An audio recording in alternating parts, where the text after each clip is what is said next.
All right, good morning, everybody. This is day 2 of the Queen of the Peak, 10th annual Queen of the Peak Women's Surfing Championship down here at Cox Bay. Brendan Muhlenberg alongside with Robbie Elliott. How are we doing today, Robbie? Oh, it's great. Beautiful morning. It's a little bit more user-friendly today. Glassy, super glassy. And we're right into the heavy heats of shortboard round 2. Yeah, we're going to start off today with women's shortboard, round 2. Out in the water, we have Matea Olen, Amy Souza, Carly Bracey, and Heather Durward. Matea, obviously, you guys can see on the screen there, opening up her scoreline there with a 5.93 and a 2.97. Heat total score of an 8.90. She's out in front. And not far behind her there, we got Amy Souza with a 3.00, looking for a backup score to catch up to Matea.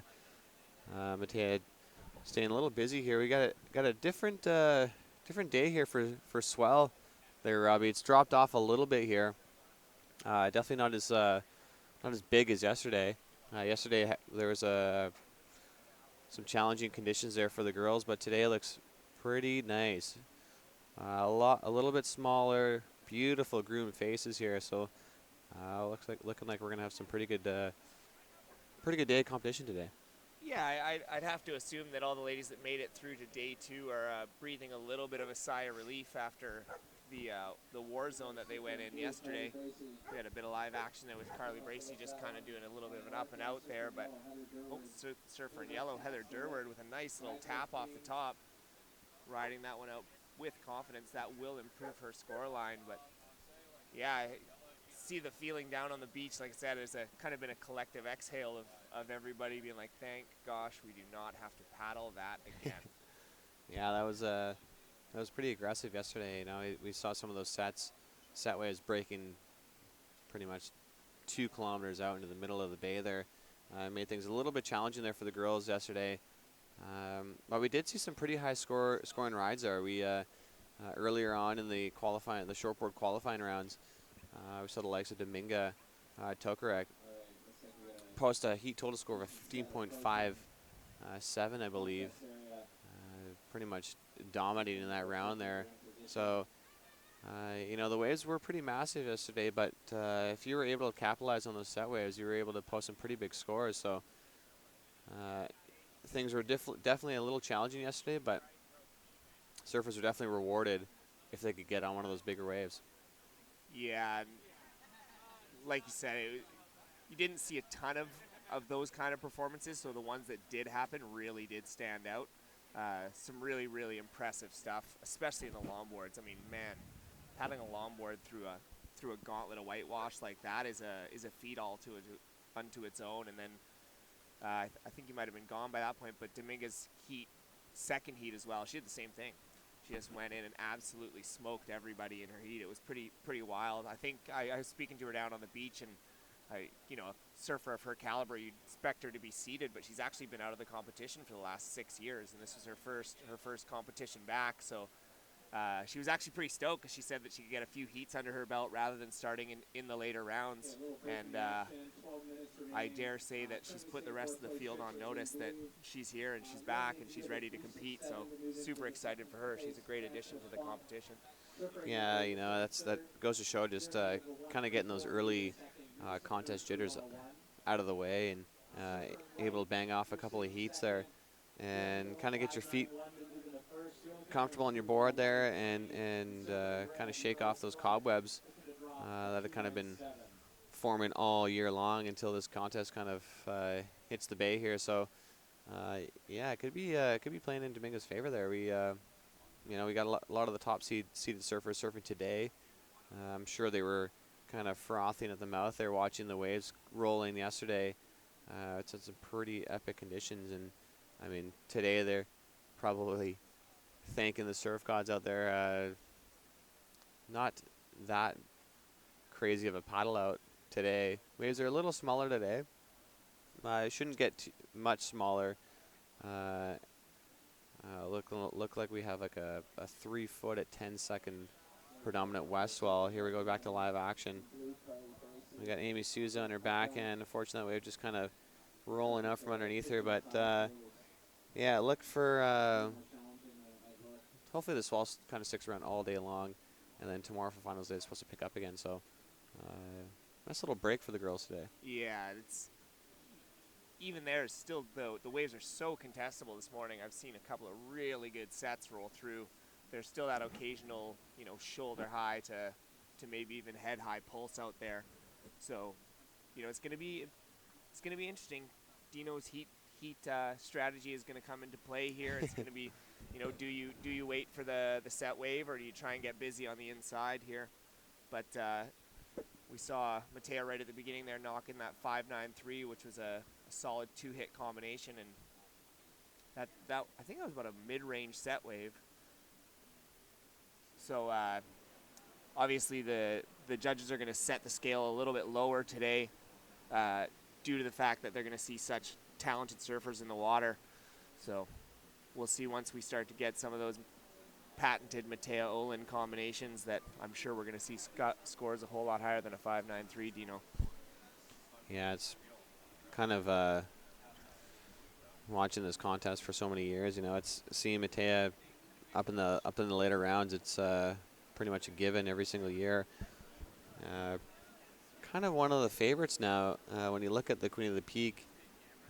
Definitely the contenders there in surfing up against her. It's got to be kind of a bit of a pleasure to surf against a Mattea. Her surf career is just starting to blossom, and she's developing into a pretty humble and excellent surfer. And it's amazing to see a surfer with that caliber representing Canada, not just here in Tofino, but just on the international scale as well. She does travel around a lot and does compete in quite a few WSL events and ISA events. So just shows the talent we have here in Tofino and how it's grown over the years, Robbie. Yeah, and you made a good point too, and that is humility. She's a very humble young lady. She's fun to surf with out in the water. She's cheering and having a good old time.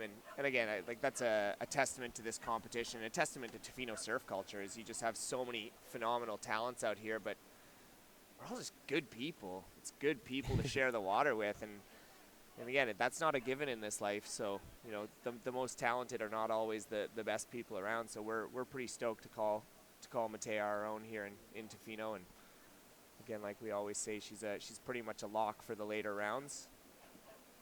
But yeah, she definitely wears that maple leaf on her chest and with a lot of pride. So it's pretty amazing to see what she's able to accomplish here down at Cox Bay. Here we go back to live action. We got Heather Durard looking at the left. Unfortunately, not really liking what she sees there. Kind of decided to cut back into that foam ball, see if she can go right there. And we had Carly Bracey looking at the right. Unfortunately, that right kind of just shut down on her. Carly's she's just looking for a 3.67 there, Robbie, to move up into second place. So currently Amy Souza is holding on to that second place transfer spot with a 4.83. Got to be a little nervous, with the 4.83. Heather Durard just right behind her there with a 4.50 heat total score. So with 7 minutes remaining, that transfer spot definitely is attainable from these bottom 3 surfers there. yeah, and Heather, all she needed was a mid-range 1, which she definitely got. So she's got that 2.4 now into her scoreline. So now she's snuck into that transfer spot. But Amy, all she needs is just pretty much a 3-point ride, and she's back in there. So it's really anybody's game at this point.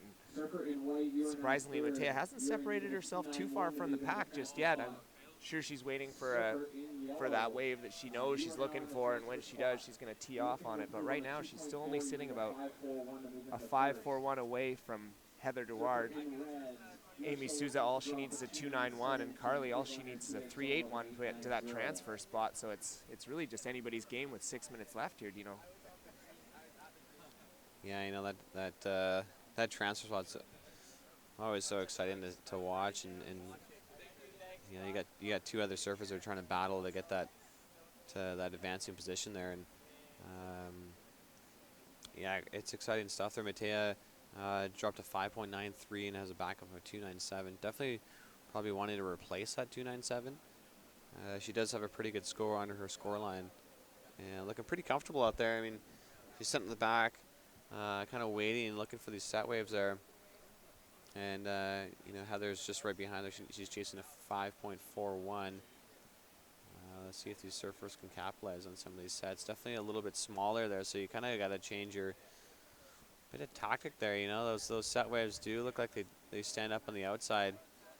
There's a bit of a kind of a flat section on the inside here. We got a little exchange there. We got Amy Souza out the back, chasing a 2.91. Probably not going to get that one on that wave, but yeah, with this changing swell conditions there, Robbie, surfers definitely got to kind of change up their tactic a bit, and do you sit out back there away from one of those bomb set waves, or pick off these little insiders? And yeah, a bit different playing field out there today. Yeah, nervous moments. I feel like this heat has just flown right by. We're already into the final 5 minutes here, and again, no one's really set themselves way apart, so we're still waiting for some good scores to get up on the board. And again, it's first heat of the morning. There's always a little bit of jitters in the morning, and the judges always set the scale low because there's so much good surfing to happen here. And, like you said, people are kind of just figuring out their tactics.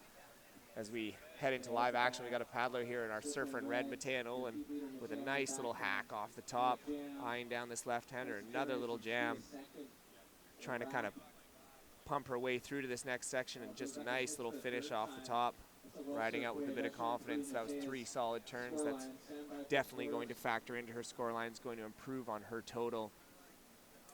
Yeah, I like that surfing there from Matea. Pretty much all you can do on that wave there was not really that steep of a wave. It was a pretty flat wave that she took off on, and Matea just going down the line there to looking at that left on her back end with ease.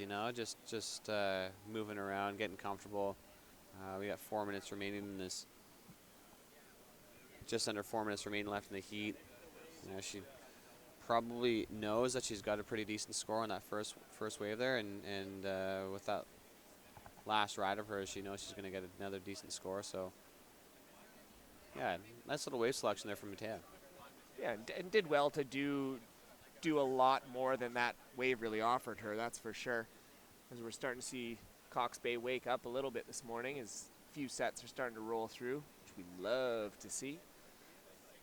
But she's definitely improved on her scoreline. That last of red coming in at a 6.23, so she's now improved herself to a 12.16 total heat score, putting Heather in a spot where she needs an 8.67 to get into that first place. But that race for second place is still on as we head into the final 2 minutes and 40 seconds here. Dino, man, I know it sounds like a broken record, but it's anybody's game right now.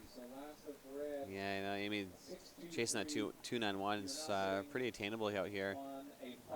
Waves are definitely super clean, nice easy paddle out. So if you don't capitalize one of these set waves, you can always work your way to the inside and take off one of those. So we'll see how Amy kind of approaches this the diamonds of this heat here, to see if she can catch up to Heather. It's got to definitely feel pretty good when you can get into that transfer spot and move on to the later rounds. But still a bit of time left. We got 2 minutes remaining here. We got Carly Bracey up and right on his left and her back end. Just kind of working it to the inside here. Let's see if it'll stand up for her. Looking like she's got a beautiful face here on the inside. Nice little trim line there, and on that little fish she's been riding all weekend long. Nice conservative surfing there from Carly. She's just chasing a 3.81. We'll see how the judges reward that one. As we head into live action, we've got our surfer in red, Matea Olen, with a huge hack off the top, racing down the line. Nice little carve back into the pocket. She's looking at the closed section. Nice little layback. Oh, and just can't hold it out, but definitely those first 2 turns were probably the 2 best of the heat thus far, especially that first turn. That was just awesome. Yeah, Matea just looking pretty light on her feet there, able to whip that board around with ease. It's always a pleasure to watch Matea surf out here, and especially when she throws that jersey on. It's kind of nerve-wracking, I'd feel, if you're out in the lineup there with Matea. There's so much buzz and hype around the Olen sisters. Kind of taken the torch from a lot of the older generation of surfers out here, and they've kind of took it and ran with it. And you know, if you get put up in a heat against one of them, you know, you definitely got to be a little bit nervous there. You know, they definitely bring it every single year. So it's exciting stuff there from Matea. This is her first heat she's surfed so far. We are into the later rounds of the heat, so we got a lot of the top seed surfers surfing. So it's exciting stuff early on here from Matea.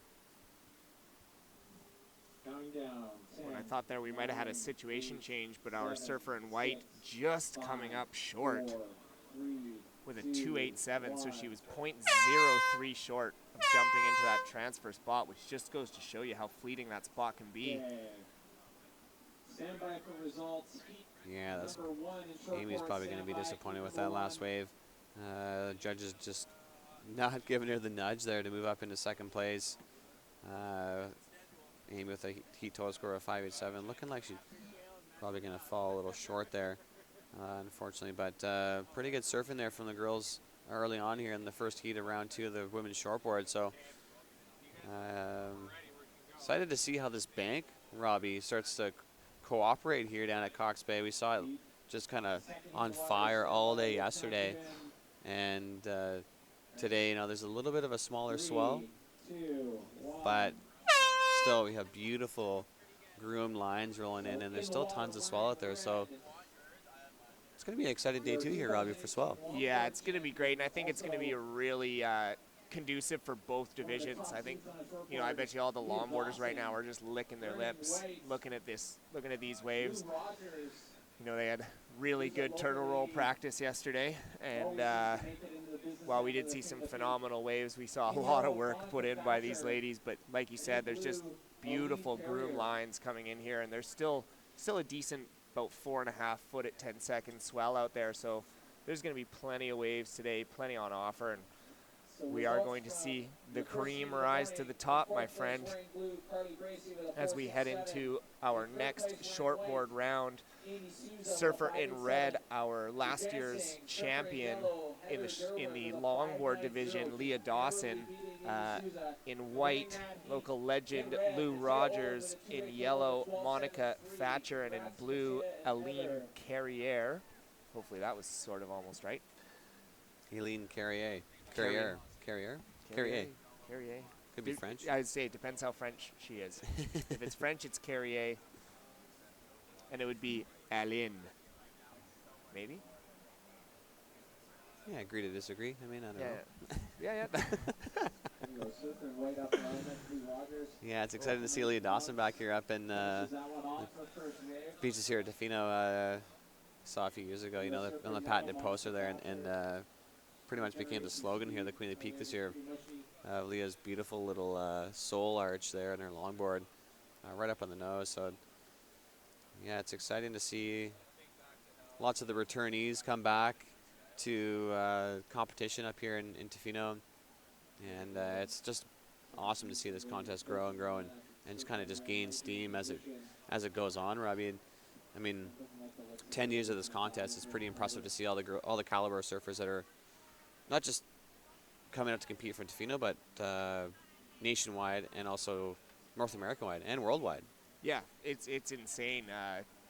You know, Chrissy showed us how many different people were tuning in from different places in the world, and it was like 35 different countries. People tuned into the webcast yesterday, which all of you out there, we thank you for tuning in and checking out how awesome these girls are.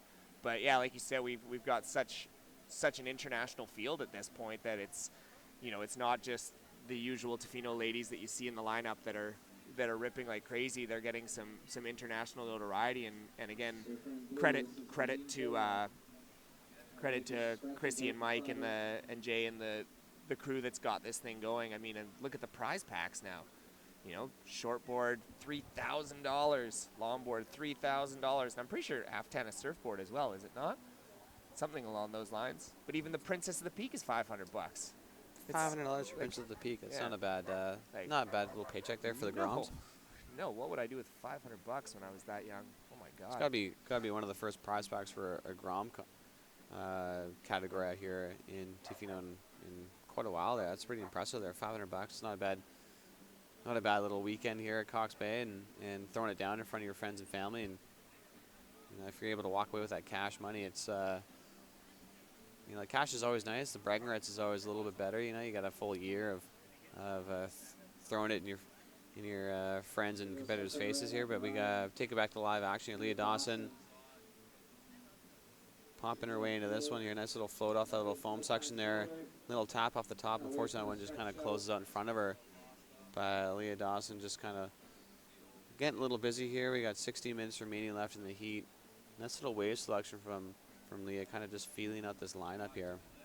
I think that's the first time I've seen her on an actual shortboard. Definitely out here in competition up here in Tofino. She's more known as a longboarder. But even in the division last year, she was on like a fish kind of type thing. It wasn't like a standard shortboard, which it looks like that is what's under her feet there. But yeah, it's pretty impressive to see. Just how good these surfers are. Jumping around from board to board and making it look easy on the screen there. So yeah, about like we were saying, back to the caliber of surfers that are coming here. It's just and it is pretty difficult if anyone tuning in, have surfed, going from a shortboard to a longboard, especially when you're competing in one day and you have to jump back and forth between a longboard and a shortboard. You gotta change your mindset. You gotta change your rhythm out there. So it's a lot harder than it looks, jumping back and forth between a longboard and a shortboard and a funboard. Yeah, and these ladies make it look very, very easy. So do not be fooled watching on how easy they make it look, because it is anything but that. As we've hit about the 5-minute mark, we've had a lot of action already thus far in this heat. Yeah, there's been quite a few waves ridden there, Robbie. We got Lou Rogers out in front, a 3.93 and a backup of a 2.97. She's definitely probably wanted to replace that, because not far behind Leah Dawson has a wave or a high score of a 5.03 and a backup of a 1. She's just chasing a 1.88 to take over first place. Monica Thatcher looking for a 4.79. Definitely attainable here. We saw Leah just earlier catch a 5.03. And Eileen Carrier looking for a couple of scores. She dropped a 1.40 on her opening ride.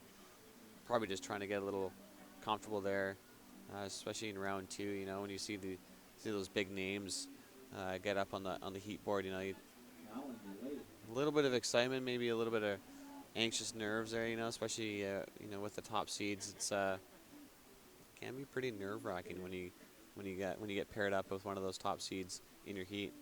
Yeah, absolutely, and Lou Rogers is no stranger to this competition. She must have pretty much been here since day one, and obviously Leah Dawson is, she's one of the best really in the world. She's outstanding. She's so talented. So seeing those people coming up in your heat is definitely a nerve-wracking endeavor, that's for sure. But said we saw yesterday, it's anybody's game out there, and that's the beauty of Cox Bay. That's the beauty of the sport of surfing is a lot of times it's the person who comes in with the best heat approach and maybe even just gets the luckiest. As we head into live action, Leah looking at that one, but unfortunately just can't get around the section, so quickly turns around. Up yellow, we have Monica Thatcher with a little kind of float turn off the top and rides out. But she did finish her wave, so that's, again, what we are looking for, the judges are looking for today. We had a lot of talk about that yesterday.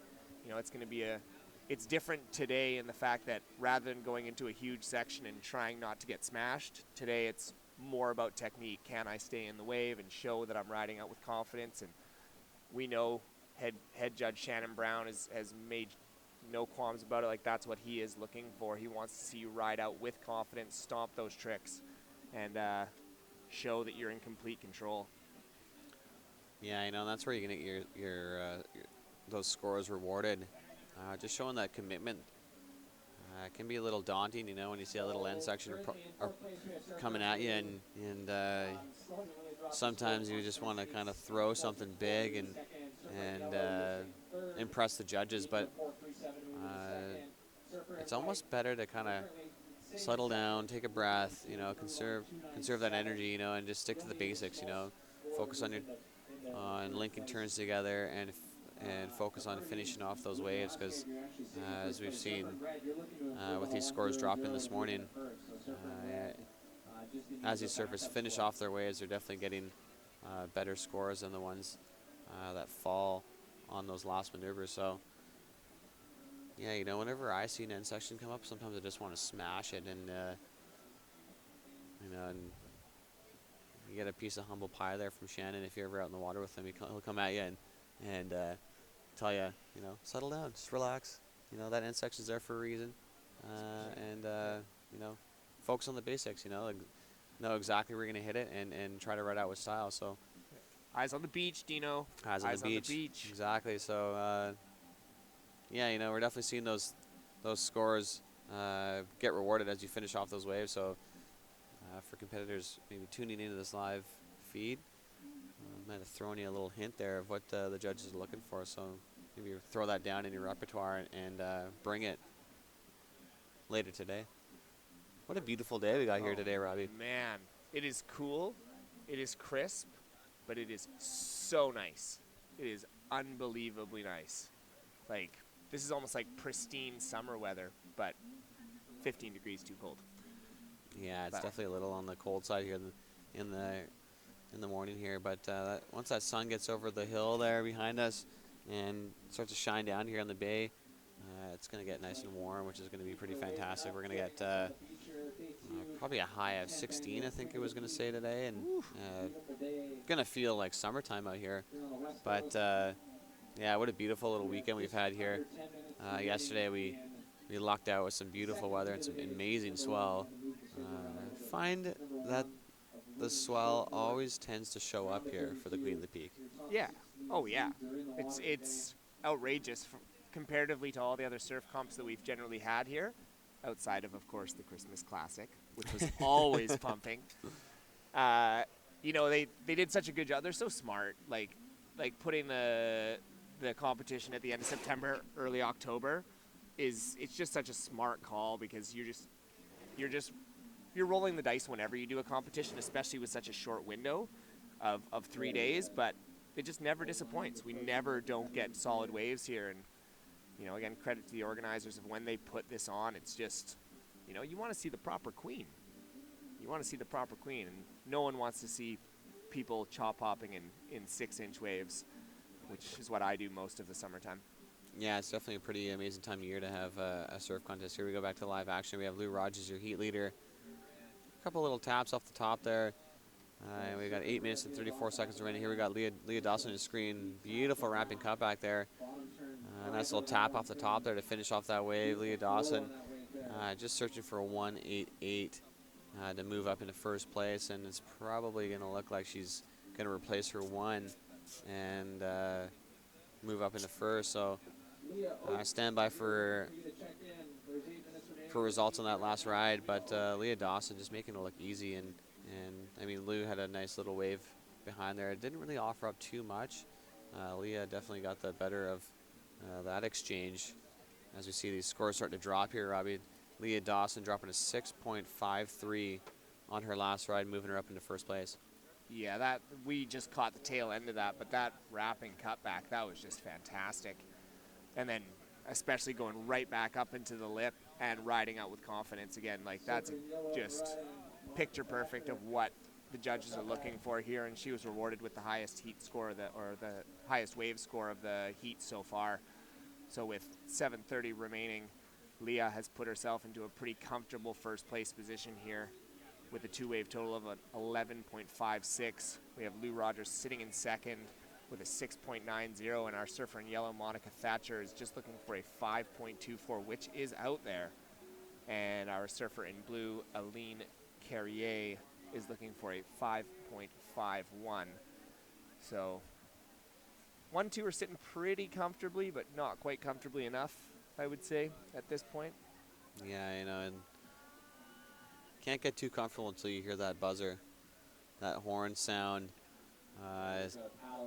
Definitely want to try to, especially if you're in that second transfer spot, definitely kind of got to know where you're sitting out in the lineup and almost maybe play a bit of tactic there and paddle over and kind of sit on the other competitors there, make sure that they're not going to take you down. So yeah, we were kind of touching on it earlier. The transition between competitive surfing and just kind of free surfing out here. It can be pretty tricky sometimes for some competitors to kind of switch that mind frame into you're no longer my friend, you're my competitor, and I got to take you down. Yeah, and Alan was asking me yesterday if it was for the championship, would I run somebody over? Then we got into the semantics of how bad the injury would be. But again, it's hard when you go out and you just surf with friends all the time. And we're not a very competition-heavy place here in Tofino, so when competition does come, these ladies, they're hungry. They want to win because, like you said, it is a year of bragging rights. A victory is a year of bragging rights, and sometimes I feel that they don't even care as much about the money. They just want to be able to brag for the next 364 days that they are the queen of the peak, and again, no one can take that away from them. So, these ladies, they are, while they don't competitive surf a ton, it's like when the jersey goes on, it's like Eye of the Tiger comes out. Yeah, it's game time, and it's pretty amazing to see that cash prize kind of gain steam over the last few years. $3,000 this year for first place in the shortboard division and the longboard division, and even the Princess of the Peak now is getting cash money for placing high in those heats. So it's not a bad little paycheck for 3 days of surfing out here at Cox Bay. No, it's outstanding. Again, I think whoever does end up taking it, I think yesterday was enough work alone to earn that $3,000. As we go to live action, we've got Lou Rogers going up into the lip, rides out clean. Whoa, is that a little bit of a stare at the judges? Being like, this is what you wanted. Look like kind of a little silent claim there. A little look at the judges there, showing a little bit of confidence there and finishing off that ride. Lou's sitting in second place. She's chasing a 7.64 to catch up to Leah. It's definitely looking like she's going to get a decent score. Lou definitely staying busy out there. I mean, she's got 7 waves already in this heat. We got 4 minutes and 6 seconds remaining. So Lou definitely staying busy out there. This is her first heat that she's served in this competition based on her last year's seeding. So pretty exciting stuff there from Lou Rogers. Definitely probably has that second place transfer spot under control, but Lou looking pretty comfortable there on her board, and it's exciting to see what she can bring on to the later rounds there.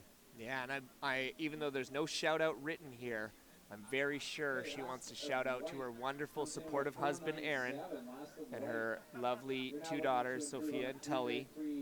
If you guys are listening, Mommy loves you, and she rips very, very hard, as she's showing in this heat. I asked Aaron the other day, what's it like to have a wife who surfs that much better than you do?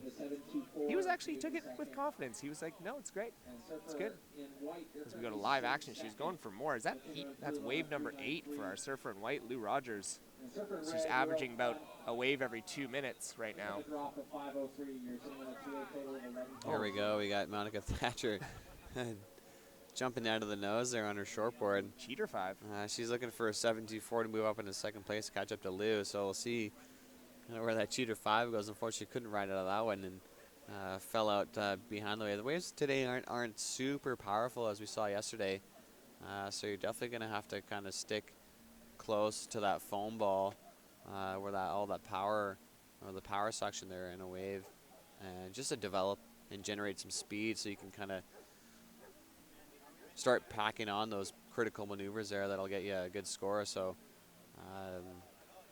yeah, it's definitely a little switch where yesterday we kind of saw Mother Nature, the ocean, kind of controlling that power all day long. It was just tossing bombs at the girls yesterday, and a couple of heats I felt a little bad for some of them. There was definitely some massive sets out there breaking a couple kilometers out to sea, and then I mean, we've all been there. When you have a little duck dive and you look up and there's just a line of whitewash, it's Not really the best feeling in the world there, Robbie. No, and it was actually kind of funny. I was chatting with a few of the judges, and these are some of Tofino's best surfers, and I asked them, I'm like, would you paddle out a longboard in that? And it was a pretty resounding no. Pretty hard no. Pretty resounding no. So, again, big, big, big round of applause to all the ladies yesterday who took on the ocean and took the full brunt of what Cox Bay has to offer, which is a lot. It was a lot yesterday. Yeah, it was a lot to handle, and the girls kind of handled it with Grace. With grace there. So yeah, congrats to all the surfers that competed yesterday. It was definitely a little challenging conditions. But I mean, we saw some massive rides from some of the surfers, and even today, you know, we were getting some pretty good scores on the scoreboard. I mean, Leah Dawson dropping a 6.53. Even though the waves are a little bit smaller, it's there's still a lot of waves to be ridden out there and a lot of scoring potential on these rides. So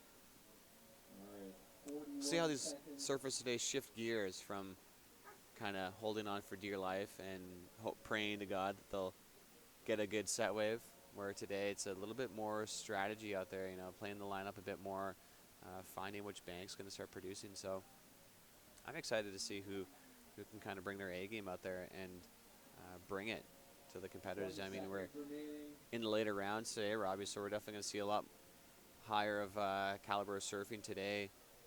So it's going to be some exciting stuff as we go on throughout the day today. Yeah, you're absolutely right. As we count down the last few seconds of our heat here, and unfortunately, it doesn't look like that wave is going to factor into Olene's scoreline. So officially, but unofficially, we have Leah Dawson and Lou Rogers making it through to our round 3 of shortboard with solid performances by both those ladies. And then, unfortunately, Monica Thatcher, our surfer in yellow, and Aline Carrier, our surfer in blue, will not be making it through. But great work out there today, ladies. We will see you next year. Yeah, some pretty impressive stuff there from Lou Rogers, catching 9 waves in that last heat. Staying busy, and she was rewarded with a few good rides. So I love to see how these surfers kind of bring it and throw down their strategies here in these heats. You know, saw Leah Dawson catch a total of 4 waves that last heat, and Lou Rogers catching a total of 8 waves. So it's you know, I always find the more waves you catch, the more comfortable you get out there. But I mean, sometimes surfers just know exactly what they have to do out there. They go catch a couple waves, and sometimes they just get it and sit back and relax and kind of watch the other competitors kind of pick off the waves. So it's nice to see, you know, how some of these girls approach contest surfing down here at Cox Bay. Yeah, you're absolutely right. And this is a bit of a heavy heat coming in. We've got Leah Oak from the wonderful Port Renfrew, but has been living abroad, I'm pretty sure, for about the last 10 or so years. I probably got that wrong, but living down in Panama, if I'm correct. Yeah, she's been down there for a while now, and not a bad spot to call home. No, not at all. And we've got Yuki local Kat Rosine as well, who's usually a perennial late rounder. You know, she's made a few semifinals here for sure. Our surfer in yellow, Nicole Gerbrand, who had a really good showing yesterday in that qualifying round, and surfer in blue, Jasmine Turner, who also had a good showing in her qualifying heat yesterday. So we had quite a little heat on our hands. Yeah, you can see the surfer on her screen there. That's Leah Dawson just coming paddling in on her stomach there, and her heat finished a few minutes ago. Some pretty exciting stuff there from Leah. You got to be some of the competitors got to be watching out for Leah. She's a pretty impressive surfer to watch. Beautiful style. Makes it look so easy out there, and she was ripping out there on that shortboard. So we'll be seeing her in the later rounds that'll be going on later today, and potentially we might see her tomorrow in finals day tomorrow, Robbie. Yeah, I wouldn't be surprised if you fast forwarded time and told me that she was in the finals. I would not have a shocked look on my face, that's for sure. As we've already had a couple of scores drop for these ladies in our Heat 2 of round 2.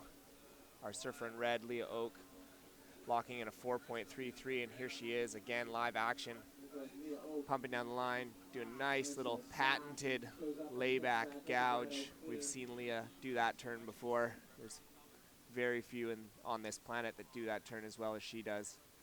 Pretty much 7 of those before breakfast each morning.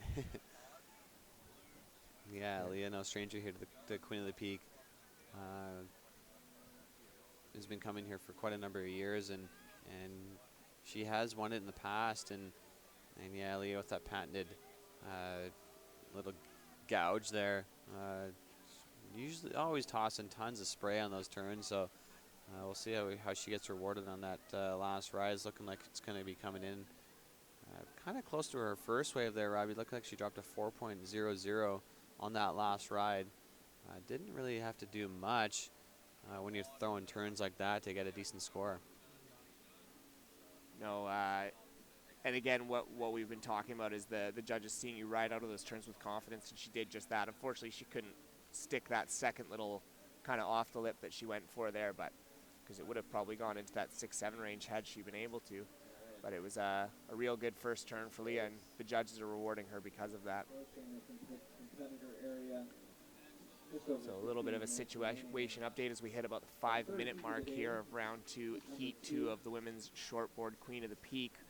Our surfer from Port Renfrew, Leah Oak, sitting on a combination of a 4.0 and a 4.33. She's sitting on an 8.33 heat total. Our surfer in yellow, Nicole Gerbrandt, with 2 small scores with a combination of a 3.36.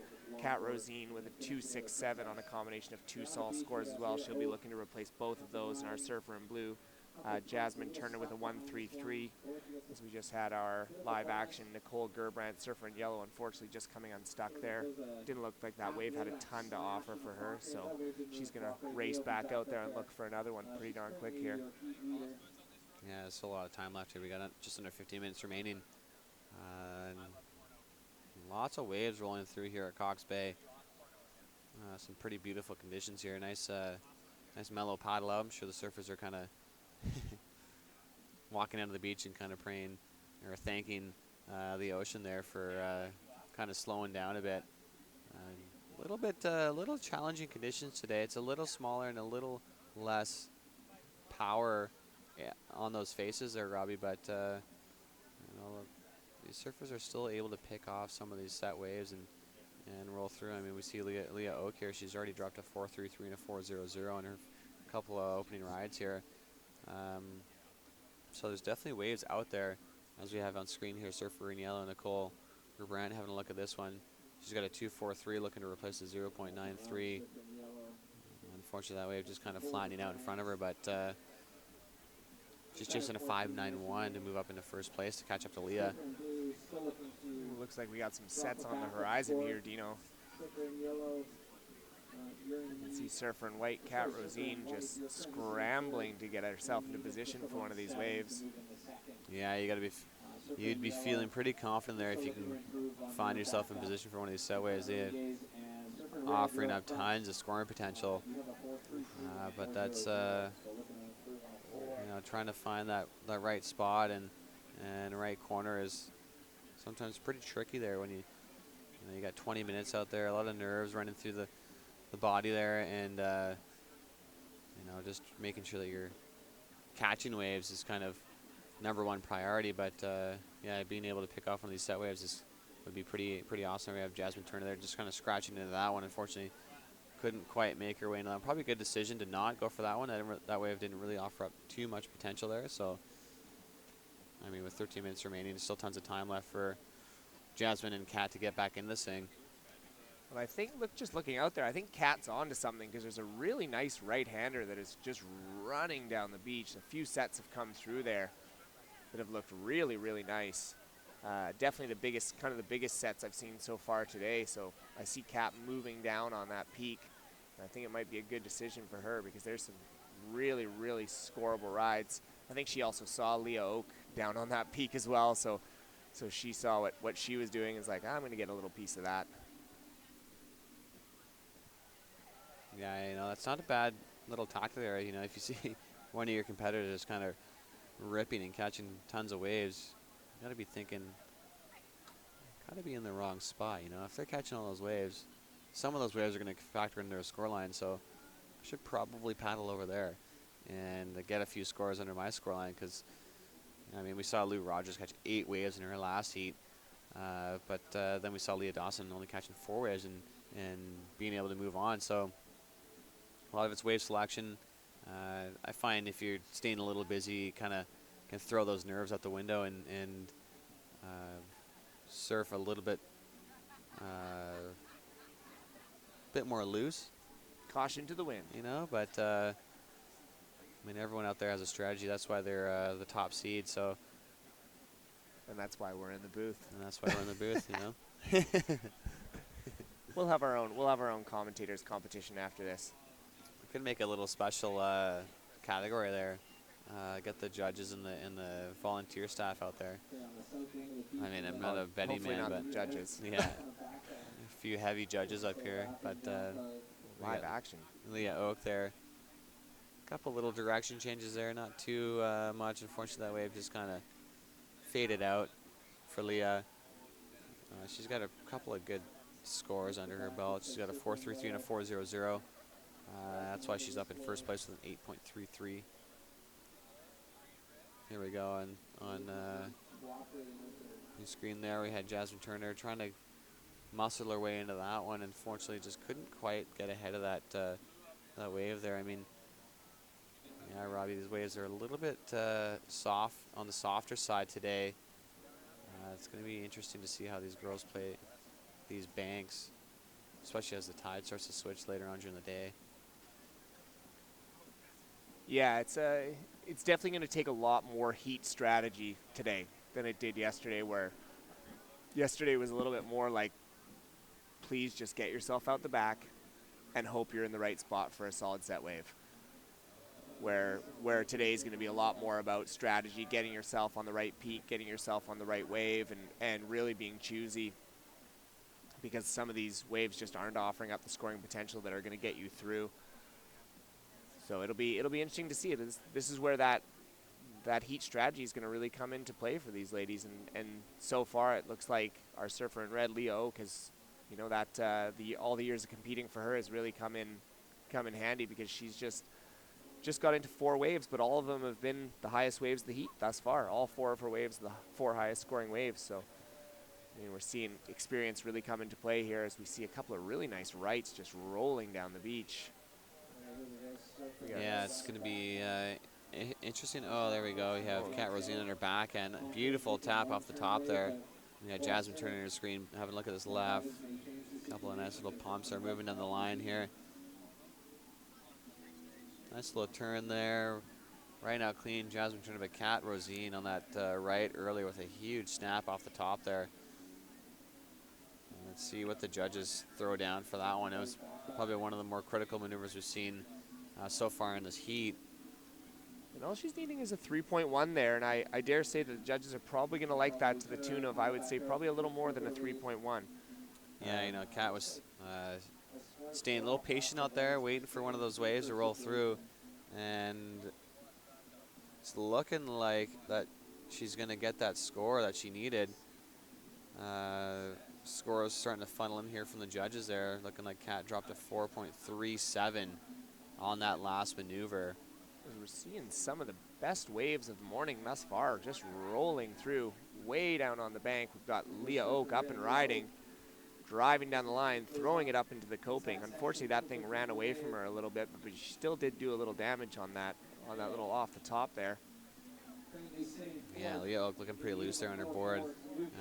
Being able to engage that rail there and set those fins and smack the lip there and ride out clean. It's a pretty sight there to watch. You know, when surfers able to kind of understand their equipment there and throw down some pretty big maneuvers. As you saw there on Leah Oak, she's looking like she's going to add on to her scoreline there as well. She just dropped a 4.33 on that last one maneuver. So, you know, we've seen a couple of waves here, Robbie, where The ladies out there haven't really done much. You know, one maneuver is able to get you a good score. We saw Kat on her last wave there. She dropped a 4.37 on that little backhand snap. So pretty sick to see those scores getting dropped for those one maneuver waves. And I mean, some of these waves or a lot of them are kind of closing out on them. So having the ability to link one of those maneuvers in there has got to feel pretty good for those surfers out there. Yeah, you're absolutely right. And again, stomping out with confidence. It's all well and good if it's you and me throwing laybacks and falling on our faces, but when these ladies are throwing those critical maneuvers up in the lip and standing up and out with confidence, the judges are rewarding that. They've shown it already this morning. We've seen a couple of 4 or 5 point waves on one maneuver, you know, so those kind of maneuvers, when they are out there and they are shown confidence in the end, they score well. As we go to live action, we've got surfers splitting a peak. We've got our surfer in red, Leah Oak here. Oh, is she going for a little? She was going for a little hang five there, a little soul arch. Maybe she forgot which division she was in right now, because I know she does the longboard as well. So pretty solid there from Leah Oak, being a little bit cheeky as she is sitting pretty confidently in first place here. And our surfer in white, Kat Rosine, also had a really solid wave there, so she's looking to improve on her total as well. As we hit about the 6-minute mark here of round 2, heat 2 of the women's shortboard Queen of the Peak 10th anniversary edition. And we got a pretty tight race for first place here and a pretty tight race for 3rd and 4th. But unfortunately, none of those girls are really knocking on the door of that transfer spot. So it's a little bit of a Leah and Kat show right now. So hopefully these girls are able to sneak another couple of waves into their account, as we have our surfer in yellow, Nicole Gerbrandt. She's looking for a 5.68, and Jasmine Turner, surfer in blue, is looking for a 5.51.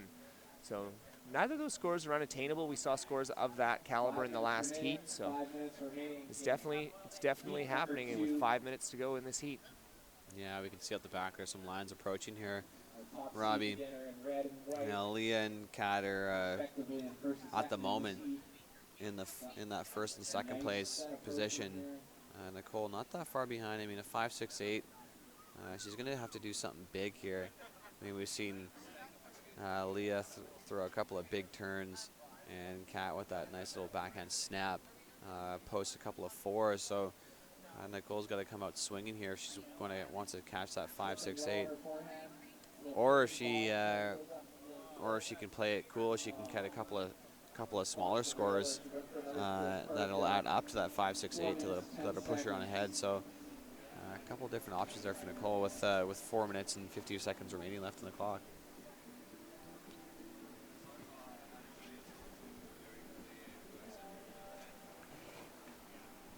Yeah, Nicole actually just got onto a really good set wave, and unfortunately just came unstuck. Maybe the little bit of the nerves got to her, knowing she needed a bit of a big score, but that was definitely one of the best waves of the day so far.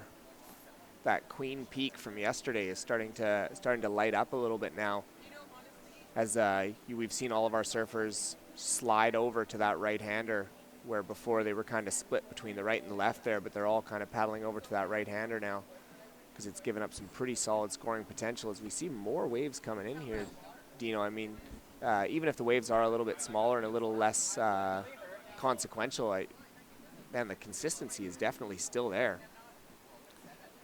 Yeah, there's definitely a ton of swell still funneling in here at Cox Bay, and I mean it's a pretty unreal time of year to have a contest. You know, pretty consistent swell, and the winds are very predictable this time of year. Here we go. We got off the back there. We got Kat Rosine looking on this left. Unfortunately, that wave just kind of closing out on her. Able to kind of link a couple of little float taps there. Probably won't factor into her scoreline. She's already got a couple of good scores. She's already got a 3.37 and a 4.73 on her scoreline. We've got 2 minutes and 35 seconds remaining.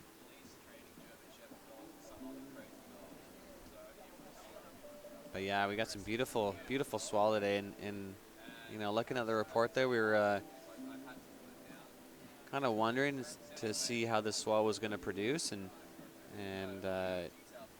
you know, it hasn't really disappointed today. It's yeah,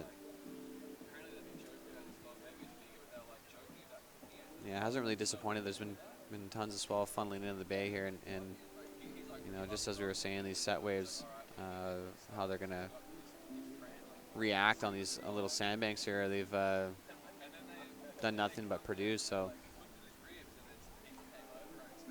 yeah, some pretty unreal conditions today. And how's this bluebird sky? You know, and in early October there, Robbie, it's a bit of a blessing here when we get weather like this, especially this time of year. You know, September, October is usually pretty nice. It's definitely pretty awesome when the sun is shining down here. It just shows the raw beauty of this area. Oh, it's just insane. You know, we laugh and we joke about how it being the most beautiful place in the world, but I mean, I've done a fair bit of traveling, and I'm sure you can attest to this as well. But obviously, all different places have their specialties and all that kind of stuff. But man, Tofino, when it wants to turn it on, oh my gosh, is it just the most beautiful place ever? And we're so lucky today, especially we got the crystal clear skies, like next to no wind, decent swell rolling in. It's like rolling the dice and getting all the dice turning exactly the way we got Yahtzee. It's basically environmental Yahtzee going on right now. Yeah, it's a pretty amazing spot. You know, even how many how many places you travel around the world. There's definitely a little bit of kind of sense of relaxation when you get back here to the coast. It's definitely a pretty beautiful spot here. See Cat Rosine staying busy on this little inside bank there. Unfortunately, those little insiders just kind of not really standing up for her. At least not as much as she wanted.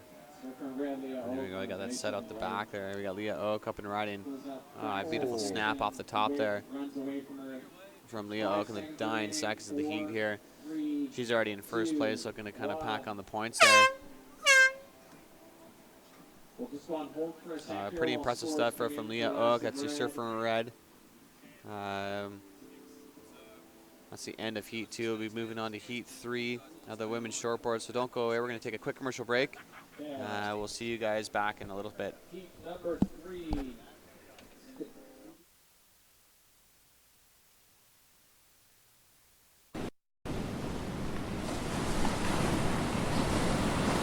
The sea had woke at midnight from its sleep, and round the pebbly beaches far and wide I heard the first wave of the rising tide rush onward with uninterrupted sleep, a voice out of the silence of the deep. The sound mysteriously multiplied as of a cataract from the mountainside. The roar of winds upon a wooden steep. The sun comes to us at times from the unknown, and inaccessible solitudes of being in the rushing of the sea tides of the soul. Inspirations that we deem our own, our sun divine, foreshadowing and foreseeing of things beyond our reason or control.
Well, welcome back, everyone.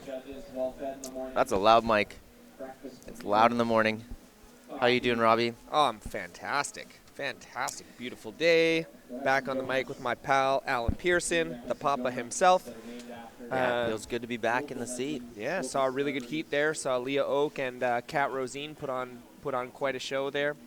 Yeah, I saw Kat really go for a lot of those lefts. She got a nice little ripper of a left. Well, you know us. We love those lefts. I love lefts. I definitely do. I think the rights are the way to go today, though. You're going to find those ones that aren't flat exactly like that right there. But here we go. This is Marie Francois. Ooh, nice little hit off the top. Riding a fish. A lot of fishes out there today. Not a bad board choice, Alan. I think I really like people mixing up the quiver a lot. I know you're a mix up the quiver type of guy. Yeah, so. I'm a fish advocator. I do believe that they, once you figure out your rail-to-rail transition, because twin fins can be very difficult in that regard if you don't know how to do that to start. And what I mean is like going from your toe edge to your heel edge. Mm-hmm. Going onto a twin fin is going to be pretty difficult. Yep. Yeah. And you're going to struggle. Yep. But a lot of people like to jump onto them fast because of the speed, right? They want to get down the line a little faster. But sticking with that thruster, helping to like learn that muscle memory of how to like maneuver that board, keeping it on edge, working your rail game, and then getting on a twin fin. Wow. And you see here we go. Marie's staying busy going left. I was just saying, but that's a nice one. That was a good turn. Really good turn. And then she finishes it off, so I think she's going to get some good points on that. Oh, it's land to the left right now. Everyone wants it. Chelsea. Yeah. So let's, who do we got in the water here, Alan?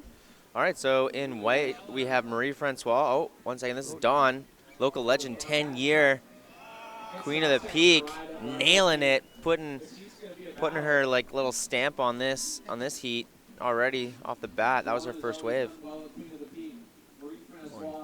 Scores are coming in fast for that one, but we got round 2, heat 3. We've got surfer in white, Marie Francois. You've seen her on your screen about 6 times already. And then our surfer in yellow, Don Batenchuk, local legend.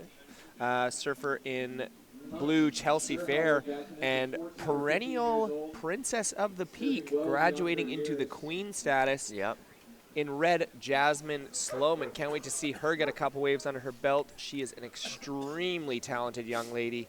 All too often we get caught up with the Olens and their immense talent and how talented they are. And Jasmine Slowman is not far off their heels, my friend. No, definitely not. And I think she's a little bit younger as well. So she has lots of time. And I think it's awesome that she jumped into this position here, not sticking with the princess, that she wanted to like upper competition. A lot of time left on this heat, but I'd hate to see her go this early in the competition. I know she would hate to also go. Yeah, but she's good young kid, really good head on her shoulders. Very, very talented surfer, as you will see once this heat really gets underway. I don't have a lot of worry for her, that's for sure. No. She can kind of make a lot of things out of nothing. Yeah, so. Agreed. Yeah, so as we hit the 5-minute mark of this heat, we've got a few scores under our belt. We've got Marie Francois with a combination total of a 8.24, sitting in second there on the strength at 5.17. That was a great turn. Judges were really stoked on that. We've got Dawn Batenchuk with a single wave total of a 5.17. So all she needs is a 3.08 to jump up past into first place. In blue, we have Chelsea Fair with a 3.10. She's looking for a 3.58 to get into that transfer spot. And then our surfer in red, Jasmine Slowman, with a 1.0. Obviously, just throwaway score for her, so she'll be looking to improve on that. Here we go. We got some lines. So very different swell. I'm sure you guys have talked about this already today, about the actual swell size. But Dawn with the best wave total right now for her one wave, 5.17 for a good crack on that right. We saw Marie go left twice, and her scores just didn't really line up, even though she did get a nice backhand turn. I think the judges are favoring those rights. Yeah, and again, you know, when you hear the judging panel give the oohs and ahs, that's when you know we're getting into the solid scores. And that was basically a 5-1-7 off of a check turn and then a pretty solid forehand wrap there. And Yeah. so good on Dawn. That was, you know, she listened to the webcast yesterday Oh, when I we think she told did, her yeah. told her to ride out of those maneuvers, which she did with confidence, and the judges rewarded her. So.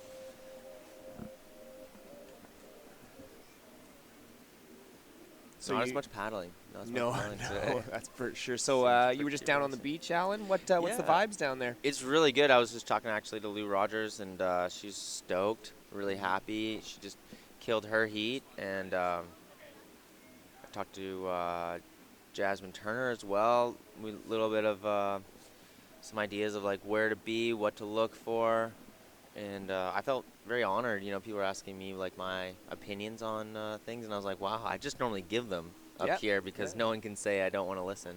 Yeah. Other than just turning the volume off. So People it was nice that, you know, it makes me feel like, oh, people care. Here we go. Jasmine. Well, unfortunately, that wave not doing much for her. That's the thing is she can catch those waves. Most people can't even catch those waves. I don't You know what I float mean? on Like- those waves. Like, that's not a wave. That's a ripple in my mind. But Yeah. she's like, I might be able to do something there. See how compressed she was? Oh, that's a nice coffee mug. Yeah, I didn't bring mine, so I stole yours. Handmade. Did you make it? No, actually, I got it from a friend in Santa Cruz. Oh, Santa nice. Cruz. Yeah, it's really nice. I might just keep it.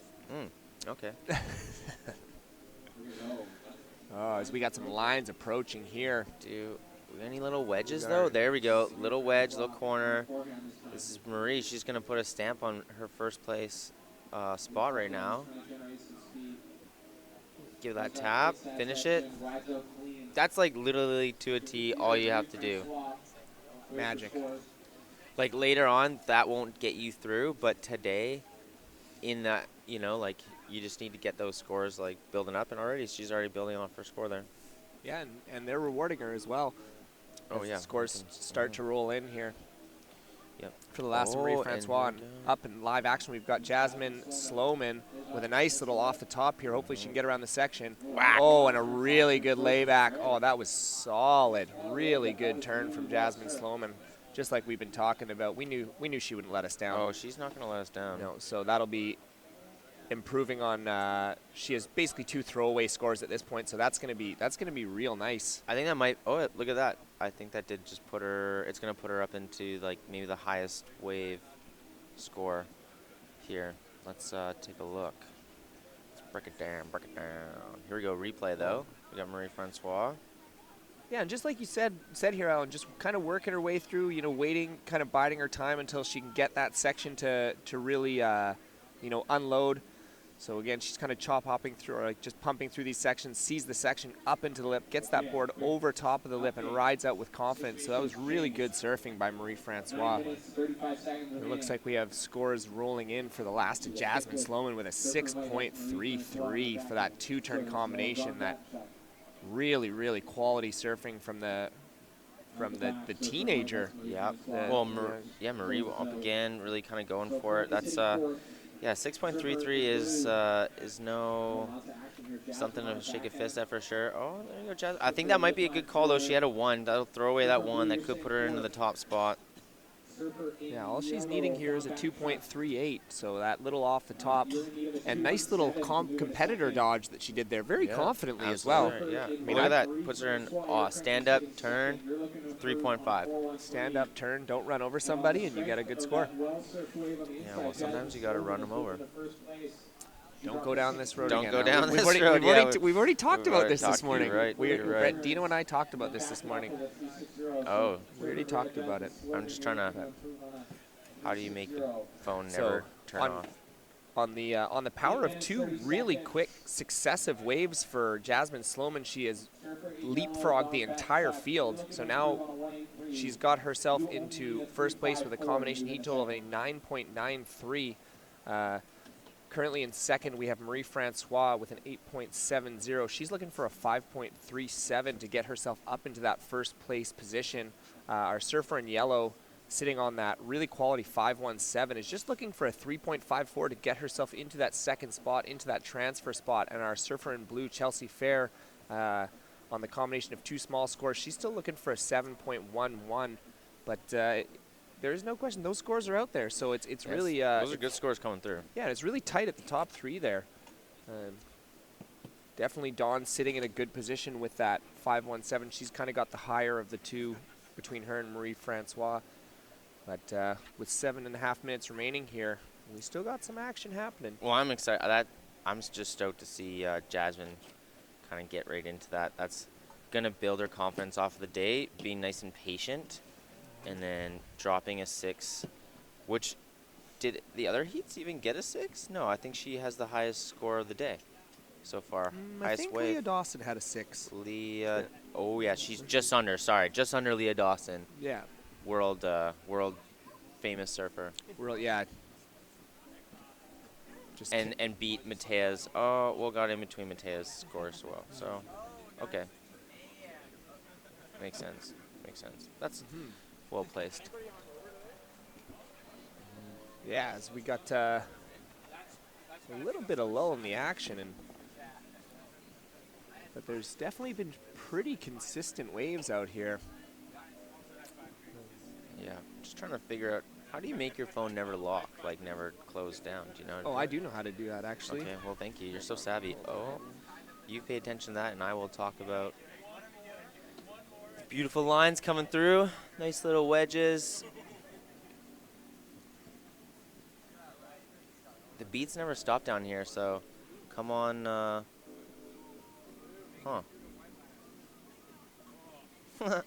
That's funny. I'm trying to do it, but Yeah, it's not going to let you. Oh, here Jasmine up, getting a nice crack. Oh, my. She sticks with this and gets a finish, I think. Oh, rides out of it. That is just good training. That's what that is. Good training. Y'all figure that out. No, I know it. I know it. I've had this happen before. You got to turn it off. Oh, yes, sir. Right. Never. Never again. My battery. As I Until just you turned do it it yourself. until I turned it off. All right, here we go. Little replay here of Jasmine Slowman with that nice little top turn on this left-hander, and then gets it up into the lip and gets herself back into that. What great technique. Have you worked with Shannon Brown before? Have you worked with Shannon Brown before? I'm going to say yes. Yes. Oh, yeah. There's definitely been some sessions. Yeah, that is going to be rewarded for sure as scores are starting to trickle in already. And the judges liked what they saw, Alan. Wow. So now she's got two scores in the 6, which is great. That's going to start her off in this competition, and she's got a long way to go. You know, this is early round still, but again, like she's got to be happy with that. Dawn might not get through. 10 years experience here. She is going to have to take down Marie Francois, and they're not far off. What does she need? She just needs a 3.54. 3.54. That is very doable. We saw Jasmine get a 3.5 or 3.6 just to stand up and do a turn. So I don't think it's out of the question. No, not at all. And again, she's sitting in a pretty good spot with that 5.17. I mean, all she needs to do is get another really good, solid turn like that, and she'll definitely jump through. But again, she's time is starting to become a little bit of a factor here with about 4 minutes and 10 seconds left. So as the clock starts to tick away, I'm sure the nerves are there as well for her. She probably sees the yellow square and she knows that it's less than 5 minutes in the heat. 5. Yeah, this is where, depending on how your heat has gone so far, you are changing your game plan. Yeah, right absolutely. now. You're like, well, did I get a lot of waves? Did I not get a lot of waves? What am I going to do? I need to get some scores. What do I need? Yeah. Yeah, which you don't really know when you're out there. A lot of the competitors, they've been saying they coming in and they're like, oh, I don't know. Am I winning? Am I not? Oh, here we go. Marie trying to keep herself up. That's on a nice size wave, too. Might be one of the bigger ones of the heat. Oh, yep. Just bogged a rail there in the white water. That's okay, though. She's got that second place spot. That's cool. That was a really good job of staying busy from Marie Francois. She's doing I guess it must be something in the white jersey, because that's a page out of Lou Rogers' book and try to catch Everything. She had, I think Lou had 8 or 9 waves in her heat, just on every wave, every ripple that came through, which was just awesome. So Yeah, normally the red jersey is a pretty serious jersey to battle with, but I think Chelsea is on a very small board. Look at that, kind of solely. And then keeping it moving, getting back into this section. That's great. And then that's just where she did a little too much to stay with it.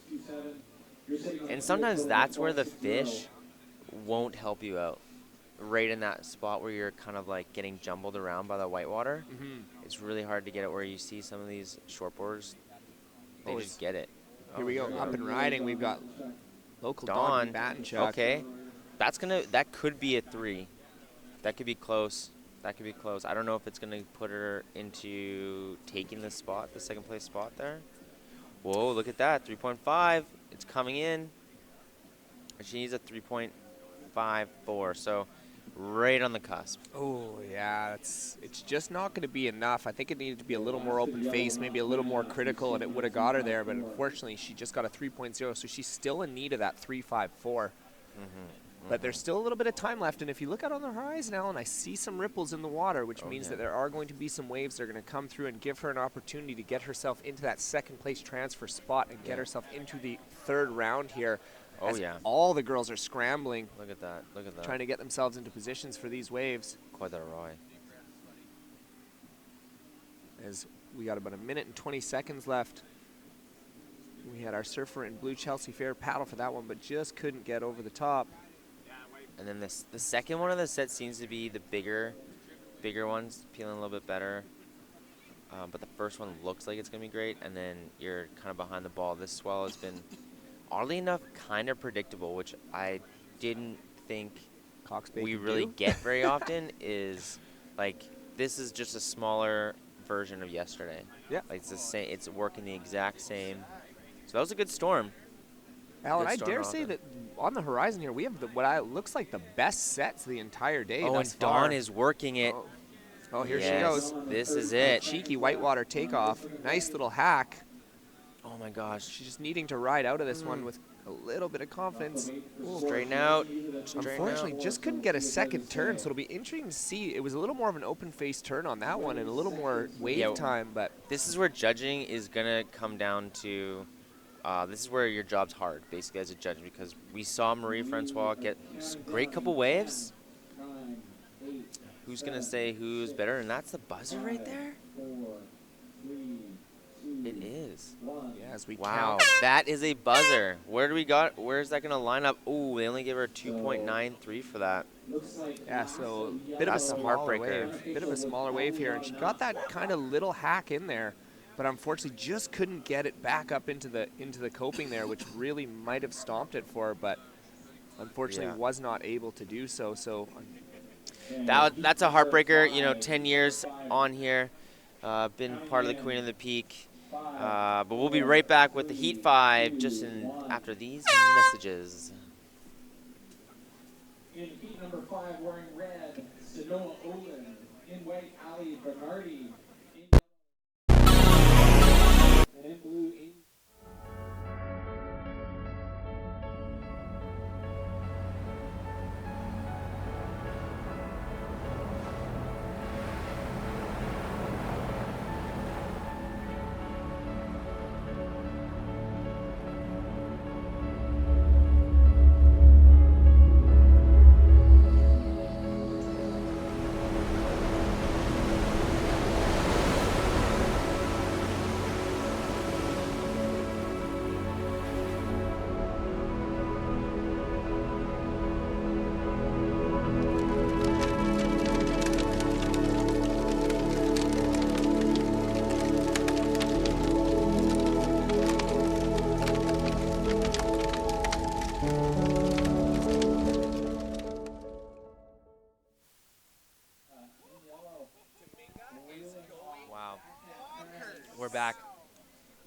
We're back, baby.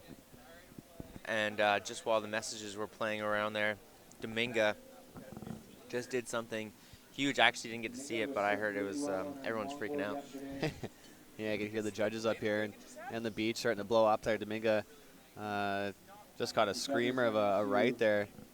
Looked like she was working her way down the Long Beach on that last ride. Just posted a high six. Yeah, you guys see on the screen there, Dominga just dropped a 6.60 on that last ride of hers. Unfortunately, just kind of caught off camera there. Worked her way down to the south of the beach. Here we go with live action. We got Ali Bernardi. Oh, nice. There she is. She wants a shout out to her mom. So, hi, Mom. Nice. That was a good wave, first wave for her, or second wave actually. She's already got 3.5. That's Snow in the background, picking up a left. Gonna give it a nice top, and oh, that's a lefty-righty. Yeah, Sanoa looking pretty smooth on that one. Nice little snap at the top there, a little direction change, and works her way back on that right with her backhand there, and a nice little wrapping cut back there, and some nice smooth surfing there from Sanoa, looking for 4.28. Get herself into second place, and the first 2 minutes of this heat there, Alan, we've got this is going to be a bunch of waves on the scoreboard here. Yeah, I think this is going to be a tough heat with Snowa, Dominga, and Ali, as well as Amy. These are accomplished surfers. Yeah, you know, we just saw Dominga drop a huge score earlier, and then Sanoa taking matters into her own hands there and saying, not so fast there, Dominga. I'm going to throw down a pretty good score myself. And Sanoa just dropped a 5.83. Oh, changing. Scores are dropping.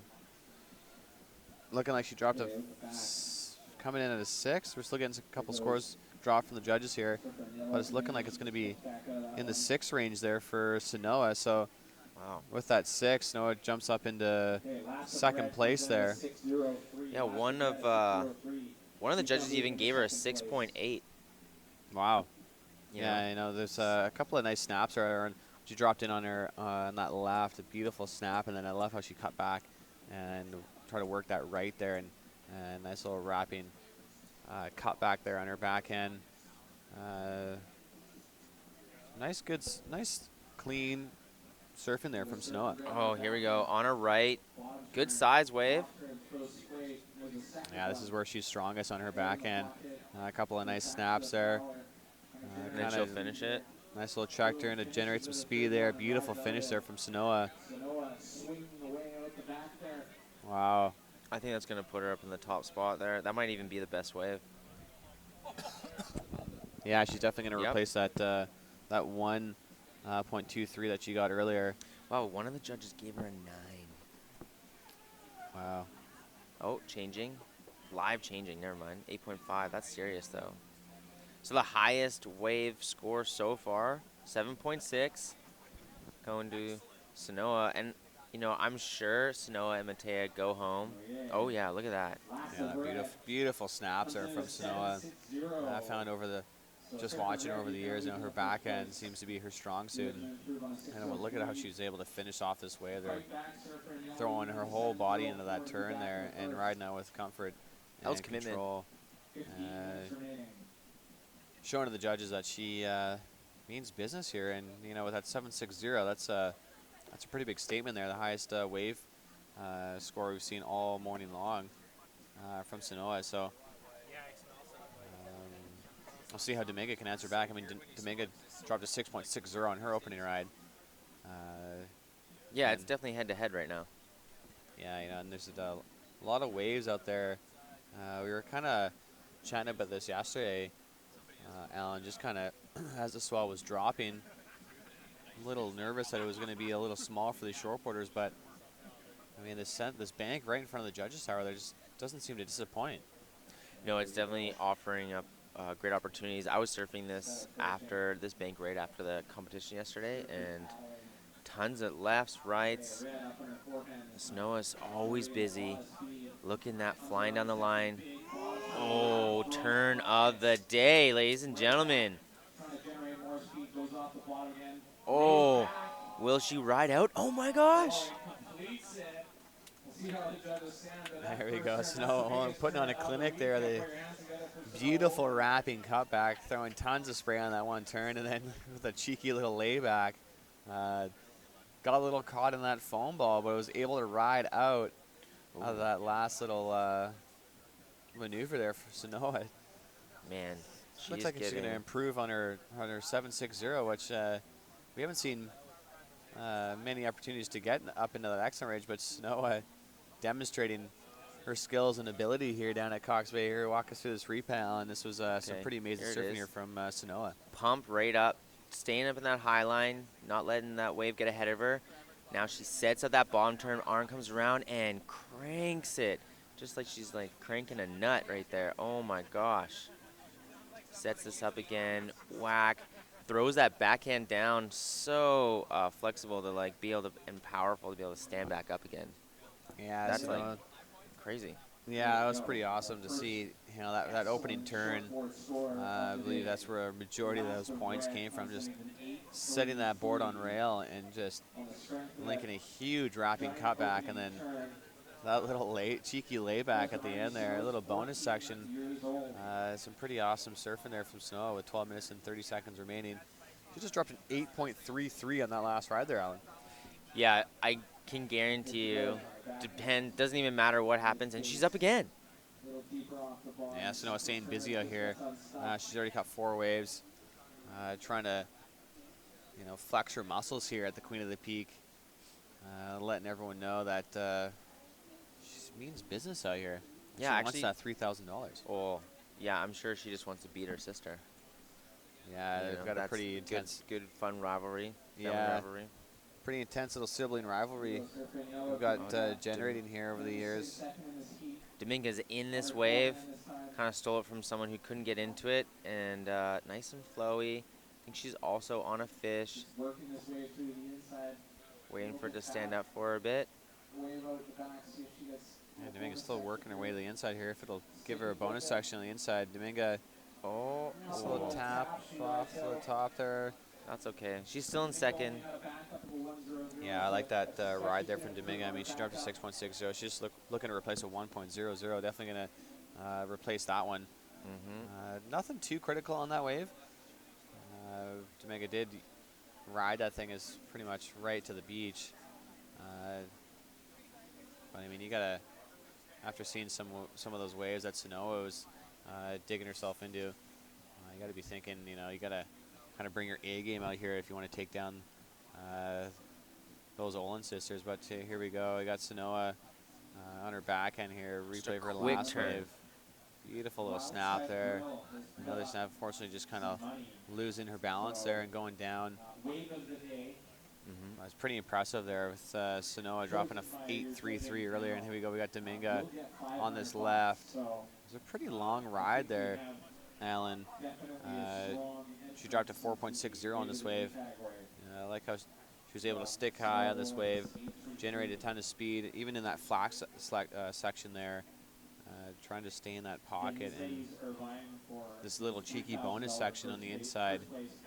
It's always got to feel pretty good when you can catch a wave from the outside and then work your way past that little flat section here at Cox Bay and get that little bonus section on the inside. Oh, yeah, it's always nice to be able to just, ride it all the way in.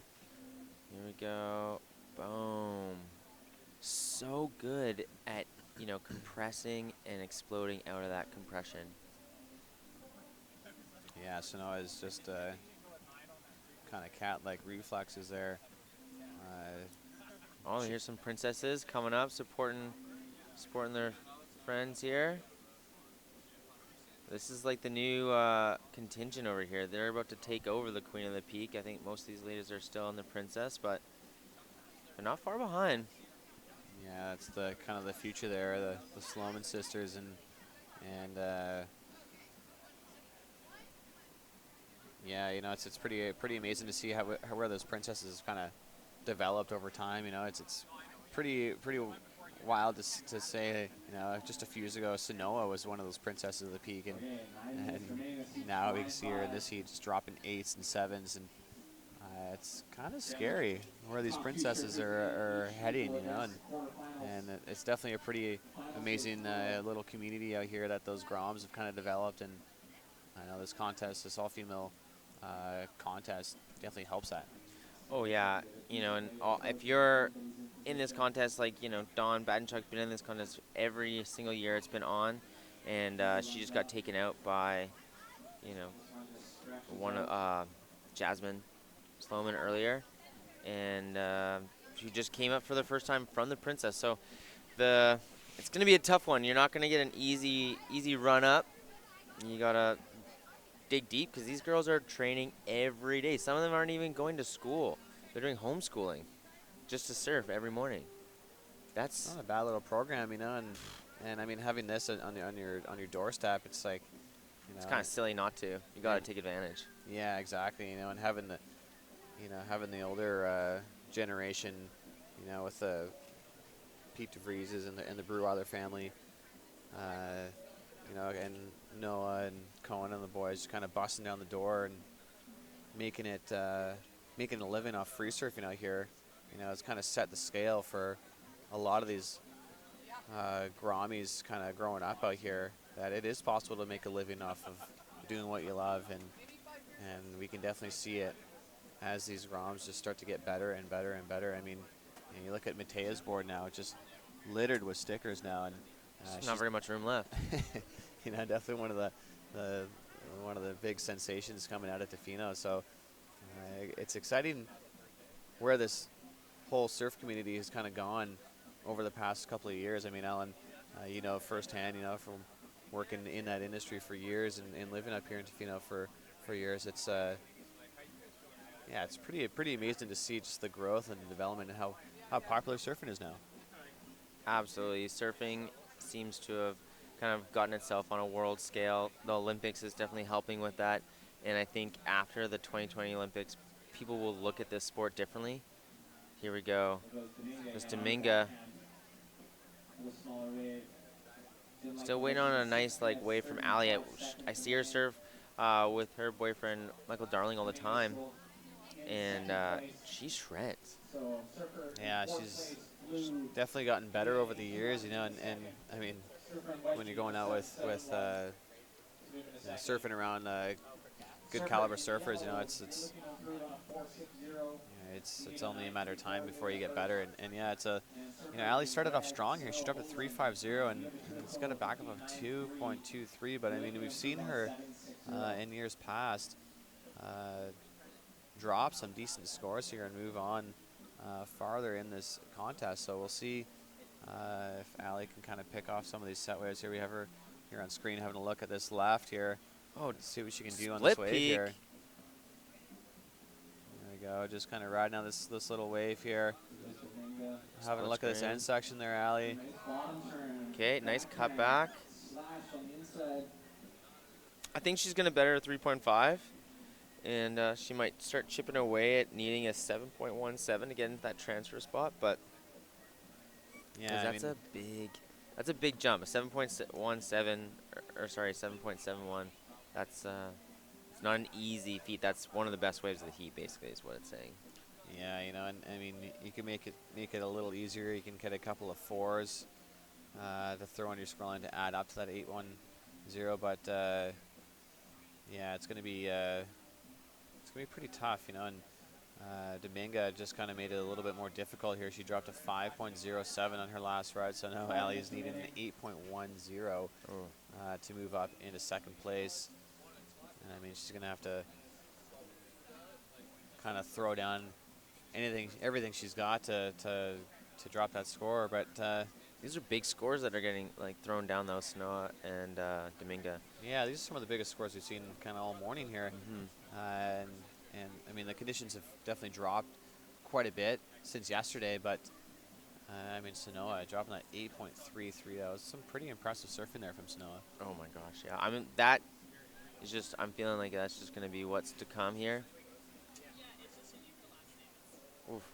It's going to be a big day. Big day, lots of good waves coming through. I think, you know, as usual, Shannon Brown making the good calls, because it is supposed to pick up by the end of the day. Right now, they got no wind. It's beautiful. It's warm down here. People are walking around without jackets on. Even saw someone wearing shorts. So come on down to the beach, grab a coffee, bring your reusable mug, say what's up. And of course, if you can't come down, hit us up on Queen of the Peak, hashtag Queen of the Peak, or hashtag QOP 2019. We'll shout you out, right? We'll shout you out. Yeah, get social with us. Nice. I love the beats. Always going down here. I think that's coming out of the Billabong tent. They got a cool little hangout spot. They got wetsuits for you to try out. You know, I believe they've got some 5.4s. Today could be a 3.2. I feel like you could compete in a 3.2 today. No hood. It's doable if you are that dedicated. I love being cold out there. Yeah, it's looking like a nice summer day, you know, and as that sun gets higher, it's supposed to kind of warm up a bit. And I mean, October is definitely one of the better times of year to surf. Out here, the water's not quite that cold. You can still get away with those thinner suits, and then especially on days like this, you know, the mornings are a little bit more chilly in the mornings. But once that sun gets nice and high, you know, you can definitely get away wearing a 4.3 still. So yeah, it's. Do you ever wear a 3.2? Sometimes. In Tofino, you kill it? Sometimes. Maybe middle of summer. Yeah. July, August, you can get away with 3.2, maybe, potentially on some of those warmer days. But I mean, the wetsuit technology nowadays is pretty insane. You know, my go-to is a hooded 4.3, pretty much all year round. 8 months of the year. Yeah. Come dead winter, you know, jump up to a 5.4 in December, January, February, but jump back to a hooded 4.3 in summertime. Yeah, drop down to a no hood.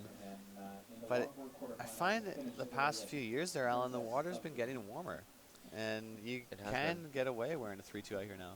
Absolutely. I've even actually surfed out here without a wetsuit. Just earlier in the season, I actually surfed in your patented Speedo. Yeah, my patented Speedo. Firefighter edition. I wouldn't be mad about it. No. Yeah, right. Yeah, that's good. Some other people like to get out there too with the wetsuits. It's just kind of like a novelty, fun thing to do, but it's worth it. It's good for the skin. Yeah, that's it. I mean, it doesn't happen all that often, but here we go back to live action. We got a couple surfers up and riding. Seems like everyone's up. Going down. Amy Shimzu. Having a look at this one, see if this thing will give her a little bonus action on the inside. A couple of little turns off the start there. Yeah, it looked like everyone kind of just had a little party wave there. Amy and Sanoa choosing to go right, and then Ali and Dominga going left. Yeah, I wonder what they're going to reward Ali for. We didn't get to see exactly what she did there, but she was up. Scores are slowly going to start to drop for her. Yeah, you know, it's going to be tough with 40 seconds remaining, you know, to catch up to Dominga and Sanoa. You can see on the screen, Ali needs a massive score here, 9.71. Pretty much a near perfect score here. There we go, Ali, and a couple of nice little wrapping cutbacks there. And it's a nice surfing there from Ali in the dying seconds there. Probably going to be probably the best wave that she's surfed so far this morning. So unfortunately, probably not going to be enough to catch up to Dominga. I mean, those Dominga and Snow are just kind of throwing down all heat. Yeah, but you got to be happy with posting your best score right before the beater. Exactly. You know, that's a good. You got to be proud of that one. Got to take something home. And but we do have a little bit of a commercial break to come up here, guys. So tune.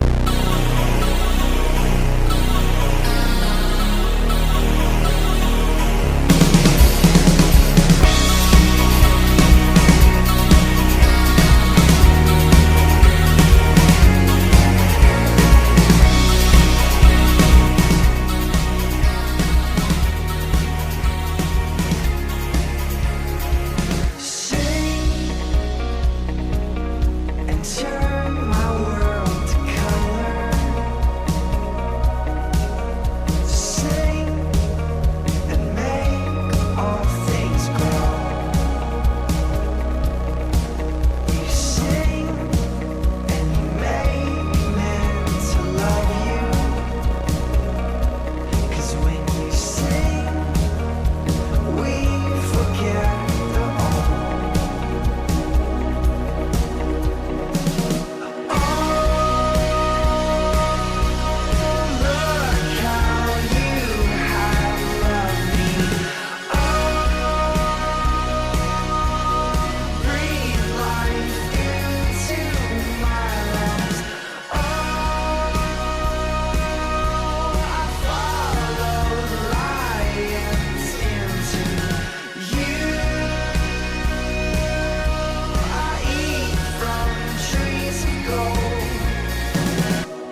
Here we go. We are back down here at Cox Bay for the 10th anniversary of the Queen of the Peak Women's Surfing Championship. In the water, we have the women's shortboard round 2, heat 6. We got Christy Murphy in red, Sonia Barrios Camacho in blue, Emily Ballard in white, Steph LePage in yellow. During the commercial break there, we saw a couple of waves get ridden here. Yeah, Christy Murphy dropping a 5. And it looks like the rest of the team kind of maybe stood up and then wave rode out on them or something like that. So nothing too serious as of yet. Very early in the game, obviously. But I like the way that the ocean is kind of hanging out here. Got a little fog bank far out there, a little cloud cover. Smooth. Good day to be on the water. Good day to be on the beach. Yeah, it's a beautiful day. Emily Ballard, she's up. We got some swell here. We got Emily looking at that one. Unfortunately, kind of just going down on the inside. Yeah, we definitely had pretty decent sized swell. Definitely a lot smaller than yesterday. A lot more contestable for these girls out there. A little bit more manageable with those paddle outs. And yeah, some beautiful conditions here with pretty much no wind. Light offshore breeze. Hopefully that'll hold all day. And yeah, these girls got to be pretty stoked with this weekend for swell and weather. Oh yeah, the Queen of the Peak. I don't know if Chrissy and Mike have done years and years of science, like climate weather days of like we're gonna pick the best weekend in October, but they seem to do it every weekend. That we have here. Yeah, the weather. I mean, there's been a few years where it's been a little ugly at some points, but I mean, the swell never disappoints. And you know, when you're having days like this, especially in October, it's definitely a treat. If you guys are tuning in, I mean, you can see on the screen it's beautiful blue sky down here at Cox Bay. So if you're just lounging on the couch, maybe feeling a little sluggish this morning after sanding it at Shed last night, or the show over at the Legion, come on down to the beach. Bring your chairs, bring blankets, bring some snacks. Yeah, we're gonna have food come down hang here. out, cheer on the girls. Day 2, Queen of the Peak. Yeah, this is perfect spectator surfing right now too, because you can actually see all the waves that they're catching. You know, like yesterday, if you weren't up here, you couldn't see anything. So much white water. Yeah, yesterday was a bit of an aggressive surf for a lot of the competitors. I know talking to a few of the girls after some of their heats, and yeah, some of them were felt a little defeated. Not only just not able to pile into some of those set waves, but also just not being able to kind of surf the way they kind of wanted to surf. You know, it can be a little annoying just having one contest a year. I mean, this contest is going on for 10 years, but there's a lot of build up to this contest, and you know, and up here in Tofino, there's not a ton of contest surfing. So when you do get a chance to showcase your skills in a contest setting, you definitely want to kind of bring it. Here we go, back to live action. Here we got Christy Murphy on her backhand there. Unfortunately, that wave just kind of going a little flat. And she already posted a 5.00. She's out in front. Looking good. Lots of time left in this heat. I'm sure we're going to see some jumping around. Steph isn't going to let this one go down easy, and Emily also is a great surfer. I haven't really seen too much from Sonia. Where's she from?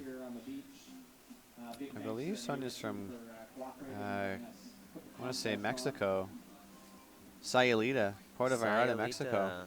So I think this is her 3rd year in Queen of the Peak, and here she is.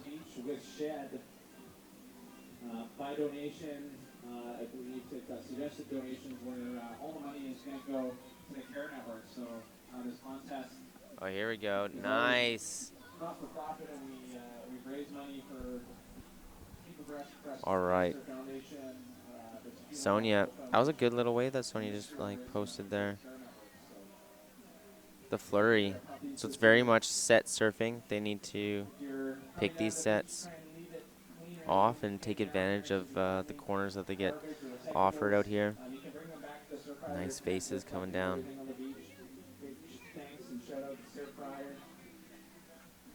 Yeah, we'll see what happens here as this tide starts to drop. I mean, yesterday that center bank here was kind of the bank of choice. A couple of the surfers have kind of been working their way down to the south end of the beach here, Alan. There's another bank kind of just to the left of the judges tower here, starting to light up. A couple of nice rights and a couple of nice lefts rolling through here. Yeah, so yesterday after the competition when I went out, I was just seeing these beautiful lefts peel on through. And so I went and tried to snag a couple of those guys. Oh, here we go. Emily just going to ditch out on that one. Not able to get ahead of the section. I think that was maybe the right call. Didn't really offer much up, but Christy Murphy just got a wicked wave, posting the highest score for herself so far. Yeah, dropping to 5.50 from Christy. If you guys, unfortunately, was just to the left of the judges tower here off the screen there. Christy dropped in a nice looking left and had a huge turn. Pretty much just a one maneuver wave, but had a huge end section to work with, and she went up and hit that lip with some authority there and got rewarded with that 5.50. So with 12 minutes remaining here, looking like Christy's starting to flex her muscles on the pack here. Emily Ballard. A lot of these girls are doing double duty. A lot of double duty. Surfing both shortboard and longboard, so it's, their arms must be tired already, though. You know, doing 2 to 4 heats yesterday. Yeah, especially yesterday was a bit of an aggressive day, and a lot of paddling. There's probably a lot of tired surfers out there after yesterday, but it was one of the bigger days I think we've had here at Queen of the Peak. Oh yeah. We saw some pretty amazing scores getting dropped. We saw some pretty massive sets roll through, breaking out almost a kilometer out into the bay. Here we go. We got Surfing White up and riding Emily Ballard on her backhand. There she goes. She kind of went left on that right. I thought she was just trying to get back into the pocket, power source, but the wave ended up closing out on her. Yeah, Emily kind of more known for her longboarding abilities. Very much so, yeah. She's definitely made it pretty far in the Queen of the Peak in the longboard division, and also a couple other local contests out here. Previous winner of the Rip Curl Pro out here, so it's nice to see her on a shortboard and display her shortboard abilities as well. I mean, she's we're gonna go back to live action. We got Sonia all there from Sayulita working this thing on her backhand. Fortunately, that wave just kind of getting a little gutless there. It's kind of breaking in this little kind of bully section out there, Alan. It's I think that's gonna put her up into second place, though. Yeah, she's definitely was looking super busy on that last ride. Pretty much doing all she could on that wave. Here we go at the back there on this replay here. Sonia, nice little tap off the top there. Yeah, staying with it. Staying with it. Unfortunately, this wave just a little flat for her, not really being able to engage that rail and set her fins there. But nice smooth surfing there from Sonia. She did get rewarded there. She dropped a 3.37, pushing her up into second place. I mean, at the end of the day, that's all that matters. As long as you get that score. That's right. Want to get in that transfer spot. Yeah, it's definitely one of the spots you want to be in. That transfer spot is. It's always got to be a little nervous being in that second place spot. Emily, not far behind, just needs a 2.31. There's still tons of time left. Okay, Steph. Ooh, just kind of got hung up there. And then now we go Christy. No boots, going bootyless. And just lining up this good size right. Nice little tap there if she can get another little finish. That's cool. I'm sure she's going to get rewarded for that. I don't know if that's going to better her 5. Yeah, but it might. Got a couple of decent scores already. We'll see how the judges respond to that one. Christy kind of bringing a bit of a longboard style approach on that board she's surfing. Pretty smooth surfing there from Christy. I mean, she's been getting rewarded all heat long. She already dropped to 5.00 and has a high score of 5.50. Looking like that last ride won't factor in. Nope, they're not going to give it to her. 4.4. 4.4. The judges are definitely very picky. They want to see good size waves. Looks like we've got Steph up. Just riding with it, staying with it very far. Also not wearing boots, but very far forward on her board. Kind of doing those chops to stay with it. Once again, I don't think that's going to really get... She probably might... I think she'll better her score. You know, she does need a 3.81. I don't know if that's going to get into that world, but... Boom, nice compression. She's stoked on that turn.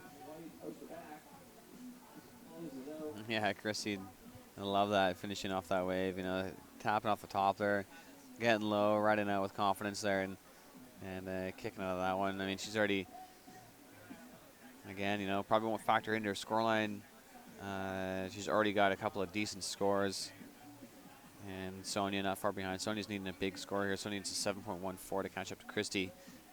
And not far behind, though, Emily Ballard, just needing a 2.31. That's Surfer in White. And Emily Ballard needing a 3.04 now to move up into second place. And Steph, Surfer in Yellow, needs a 3.41. So quite a bit of time left here. Let's see if Emily can answer and get that 3.04 that she needs. Right, there you go. She's waiting for it to stand up a bit on her. Nice. Oh, she needed to ride out on that. That could have been the difference. Yeah, that would have been probably the score that she needed there. She was able to ride out of that clean. Unfortunately, kind of catching around, getting a little off balance there, not being able to ride out of that. But a couple of nice early maneuvers there for Emily on that wave. I like that little highline. She had a nice little kind of tap off the top there, a little float on the foam ball. And yeah, if she was able to ride out clean, I believe she probably would have got that score, Ellen. But yeah, and that's right there why it's so important to finish your waves. Nice little pop up, but bogs her rail there.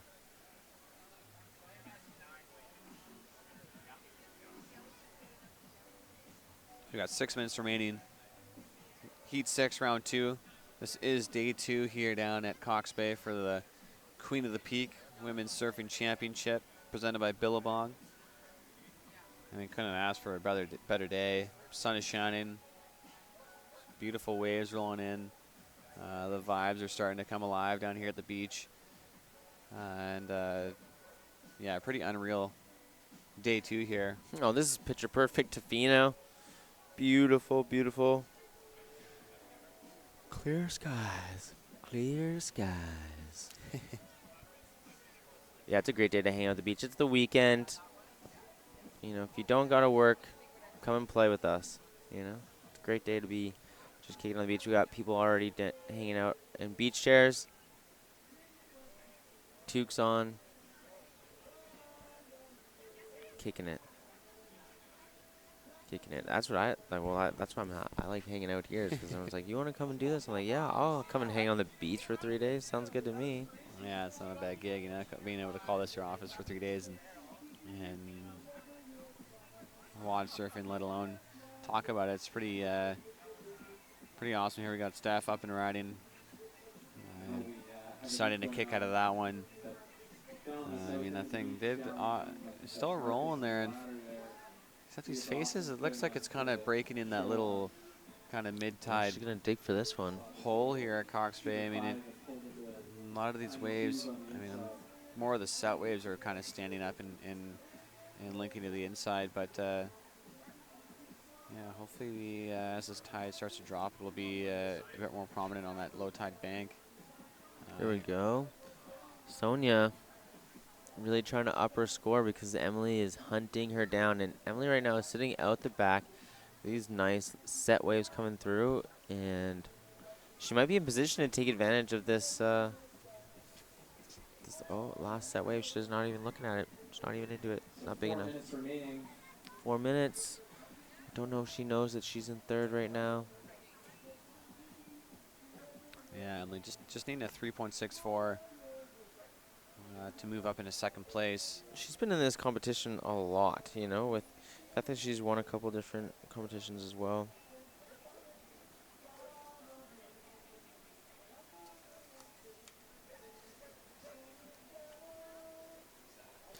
Yeah, so if you guys are tuning in live, spread the word, tell your friends.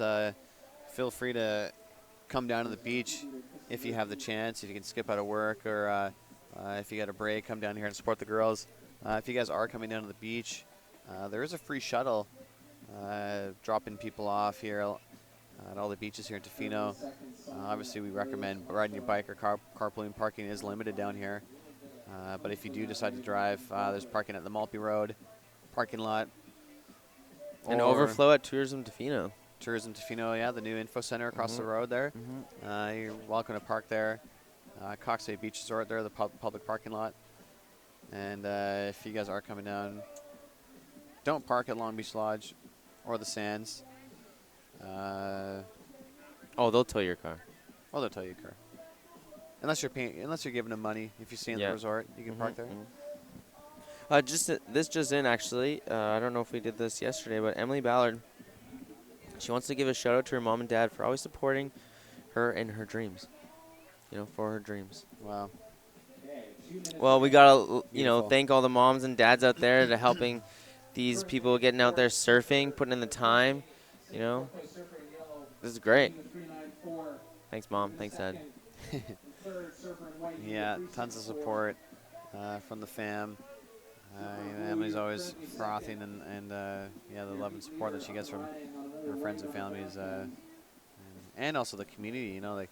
It almost feels like a big, giant family out here in Tofino sometimes, especially when you have an event like this go on. Everyone kind of bands together and supports each other, and you've seen a lot of these surfers out in the water. All right, Emily. Coming in and giving each other high fives, and even out in the water, I've seen a few high fives. And out the back there, here we go. We got Sonia on the screen there. Emily finishes off. She does need a 3.64, I believe. That is going to be interesting. That's going to be a tough call for the judges. We'll see where that lines are up. I know Sonia did also catch a wave there. I don't know if that's going to change her score. Oh, Emily Ballard just posting a 4.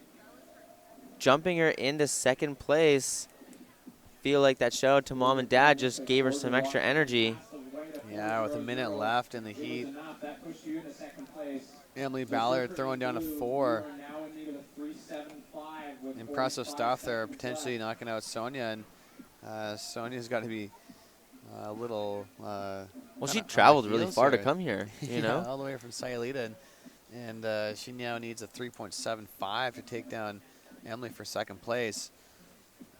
With 30 seconds remaining, I mean, there's still a couple of lines rolling through here, Alan, and see if Sonia can grab one of these shoulders here. Oh, this is a nail biter. There's a couple lines coming in. Potentially might run out of time, but she's having a look at this one. With 16 she's gotta seconds go. remaining. She's got to go. She's got to go. Oh. Unfortunately, that wave is shutting down. Here we got 10 seconds remaining, looking like that ocean. No way. The hometown hero, Emily Ballard, kicking in that last ditch there and got herself the score to move on. So we will see Chrissy Murphy and Emily Ballard in the next heat, unfortunately. Sonia and Steph will not be moving on. But I'm sure they're going to hang out and spend the rest of the day on the beach. Oh, yeah, it's a perfect beach day. This saw some last-second heroics there from Emily. Dropping a 4.00. Dropped the best wave for her, the heat, and it paid off big, jumping her up into second place and moving on to the next round. So some exciting stuff there in the dying seconds of the heat there, Alan. It was... That's why we're down here, and that's what we love about competition. Is just the element of surprise there, and you never know what's going to happen here, especially at a beach break. Anything can happen, and that was on full display just there with Emily. That's right. 4. Well, moving on to Heat 7 of Round 2 shortboard, we have Catherine Breweiler, big name in Tofino. She's wearing red. Another big name out here, Emily Thick in white. In yellow, we have Sydney Guvich, and in blue, we have Jordan Smith. So, once again, big names coming down in there, very local. Kind contingent going on out there in the water, so we're going to see some smart surfing. Catherine Breweiler, keep your eye on red. She is going to throw down, and she's basically just taken Snowa and the rest of the Grom kind of like female crew under her wing. I see her surfing with them all the time, and it's great to see her giving back like that. Yeah, it's having those girls with such raw talent and having the Kath Breweiler sharing all of her knowledge, and not just here around the beaches, but taking them out on boat trips and kind of sheltering them and grooming them as they progress and develop into some pretty world-class surfers. It's pretty awesome to see how Kath There is she doing. is. Here we go. So we were talking about Kath up in her forehand there. Beautiful little snap there. See if this inside section will stand up for a nice little tap off the top there. Right now, clean. That's competition surfing right there, was what she just did. She's just smart. Yeah, nice. Emily also just got a nice wave too. Yeah, nice confident surfing there from Kath, knowing exactly what she needs to do. Pack on a couple of nice turns and finish strong. She did there. I mean, that wave pretty much ripped it apart as much as she could, and not offering up too much scoring potential. And then Emily just right behind her answered back. We got some scores dropping here. Kath with that last wave just dropped a 5.60, and Emily right behind her dropping a 4.25. Here we go. We got Emily thick up and riding here on her back end. Unfortunately, just kicking out of that one, and wave kind of didn't really offer up anything, kind of closed out on her.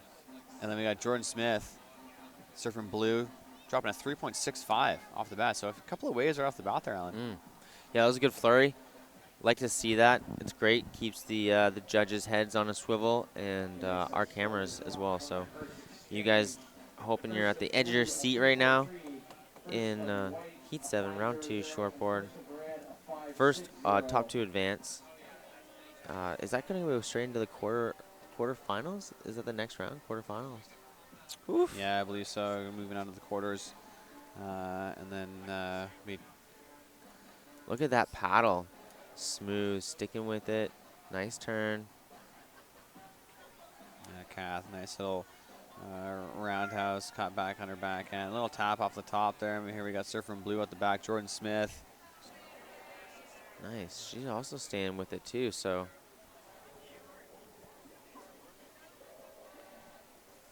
This is great. This is great. Yeah, some pretty nice conditions here. You got to think these longboarders that'll be coming up in a couple more heats here, probably frothing and looking at these waves rolling. It's pretty much perfect longboard conditions. Here we go, up and riding. Just off your screen there. There we go. Surfer in yellow, Sydney Gurvich, looking to open up her scoreboard there. A nice little wave there. Kind of pumped her way down the line and had a nice little finish there. Yeah, giving yourself in a very low score, but a good start. It's still lots of time left in this heat. Kath is kind of starting to run away with it a little bit in that high 10 there. But Jordan posting a score and putting herself up, and nice. Getting a couple good taps. She's got to be happy with that. Yeah, it was looking pretty nice there for Jordan there first at the start.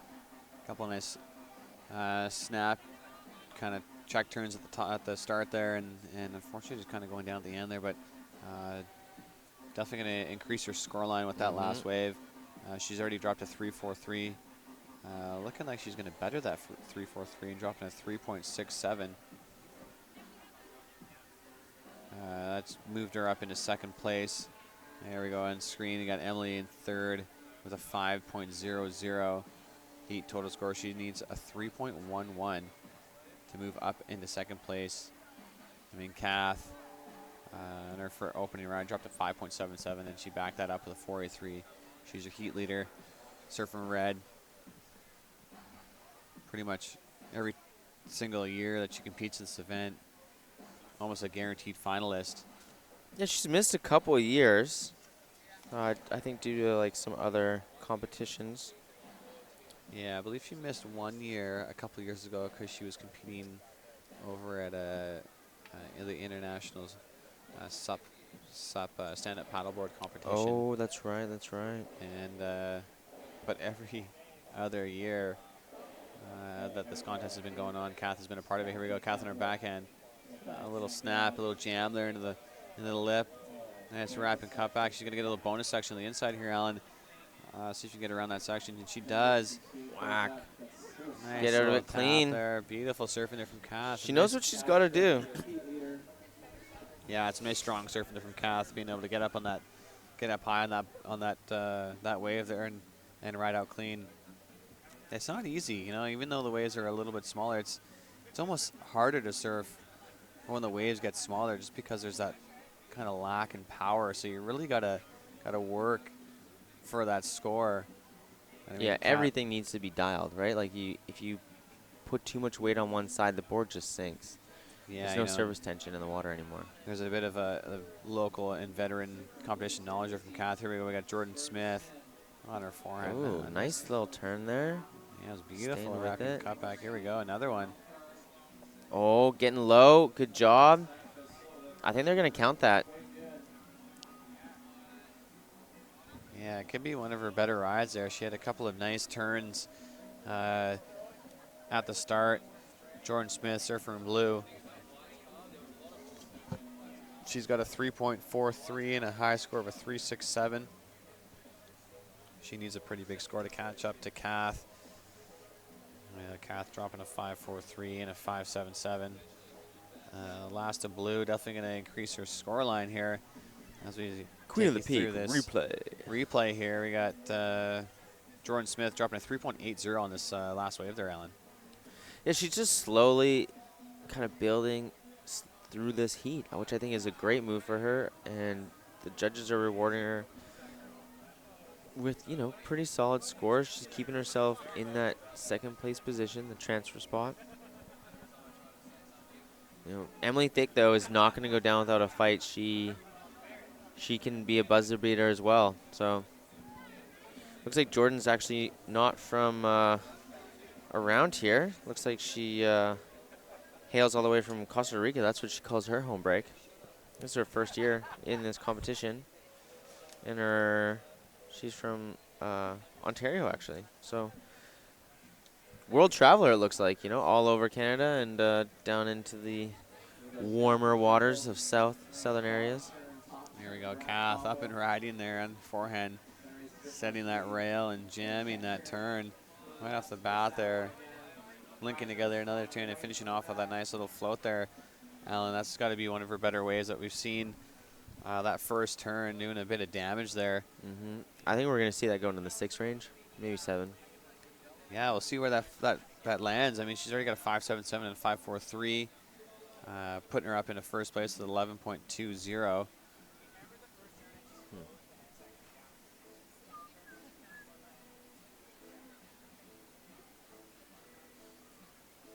And it's looking like she's going to better her score there. Here we go. We got a replay of Kath's last ride, looking like it came in at a 6.17 there, Ellen. Wrapping in, pushing it right back into the power source, getting a nice little pump, keeping that rail line busy, setting this one up again, tossing a little bit of spray back there. Nice little finish. 6.17. Yeah, that's a great score. Nice little wave there from Kath. Dropping to 6.17. Increasing her lead over the pack with 10 minutes remaining. Pretty much a battle for second place at the moment. Jordan Smith holding on to that second transfer spot. Emily Thick not far behind. Emily's just needing a 3.48. Surfer in white. Emily chasing a 3.48 and Sydney chasing a 4.58 with just under 10 minutes remaining. Yeah, all very doable. You know, Emily has already gotten a four-point ride. All she has to do is the same thing, and she's put herself into that transfer spot. I know that she would love to get farther along in this competition, obviously. She's in it for some glory. Yeah, 3.48. It's a pretty achievable score there from Emily. She's done pretty well in the past here at the Queen of the Peak. But, I mean, Yeah, every single year, the playing field seems to get a little harder and harder as Oh, yeah. more girls come up for this contest. And yeah, the skill level is starting just to kind of get better and better and better. Well, actually, she's hit every year. She's been in the competition every year. She's been surfing for around 10 years. She's a goofy footer. Local Tofino lady. And she wants to give a shout out to her hubby, Shannon. He's the best, is what she says. Shannon's the best. So He's pretty good. he's pretty good. He's not bad. You know, he's a pretty decent guy. Yeah, I don't know if he's taking a back seat here. He's the head judge. So might have a little bit of a conflict of interest going on here. But, you know, he doesn't want to get involved. He doesn't want to rig anything, that's for sure. Still looking for a decent score. In third place, surfer in white, you're in need of a 3-4. 8 minutes left in this heat. Lots of time. It has gone a little quiet, though, for the sets. This last 20 minutes has been a bit slower on that front. Yeah. Here we go. We got a couple of lines approaching. Yeah, these sets are definitely few and far between compared to yesterday. Here we go. We got Kath, Surfer in Red, having a look at this one. Uh-oh. Emily. Nice. Emily putting it down, saying, I'm going. That was nice, though. I feel like Kath probably could have taken that, and that would have been an interference. Yeah, it's a tough call. You know, Emily and Kath both having a look at that one. Kath kind of clearing the way for Emily, and she did have a nice little tap off the top there. Unfortunately, that wave did close down on her. Yeah, it just didn't give her what it needs. She got a 2.3 for that, ish. 2.3. One of the bigger waves we've seen so far in the heat, but unfortunately, yeah, just caught a little bit too far behind that section, and it did better her scoreline just a little bit, but she's still chasing that 3.48 to move in to second place with 7 minutes remaining. We have some lines approaching here, Alan. Yeah, they're scratching for towards the south end of the beach right now to grab maybe one of those lefts if they can. Who's this? Oh, nice. Jordan wanting to better her score, making it a little harder for Emily to get through if she completes this bad boy. Split screen. Here we go. It's Sydney out the back there. Oh, and that's a nice one. Peeling. Sydney chasing a 4.58. Looking pretty busy on that wave of hers. She's probably going to be her best ride of the day. We'll see if that plays a factor into the scoreline here with 6 minutes remaining. She's already got a 2.90, backed up with a 1.00. Yeah, that's she's definitely going to better her score. Don't know if she's going to get the 4.5 she needs. Jordan also didn't better her score line on that last one. So Emily's still in a prime position to jump into that transfer spot if she can find a wave to give her the opportunity to do it. With 5 minutes left, we're about to flip that buzzer down and let the other surfers paddle out. So today the surfers are only getting 5 minutes, where yesterday they were getting 10 minutes to paddle out before their heat, which is crazy. 10 minutes, you think, straight paddling, you know. Some people can't even run 10 minutes, and these guys are just paddling against the current and then doing a heat. So, There we go. We got Kath Brewell up and riding. Oh, another huge jam off the top there. Looking at another one crack off the top there. Kath, look, staying busy on this one. Oh my taking gosh, a I hope she didn't board. get hit in the face. She's back up. She probably showed the board who's boss. She probably bit it. Wow. Good surfing, though. Kath really has a great ability to work her rail, and her rail game is solid. Really, like, get her on an open face, and she is doing these huge wrapping turns. Lots of spray. Yeah, Kath, all of her skills and ability on full display here. Beautiful wrapping cutback to start things off here. Right back to that power source, generating tons of speed. Beautiful snap off the top there. 3 very different turns there. I think the judges, all 4 of her turns on that one wave. You know, I can't remember the last time I did 4 turns on a wave in Tofino. Yeah, especially in conditions like this. I mean, throwing turns like that. Kath looking like she's going to increase her score on that one. Dropping a 7.00, Alan. Yeah, that's a solid score.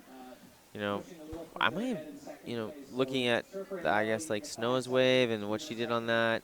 You know, Kath doing 4 different maneuvers. But here we go, Emily Thick trying to get something in before the time is up. And she might get this little turn if she can stay with it and get a finish. I think she might get the score at the buzzer. Hit it nice and easy.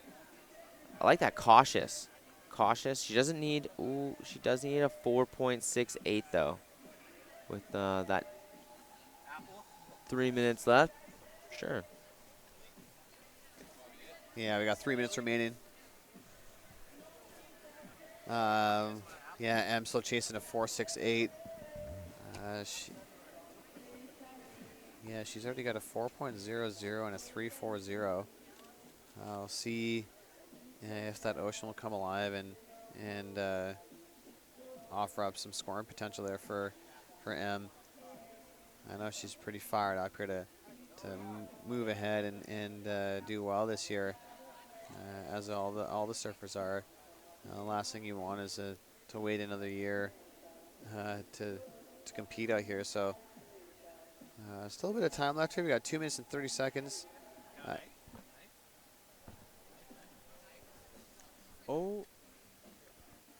do. Is there that like dry bag down there that's all black?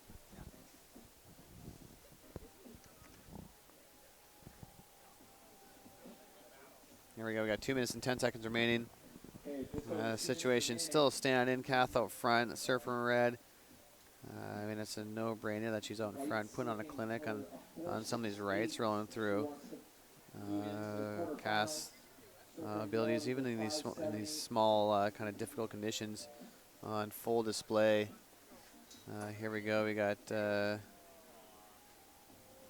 Kath on your screen there. That's your heat leader. Staying patient there. I mean, she probably knows she's out in front. But I mean, you're never safe until that buzzer goes. So Absolutely not. Still staying busy. We got Sydney Gurvich. Getting on the nose there. Getting a little old school. Like that. That's the thing with the fish. Can be difficult to. It's hard not to walk forward on your fish, hey.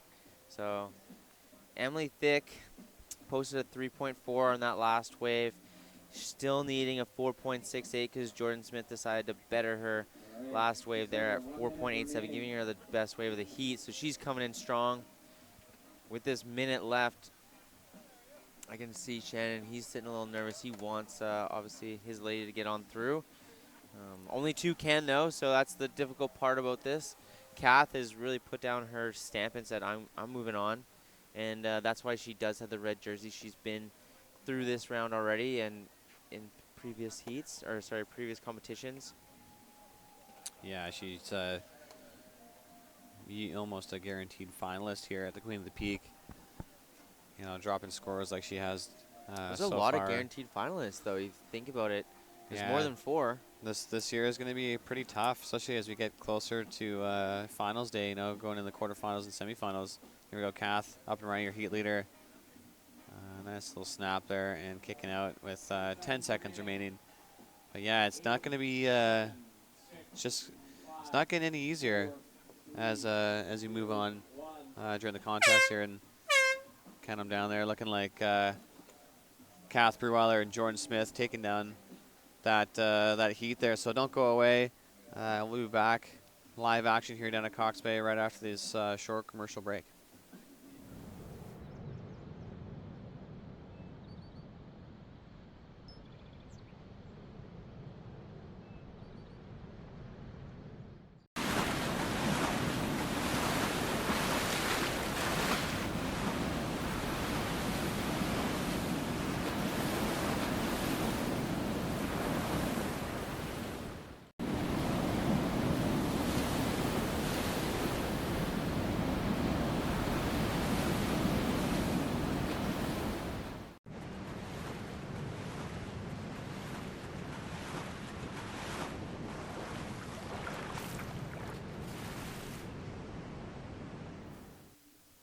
All right, that was just a quick one for you guys. Back right into the action here. We are in Heat 8, round 2 of the shortboard.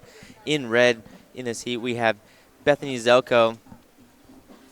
We also have in white Shandy Katsumari. In yellow, we have Ashley Gonzalez. And in blue, we have Ann McDonald. So this is a big heat with 19 minutes left. Bethany, I believe she's won this competition before. Yeah, Bethany coming up from California, starting to make a name for herself up here in Tofino, getting on the Canadian team, kind of doing a dual citizenship there, living down in California, but she is half Canadian, so being able to represent the Maple Leaf on the international scale, she does rip, and it's nice to see some of these girls come up from down south and give a lot of these local girls a run for their money. I mean, constantly when we talk about contests, the first person to come to mind is Mateo Olen or Sanoa Olen, but Bethany building a little rivalry there. Oh yeah, and I think it's great. Forth. It's just pushing their surfing farther and farther along. Yeah, exactly, and it's good to have that kind of competitive nature kind of develop out here. Having these girls come up and kind of throw it down out here. Saying like, all right, I get that you're local. I get that you rip. I get that you're the hometown favorite. But you know what? I don't care. Yeah, I don't I'm care. gonna take you down. And, I'm gonna beat you in your home court. Bethany brings it every single year, and yeah, definitely a little bit of a rivalry between Bethany and the Olen sisters. And here we go, first wave being ridden in the heat. This is Ann McDonald. Nice, flowy, up to the top. I believe she's riding a fish. Little cutback. And then in the background there, we have Shandy Katsumari. All right, so interesting exchange. We'll see where the judges go with both those waves. Two very different styles. Shandy riding a shortboard, getting a little more attacky style of a surf. And then Ann McDonald just doing a little more cruise on the fish. Ashley also surfing a fish today. So Ed McDonald getting around the 3-point range, and Shandy only getting the 2.4, and Ashley dropping a 1 just because she got up on that last wave. Bethany being very choosy. What is it? We're about almost 5 or 4 minutes through a heat here, and this is her first paddle battle. There it is. Nice getting right back into the pocket. Okay, look at that. Rail game on point. She's going to be able to stay with it. I don't know. It's too bad she couldn't get that last turn. They won't count that one, but I bet you that's going to go into the 4, at least a 5. yeah, Bethany starting off strong with that wrapping cutback. Traveling a ton of distance there, wrapping it back to that power source. Unfortunately, the wave did kind of fade out in front of her. Here we go. We got Bethany on your screen there. I love that little fade right into that power source, generating a ton of speed here. Linking this first maneuver there, wrapping it right back, opening up her body, and generating a ton of speed. Able to get a second turn there, but that wave unfortunately going a little flat. So a 5.67 is what she's awarded with for basically 1 turn. It's pretty nice. Good start. It's exactly where you'd figure she would be. She is wearing the red jersey. She is the favorite to win. Yeah, it's pretty impressive surfing there from Bethany. She definitely not shy to put it on rail, and she's got just when you think her forehand is good, when seeing Bethany take off on some rights and going backhand, her backhand is almost even better. So it's a pretty dangerous surfer to go up against, and pretty awesome to watch up here. Just nice, clean, crisp surfing there from Bethany, and you can see why she got rewarded with that 5.67. So as long as you're throwing down some good maneuvers, you don't have to do much to get a good score. No. Well, I love the goofy regular foot rivalry. As a judge, it's really difficult to kind of sometimes differentiate on the same wave. If you got someone on their forehand, someone on their backhand riding the same style of wave, not as many choices when you're on your backhand. So it's harder to showcase different maneuvers. Your forehand, you got a little more choices, so can be a bit harder for the mental game as a rider. But Here you go, Ann McDonald's getting flowy again with us. She's in second place right now with a 3.5. You know, getting another score under her belt. She gets another 3.5, maybe gets a 5 under her belt, and she could see herself moving on to the next round. But lots of time left, only 6 minutes gone in this heat. There's no reason why Shani Katsumari, great surfer, been in the town for a really long time. I think she's actually probably a 10-year veteran here. Yeah. Yep, that's right. She says, how long have you been surfing for? Lots of years. I love that. And she's a regular footer. She's actually from Rocky Mountain House, Alberta. Yeah, that's a fun fact I didn't know. That, Yeah. That's just a cool name, Rocky Mountain House. Now, is it just a house, or Yeah. is it an actual town? Like a town? That's confusing. Oh, wow. Ann McDonald taking the lead from Bethany right now with that second score. Even if she doesn't, that's a big feat to do. I'd be pretty stoked. That, in my mind, that'd be like me surfing against like Pete and getting a higher score than him, even though it's early on in the heat. You know, I'd take that as a win. So Yeah, we got 13 minutes and 20 seconds remaining. looks like we got a couple surfers running down the beach. Kalen Breweiler, after congratulating his mom on taking that heat down, he's headed out for a surf. She stoked him out. He's actually one of our judges. Here he is running down the beach. Fine form. Riding Mayhem boards, I believe. Sponsored by Billabong. Got the Billabong sticker up there. Great surfer. I really like watching his style. Gets a lot of it from his mom, I believe. Very tacky. Yeah, he's a bit of a developing into a pretty radical surfer, you know, And a great young man. He's fun to watch, and he's a nice pretty kid. smart dude too. Yeah. You know, he's not just a great athlete. He's also a pretty good academic and a pretty stand-up guy. So, yeah, here we go. We got Ann McDonald up and riding here. Oh, she's stoked on this wave. That's her Beat heat the leader. section. Yeah, she's got a nice wave. A little end section here. Playing it safe. Yeah, cruising down the face there, riding out clean, playing a conservative approach there. Probably going to better her score there. She's got a 2.30 as a backup. Potentially going to replace that score. Here we go, Bethany Zelasco. Oh, nice snap off the top there. Oh, unfortunately, kind of getting a little out of control there and couldn't get around that section. She's already dropped a 5.67 to open up her scoreline. She's going to get another decent score with that one-wave maneuver. She's probably a little frustrated that she wasn't able to regain control and pack on a few more points, but she did drop a 4.10 there, Alan. That's put her up into first place. Oh yeah, she's stoked on. She's stoked on that. You know, she knows she can better that though, and I think she's gonna use that fire to showcase something else. Here she goes paddling for another one. She's a great paddler. Gets into these waves way before you think someone with a shortboard like that. Good crack. Little lefty-righty, as Robbie liked to call it there. Fortunately, it closes down. Yeah, that was a nice little nice turn there from Bethany. Just so smooth and totally in control with that maneuver there. Pretty easy maneuver for Bethany, and as you can see on some of the waves she's taken off today, she's a pretty impressive surfer. So yeah, you know, I definitely want to see a couple more of these set waves roll through and see if some of these surfers can capitalize. You know, Shandy's sitting in fourth place. She just dropped a 2.17 on her first ride. She's definitely capable of getting that 3.77, what she needs to move into second place. And Ashley Gonzalez, she's got a couple of small scores. She just needs a 4.51 to move up into second place. Yeah, we just kind of, it's one of those things, you know, Alan. You sit there and wait, and you just kind of just pray that you'll get a wave that'll roll your way. Oh yeah, the waves are just coming in now. Look at that. Darn. Oh, there you go, Bethany up, hitting another one, doing it quick, getting it going. Whack! That's a nice turn, ladies and gentlemen. That is world-class surfing right there, and you saw it here first. Queen of the Peak, 10-year Bethany nailing that end section.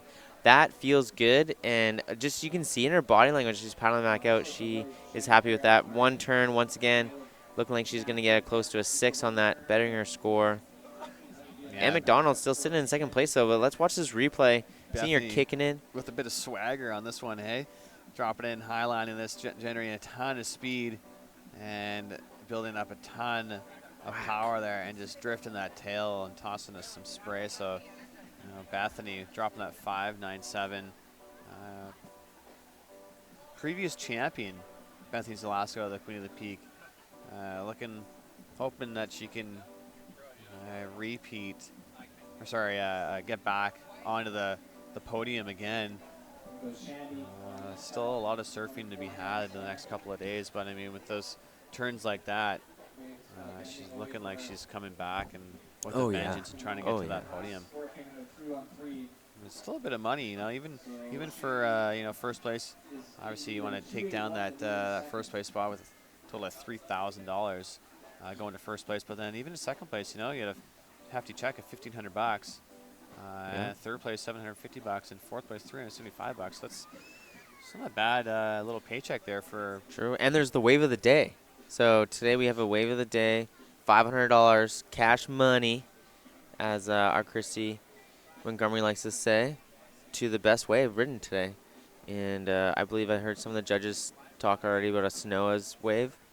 You know, Sanoa dropped some pretty big scores. 8.33 on that. And during her heat, so definitely got to be thinking that she's potentially going to take that down. But here we go. We got Bethany. Surfer in yellow. Ashley Gonzalez looking at this set wave. Oh, just hammered her. But good wave choice. Good smart surfing. Oh, Bethany's out. Nice. Good call. Yeah, Ashley Gonzalez committing on that one. Unfortunately, that end section kind of clamping down and taking her out. But pretty decent commitment there from Ashley. You know, look at this beautiful set wave, kind of grabbing rail, setting that line. Unfortunately, that wave just kind of stood up a little bit too tall and taking her out at the feet there. Hopefully she's all right. It looked like a bit of an awkward fall. Looks like she's fine. She's getting back out there. Oh, there is. Woo! Here goes Bethany. Racing. Just couldn't find. We got 6 minutes and 40 seconds remaining. Section to hit. 6 minutes, 30 seconds. Left in the heat. Yeah, still lots of time there. Not in their minds. I'm sure they're like, this heat's basically over. But as I was watching it, this time seems to move a little slower. Yeah, you know, as that crunch time kind of channels, here we got a little split peak action. Bethany. That's cool. Was hoping that this thing was going to open up for her. She was racing down the line. Unfortunately, that thing just closing out, not offering up any sort of scoring potential.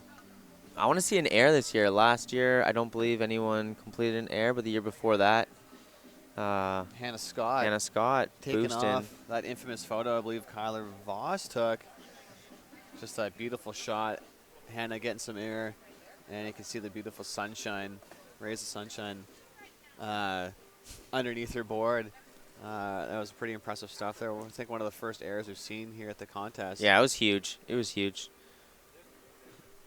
That's why you got to tune in. If you can't be down on the beach, you got to check this out because you do not want to miss out on basically something that's like first time ever. You know, breaking the barriers, breaking down the doors, all female surf competition. It's all for them.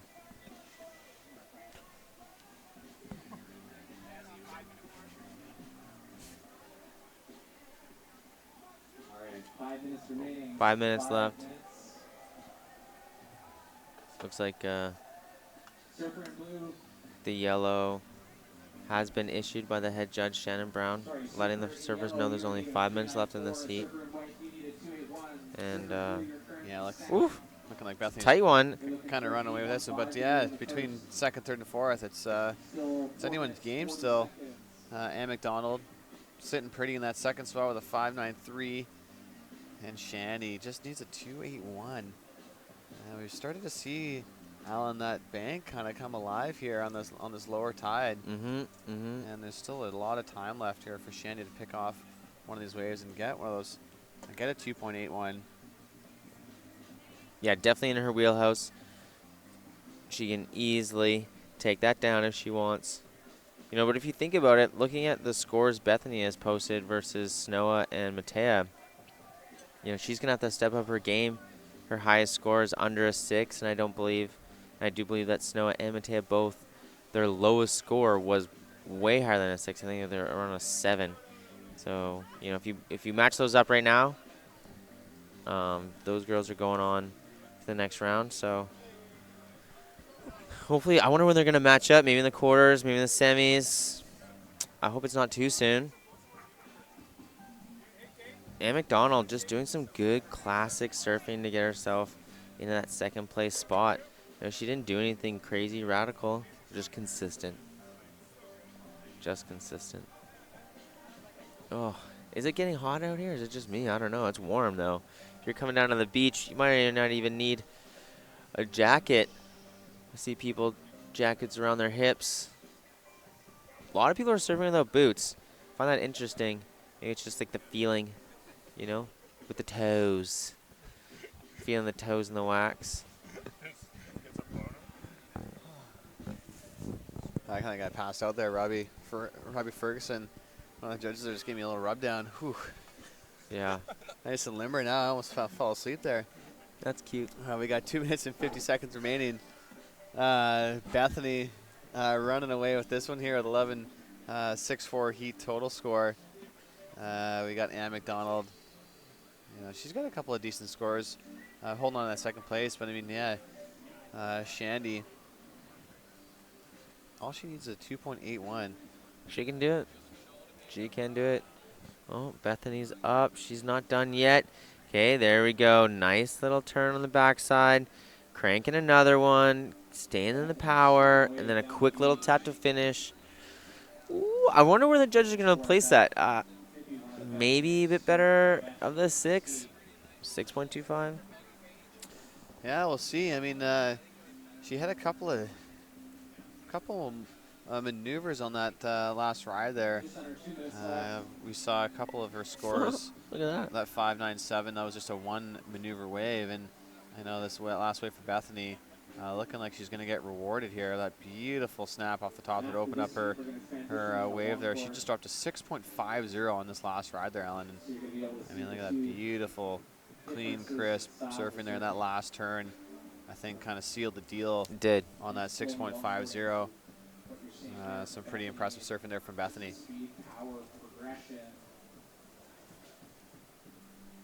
So that's the red comes in at 6.50, so you've improved your scoreline. You now are on a 2.8. Oh, yeah. And McDonald's getting a little quiet right now. Caught her a little wave there, but ended up not being able to keep her going. Ashley Gonzalez also very capable of getting a 3.94 to get herself into that third place spot. You know, put a little pressure on Shandy. Shandy does also have, oh, look at this. She's going to dig for this wave here, Shandy. All right, there we go. Whoa, and then Bethany.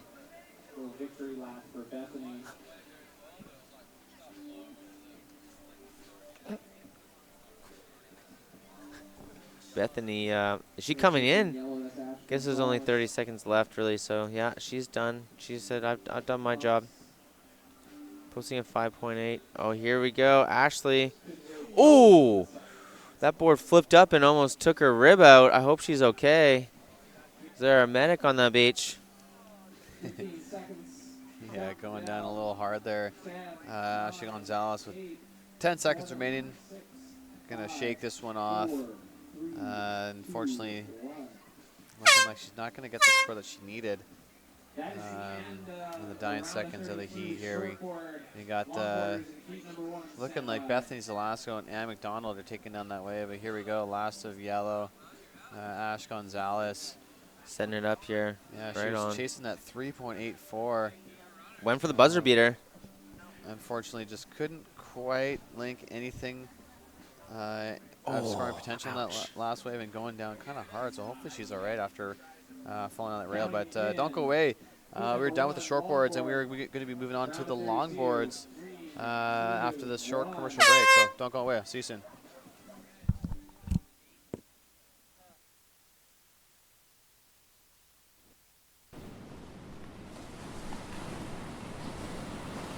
The sea had woke at midnight from its sleep, and round the pebbly beaches far and wide, I heard the first wave of the rising tide rush onward with uninterrupted sleep, a voice out of the silence of the deep. The sound mysteriously multiplied, as of a cataract from the mountainside. The roar of winds upon a wooden steep. The sun comes to us at times from the unknown, and inaccessible solitudes of being in the rushing of the sea tides of the soul. Inspirations that we deem our own, our sun divine, foreshadowing and foreseeing of things beyond our reason or control.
Billy Bong, presented by Billy Bong, Queen of the Peak. Yeah, I like that commercial. I think it might be my favorite commercial of the Queen of the Peak so far over the last 10 years. Wherever they are there, it looks amazing. Yeah, but it does look amazing down here on the beach. We are now in round 3, heat 1 of the longboard competition. And out in the water, we have a serious, all local people in the water right now. In red, Matea Olen, already posting an 8.06. In yellow, we have Emily Group with a 3.2. In blue, we have Bree Weeb with 1 score. With a 2.4, and then Emily Thick back in the water right after her her shortboard competition, putting herself in a 3rd with a 2.63. So here we go. Bree is up, riding. Whew. Right in the longboard. This is a perfect longboard conditions, my friend. I am so excited to see this go down. Sure, the shortboarding is great, but a little more extra flair going on. But I think we're going to see some great stuff from these girls. Lots of walking around, doing some bigger, kind of more critical maneuvers because they're not just holding on for dear life. Yeah, you definitely got a bit more time to kind of focus on what you're doing on your board. Yesterday it was kind of just drop in and grab rail and pray that you don't bail. It was pretty intense there, but we got live action here on the screen. Here we got Emily Thick doing double duty. Just finished her shortboard heat a couple of heats ago, and swapping boards and heading out in the longboard.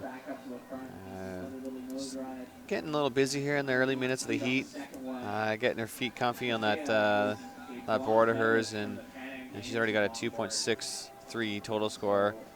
Looking for a decent score to move up into 2nd place, but I mean, still tons of time left, and I mean, Alan, we couldn't ask for any better conditions here for longboarding. It's pretty ideal at the moment here. Oh, here at Cox Bay. Very perfect.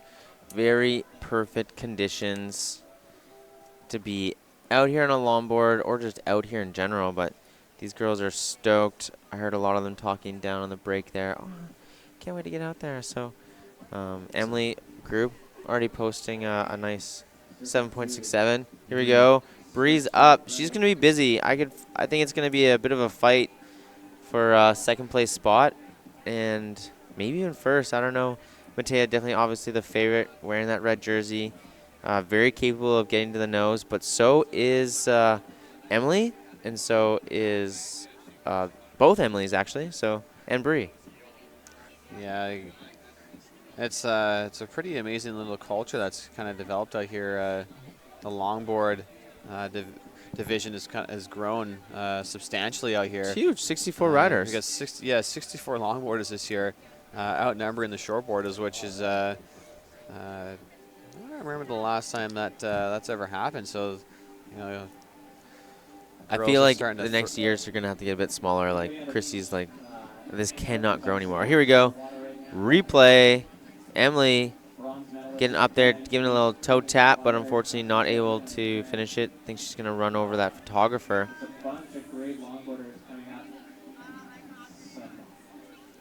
Here we go. Matea digging, no boots, not giving up on this wave. She's paddled for it, she wants it, and she's got it. Here we go. Very high up on the board, great to start off. Out to the nose, hanging out. Oh, she's gonna lose it. So sometimes you get too far up in the nose, and you just pick a line that just isn't keeping you in the power source, even though you're trying to stay with it. Yeah, exactly. And it's a little bit of a different judging criteria here when you're shifting to the longboard. Utilization of that board is key. So the ability to move up and down on your board, shuffle stepping, if you can get up to the nose, that's when you're going to get some pretty decent scores here. Here we go. We got Surfer in White up and running. Emily Thick on her backhand. She's got a nice big wall ahead of her here. Kind of milking this one. Just nice cruisy wave there for Emily. She's currently in third place. There we go. Got Emily grabbing second place, trying to answer back and hold on to that second place. Up again. Oh, unfortunately going down, but Emily's staying busy on that board. Oh yeah, she's a really good longboarder. I feel like this is where she excels the most, is on that longboard. She does love shortboarding, of course. She does like the bigger waves. Spent a long time over in New Zealand, I believe. But here we go. Nice little replay. Straight pop up. Waiting for that wave to do something. Setting her rail. Getting that fin engaged and starting walking forward on the board. Ooh. Getting back in the power. Nice and easy. Yeah, that was a nice wave there from Emily. Staying nice and busy and trying to get right up to the nose there. Yeah, you can see the judges, like, they gave her a 2.7 on that last one, and she does have a 4.47 and a 3.2 under her belt, giving her kind of a total of 7.67, which means you have to finish your waves. There is no big points awarded for not finishing them. There we go. Nice. She needs a little tap, straighten out. Like, we'll see where this lines her, because I feel like, oh, Matea giving up on that last one.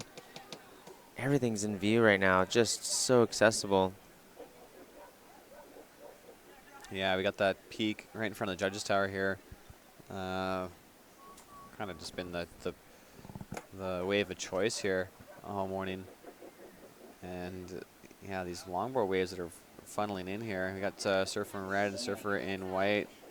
Having a look at this set wave rolling through, looking like Surfer in blue. Just a little bit down the line there is in position there. Here we go. We got Bree. Oh, nice turn. Nice wrapping cutback. Oh, unfortunately, just going down. Oh, here we go. We got Matea Olen up and riding. That's your heat leader. Currently in first. Oh, that was cool, though. That was cool. She's trying to stay with it. It almost looked like the Leah Dawson, like Queen of the Peak poster right there. Yeah, doing the some great soul arch. Yeah, and yeah, Matea getting up there and trying to get trying to replace her 4.53 as a backup, and almost was able to do that. Unfortunately, just lost her balance there. We got Emily Thick on up and right, Surfer in white. She's chasing a 5.08. Emily Thick, probably one of the more consistent surfers out here. both on a shortboard and a longboard. Out of that one. 10 minutes remaining. Always goes, it does places decently well in contest surfing, and even out of contest, when she takes the jersey off, she's still a pretty good surfer, and yeah, it's pretty amazing to watch the consistency, and that's the hardest thing with surfing, is just trying to stay consistent with your surfing. It's pretty hard, and some days you'll be on and you'll be firing on all cylinders, and then next thing you know, the next day, for some reason you can't catch a wave to save your life. So you can smoothen that out and start getting more consistent. That's when you're going to see a lot of progression. And I always find Emily steady Eddie, always a really consistent surfer out here in Cox Bay. Oh yeah, being consistent is like the hardest thing in surfing. Nothing's consistent out here. The waves aren't, the wind's not, tides aren't. Yeah. Other than they come up and they go down. Just when you think surfing is, and you think you're finally getting in your groove, and next thing you know, you got to battle the elements and adapt on the fly, and I mean, that's why I think we keep coming back for more. You get a taste of it when you get a good wave, and then and then you're just trying to chase that same feeling. So it's pretty addictive, surfing. Oh, is it ever? Is it ever? Here we go, Matea up on a wave. You just see her, she's standing nice and tall, walking to the nose there. Okay. Oh, we're gonna see, and a nice old school to new school finish. I can't wait to see what the judges are gonna give that. That was cool. That's probably the best longboard maneuver we've seen so far.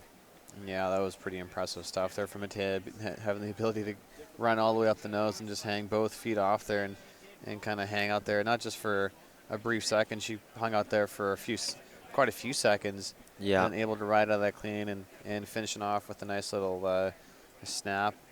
Here we go. Nice replay. Yeah, this is a really good score here from Matea. Looking like she got a 6.50, Alan, on this wave of hers. Okay. They're setting the bar. Boom. That's it. That's the shot. Maybe a little shaky. Maybe that's why they didn't give her the top notch. I figured that would have gone into the excellent range. Like, you get 10 toes wrapped around the nose. That's probably why they're not wearing boots, so it's visual. How many toes did you get? I think you get an extra point per toe. Yeah, you never know. That's we'll leave that in the judges' hands. Oh, Emily Grubb going down hard. There we got Atea going down as well. Yeah, here we go. We got Matea with a 5.83, and then G dropped that 6.57. Judges probably leaving a bit of room for improvement. I mean, the wave could have been bigger for sure. Wave could have been maybe a little bigger, and the length of ride as well. She could have surfed. That wave could have stood up for a little bit more, and she could have done a couple more maneuvers. But here we go. We got Surfer in red. Matea Olen, your heat leader, scratching this one. Not really going to factor into her scoreline. It was a nice looking wave, and unfortunately just kind of lost her balance going down on the board. Ouch. I'd rather hit the water.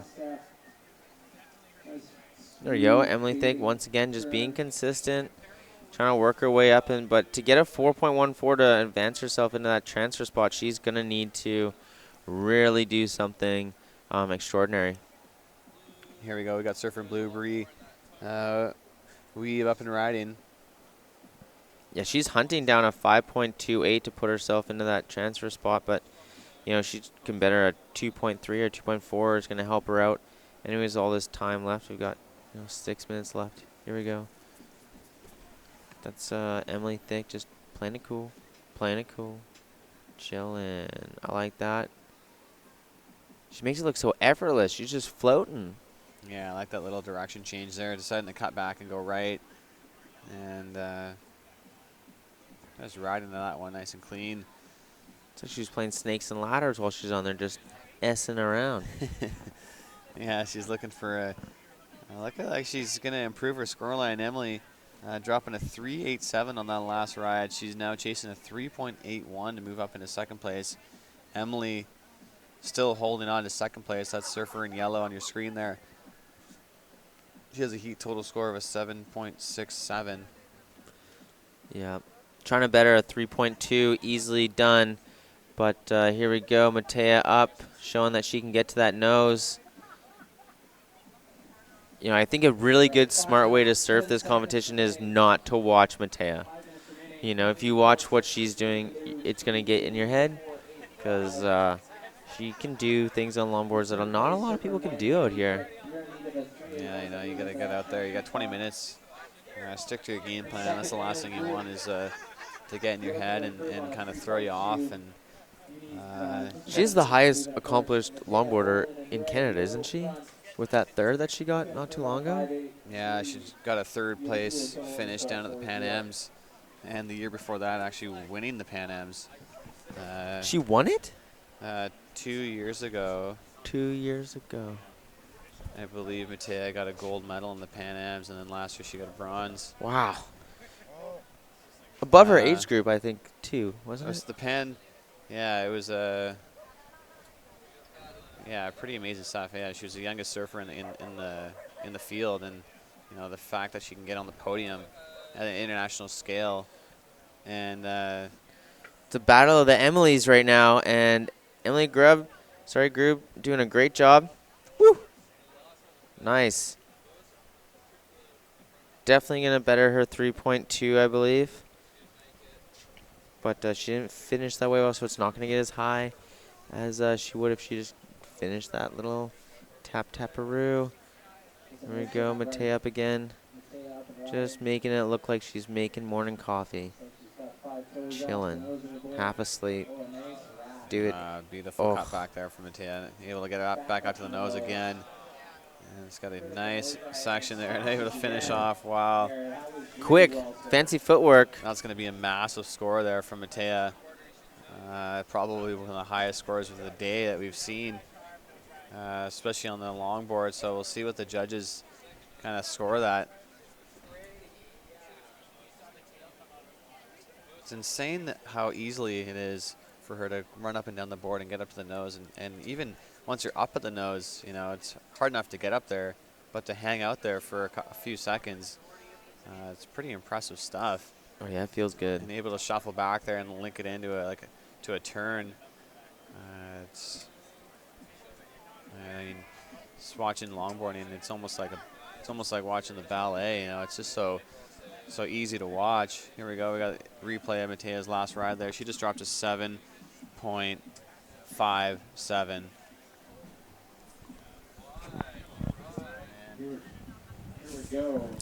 Oh, nice little maneuver there. I love to see it. I love to see that. Also, oh, there's another one. Bam. You know, she can do that on a shortboard, but seeing her do that on a longboard, that's not a light board to be ripping around. So, good on ya. Man, I'd take a lesson. I'd go out there and do a lesson for sure. I don't longboard too often. What about you? Here and there. Here and there, yeah. I mean, it's obviously when the waves are too small to shortboard, it's nice to get out on a longboard. But do you own a longboard? I do. Oh, what do you have? I don't know. Someone gave it to me. Oh, that's really nice of them. Woo! I think she's just going straight to her office on the nose. She's got the corner office with the view. Oh, Matea, that snap at the end there. Another one. What? She's just warming up. She's warming up. She's going to be going up against Leah Dawson at some point, unless we have a huge upset. And that heat last year was pretty spectacular. So make sure if you're hanging out, if you're going to be like, oh, what day should I come and hang out down on the beach? Tomorrow, finals day. You know, obviously it's beautiful today, but I come down tomorrow, hang out on finals day. Yeah, finals day is when all the action goes down, and we're going to be crowning queens and princesses tomorrow. So definitely want to get down here and cheer these ladies on for finals day. Oh, yeah. Here we go with 45 seconds remaining. Bree trying to get back into this thing. She's just chasing a 4.85. A couple of low scores on the board. And yeah, the battle of the Emilys, too, right now. I'm nervous. Like, this is a bit of a nail-biter because it is going to be about a transfer spot. A good friend Emily Grubb is, you know, just in there. Where Emily Thick, she doesn't need much. So hopefully Emily can better that 3.2. She's gotten a couple good opportunities, but the judges just don't want to reward her with that. So here she comes in just for the beater. It's looking like Emily Grubb's going to hold on, or Group's going to hold on to that second place spot with that 4.47 and a backup of a 3.20. So she's going to be happy with that. Taking down Emily. Unfortunately, Emily Thick, Surfer White, not enough to move ahead. She needed that 3.81. So moving on to the next rounds, we're going to see Matea Olen and Emily Grube. Some pretty nice surfing there from both those girls. Yeah, that's got to make her feel good. That's her third heat today, or in this competition so far for Emily. We got another Emily in this next heat there, heat 2 of round 3, Longboard, Queen of the Peak, 10th annual, and in the water, doing double duty, Christy Murphy in red. In white, we have Emily Ballard. In yellow, we have Monica Javaris, and in blue, we have Sophie Cotton. So we're looking like another big heat here. The tide is dropping. We're starting to see it get nice and low. You can walk all the way to Sunset Point now from the beach, and that's when you really start to see the high tide sandbars start to peak out. I love checking that out. Did you see that the whole like a whole bunch of people got together to try to make the big super bank this summer? Do you remember watching that? That was pretty cool. I did see that. Were you part of it? No. No? Okay, well, I think that's why our banks are so good right now is all that hard work that they put in there to... I think what they need to do is just get a dozer down here and on low tide just start pushing sand all the way into the corner there. Yeah. Yeah, but who knows what that could how that could affect. What if it like gave us good waves for one day and horrible waves for the rest of the year? Would you take it? Depends how good the waves are that day. Depends how good the waves are. Depends how many waves I can get before someone else gets on it. Okay, I see. Little Kelly Slater wave pool. Well, that could be the next thing, man. The Super Bank in Tofino. I like it the way it is, personally. Yeah. It's a little bit slower of a heat, but we do have some lines coming up. But you can see that tide is dropping pretty quick. Ladies are sitting in that darker water. There's a bit of current going on there. And then just on the inside, that sandbar kind of dumps, so, or just breaks really fast for those who don't understand the lingo. All right, so Sophie Cotton. Oh, here we go. So we got on the left hand of your screen, we got Matea Olen. In the middle, Emily Thick, and then Emily Grubb flailing her arms around. So smiley, so happy. Oh, it's just great to see how, like, friendly they are to each other, you know? Great competitors, but as soon as they get out of the water, it's just all smiles and high fives. Yeah, exactly. That's what this contest is all about. Obviously, when you're out there, you definitely want to advance and move on, and then out of the water, it's all high fives and smiles. So, yeah, a lot of friends and a lot of friends out there.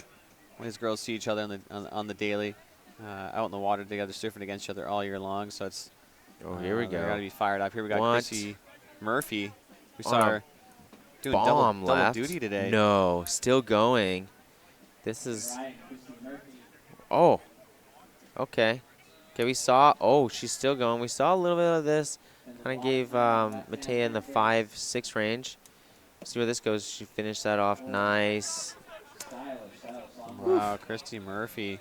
Just when we thought we saw one of the best waves ridden on a longboard with Matea in that last heat, Christy Murphy comes out swinging to open up her scoreline. So we'll see where this one's going to drop. But she was staying extremely busy on that left. And we'll see what the judges reward her with. Yeah, it's funny, like Matea there, being a regular footed surfer, going just for the rights. And then Christy Murphy being a goofy footer going for that left. And we haven't really seen too many lefts line up. But it's, you know, they're out there. And she picked off a perfect left to go for.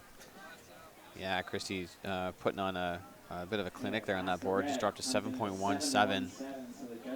on that Whoa. last ride. Okay. Okay. Opening up with a 717 on her first ride, so that's got to feel pretty good to have that right off the bat.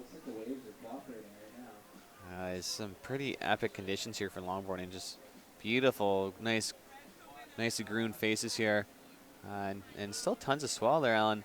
I was kind of a little worried after looking at the report that the swell might drop off a little bit too much, but seems to be holding in this bank here right in front of the judges tower. Has just been lighting up the bay here, so pretty exciting stuff. Yeah, let's find out exactly what we're looking at here.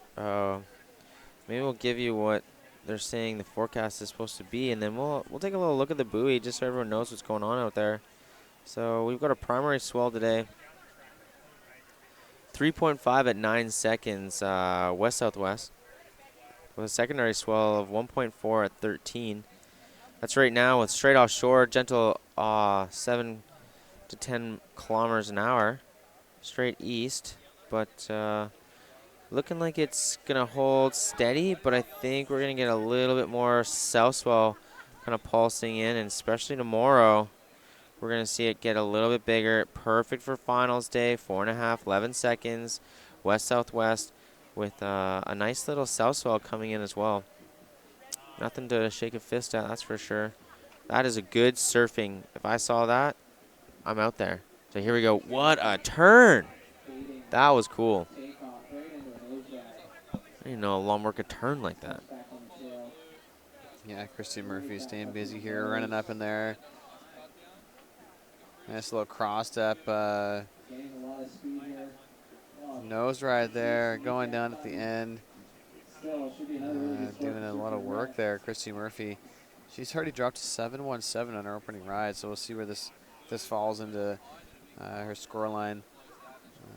Putting on a bit of a clinic. I mean, we saw her surf in the shortboard category a couple of heats ago.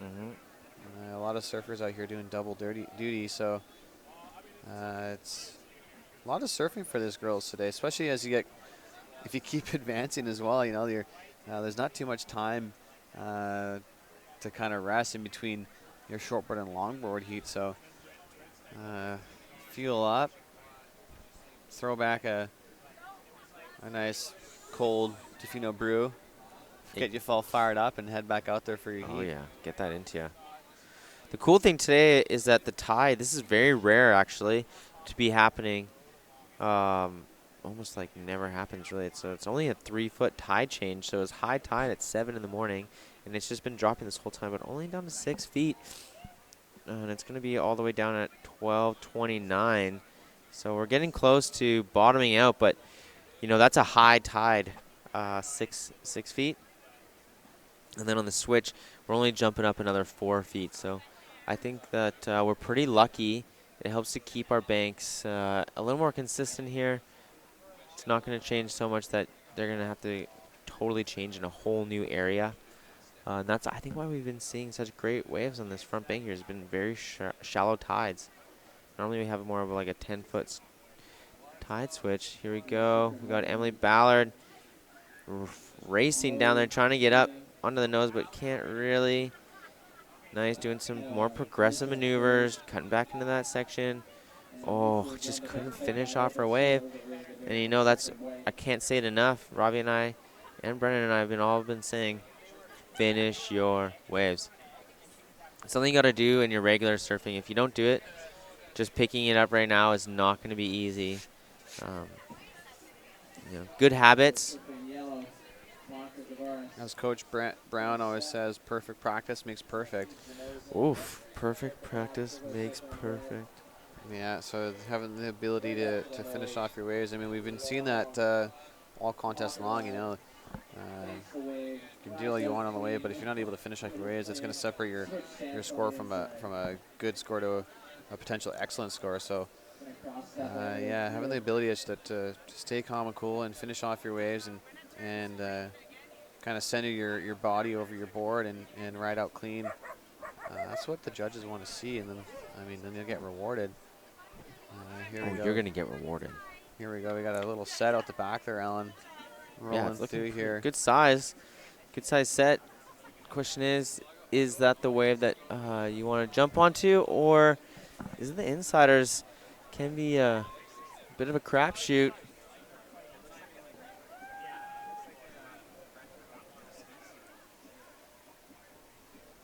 I think this swell actually got downgraded just like yesterday, because I think we're supposed to have more of a south swell coming our way, but not really coming down. You can see a little thing in the corner, but I think the best bank is exactly where they're surfing. It's so cool how everyone respects the zone, the surf zone that this competition has. So if you are thinking you're looking at these waves like, ooh, I might come down and catch a wave, please, don't get in the way, because we'll just make fun of you.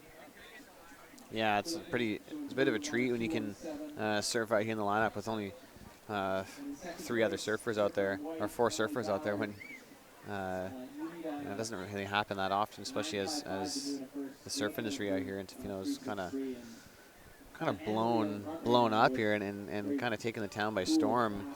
And a lot of people are realizing that you don't really have to travel that far to go catch a wave. And I mean, guys from the mainland, girls and guys from the mainland, it's just a hop over the pond, over to the island.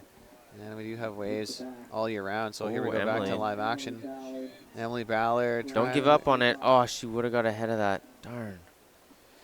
Yeah, that is a really good point there, Brennan.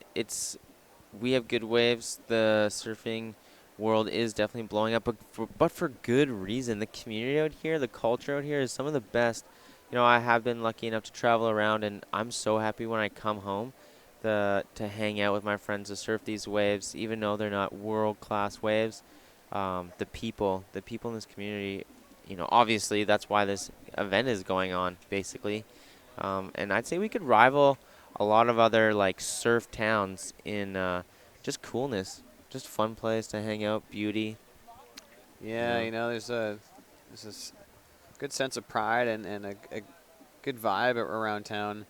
A lot of people are supportive, and a lot of just the whole surf industry and the surf culture itself is a pretty healthy one and a pretty fun one to be a part of. Everyone's happy and everyone's stoked, and I mean, probably for a lot of business owners out here, they probably a lot of people kind of try to get out early, chomping at the bit when you see a good swell approach, and I mean, everyone's pretty good at giving their staff or even the bosses time to go out there in the water and get amongst it. So it's just a good vibe all around this town, and it just seems to be getting better and better, and it's kind of trickled down, throughout the whole coast and the whole west side of the island. Like down in Victoria, there's a bit of a surf culture starting to grow, and yeah, it's pretty awesome to see just where this place has come.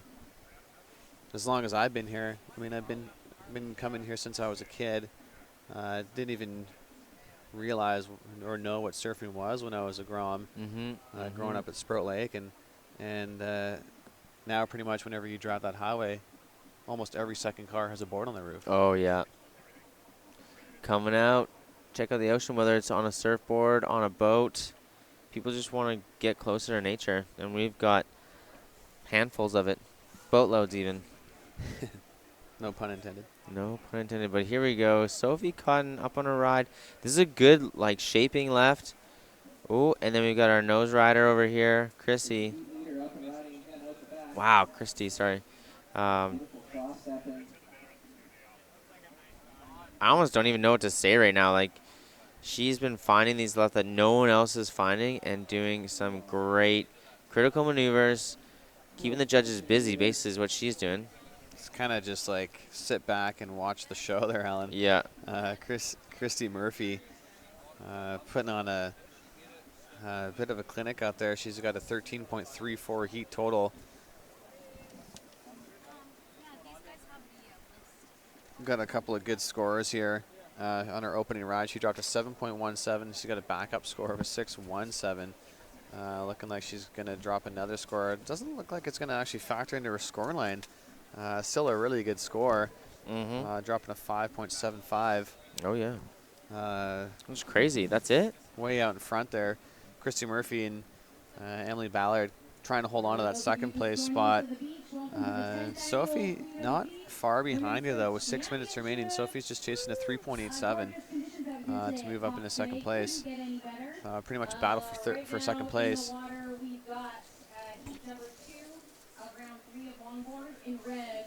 Heat number 2 or 3 right now. Oh, yeah. Oh, it's so beautiful. This is a summer day. It is early October. You know, summer is officially over, and it's fall, but this isn't fall. It's snowing in some places, but not here. It's like, what is it, like probably like 14, 15, 18 degrees? Well, it feels like it's 20. Let me just check for you. Here we go. Nice. Sophie Cotton hitting the lip there, coming on down. Still going. Finishing it off, making it look like she's dedicated and committed.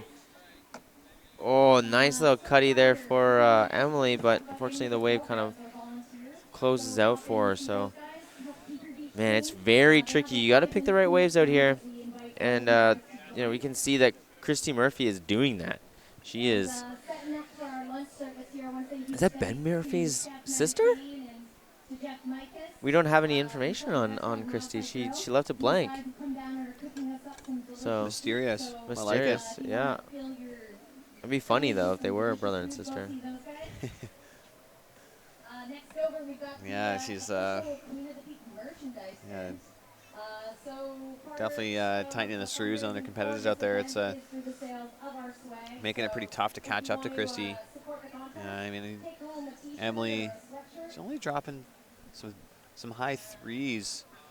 You know, Christy kind of setting the bar and setting the scale out there for the judges of what they kind of want to see in order to get those high scores. So it's almost kind of tough, you know, when you do go against one of those top seeds. They kind of set the scale of what they're looking for. So, you know, a 6 that they get is kind of potentially going to be a little different than what you get. But here we go. We got Monica surfing yellow up and riding. She's hunting for a 5.44. Monica Gavaris.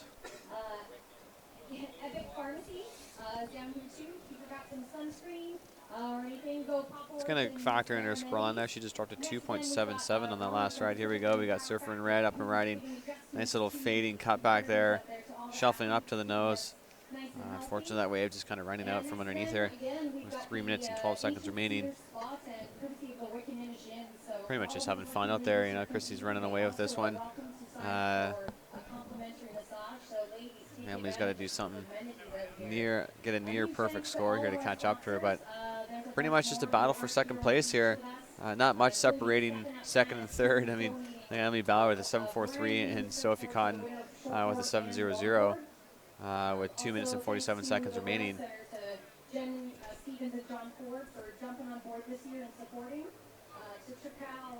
Pretty close here between second and third. See what happens.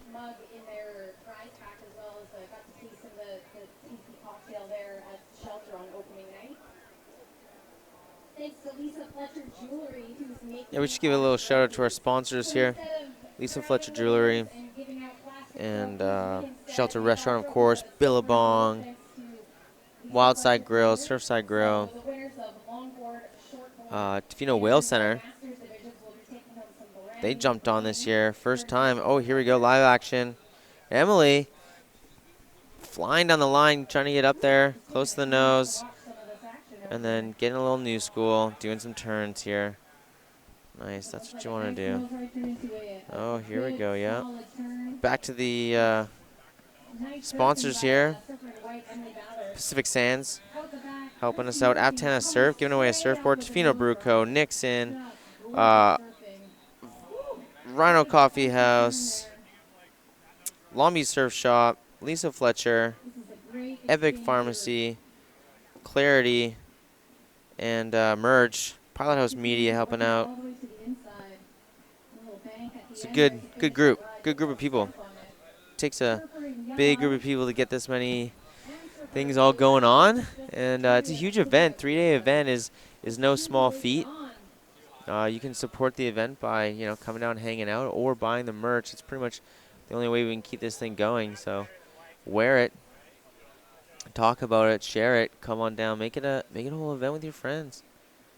There's fun parties that go on every night. We got great food, great restaurants, and then you wouldn't have to listen to me on the TV while you watch this great event. You could be down here hanging out with the stars. Christy Montgomery, to name a few. Noah Cohen, you know, another one. Mike Jacobs. Oh, yeah. Yeah, here we go. We got 30 seconds remaining. Looking like Christy Murphy is taking down this heat. We got 24 seconds remaining. Pretty much a battle for second and third place here. We got Sophie Cotton holding on to that second transfer spot. Emily Ballard just needing a 4.11. So we'll see how this goes here with 10 seconds remaining. 3, 2, 1. Looking like Emily is not going to get that wave. And here we go, Sophie with a bit of a victory lap here in second place. So, unfortunately, Emily not being able to get the score she needed to move on. But ooh, that's hard. You know, you want to get that score. I think we're going to take a bit of a break here, maybe do a nice little pano as we get the rest of the action. But you can see the south end. That's Cox Point, actually. See the fog bank out there, you know, hanging out. Beautiful, beautiful day. Oh, Leah Dawson is in this next heat. Just a beautiful panel here, the beach here. We got that, you know, the center bank here where the competitors are surfing. Then, you know, looking down to the south there, towards the south end of Cox Bay is another bank. You know, if you're down here, or if you're at the beach, you look to the north end of the beach, you got the corner. It's just an array of banks out here, which is pretty amazing and pretty unreal spot to surf.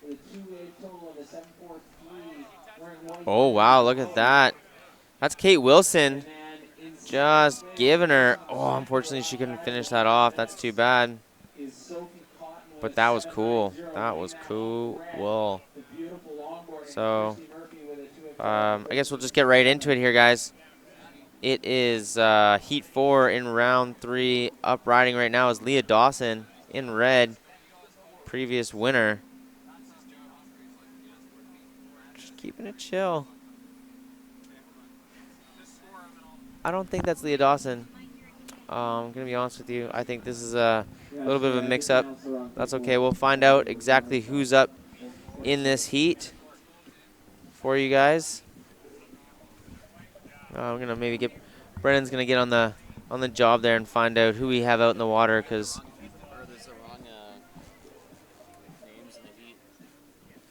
Oh, there we go. That's, nope. Nope. No, she's, no. Maybe.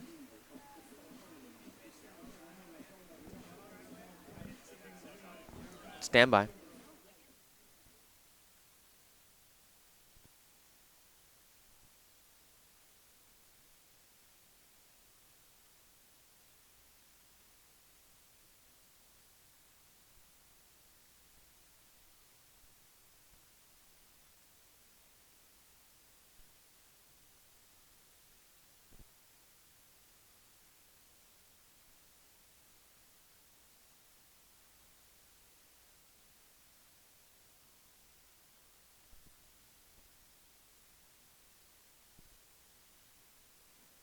All right, everyone. Well, thank you for standing by there. We have now figured it out. It's not going to change on your screen because that's really difficult. Something happened there, but glitch. But we will tell you who's in the water so you can figure it out, and we'll keep you updated with the points. So in red, we have Joe Humphreys. That riding, ripping and crusher screen was in white, and that's Noah Olen.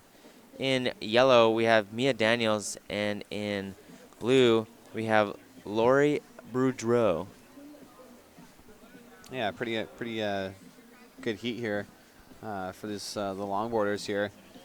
I saw a couple of early rides there from Sanoa, ripping up and down that board of hers, making it look easy. There she goes here again. Here we go. We got Snow Olen up and riding here. Getting right up to the nose. A little bit of wobble on that wave there. Unfortunately, going down. She's probably going to want that one back. But I mean, we still got tons of time left in this heat. Here we go. We got Joe Humphreys on her backhand. Playing that one nice and calm and cool. Just taking it down the line and riding out straight. So nice relaxed surfing there from Joe. Just trying to get a few scores under your belt. And, you know, in the early stages of the heat. And try to get an early lead over the competitors. It's always a tough. It's always the worst when you running out of time and you're trying to get points. So trying to stay busy right off the bat probably helps calm the nerves a bit and helps you to kind of regain composure and focus on the end goal and trying to get good waves. But if you can get a couple of scores, here it goes. Here it goes. You can Look at sit back and relax. Here we got Snow Olen up and riding. See if she can get around this section here. So trying to run out in front of her. Going a little new school here. Not really kind of getting to the nose yet. Just waiting for that wave to really stand up on it, but it's not doing it, which is great. Play to your strengths. I've actually surfed with her a couple times, and man, she just gets into anything she wants. Really, like watching her paddle, I'm like, I need to take a check out of your book. So that's not easy. So just to give you an update of what the scores are at here in white, that's Snow Olen. She has a total of 9.84 with a high score of 5.67. In red, I believe we have Joe Humphreys. She has a total of 5.33. And then in blue, Lori Boudreau, 5.77. And then in yellow, we have Mia Daniels kicking it to round it out. Still yet to catch a wave.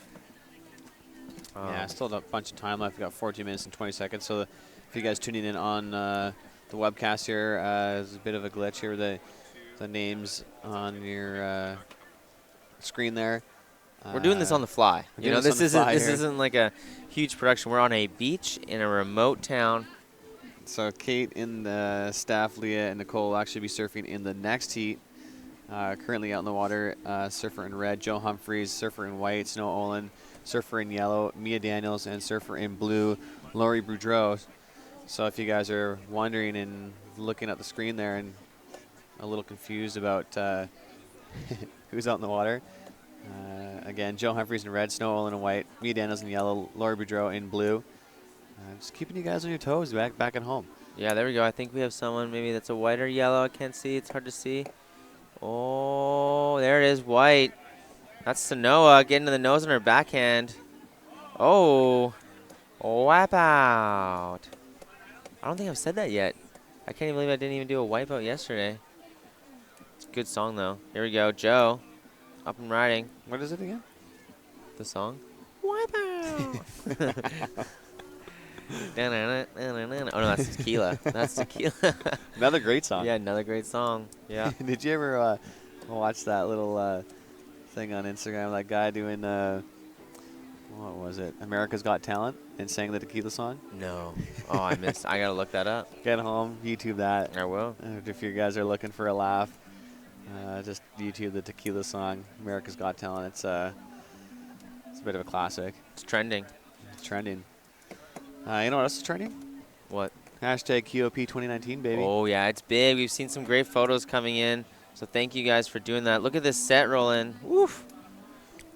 Longboard. Perfect longboarding going down here. If you're thinking about coming on about. Oh, look at that. Nice. Lori.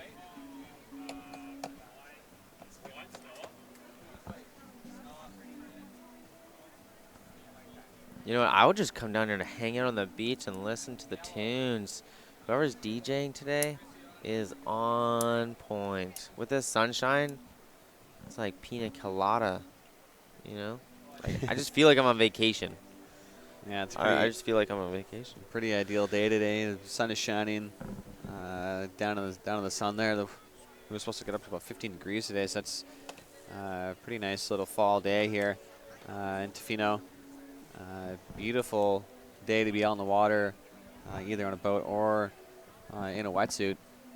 There's perfect waves up and down the beach. And this bank out front here has just been so consistent so far.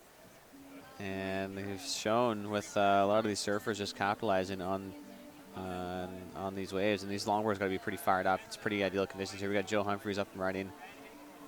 Yeah, just trying to finish off her wave there, but unfortunately the wave kind of just got a little ahead of her. Yeah, kind of phased out there at the end, on the inside.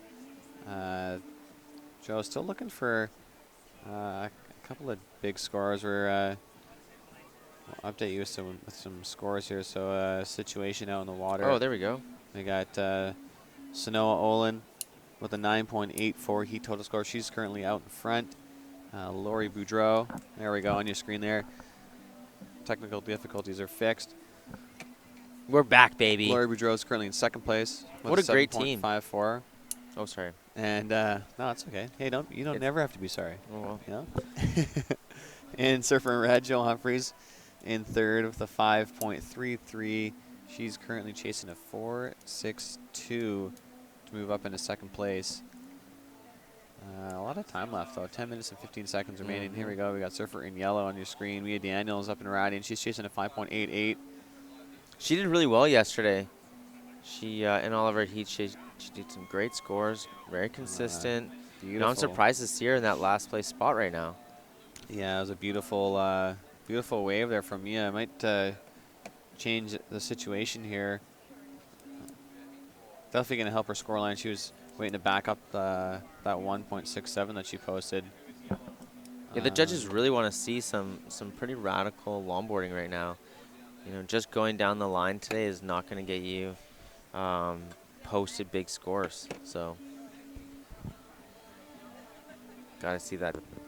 You know, just so you at home, maybe you guys don't know the difference between longboarding and shortboarding. So on the longboard, they want to see them move around, utilize the board, cross-stepping, really trying to get all the way to the nose, and then also doing some really cool turns, staying in the power, just like Lori there doing a little cross-step back, did a little turn, you know, finishing her wave.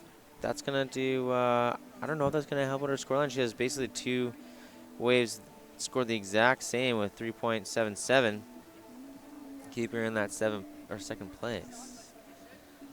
Looks like the judges just say that's worthy of a 307. 307. Yeah, especially as it gets down to crunch time here with 8 minutes and 40 seconds remaining. That second place, you got to be a little uneasy hanging out in that spot. You know, Lori's got a decent lead over the pack. Joe, that surfer in red, chasing a 4.62. But here we go, Snow Olen, your heat leader on screen there.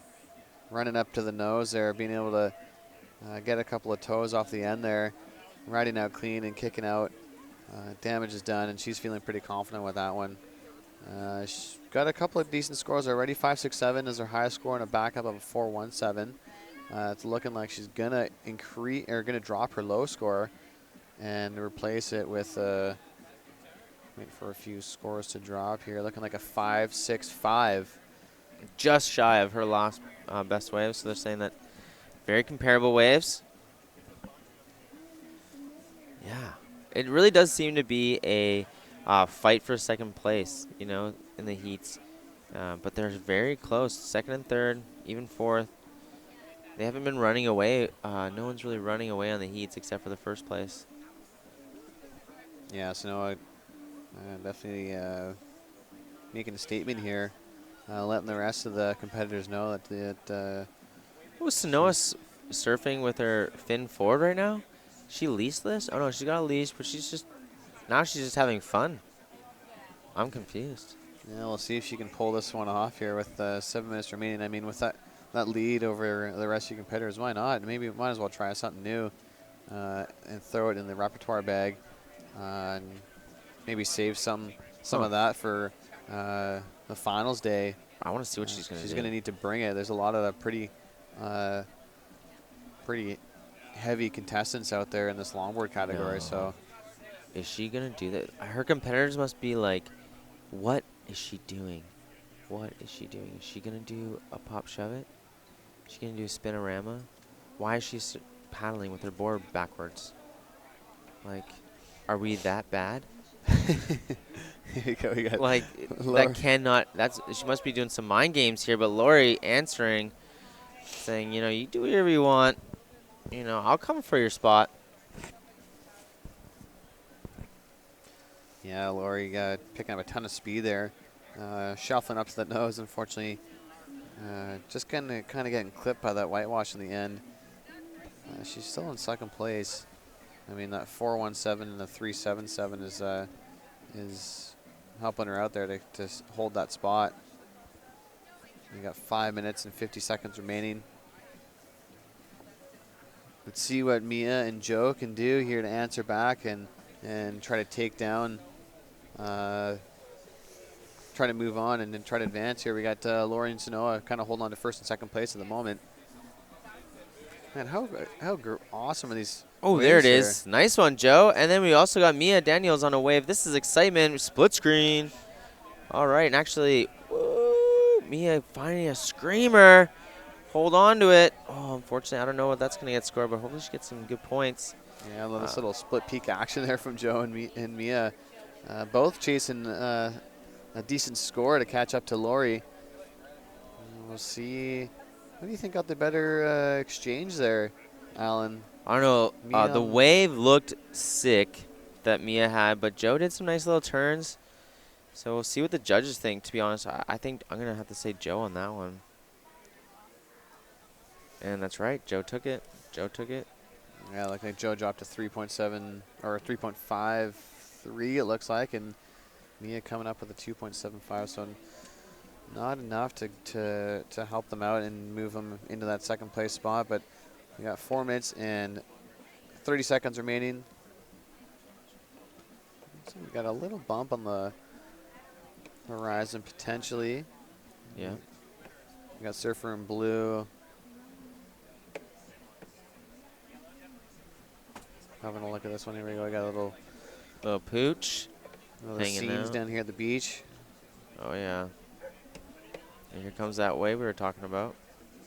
Slowly in. You know, Snowa really likes to paddle a lot. We were talking about that yesterday where, you know, everyone's just so tired from paddling to get out the back that there wasn't a lot of, you know, chasing down waves, which you can do on a longboard because it just gives you that ability to glide. There it is. Backside toe tap. Okay, nice cut back to the power. This is perfect. Textbook. Trying to get there. Ooh, a little rushed. I guess she didn't do anything with the backwards. Or maybe she did, but we just didn't see it. But, yeah, I think maybe that was smart to let that go and just try to get another wave on your belt. You know, save that for the free surfing. Couple mind games out there, maybe. Yeah, yeah. Paddling past your competitors with your fin forward. They're got to be thinking, what is going on out there? But maybe it's like a new style of, like, you know, if you keep your board, your nose in, but you face the opposite way, you just turn around and lay and you're good to go. You know, I've never tried that, though. Maybe. Very different, new school. Conserve your energy, you know? Yeah. All right. All right, what do we got? Actually, I just heard that we're not only being on live feed right now, like on the internet, obviously, with live scoring, but also Tofino Radio.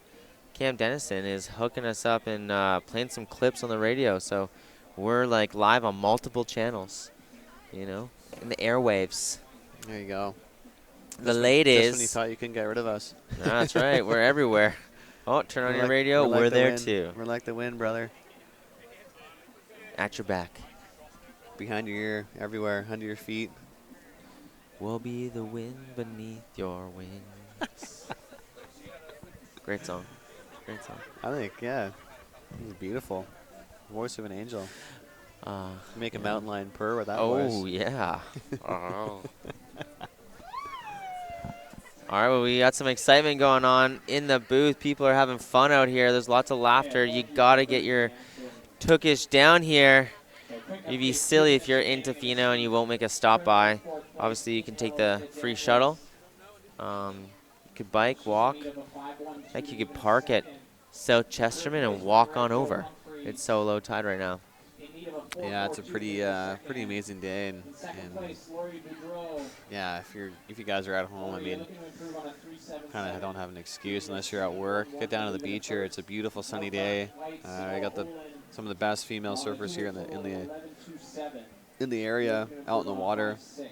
And we also have one of the best female surfers in the country out in the water, and I mean, not far behind. I know Olen just chomping at the bit there to take down her sister and Oh, yeah, it's going to be crazy to see the get next up 10 there. years, right? Like, next 10, 20, 30, 40, you know, the surfing here is just beginning. We're in our infancy. Yeah, it'll be pretty exciting to watch here. We got Snow Olen, your heat leader, up and riding. Beautiful little cheater 5 there. Getting right up to the nose here, wrapping it back. She got a little bonus section on the inside here. We got Joe Humphreys on the split screen action there, going right as well. Sanoa whipping that board around, making it look easy there. Getting up to the nose, linking a couple of nice turns, wrapping cutbacks there, and then was able to finish off that wave. And here we go, we got Joe still surfing this one right to the inside. Might as well take it right to the beach here with 30 seconds remaining. Joe searching for a 4.42. Did you get it? We'll see if that'll be enough. I mean, wasn't too much action on that board, but she did ride that thing as far as she could. We'll see what the judges drop. It might be close. I'm not too sure if it'll be enough, but it's going to be close. I believe Lori also did just get a good wave as well. So we're waiting for the scores to drop there, and that's the end. If you're tuning in on the radio, thanks so much, Cam Dennison, for hooking us up, getting ours down on the airways. We are stoked to have to be on multiple different ways, and that was a great heat. Heat 4, looks like Snow Olen is taking the lead with Lori Boudreau going on to the next round. Joe Humphreys and Mia Daniels, unfortunately, will be not moving on. Moving on to the next heat here, and right on your screen there, that's Lori making her way, getting on in, and big heat coming up. My good friend Cassandra Catter smashing her heats yesterday, winning both of them. This is her first time in the competition, so going up against a good friend of hers, Lydia. Also, oh no, that's not going to be right up this next one. So I believe this is a big heat. We got a big heat coming up here. Big heat, my friend. If I am correct, it's gonna be great to have. Brandon had to take a little break. He's gonna go check the beach, talk with some ladies as they're getting out of the water. But in the booth, I got my main man, Robbie, back up in here. How's it going? Oh, great, man. It's beautiful bluebird day. The waves look good. The surfing is good. That last heat was just action-packed. That was nuts. Nuts.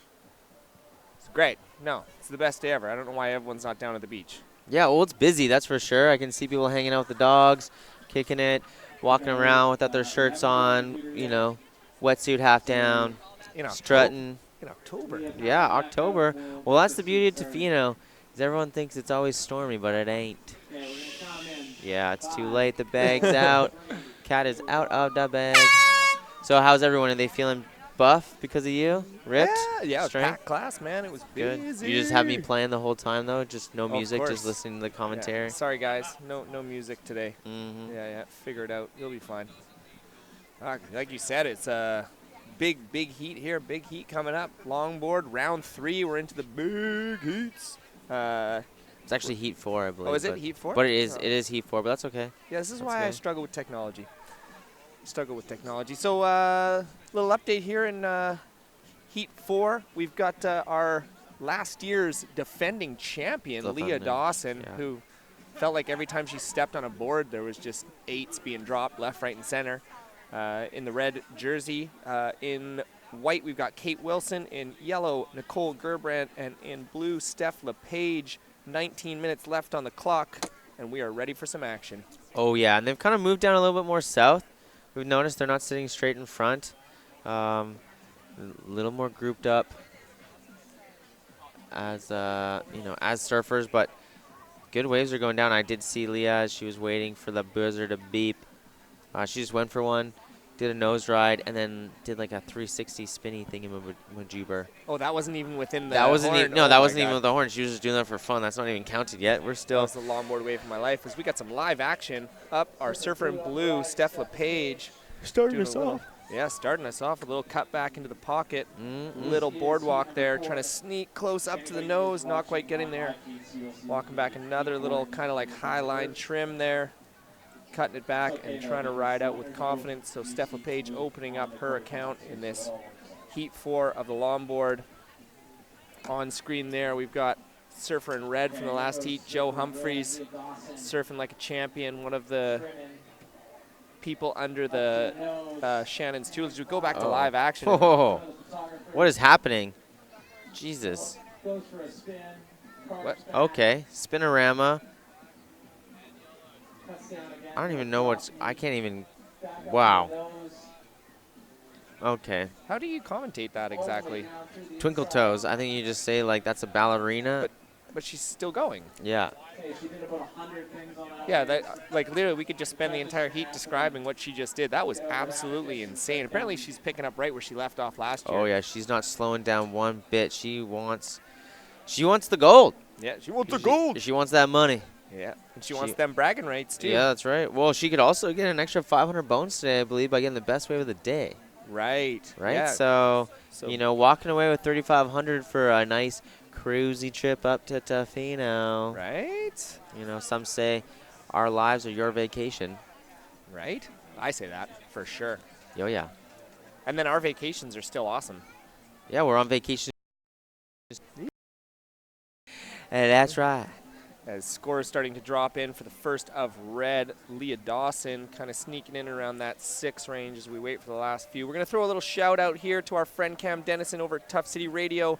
We heard that you are airing us over there. Cam, you are a legend. We appreciate your support here at Queen of the Peak. That's right. Yeah, we think you're awesome. And for everyone listening on Tough City Radio, keep your dial tuned in because there's plenty of action to come here. Tough City Radio. Tough City Radio. This is the Queen of the Peak. Queen of the Peak.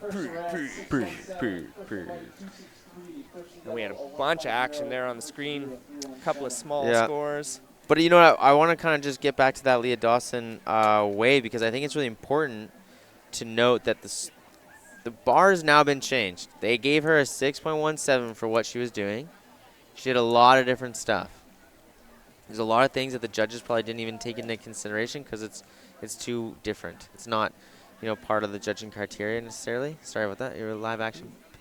Steph Page doing some things, but you got to get a really good wave if you want to beat a 6.17 now. That is for sure. And I think that just changed the rest of the competition. Well, I think you make a really good point, right? Because there's kind of 3 categories of judging in the longboard. There's traditional, which is that stylish board walking, utilizing of the board. There's kind of more new age high end where throwing the board up to lip, big turns. And then there's kind of ones that factor into what I like to call the novelty or feel-good maneuvers. Feel good. So things like doing the little spinning 360s and the ones that, you know, the crowd favorites. Right. But unfortunately, they do not get judged quite high. As off your screen, we got Leah Dawson absolutely right on it, killing it. Look Where at that. Is she? Little that was like a 5-second hang. We're freaking out over here, guys. We can't even handle it. Like, oh my God. We're just like surfing. Yeah, it's like I wish I could do that. No, that was crazy. So I maybe could get there. I just don't think I could ever get back. You know, I'm just like glued. I'll just glue my feet to the nose. Well, that makes one of us because I couldn't get there, that's for sure. But again, what we saw there was that long hang 5. That was like probably 5-6 seconds she hung out there. She pretty much made her morning cup of coffee, had breakfast, checked the newspaper, and then decided to come back down the rest of the board. But the judges are going to reward her quite handsomely for that score. You think so? Oh, yeah. Locked in a 7.27 to increase her heat total to a 13.44. She officially has the entire field comboed in just over 5 minutes of this heat, Alan. All right, so let's think about this really quick, though. Do you think that Matea's wave 8.33 was better than that? What's going on? You know, like, how is that working with the judging here? So let's take another look. So here she goes, sitting up on that 5. She did 10. She did a quick 10. She's back out of it. Still going. Good size wave. Didn't finish it, though. Like, didn't do a hit. Yeah. So maybe that's the big difference there. Maybe a little bit. Again, we're nitpicking. We just need to make sure you guys know here, we can't do that stuff. No. So we're just nitpicking, trying to, like, dream stuff. well, you know? get it say, from like, the judges. Oh, and man, up what? again. She's just trying to get another cover shot. That's what she's doing. Right.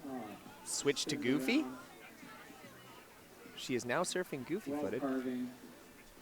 Is she leashless today? She must be. There's no way you could do what she's doing with the leash on it. She'd be wrapped up like an accordion. That's madness.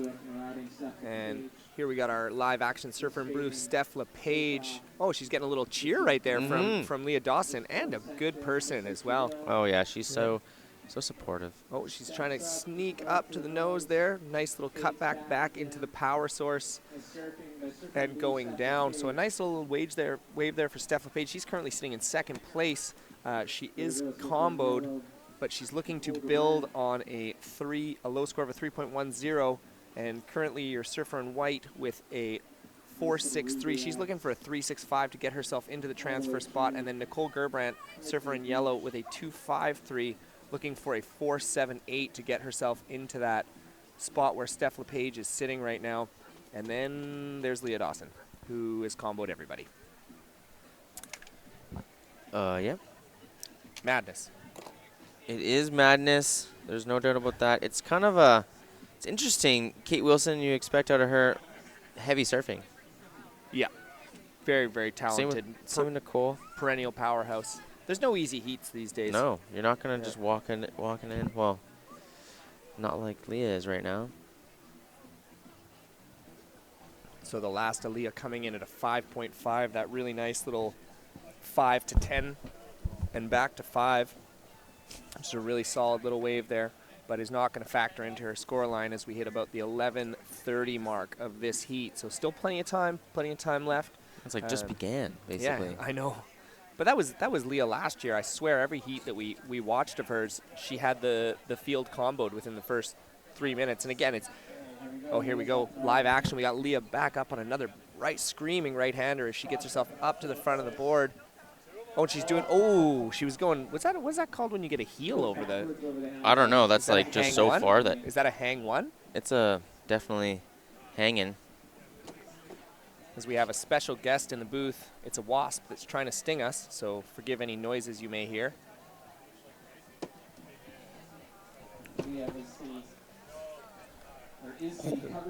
Who has now, don't worry, wasp's out, no one got stung.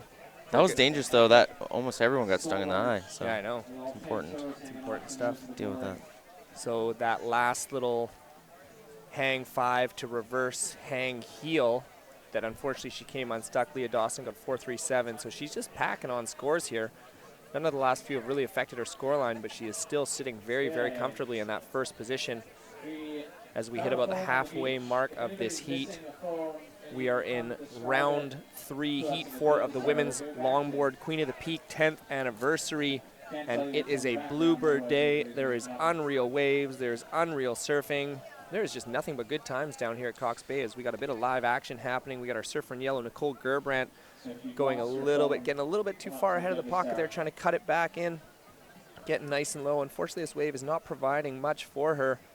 She might get a little section on the inside. She's got a little speed trim going on here.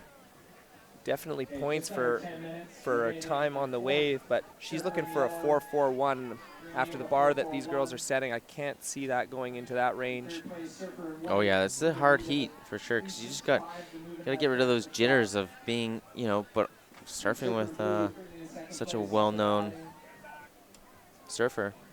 Yeah, and it's tough too, because you have to, as a judge, you have to scale the competition to what Leah's doing, and Leah is legitimately a world-class longboarder. So, kudos to these girls for the scores they're putting up anyway, because, I'd be getting a 0.0 every time. Oh, well, I don't know about every time, but you'd be getting...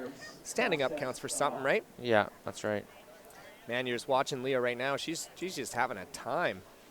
It's barely halfway through the heat, and she's already locked in 6 scores, most of which have averaged into the 5+ range. So You know, she's really, I think she's just having a good time. Yeah, she's here for a good time, not a long time. Does she? I don't know. I've actually never seen her hang out for too. Like, I know she's hung out actually last time. She hung out for quite a while, and she's come out for a couple different trips, I believe. But I don't know if she's ever lived here. Not like you have to if you're in the Queen of the Peak, but you know, it's hard. How do you leave? That's my question. Well, That was my problem. I just didn't leave. In our notes here, she hails from Orlando. I mean, imagine that's Orlando, Florida. Orlando, Florida. What do Hopefully. they got? What's the basketball team they got over there? In Orlando, the Magic. Oh, sorry, my Magic. bad. Yeah, no, it's okay. Of Sports. course. I'm the person to ask. I know, that's why I asked questions that question. I didn't think I'd get, you know, that look and that tone. And her home, like her favorite wave, home break, is listed as Cox Bay. Sunset Beach. Oh, Sunset Beach. Wow. is that like on Oahu? I mean, I'd have to assume so. You can't say that and not actually be like. Yeah, there's only, when you say Sunset Beach, there's only one real place that we're thinking of, right? Have you ever been there? Have you checked out that way? I have not. I've been to Maui before. Mm-hmm. That was pretty intimidating. Yeah. I went there with my beautiful wife. We went there for a wedding, and we ended up in at Hokipa Beach Park when it was quadruple overhead, probably. Oh, yeah. It's terrifying. Yeah. As we have Sunset Beach local, Leah Dawson, up for another little hang five there. Ooh, split screen action. As she banks it off the lip there, and a nice little steezy cutback to finish off. So another pretty solid wave there from Leah Dawson as she just continues to, she's basically just building an entire village. They say building a house, but she's building a village. Oh, yeah. It's crazy. Okay, just 7 minutes remaining. No real changes. So currently we're still, our surfers in yellow and white are looking for mid-range, kind of 4-level scores to get themselves into that second place, get into our quarterfinals. So they're just searching. There's just so many more waves ridden today because people are just not getting smashed nearly as much. It's really awesome. It's Oh, yeah, it's actually action-packed. Yeah, it's definitely sweet. That's for sure. Yeah, it's real good, real good. Lots of waves. What is it? 1, 2. We got each rider's got at least 4 waves ridden. Yeah, which is great. That's what you want, because then you can say I had the opportunity to showcase my ability. I was able to catch waves. exactly. You know, and instead you can take it off the ocean and you can put it right on yourself because it's easy. Point the finger. There's only 2 people you can point the finger at, yourself or the ocean. And you ain't pointing at the ocean. Yeah, not today. No, Not today, my friend. Maybe yesterday, easily. I went out after. I've said this a couple times already today. That was difficult, and I caught it when it was probably like the least powerful of the whole day. Yeah, you're a strong guy, strong paddler too. Strong paddler. So I know we again have sounded a little bit like a broken record, but kudos to all the girls yesterday. You guys are that little $500 beast of the spiciest wave or that Wildside is giving out. I wish I could give you guys all $500 because you guys are all way tougher than I am. You deserve it, really. Yeah, you guys are champions. Yeah. You know what? I actually saw some ladies that went out there. They did their best. They couldn't, get into the transfer spot, but they went and hung out with each other, had some pizza, little girls' night. And I thought that was a great way to end it off. Like, don't end it off on like, oh, bummed out. It got them excited for next year. Yeah. They want to do good next year. It almost should be Queen of the Peak Women's Surf Celebration Championship. Oh. Because it's a bit long. Yeah, maybe it is. Maybe just celebration. Just call it a celebration. Because it's still, there's the Queen of the Peak, right? We still know. Oh, is that coming out again? Have I said that already? No, you sang it yesterday. It was great. Darn. I'm like, can't help myself. Yeah, man. It's so beautiful. Sometimes you got to sing, Alan. Sometimes you got to sing. Sometimes you got to dance. Like tomorrow night at the Hatch, there's going to be some crazy beats going down. Get your tickets. I think they might be almost sold out, but you can go get them at the Tofino. Yeah, is it Whistler's #1 DJ Foxy Moron? Foxy Moron. And then we've got our very own local smooth stylings of Ali Bernardi, who I have seen live quite recently. She is fantastic. She is an absolute, you can't miss her. She's so good. Yeah, she's my favorite live, Tofino live performances. Thank you. That's the word. That's performer. Okay, Live performer. Yeah, big shout out to Allie. She's been crushing it over the last couple years here, putting out some great music. We love you, Allie. And she said to say hi, Mom. Hi, Mom, to Allie Bernardi's mom out there. Miss Bernardet. Miss Bernardet. We've never met. You should be very proud of your daughter. We love her be, here in yeah, Tofino. She's great. Big, happy smile. Very positive. Oh, my God. Oozes positivity. I love it. Kind of like you, Alan. Yeah. Kind of like you. It's contagious. Yeah, it is. People always say why, they've got the Fountain of Youth here in Tofino, and people are always stoked all the time. It's like, well, why wouldn't you be stoked? Why wouldn't you be stoked? Even if you're not. Come talk to us. We'll stoke you. Yeah, we'll stoke you right on up. Yep. Come on, hang out. Oh, man, we got a split peak live action here. Blue, Steph LePage. Little boardwalk going on. Getting up close to the nose, just trying to get it up there, but cannot quite finish that ride. I like what Steph's doing, though. Like, I feel like she was a little quiet in the heats beforehand, and she's coming out with a vengeance right now. She's got a pretty ostentatious number, 666, but she's bringing the heat. She's in second place, and she's really showcasing that she needs to be in that next round. Yeah, but that next round is not an man. easy round. That's where the surfing level gets real high. Well, you're into that top 16, right? And then it's just everybody's a potential winner at that point. Yeah. We get into live action here. We got our surfer in yellow, Nicole Gerbrandt. Doing the lefty-righty. The lefty-righty. I like it. This wave isn't quite delivering for her, but she is in need of a 4.1. I dare say I don't think that's going to factor in for her as we head into the final 2 minutes, and our heat leader, who has the entire field comboed at this point, doing a little high line trim. Yeah, I think she's just having a nice time at this point, and I think well-deserved. She definitely put her stamp on this heat with about the first 6 minutes. She does a nice little 5 there, and unfortunately gets her feet swept out from under her and does a little bit of a face plant, but somehow she still makes that look graceful. I'm not really sure how that works. We're down to about the last 90 seconds here, and it's looking like a little bit of a battle for second place, and our surfer in yellow, all she needs is a 4.1 to get herself up into that second place spot and into the quarterfinals, and Kate Wilson, our surfer in white, just needs a 4.04, so both these girls just needing a 4-point ride. 4-point ride. To get themselves up into that second place spot and into our quarterfinals. So there's a minute left here. The ocean looks a little quiet. There's maybe a couple of ripples coming in, but hopefully these guys can get a shot at least a shot. At least a shot. At the Alan Pearson buzzer beater, which we all know Alan There's loves been a couple today. There has. Yeah, there has. Fish. A lot of people riding fishes out there today. But focus on that longboard. I don't know. I wonder if there's any longboard fishes. Twin fin fish. I've seen twin hatchet fins. Actually, Soul rides a twin hatchet fin. Soul does? Yeah, on his longboard. Yeah. Nice. Well, we got a little bit of live action. Kate Wilson trying to get herself up into that transfer spot with a 404. A couple little styly looks, styly maneuvers. This wave is still going, and she's got to get it up into lip. Ooh, unfortunately, just gets her feet swept out from under her. And then off screen, we've got Steph LePage on a wave as well, trying to build her score up a little bit higher to hopefully get herself out of the range as we count down the end of this heat.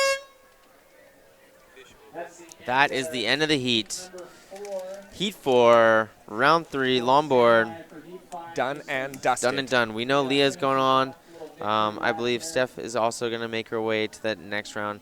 Fortunately, Nicole and Kate will not be moving on, but they did a valiant effort in this heat as the low tide is basically bottoming out right now. It makes it a little more tricky. And don't go anywhere. We're just going to go on a quick little commercial break. We thank you so much for tuning in, especially those who are tuning in over the radio. Ken Dennison, you're the man. Tough City Radio.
right, and we're back.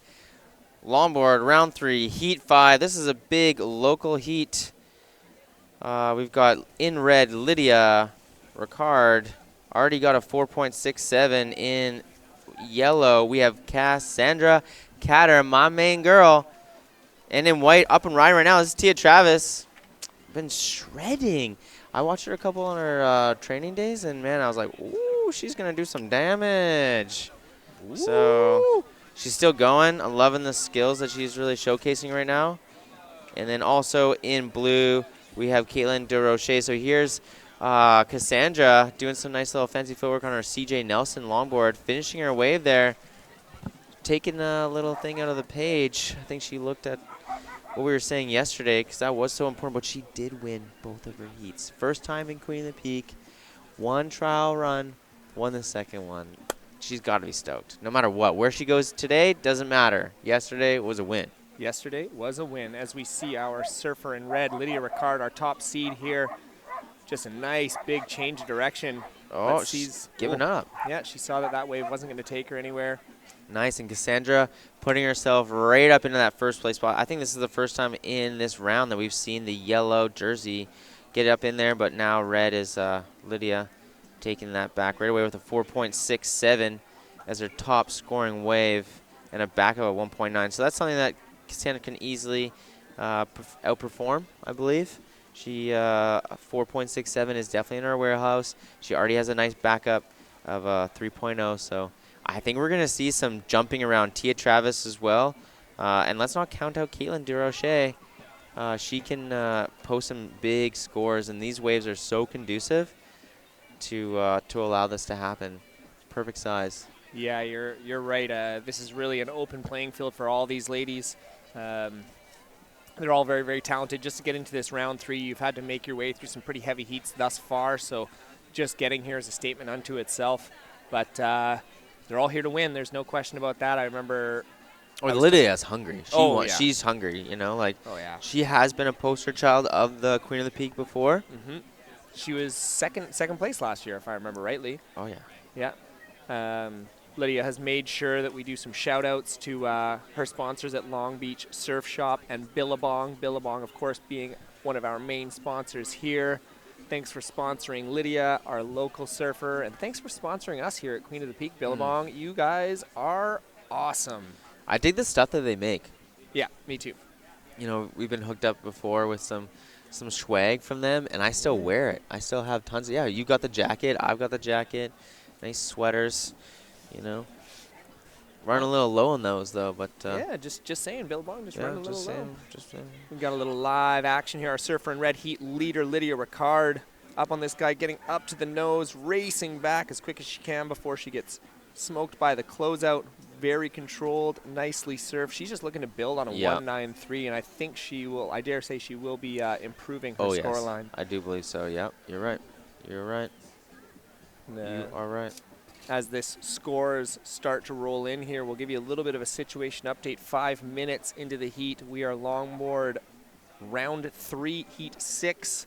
Our surfer in red, Lydia Ricard, who now calls Tofino home, has a combination of an 8.90. Our surfer in yellow, Cassandra Cass, as I like to call her. Oh, yeah. It's hard to say Cassandra. I'm so used to just calling her Cass. Yeah, with a total combination of a 5.63. So she's in need of a 5.91 to jump herself up into that first place spot. Local Tia Travis, real estate. She sold me my house. Thank you, Tia. That was one of the greatest gifts you could ever given me. You're the best. Who is actually up and riding currently, ripping down the line. Yeah. She's a long time. I think she might be 10 years in. She might have a 10-year stamp. I would not be surprised. She is definitely one of the original Surf Sisters. Like, we're talking OGs. OGs. And then finally in blue, we've got Caitlin DeRoche. She's just looking for a 3.01 to hop into that second spot, get herself into a quarterfinal. Plenty of heat left here, and it's tight. It's tight. Oh, it's tight. Yeah, I like this. This is an exciting heat. This is the heat that I saw this morning, and I was most excited for to watch, just due to the personal ties. Yep. You know, I know Lydia very well. Also Cassandra. very well. And Tia almost kind of sold me my house as well. So it's like a big group of family friends here. Thanks for housing us locals, Tia. You're a champion. And a big shout out to her husband and children, Grant, Kyton, Numa. Mama loves you. She's going to take it home for you. Mama loves you. Right? Yep. Yep. Yep. Yeah, as we have a paddler here, surfer in red, Lydia Ricard. I think she just tried to just airdrop that thing and just ended up going over the handlebars a little bit. Yeah. Yeah. Oh, but here's Cass cross-stepping up. Oh, I love her style. It's very easy to watch. It's just different, you know? Like, I think it's a different style than most longboarders are doing out there. Oh, stay with it. Don't lose it. Nice. Good job. That was good. Well served.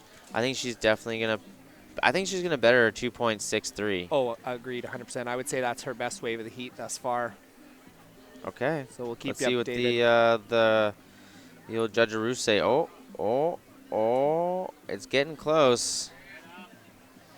Oh, live action. We got Red up and Ryan. We got Lydia Ricard with a little cheeky 5 there, doing a nice big cutback into the pocket. That was really well executed as she looks for a little bonus section of some variety. Unfortunately, it's a pretty small wave, and that will just run underneath her feet as the last of yellow has come in at a 3.63, so that improved her total and has just made the requirement for the other 2 surfers a little bit bigger. So but Lydia just posting a 5, so yeah, she's stepping up the game. You know, I think to get through to the quarters, into the semis, you got to be looking at a minimum of a 12 combined total, minimum. You're not going to get that far if you don't have a 12. To feel safe, absolutely. Absolutely. At this point, there's just too many good ladies in the field, and yeah, if you want to make sure, you don't want to leave that to chance. Two sixes, that's solid. Yeah, but you don't want to leave that to chance, Alan. No, you don't leave can't that leave to chance. anything to chance. Not up in here. No. Maybe if I was judging, you could chance it, but because I would wave up and give you the oogly eyes and hope for a better score. Eyes, yeah. Yeah, but you're not, and we're not, and that's Well, probably a that's good thing. probably a good thing. Yeah, there's a reason why I'm on the commentating, not judging. Yeah, you and me both. Mm-hmm. So as we're hitting about the midway point here, a little bit of a situation update. Lydia Ricard, the last of red, has come in at a 5.27. Cassandra Catter built on her 2.63 to bring in a 3.63, so she's at a 6.63. She needs a 6.32 to get herself into that top spot, so she's still looking for a pretty significant score, but she is currently safe in that transfer spot. And in white, Tia Travis is looking for a 3.61, so very, very attainable. And Caitlin DeRoche is looking for a 4.01, so that battle for second place is still raging onwards as we hit the halfway point. The ocean has gone a little bit quiet, so those ladies are just sitting there, nerves of steel, waiting for their first chance to bring the hammer down. Bring the hammer down, as they say. As they say. Who's they? I don't know. I don't know. That scientists are still trying to figure that out. And while there's a kind of a little bit of the break in the action, we also want to just throw a big thank you out to all the volunteers that make this competition happen. You know, all the beach marshals, all the tents that get set up. You know, we got the beach amenities. We got the daycare down there. We got Ancient Cedar Spa from the Wickaninnish Inn tent. They're doing massages for all the competitors. We got the Ron Norman at the Pacific Rim Chiropractic doing chiropractic adjustments for competitors. We got Pacific Sands tent. We got the Wild Side Grill tent. We got Maddie Kane and Jeff Mikas down there cooking up a feast. I had a burger from there yesterday. Oh my gosh. Oh, the only thing better than that burger is the action going on right now. Wow, Cass is ripping in the background, and then we've got Caitlin getting to the nose. This is exciting. Oh, Cass finding a good one. But still, that was a little. That was exciting. I like the new school style of that. Yeah, old school on the last wave, new school on the new wave. Cass, if I read rightly, Cass has only been surfing for like 5 years. Are you kidding me? Yeah. How good is she? That's crazy. She's like Joel Tudor reincarnated. Right? Should we just call her Cass Tudor Cast tutor. instead of Cass Catter? Cascader, cast tutor. Ooh, that could kind of work. Yeah, I don't know if she'll like that. No. So, yeah, she's been surfing for 4 years. How freaking good is she, man? That is Yeah. wild. That is wild. 4 years. Come on. I know. Come I've been surfing for 15 years, Yeah. and when I go straight, I'm like, yes, you earned this burger afterwards. Yeah. You earned these candy bars. Way to go, Robbie. You stood up. Congratulations. That's right. Yeah, so a little bit of a situation update. A couple of waves have come in, and they have been counters. So Lydia's still sitting on that 994 combined heat total. Cassandra has locked in her best wave of the heat here, Alan. She's gotten a 4.33 with those 3 kind of top turns she had there. And then Caitlin has also added to her total with a 3.33 on her last wave. As we go to live action, Tia Travis just cruising down the line as we see a pretty big set rolling through here, Alan. Oh, yeah, There's that's just like the set of the day so far. Like, that is, they're sneaky, those guys. Yeah. They, And we have a paddler Do just we? off screen there. We've got Lydia Oh, Ricard Lydia. just ripping. Oh, with a boy. nice little hang 5 Uh-oh. there, and then going Okay. up into the lip. Oh, and that just would've been coming big unstuck. points. That would have been huge. That would have been big points. You know what? Lydia was listening to the webcast. Yeah, she was trying. Yeah, She's trying. yeah, because she went for broke on that wave. Had she stuck that, that would have been by far and away the strongest wave of the heat. As we Okay. go to more live action, I'm going to let you talk us through this Well, one. Cass is just like working the power line right now, up and down, but she kind of needs to get up onto the front. And I think, I was going to say I'm not too happy with that score that they gave her. I think that last one was better than a 4.33, but the main reason is just too new school, not enough old school. She's got to utilize that board. But they did just give her an 8.35, so she's better herself a little bit. Only needs a 6.66 to get herself into that top spot. Because that second spot's nerve-wracking. A little bit of a nail-biter. Mhm. You do not want to just, Caitlin only needs a 4.86. That's a big score. That's a big ask at this moment with the bar that Leah has set in the past here. But I don't know. Yeah, she's pretty much the bar setter, Leah Dawson. Yeah. Yeah, it's like Yeah. They call her the chin-up bar the She chin-up sets bar the because everyone's bar. got to pull themselves. to Head her. over. Yeah. Oh, yeah, okay. We didn't want to finish that one. We just let it go. Yeah, just Y'all let it get go. it. Y'all Yeah. get it. You know what's so funny? So I was talking earlier about the tide. Guess how low it's going to go today. It's like pretty much at low right now. Guess how low it is. 3.5 feet. No, 6. Really? 6 feet right now. And And it it's was- super low. And it was like almost a negative tide yesterday or the day before. It was crazy low. Yeah, it's only a 3-foot tide change. Really? Yeah. That's great. Yeah, well, it's awesome. Yeah, it's exactly what you want. Perfect fishing, Sorry, guys. Got to go. Gotta go. Well, today is a great day to be on the beach, in the water, surfing, in a wetsuit, walking your dog, gardening, you name it. Just be outside if you are on the West Coast. No doubt. Because it's going to rain. We do get rain out here, guys. We live in a rainforest. We do. Sometimes we forget that. You can almost see a little bit of a system out there. Oh, there's always a system out there. All right. So we are right now in round 3, heat 6, Queen of the Peak 2019 Women's Surfing Championships.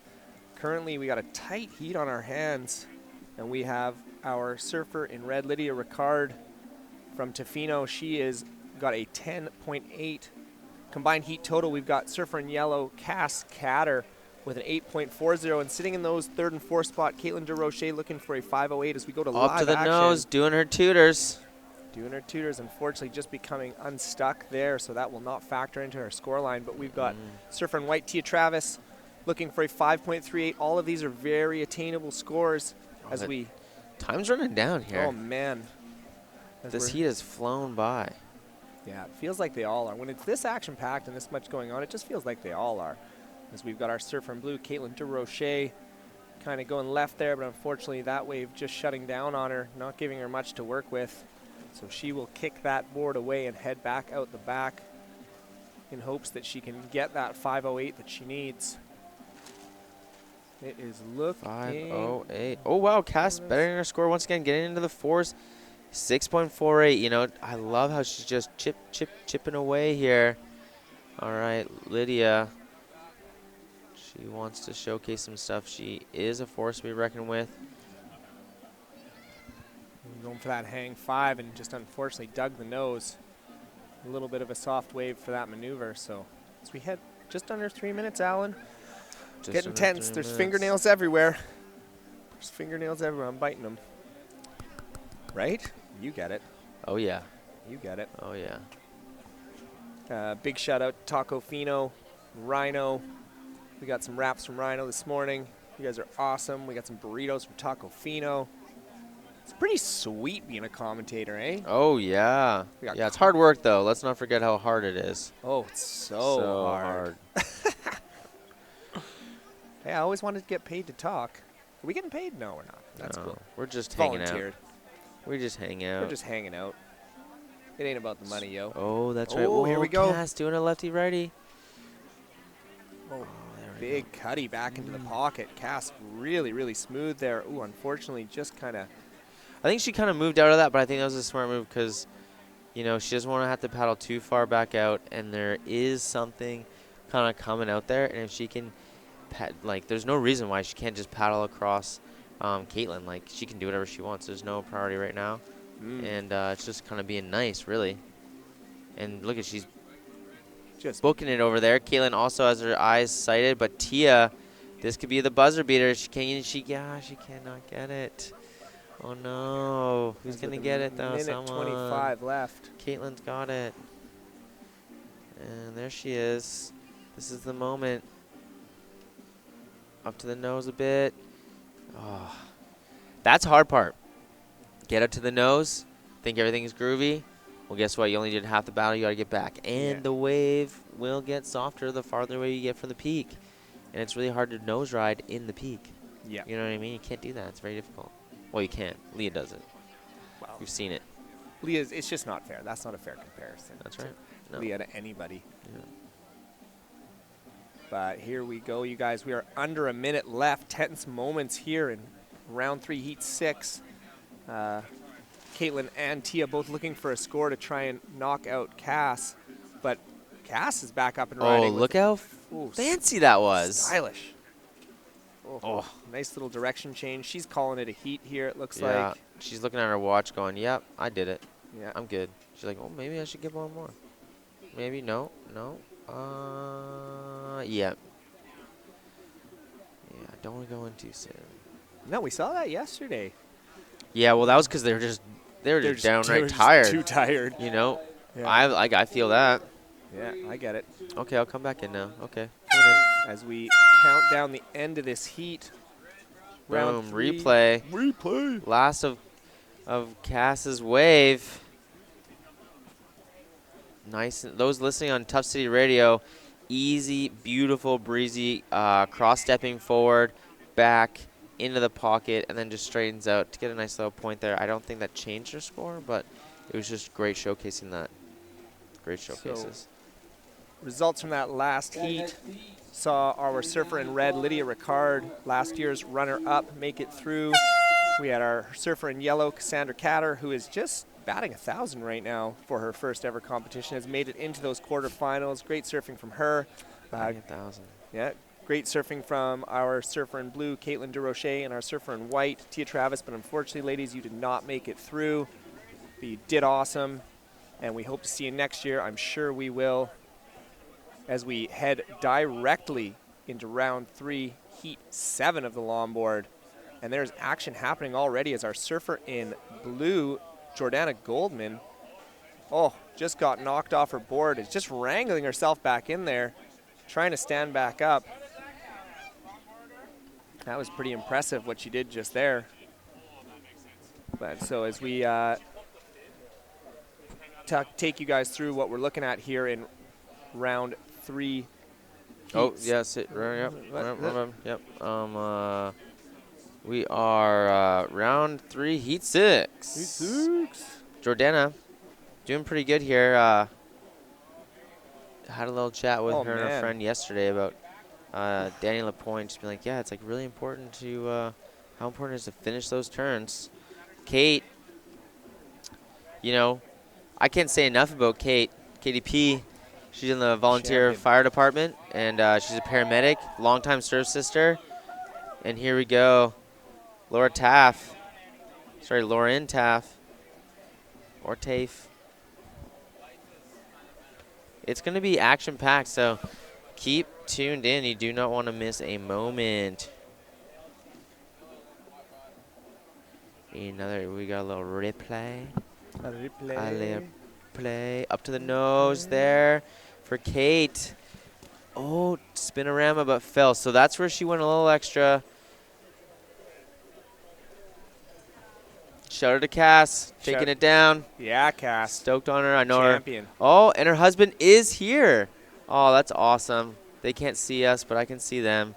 And I know her whole family back in Europe was cheering her on as well. And how cool is that? You know, Pretty darn cool. I think she's actually Pretty headed darn back cool. to Finland soon in October. Oh, there you go. Yeah. So hi, Mom. Hi, Dad. If you are watching. Yeah. Hi, Mom. Hi, Dad. Yeah, they have a great sauna. Really? Oh, I'm not surprised. Scandinavian sauna, come on. Let's do it. So we got a few scores that have dropped here. We barely even started, and we've already had 6 waves ridden. So currently in first place, Jordana Goldman in blue with a combo of 5.27. Kate Prothero, local legend, volunteer firefighter, and just all around wicked lady. Also a paramedic. Also a paramedic. What doesn't she do? Apparently really mean on the dance floor. I don't know, I've just heard that before. She rips it up. Yeah, so she's got a 3.70. She's got a couple of small scores. We know Kate, she's generally in finals day pretty much every year, so we know she's got a lot more left in the tank here. And we got Lauren Taff. Hopefully I said that right. One of them, too. Someone could update us on the could someone pronouncing update us of on that, because it's a hard one. Yeah, that one's a hard one. But she's just sitting on a 2.23, and then Dawn Batenchuk, who has also been an early round standout as well in both the short and longboard. So she's just sitting on a 2.00 as we got some live action. Kate Prothero doing a little cheeky 5, getting herself over a nice big heel. Was that toes up cutback? Toes up cutback. You know, the cool thing about Kate actually is normally she does double duty. This year she's decided she wants to focus just on the longboard. It's important to her. She does well on the shortboard, but she's like, you know, my passion, longboarding. Don't mess with the passion. And she takes it seriously, man. Sometimes we're at like a firefighting call, and then we'll get back and say, you want to go surf? And I'm like, sure. All right, let me go shred some waves together. You know, always on the froth. I love it. On the froth.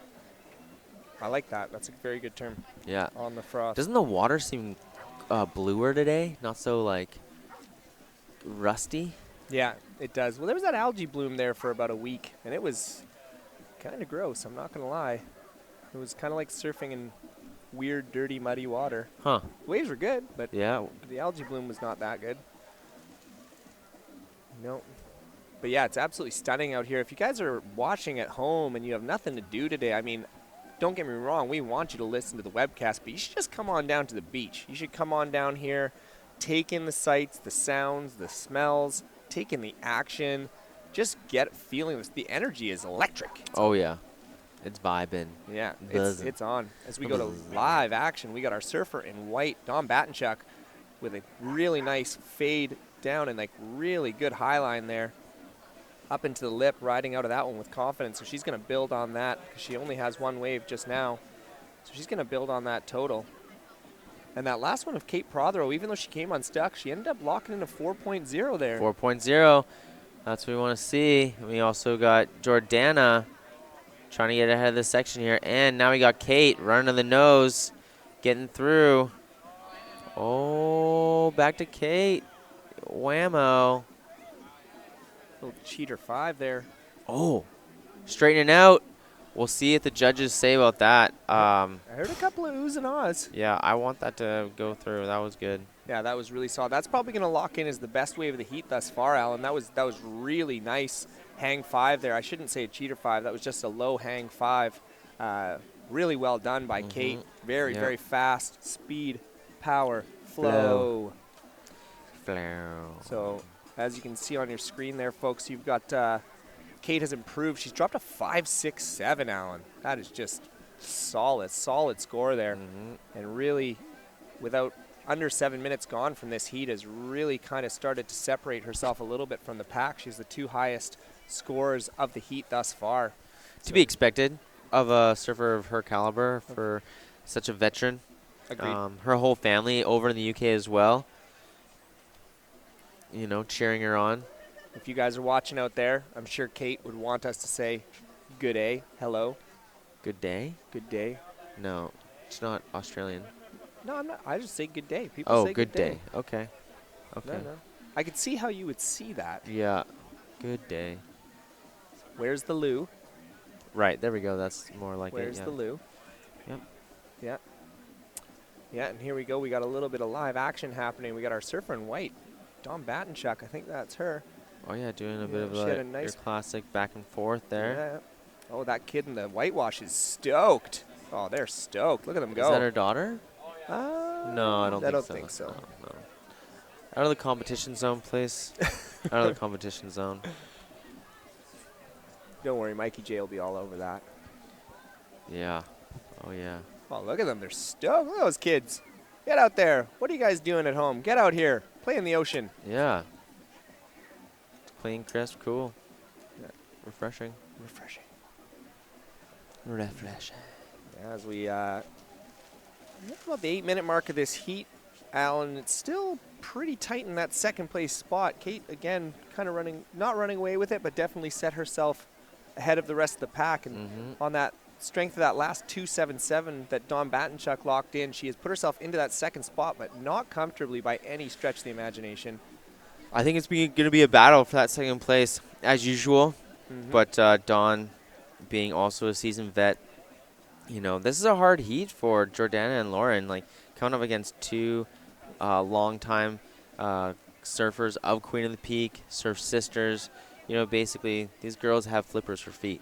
So, you know, they're going to have to really bring out all the stops and pick the right waves. If they let them get on the good, if they are not on the right waves, the good ones, it's going to be hard to upset those numbers.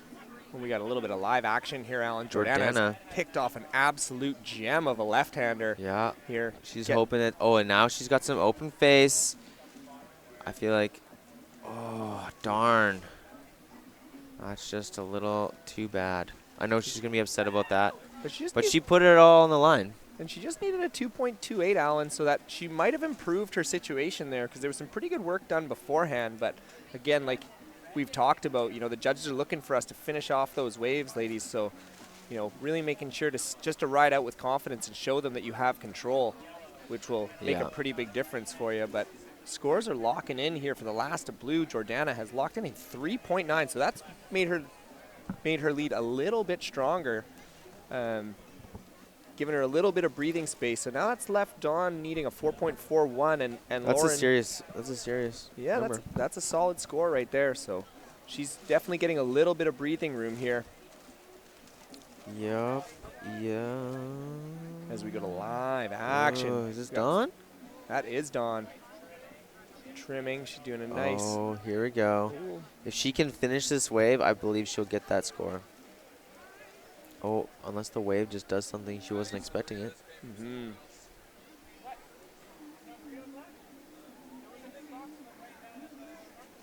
So we're going to wait for the last of white here.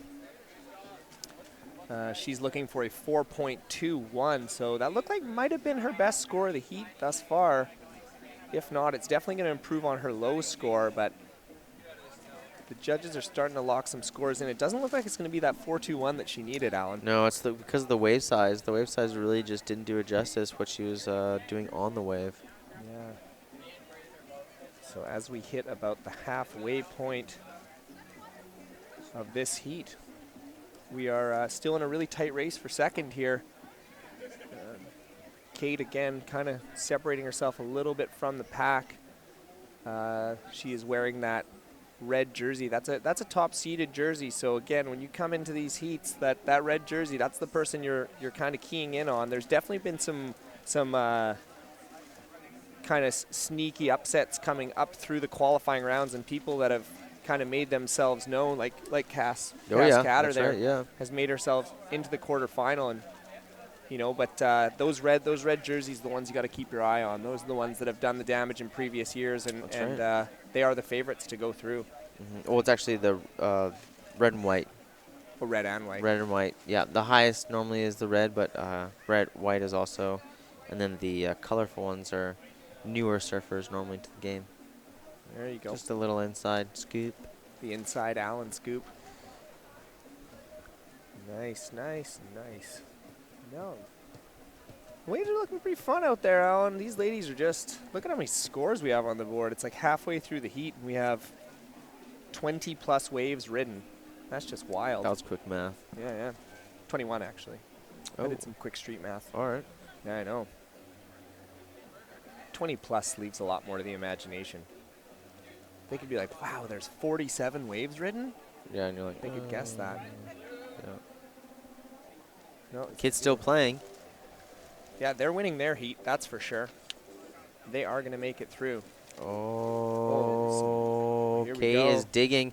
She likes how this wave. Oh, look at that turn. If she can get ahead of this section and get a little tap, that would have been. I think the judges would have liked it, even though it was a bit cappuccino froth.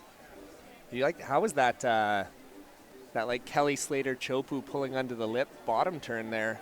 It was Oh, like really yeah. like scrambly, but just wrangled ripping it. Yeah, went for it.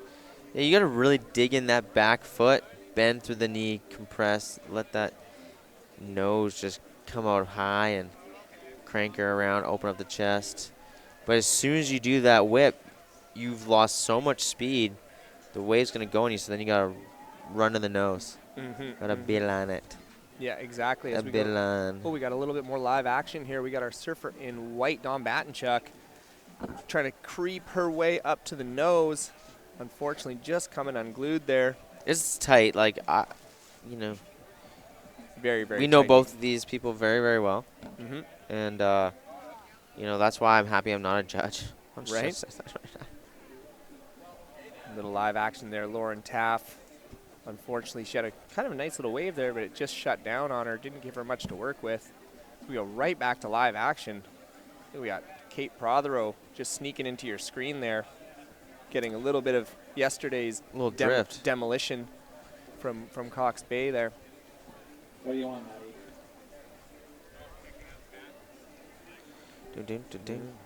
Right? Exactly.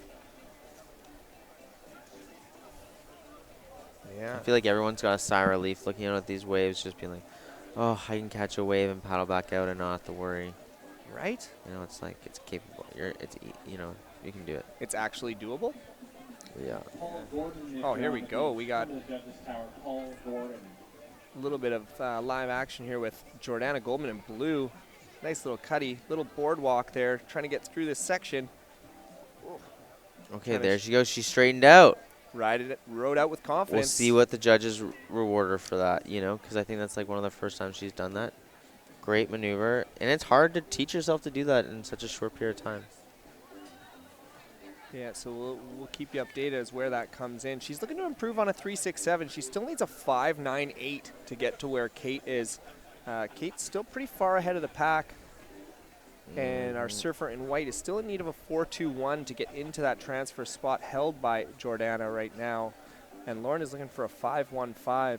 Again, these waves are out there, but unfortunately no one getting one of consequence just yet as we head into the last 5 minutes. Time's getting a little bit tense. That second coveted transfer spot is just waiting there for the taking, but currently, I'm on the edge of my seat. yeah, you and me both, brother. You and me both.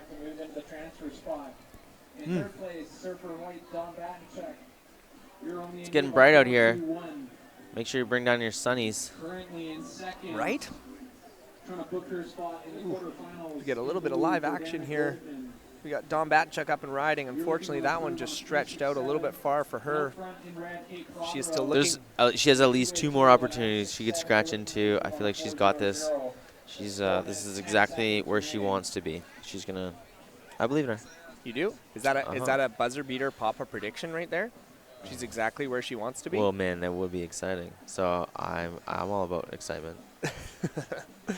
As we go to live action here. Uh-oh, Jordana. Jordana looking to Gonna improve. change my prediction here. Oh, wow. Oh, We got a little split she's going screen. the other way. Straightens out. Okay. That was really good work by Jordana. Kind of a little bit of back, forth, back, forth. I think she had two waves, or Yeah, two different directions.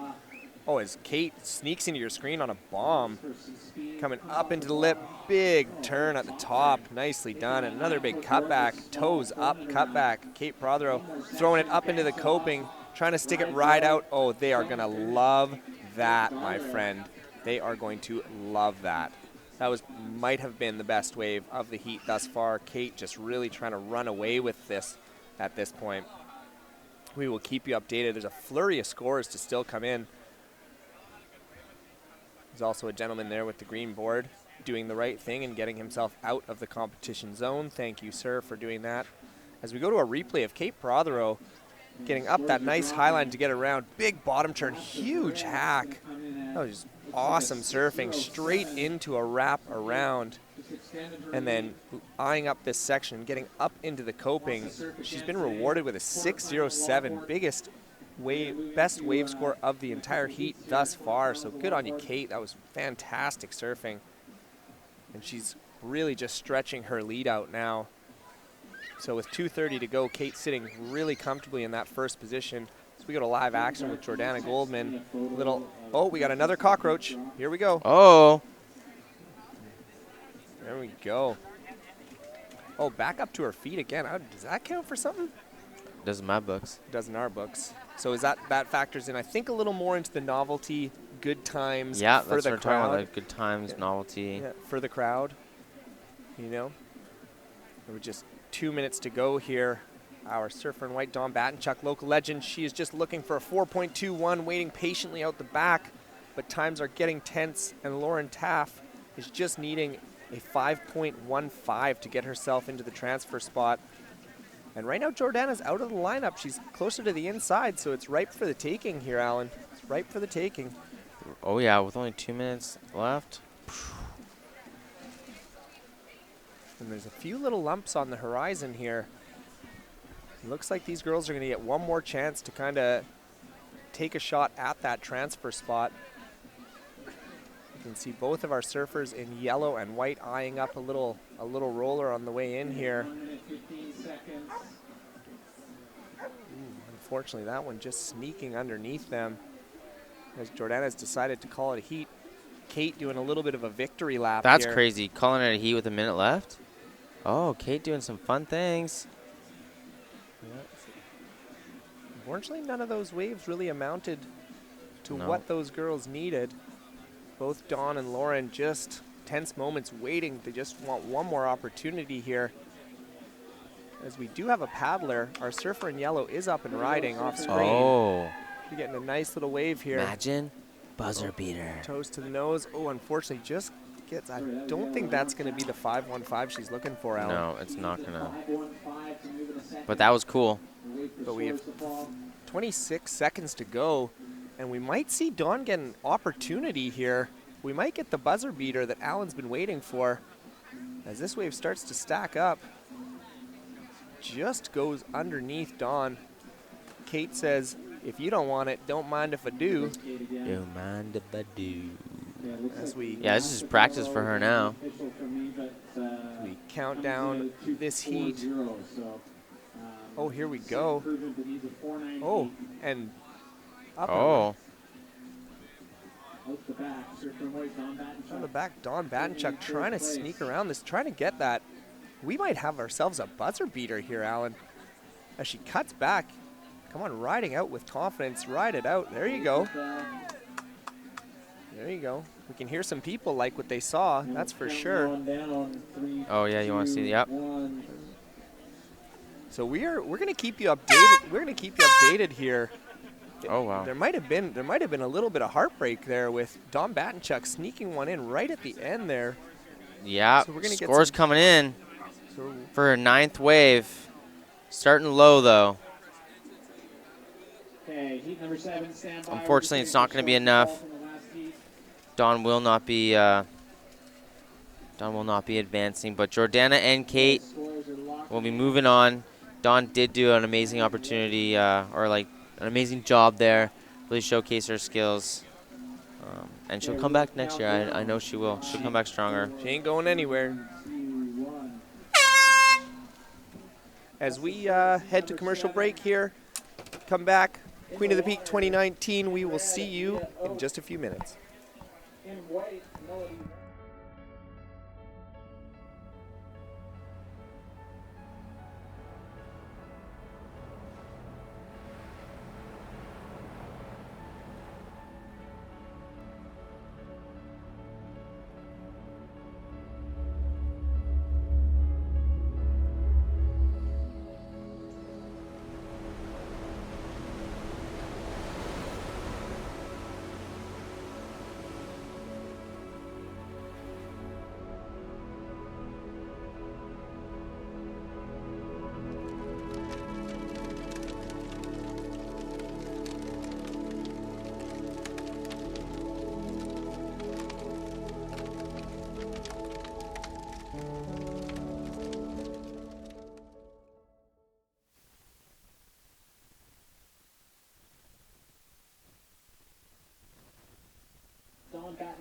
And welcome back to the 10th annual Queen of the Peak Women's Surf Championships here at Cox Bay, Tofino.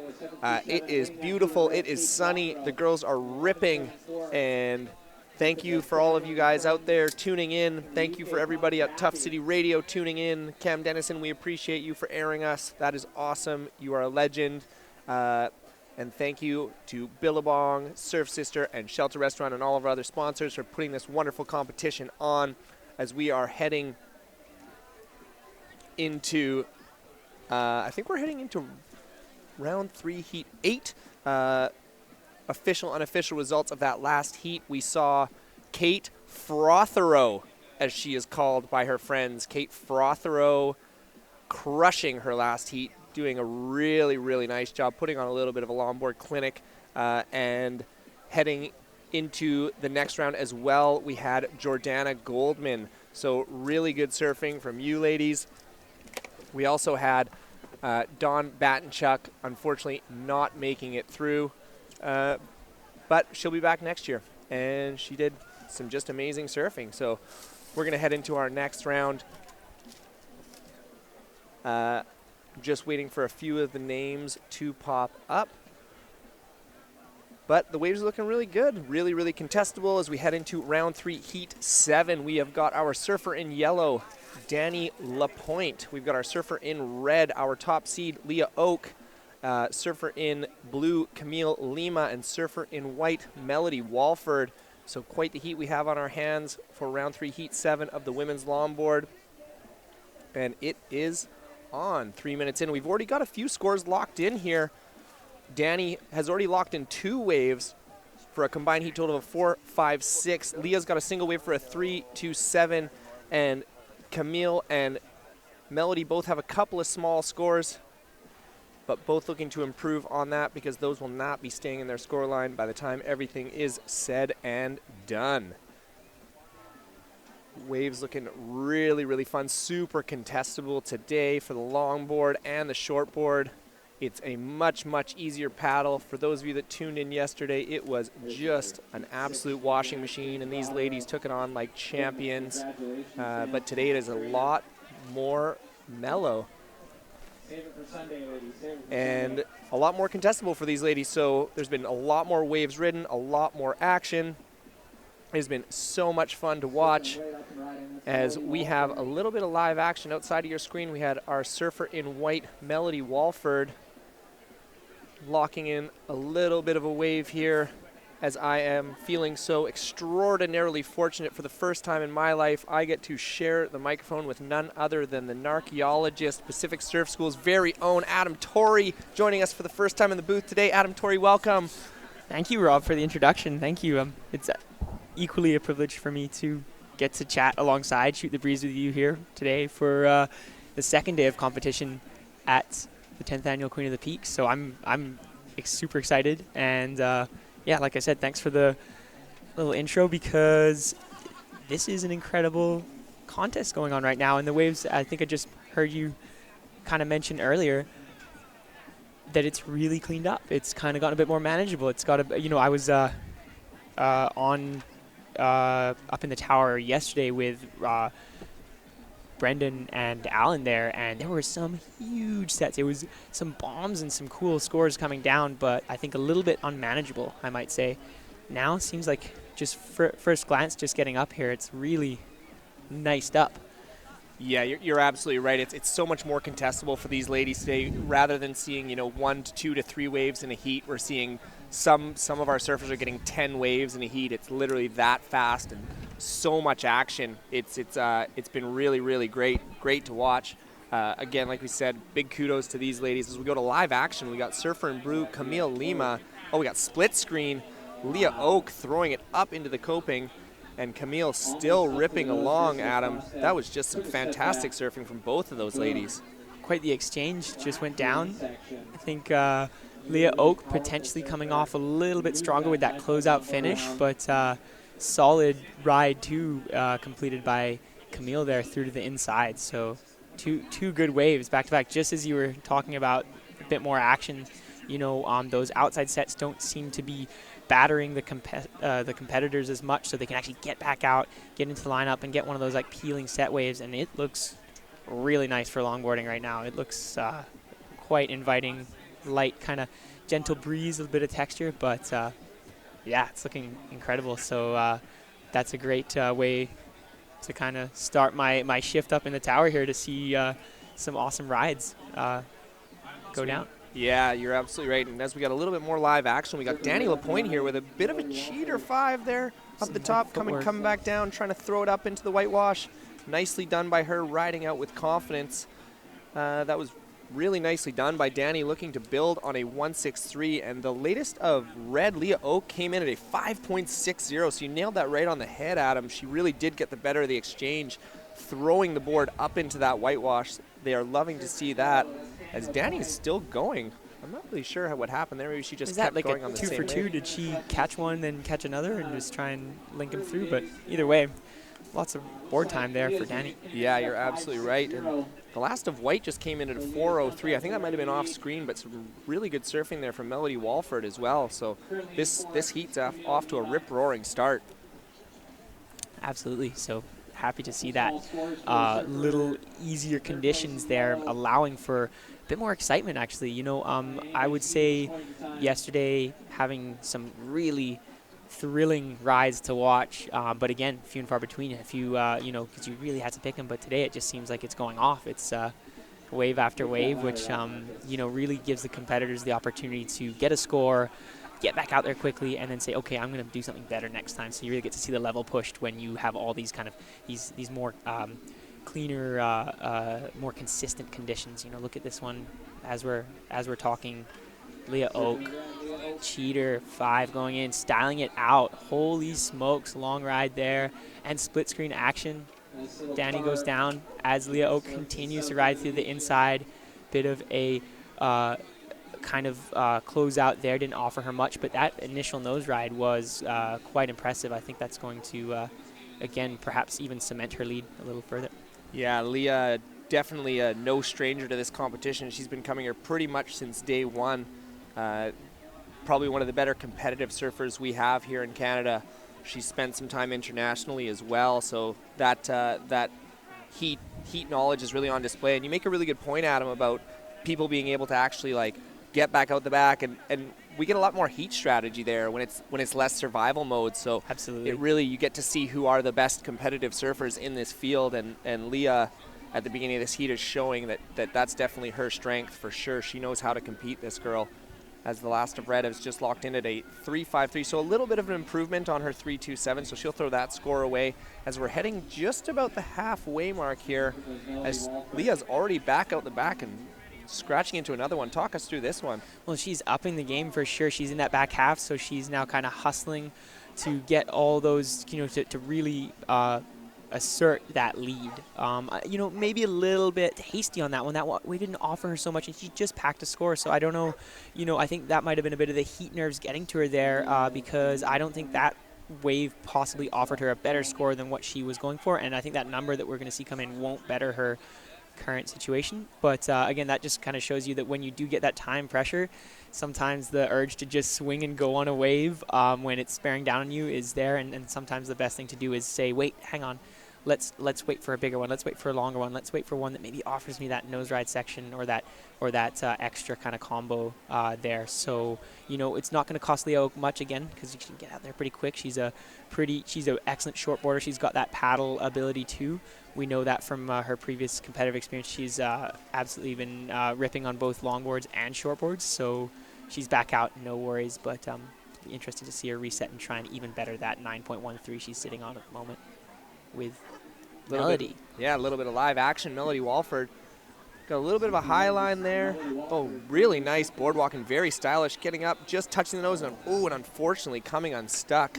That would have been a really solid score for her. She's only looking to improve on a 2.0 right now, so that might still improve her situation, but she really needed to ride out of that to get herself up into that higher score level. She's got a little bit of breathing room from the rest of the pack, but our surfer in yellow only needs a 4.01 to get into that second place spot. As we go through a little bit of a replay here, what do you like here? Well, this footwork there, that cross step, you know, she decides not to go right to the nose, and then here sets up for a better nose ride section. Another two, just kind of sneaks that foot forward. So I like the patience there. She didn't go right to the nose, but she waited and then got her foot up there. You know, two things will kind of count against her is that she didn't really fully get those 4 steps up, and she didn't walk out of it. So won't quite cement her lead as much as she would like to, as we see Danny just caught one, and Danny's sort of nipping at her heels, right? Only 1 point away. Danny doesn't need much to really get into that transfer spot, that second place. So pressure's on Melody there and Danny really in that spot to change things up a little bit. So. Yeah, you nailed it right on the head. It was really, really quality footwork there. But again, I like you've got such a better vision of longboarding than I do because I don't longboard at all and I'm pretty terrible at it. Well, this is a great, this is a great learning experience for this weekend, right? You can see some of the most, I guess, you know, we're looking at is that footwork. Is that are they footwork? You know, are they walking with control and then are they walking back? Are those footsteps crossed up? Are they tripping over their heels? Is it smooth? You know, can they come? I think the big thing is can they get to that nose and then can they come back from it? And in doing that nose ride, have they set themselves up for another section, or was that the one trick wonder there?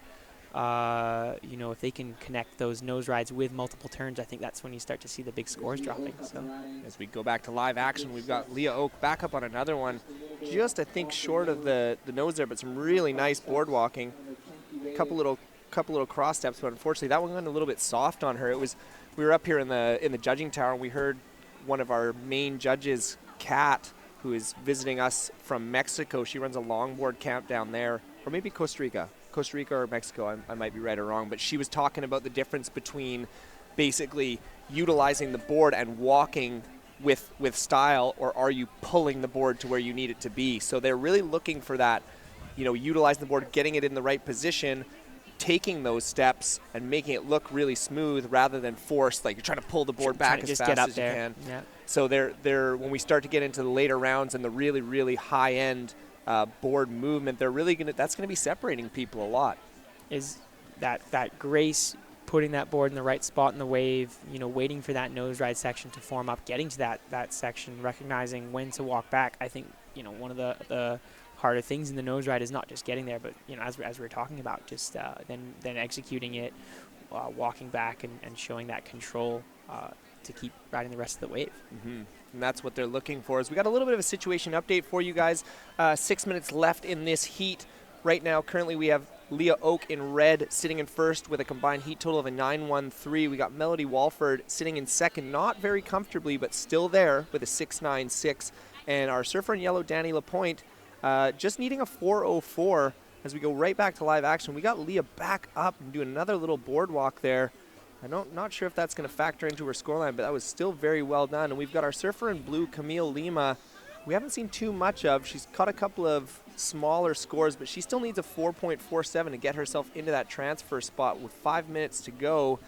Time is starting to tick down, Adam, and absolutely getting nervous. We're seeing that, and actually quite a close race between Camille, Danny, and Melody there, all kind of separated by, you know, just around 1 point, with Leah Oak kind of setting the lead with that a bit of dominant kind of strategy there, getting variety in her maneuvers. So I think actually if, this is a point where even Camille has the opportunity to kind of kick into gear, get that score out to improve her situation. And she wouldn't be far off Danny, likewise wouldn't be far off Melody. So a lot can change in those final 5 minutes. One solid ride is all it's going to take. And I think what we're kind of wanting to see is that completion from those 3 competitors in particular. Leah Oak needs to do something a bit more, with some flair there. We got a surfer up and riding at the moment. Melody Watford looking to cement her lead, improve her score, and we've gone to another shot too. Back to Melody here. Getting some nice footwork again, going with it. Camille on the split screen, going down, not going to get that score that she wants, but Melody with a nice long ride, footwork included, some kind of little functional turns to set herself in the wave. So that might just, there we go, seeing that score kind of improve for Melody a little bit, I think, from a previous wave. But that's good work there for sure. Yeah, I don't think it's going to be as good as her 4:03. That was a really solid wave that she had there, but she is going to improve her situation. So she's going to make it a little more difficult for these girls in the 3rd and 4th spot to kind of take that 2nd spot from her with about 4 minutes to go here. And we're seeing, I'm looking out on the horizon here, Adam, I'm seeing a couple little sets rolling through. So these ladies out the back, they are waiting for action, and they're going to have to pick off a good one to get themselves, like I said, the girls below are only looking for a mid-range 4, and that's very, very attainable right now. I think to achieve that, look at this set kind of filling in the bay right now. Beautiful Cox Bay conditions. Yesterday, I would say, bombs. Today just mellowed out just that much, and the sun is shining, and it just looks really inviting right now to get out there. Beautiful. And we got our surfer in red, our heat leader, Leah Oak, just with a little kind of cheater fight, getting a little far out on the shoulder there. Another little cross step. There was that return. That's what you were asking for, Adam. That's what I wanted to see. That's good. I'm put her score going up in that from that wave. Just that really confident return to the sort of neutral stance and controlled kick out. I think that's going to be great. Yeah, it's definitely something we've heard a lot up here. It's been a reoccurring theme up here in the judges' tower of what they are looking for, and what they're looking for is they really just want to see those combination of critical maneuvers, but they need to see confidence and strength as you come out of the finish. So that's what Adam's been asking for. That's what Alan's been asking for. Dino, all the judges have been asking for, and people are starting to listen. And you can just talk us through this replay. Here we go. So I like this again. That patience, kind of waiting. She goes back, and she's now just being conservative, waiting for that section to stand up. Just a bit soft there, and you can see it start to wall on the inside there, and that's when she's going to make her move to the nose there. And that quick tap, I think, was really smart footwork, because as that section closes, she couldn't afford to stay on the nose any longer. She walks back and kicks out on her own accord, showing the judges that she did what she intended to do. So yeah, it was really well said. That was nailed it. You nailed it. And then the judges have rewarded her with a 4.23. So the last of red came in at a 4.23, improving her lead. So she's now sitting with a 9.83. Melody Walford in white. She is looking for a 5.81 to get into that first place position. And Danny and Camille are still looking for that mid-range 4. So we do have a paddler on the screen. Our surfer in blue, Camille, looking at a little right-hander here. That's just kind of trimming down the line a little bit. Unfortunately, that one looks like it's softening up. She might get a little bonus section here. Oh, we had a little step, but unfortunately, just came unstuck there. I think that really goes to that wave selection in those crucial final minutes. Here we are with just a minute to go. I think that Camille is really feeling that pressure to just get a wave, and sometimes that can really count against you, especially when you need that higher score. That ticking clock can cause your mind to race, and she wasn't quite on the outside. I think it was a bit of an inside set. I think to get that 4 and above, I kind of think you need to go for some of those set waves today. So perhaps just a bit of kind of heat nerves sort of impacting her wave choice there, Robbie. Yeah, it's tough here in Tofino, because again, we don't have a lot of competitions, so these girls don't get a lot of chances to do it. And we do have someone, here we got surfer in yellow, Danny LaPointe, getting a little sneaky insider with that old toes up cutback. I like that turn. Oh yeah, me too. As she just kind of cruises into the inside as that wave kind of dissipates a little bit to nothing. She does need a 4.31, Adam, and I'm dare to say that I don't think it's sufficient just because the turn was completed on a kind of inside wave. It wasn't a critical section. I think to really get that that higher scoring, 4 to 6 point ride, that kind of good range, you're going to want to do that turn on a set wave, and I think that's where that selection comes into play. as time has ticked down on our round 3 heat 7, our surfer in red, Leah Oak, winning this one pretty handily with the 2 best wave scores, and our surfer in white, Melody Walford, in that transfer position. So she will be into the quarterfinals as well. Well-earned, ladies, and unfortunately our surfers in in yellow and in blue will not be making it through, but fantastic work, ladies. You guys surfed absolutely amazingly. I would do anything to be able to surf as well as you guys. Unfortunately, you will not be making it through, but congratulations to Leah and Melody. We will be seeing you in the quarterfinals as we head into the final heat of round 3, heat 8 of the longboard.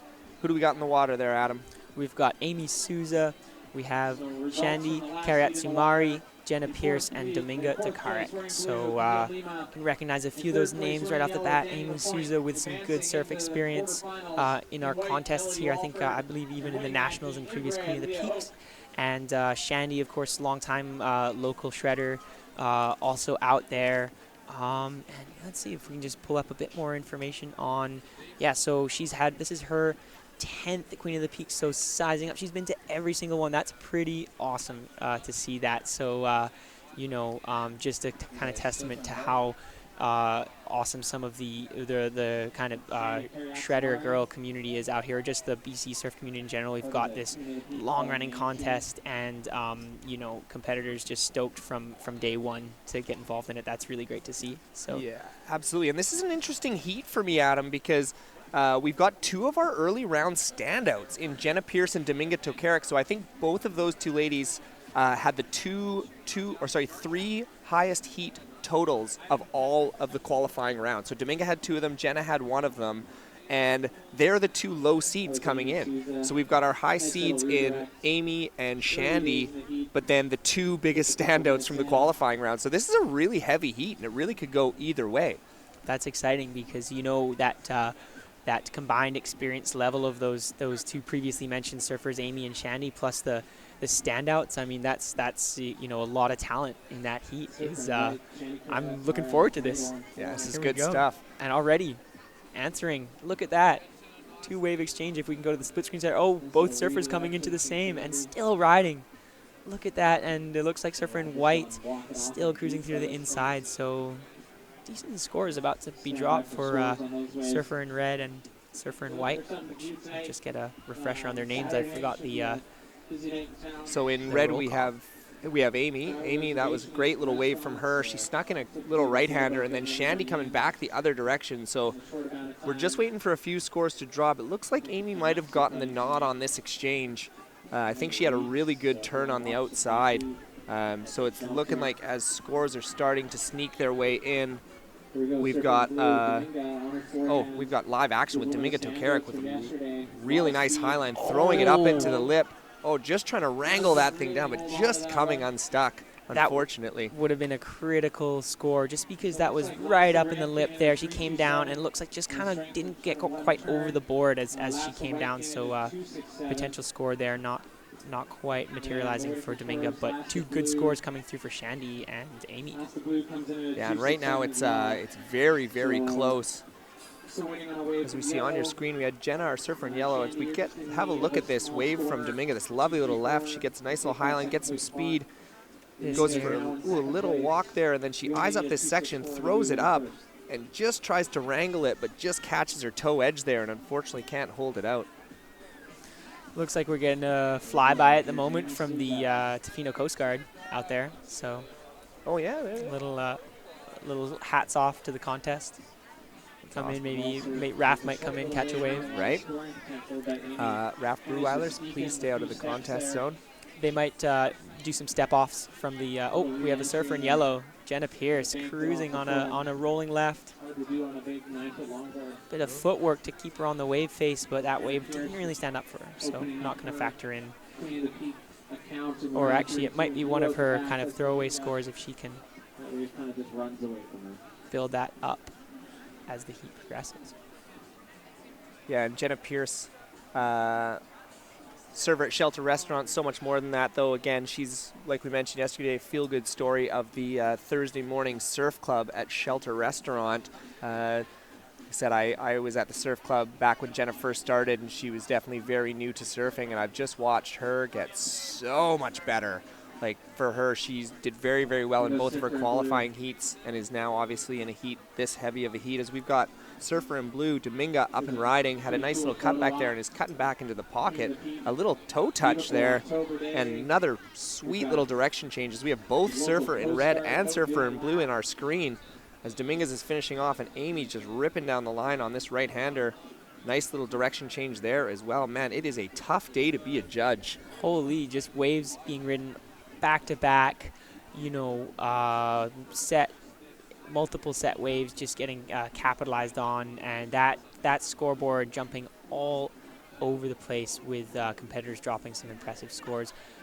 Just to comment on Amy's initial wave, you know what, I thought she just got caught a little bit behind it. That one walled up, but her entry in just not quite in the pocket. She kind of got caught behind the whitewash there, so I don't think it's going to be a huge significant factor as we see Shandy up and riding on a nice right-hander, got a nice kind of redirect and rides out. So that's going to give her some something to work with there. And no way, get out of town with the theatrics of the headstand on the board. So you know, I think the fact that she was able to complete that first carve on the outside section and then bring it through that closeout and exit with a bit of control. Not too certain how well that headstand will actually factor in the judges' framework, but I think just the control there is going to give her a score to build a foundation on. So. Yeah, you're absolutely right, and I think some scores dropping in here as we had the last of Dominga in blue coming in at a 4.87, so the highest wave of the heat thus far. We still have plenty of time remaining, but she is increased on her 1, 2, 3. She's locked in a 4.87. The last of Amy Souza did not factor in. And then the last of Shandy, she got herself a 3.0. So this is just really tight. Everybody separated by under 2 points as we have a little replay here of Shandy. Like you said, Adam, lovely little cutback back into the pocket. And then, you know, just controls it. Yeah, just kind of throwing it up into the coping as she can. And riding out of that very, very controlled and stylish. And then here we go. She goes to throw the headstand. Wow. You know, had she come out of that cleanly and returned to her feet, I think we would have seen that score go up. So keep chipping away at it, Shandy, because that could be a game changer in this tight race at the moment between Amy in that transfer spot. So if that's what it takes, then that's not an easy thing to pull off. No, not in the slightest. That is wow factor right there, Adam. I like wow factor. We want to hear the oohs and ahs from the judges, right? And I'm telling you right now, if she sticks that, goes right back into it and rides out of that, I mean, yeah, that's got to be worth something. That's for darn sure. That's for sure. And you know, here we go with Jenna Pierce on another one of these lefts.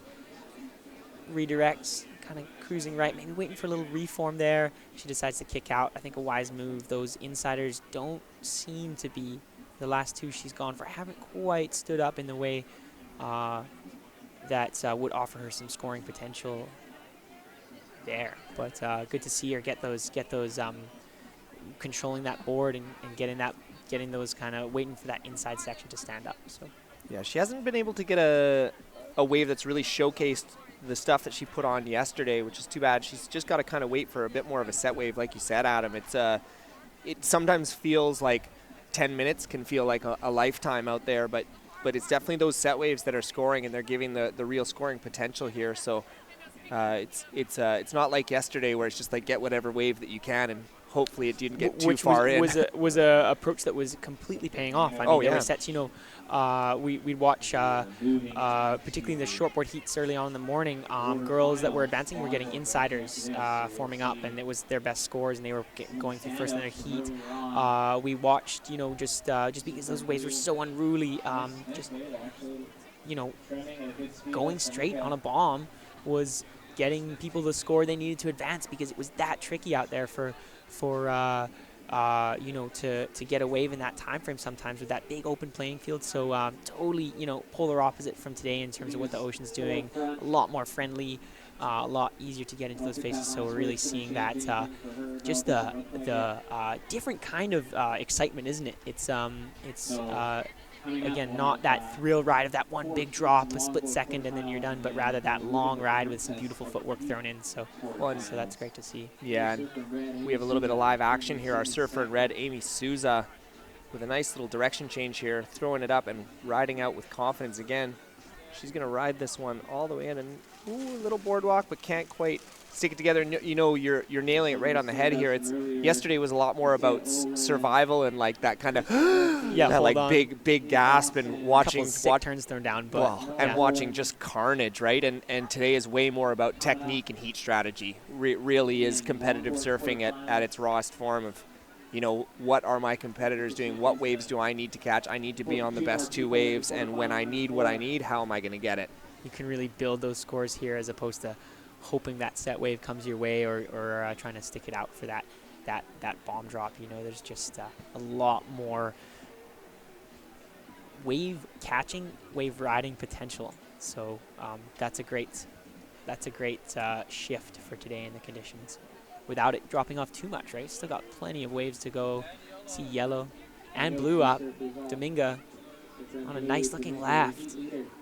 Footwork, kind of just trimming, walks back. I like that conservative decision there, holding on. And again, she's still with it. Walking, bit of that footwork. Is she going for that nose ride section? Looks like she's just going to hold back for the moment, but really good control there. Really just, you know, long ride. I mean, she's right from the outside there. Got some really great cross stepping in, which is a beautiful and difficult feat there. Yeah, riding all the way through, showing the judges that control that I think could cement her lead. Yeah, she's just trying to build on a 3.03 here, and I think that might factor in. It's not going to be a huge score, but it's definitely going to be worth something as we go to a bit of live action here with our surfer in red, Amy Souza, with another nice little direction change, cutting right back into the power source and then eyeing up down the line. Unfortunately, that one kind of going a little bit squishy on her, but still sitting relatively comfortably here in the second position.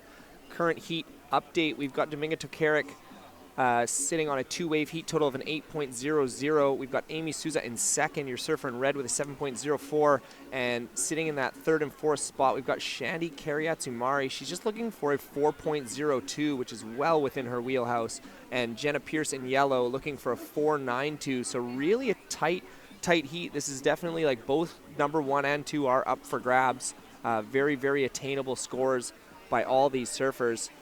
So it's 7 minutes and 47 seconds left. We still got some action ahead of us for sure, Adam.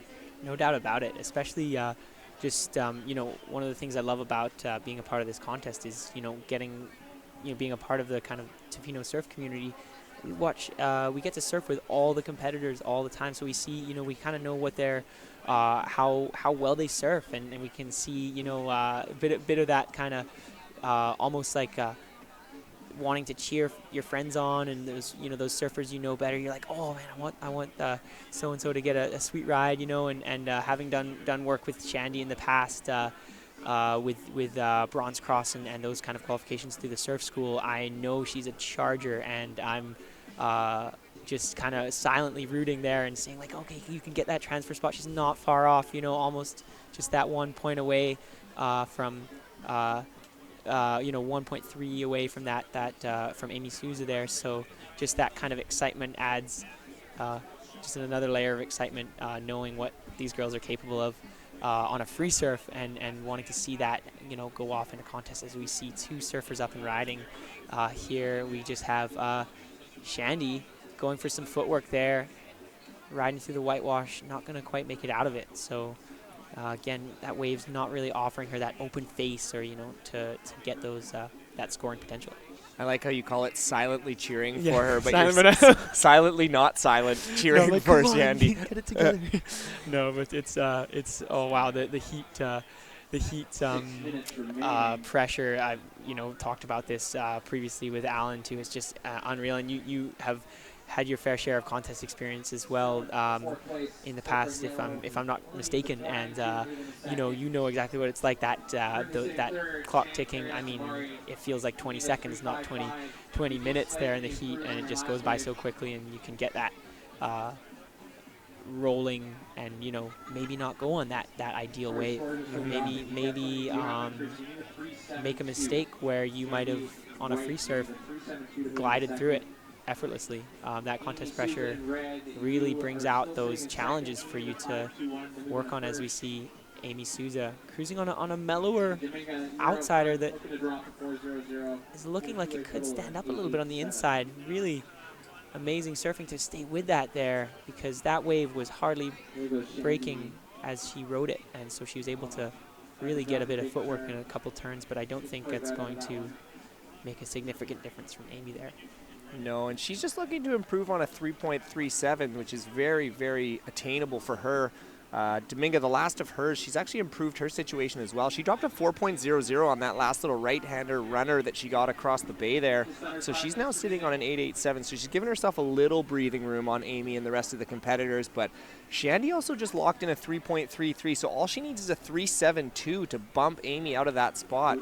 So there's some meaningful stuff happening here as we got our surfer in yellow, Jenna Pierce. Ooh, just kind of getting caught underneath that, couldn't quite stay with it, but it is very, very tight in those top three positions, and Jenna is by no means out of it either. She's only looking for a 4.92 to get into that transfer spot as we see a few more waves rolling in, but the ladies just letting that one kind of go underneath them. But it is tight. This is a very, very tight heat with 4 minutes and 12 seconds remaining. I'm not even surfing in it, and I'm getting nervous. I'm like, oh God, just go on a wave. Just go. Send it. Well, we're seeing that those set waves, right, are what's offering the scores. Dominga getting that long left across the beach. So I think, strategy-wise, that's what I would, in that final 4 minutes, I'd be like, okay, let's that out there, one set wave, call it a day. That would be a big approach that I would take at the moment, and I think would give you that chance to make that crucial second place for Jenna or Shandy. So we'll see. And you know what? There's a bit of a lull, but I see some sets out the back, so it gives you that chance to get back out. See. I guess we should give a shout out to the Coast Guard there. You already kind of gave a little one, but hey, Coast Guard folks, thanks for keeping us safe. Thanks for keeping us safe on these oceans. For those of you that don't know what that big red boat is, those are the people that come out and save us when we get caught out in rips and do all kinds of silly things to get ourselves into trouble. So thank you guys for all that you do, and ladies for all that you do. As we go back to live action, we've got Amy Souza ripping down this right-hander, just flying. Kind of a little bit of a shaky cutback there as she gets back into the pocket. And this wave is still going, and we got some split screen action. But it's really Amy that's doing the damage here. Unfortunately, just couldn't ride out of that top turn. That would have been really a great wave had she. But we also had off screen, we had Shandy just throw up a huge backside turn. So it'll be really interesting to see. Again, all she's looking for is that 3.72, Adam. This is tense moments right now with only 2 minutes and 30 seconds remaining. So we're gonna keep you updated as these scores start to filter in. But there was some really, really good surfing done there. That was an exciting exchange. 3 surfers getting a ride. We've got the your Coast Guard boat out the back just summoning some waves. I think Raph had ordered up a set there just to make the exciting last few minutes of the heat there. So much appreciated. But yeah, and we see Surf Up in Yellow. Jenna Pierce going for something, actually making that set wave we were looking for. So exciting times here. That footwork, walking back too, that's significant. Just because that was right out the back and a long connected ride. So I'm interested to see how that comes in for Jenna there. But good work getting that kicking into gear for the final minutes there and getting a decent set wave out the back there. So that really has made this ramped up the heat in the final minutes here. So, and there's some absolutely wild stuff going down as we see Amy Souza looking for one, but the last of Shandy came in at a 3.73, which actually bumped her into second spot for a brief second. But unfortunately, Amy's last came in at a 3.60. So now there is there's basically 0.2 of a point separating the two of them.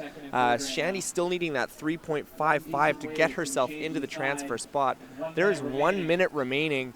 There looks like there might be a couple little lumps on the horizon, but Shandy needs to improve on her low score in order to get into that transfer spot. So very tense moments here as this heat just ticking down, less than a minute to go. that is nail biting as we see that tight race come in there, and we know Shandy pulled off that headstand earlier. Is this where it's going to come back out? That 3 can be a 3.55.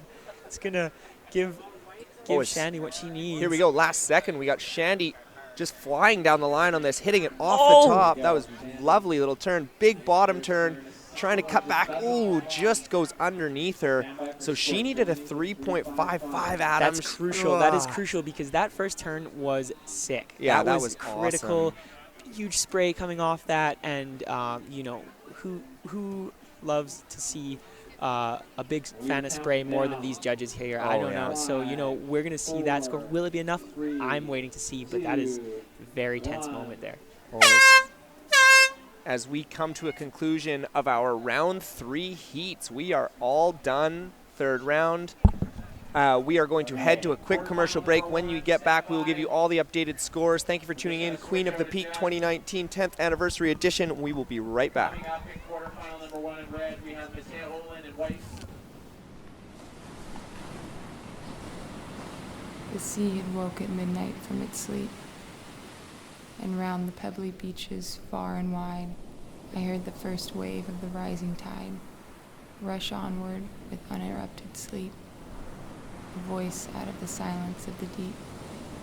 The sound mysteriously multiplied, as if a cataract from the mountainside. The roar of winds upon a wooden steep. The sun comes to us at times from the unknown, and inaccessible solitudes of being in the rushing of the sea tides of the soul. Inspirations that we deem our own, our sun divine, foreshadowing and foreseeing of things beyond our reason or control.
And welcome back to 2019 Queen of the Peak 10th Anniversary Edition.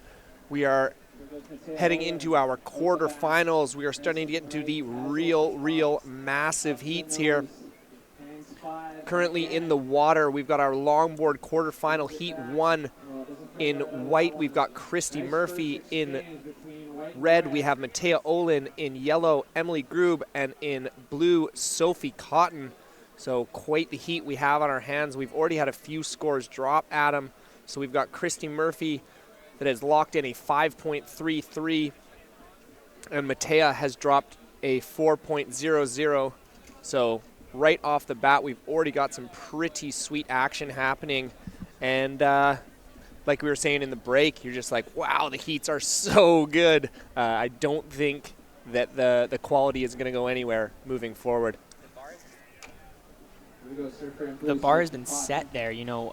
We were just, I mean, the excitement from last heat, as we see, I mean, it's just nonstop or a little quick, maybe in and out there by Matea. Oh, she's still up on the nose. So footwork, walking back, eyeing that end section, little tap, such control.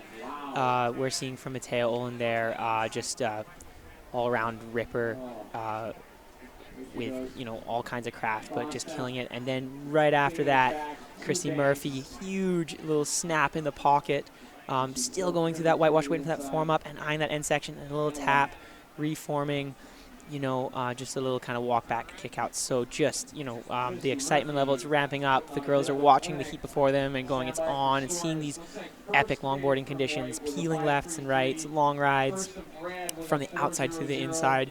Holy smokes, it is pumping. It's going off. The girls are doing all kinds of ridiculous footwork and turns, combining it through to the inside.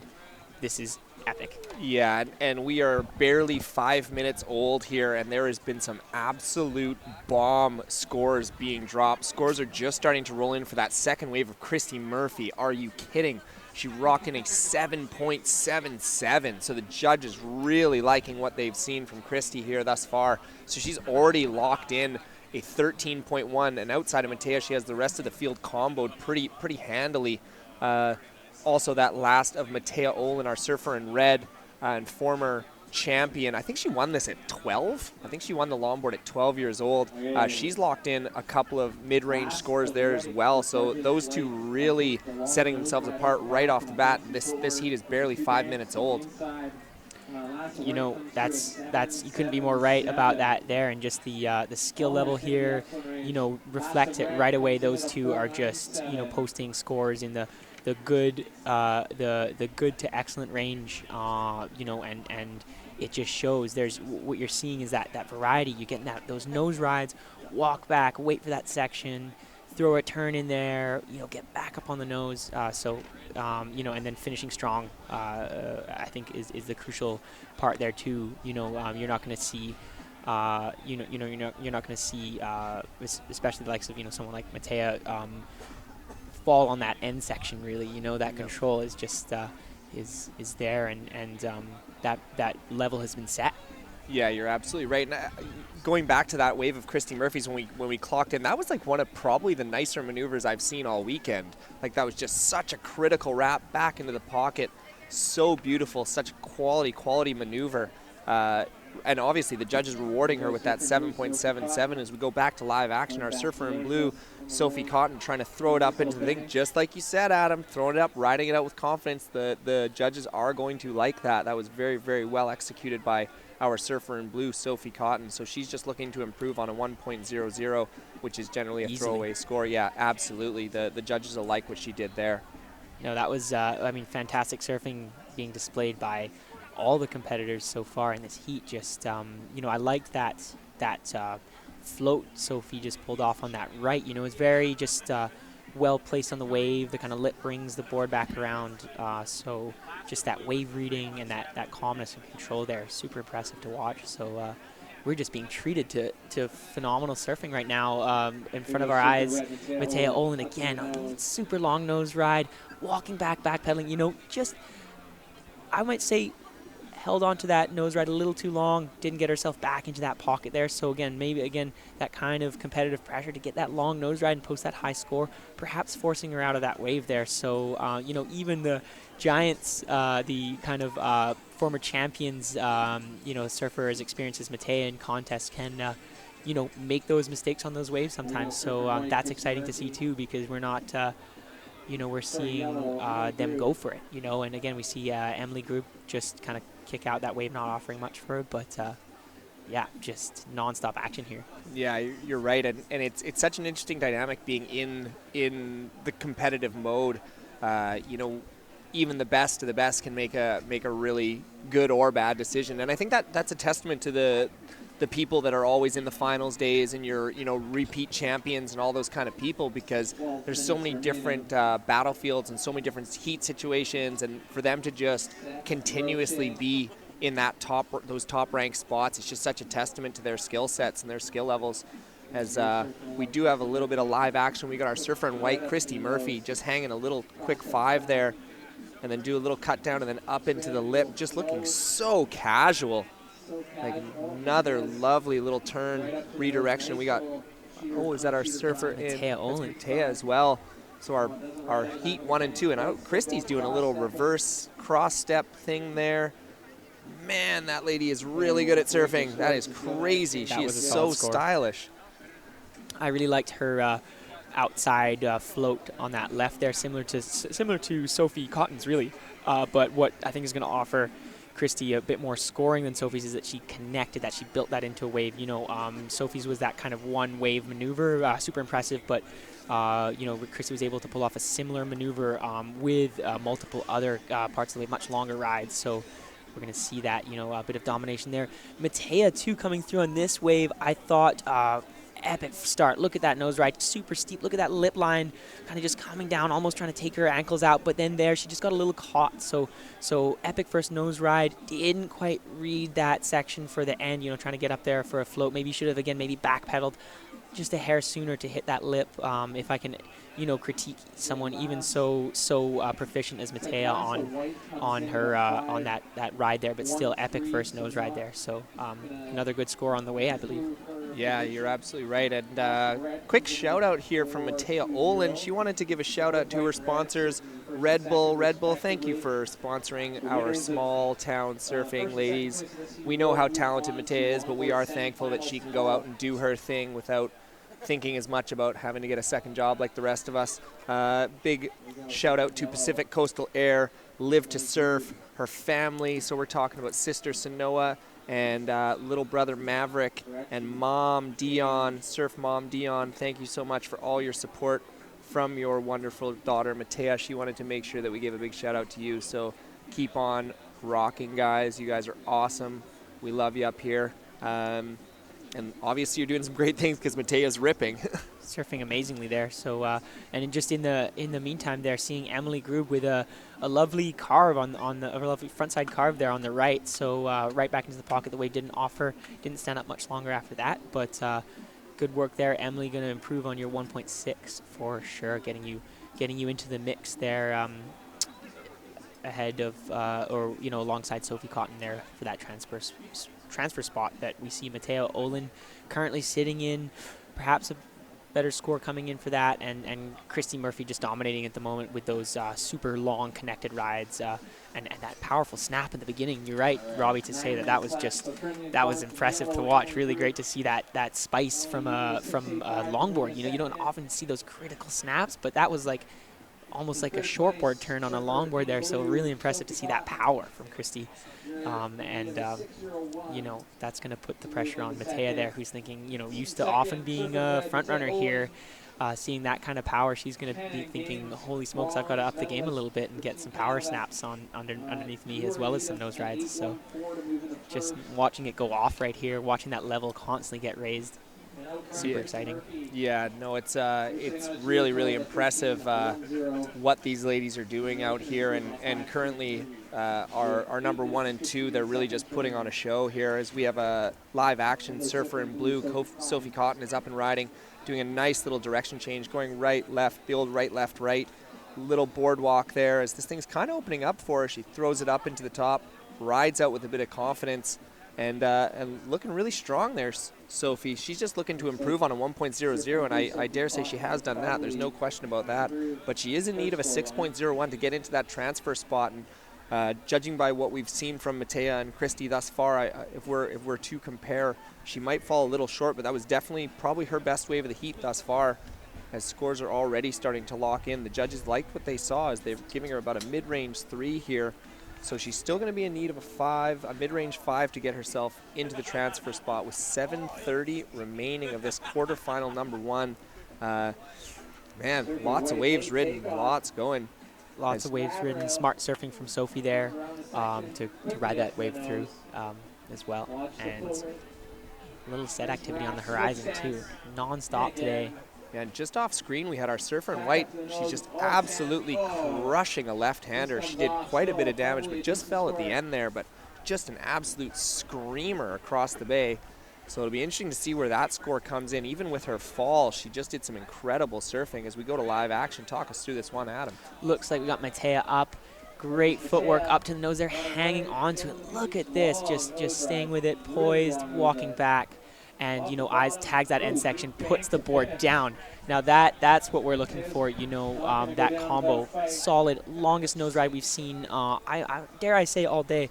And then, you know, to walk back with that control and just, you know, put the board up in the lip, bring it down, such confidence, just stomped, really. So that's, you know, in my opinion, is going to just flip the score and put Matea right up into first place, because that was phenomenal. Yeah, that was really, really great surfing by Matea. The last of white that kind of was off screen there came in at a 5.17, but Matea rewarded handsomely with a 5.67 in her last ride, as we got a little bit more live action with Emily kind of getting a couple of cutbacks there.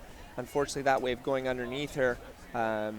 It wasn't quite the score that Matea did need. She's still in need of a 7.44. I mean, that 7.77 of Christy Murphy has really just set kind of the gold standard of this round of what the judges are looking for. Unfortunately, they didn't deem Matea's to be quite as strong, so she's still looking for a 7.44. Wow, I was really I was impressed by that nose ride.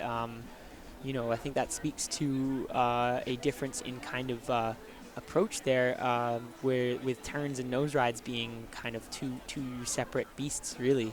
How can you compare a turn and a nose ride there?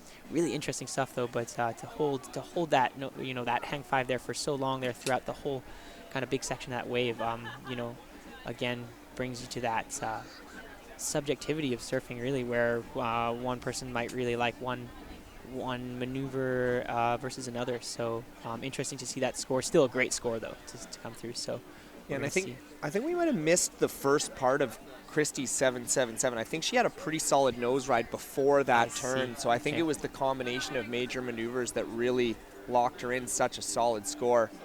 Yes, As we're heading into the final 5 minutes, we got up and riding our surfer in blue, Sophie Cotton. Again, lovely job throwing it up into the coping. They've been taking your lessons, Adam, or taking your advice. That's great. That was really good surfing by our surfer in blue. She just needs, she needs a 7.12 to get up into that second spot. So no easy feat. No easy feat at all.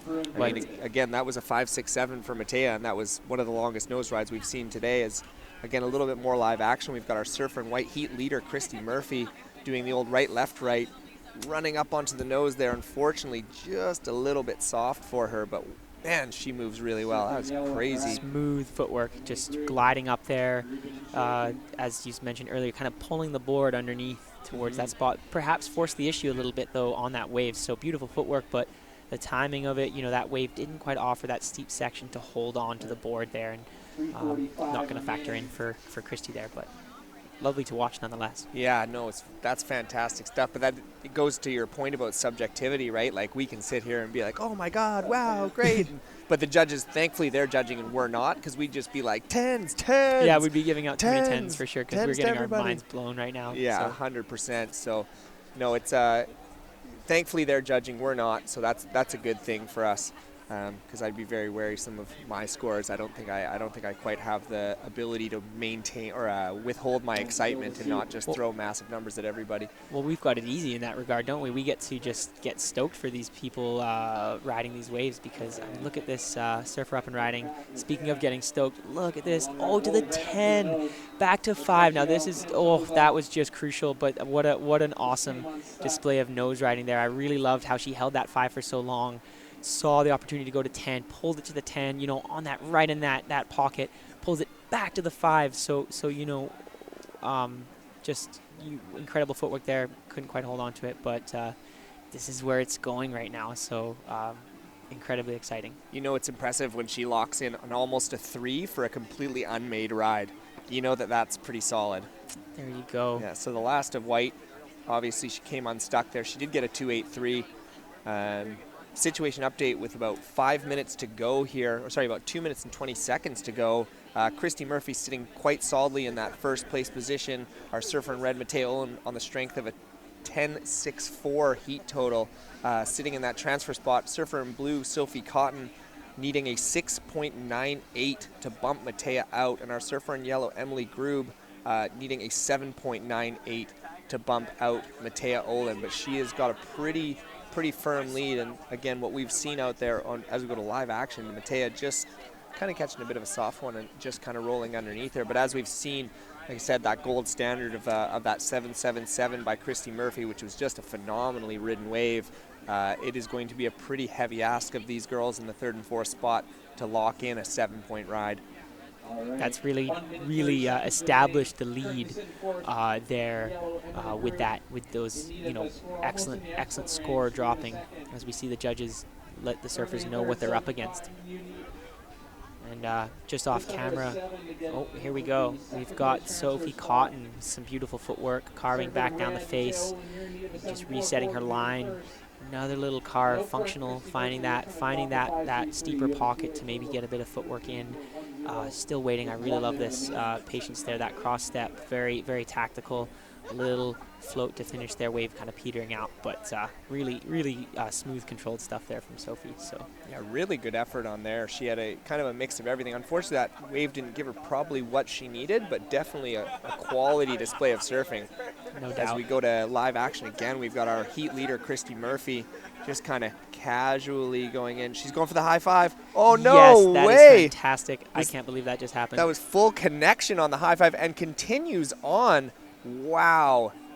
That was definitely one of the highlights for me. Holy as smokes. She highlighted the other white jerseyed surfer heading out for her heat. Christy Murphy, you are a legend. That was epic. Epically done. And she still gets these switch ups on the inside, walks off the nose.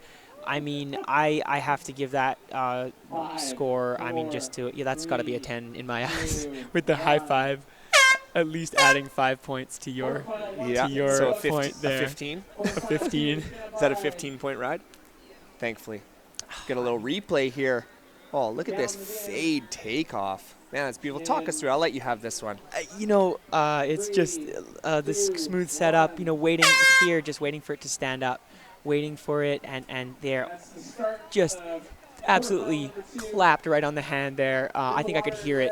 I think we could hear it up here in the tower. So, and then just waits. I love this here. Look at that section feathering away. Style, grace coming in there. Lip line brings it down with effortlessly, and keeps going through that little reform on the inside with the footwork, little switch ups, 180s. So, and we didn't quite see in the replay there, but walking off the nose into the sand is just so casual. So, absolute, heat winner in my eyes there. Unreal stuff. Yeah. Unreal stuff. As I am going to have a little bit of a personnel change, I'm going to hand the microphone over to Dino Muhlenberg. Adam, it's been a pleasure. Good luck for the next few hours. Thank you very much, Robbie. It's been a pleasure being able to be up here in the tower with you. So, see you in a bit. Just phenomenal heats going off here. So, stoked to be joined by Brendan here, just getting set up. And we have more excitement on the way. Noah Olen already throwing down a score on our start of quarterfinal heat 2, 18 minutes to go. Leah Dawson just posting a score as we talk, and with some incredible footwork. Up to the nose, quick 5, walks back, dials it in, shuffles back up, another 5, walking back and just showing that control, fades back into the pocket, switching it up, walking so gracefully, third 5 that we've seen, and kicking out with ease. So, we just can barely keep up here because it is ride after ride is just blowing our minds. So, stoked that you can come give me some backup, Brendan, because it's been just non-stop here. So I was almost going to not talk for a second there. You're kind of stealing away there. I was pretty impressive there. And then Leah Dawson with some pretty amazing surfing there. That was incredible, and pretty much doing everything he can on that longboard all the way to the inside. So it's good surfing there from Leah. And I believe she's won this longboard event in the past, so looking to get back on that podium, and eyeing it. With surfing like that, it's it's not far off that she'll be there. So here we go, have a little look at this replay here. Lovely, just kind of sticking with it, shuffling around there, moving up and down her board, and that's what the judges want to see there. Utilization of that whole plank there, a little cheater 5, getting around that little section there again, another cheater 5, and just all the way to the inside, non-stop. It was pretty impressive surfing there from Leah. love this switch up here, playing with that. Those smaller waves often offer you a bit of a more mellow, slower ride where you can really play around with a bit of footwork, bit of 180s and twists, just to have fun. This is what I love about Leah's style, is it is so full of fun. She's playing with it, as we saw just here, surfer in red go down there with a bit of a lip line closeout there. Didn't really offer much, but yeah, love that style from Leah there, which took her to a win last year. So she's back. She's tasted blood, and she's looking to do some damage again this year. But Sanoa posting must have done something. She had a solid score prior to that, making for her 9.43. Leah Dawson posting that one ride with a 6.07, as we see Lori Boudreau, just a quick in and out. Let's just get a little info on our competitors here. So obviously Sanoa Olen of the famous Olen sisters, just an absolute powerhouse competitively. Yeah, we can see here Sanoa Olen up and riding there. That's your heat leader on this replay there. See why she's your heat leader, and riding out clean on that one. Almost got clipped by there, but showing a lot of control there, Sanoa, with that longboard. So yeah, she dropped a 5.50 earlier on her opening ride, backed it up with a 3.93, and yeah, she's currently your heat leader with 50 minutes and 30 seconds remaining. But up and riding here, we have Sanoa again, eyeing up that left. There we go. And we have Lori Boudreau there, just third year competing. Also just local shredder. Would like to do a shout out to her family in Quebec. All the girls shredding in Tofino as well. So stoked to see Lori just encouraging everyone. We're just seeing Steph Lepage here. Nice cruisy inside right. We'll kind of just let that one get away from her there. But starting things off for Steph there, so exciting. Lots of waves being ridden right off the bat. So keeping in pace with the level that has been set here. Yeah, here we go. We have Lori Boudreau up and riding here. She's chasing a 4.08. Nice tap. Move herself up into second place there. Yeah, it's a nice little tap there from Lori, but yeah, maybe just getting a little caught behind that section there, and letting that wave kind of roll underneath there, and doing a bit of damage there. I'm curious to see if she's going to get rewarded a score. I know the judges are kind of on the heels here, especially as they approach the quarterfinals.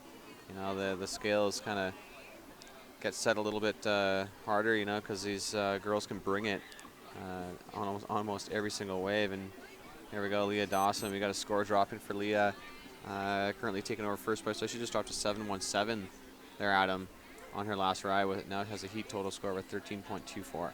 That doesn't surprise me at all. I mean, just the footwork there. We saw 3 hang fives, 3 solid nose rides on that last wave, and that's what's going to give her that score. So great to see the judges rewarding that footwork to put her in first position as Sanoa answers back. Yeah, Sanoa chasing a 7.75 to move up into first place. She does have that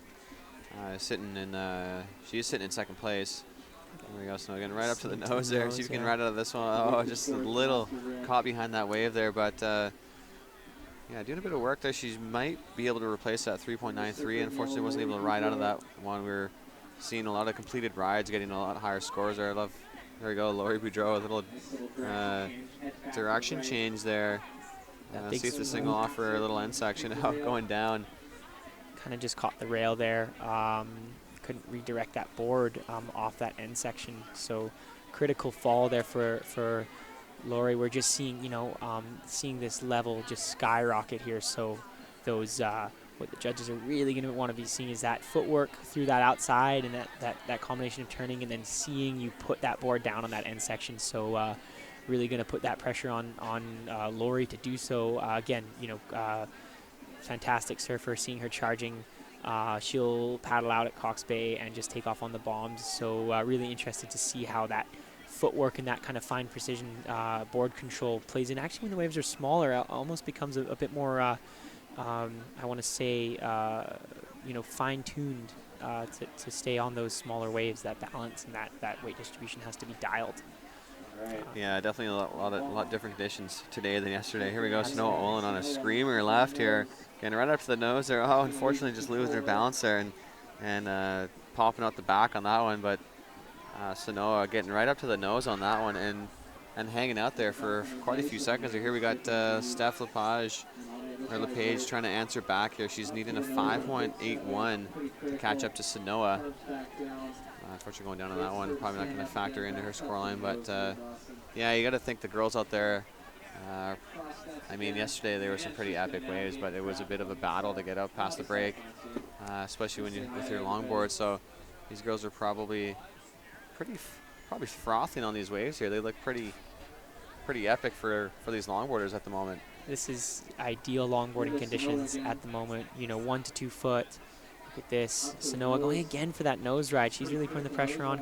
She just seems to have been a bit too hasty to the nose in the last 2 waves I've seen here. That board's not quite set in that nose ride section. So epic footwork there. But what we're really wanting to see is not just that surfer getting up there, getting that nose ride. That's incredibly difficult to pull off. But then walking back is the real challenge there, and that's going to separate. That's going to really make a big difference as the day progresses and as surfers go through to their advancing heats, and we're going to watch that footwork really come into play there. Yeah, exactly. A little bit of different judging criteria compared to shortboard there. Adam, you got to utilize that entire plank that you're on, running up and down, and also switching it up with a little bit of old school longboard and also some new school longboarding as well. So if you can link some turns and some nice cutbacks. But here we go. We got Steph Lepage choosing this left, deciding to go right on this one. Like that. Love fade. the utilization of this wave here. Reading it right to the inside. We got a little cheeky bonus section here, Adam. See if you can finish this one off here. Really kind of faded there. I like the kind of wise sort of playing with that section, fading, cutting left, cutting right. But the section she never really was able to get to that crucial nose ride section. So I don't think it's going to make a huge damage and get her up into that transfer spot as we see Sanoa swooping around into that nice nose ride. Nearly gets back there. So really she's really now trying to get back from that nose ride. The previous 2 waves just kind of goes down, bogs the rail as she's up on the nose, and that one you could see her just start to make that attempt to walk back. So she's piecing it together. The Olens are just fierce competitors. So, they get a wave and then they improve on that following wave. You just watch them build their score and they can sneak up on the most capable competitors just by building that score. So you see Sanoa kind of those cogs turning, just under 9 minutes to go. So the pressure's now mounting to really build those scores. And you'd think, Sanoa, she's had a look at a couple of decent waves here, but she hasn't been able to quite ride out of them. She opened up her scoreline with a 5.50, but she only has a backup of a 3.93.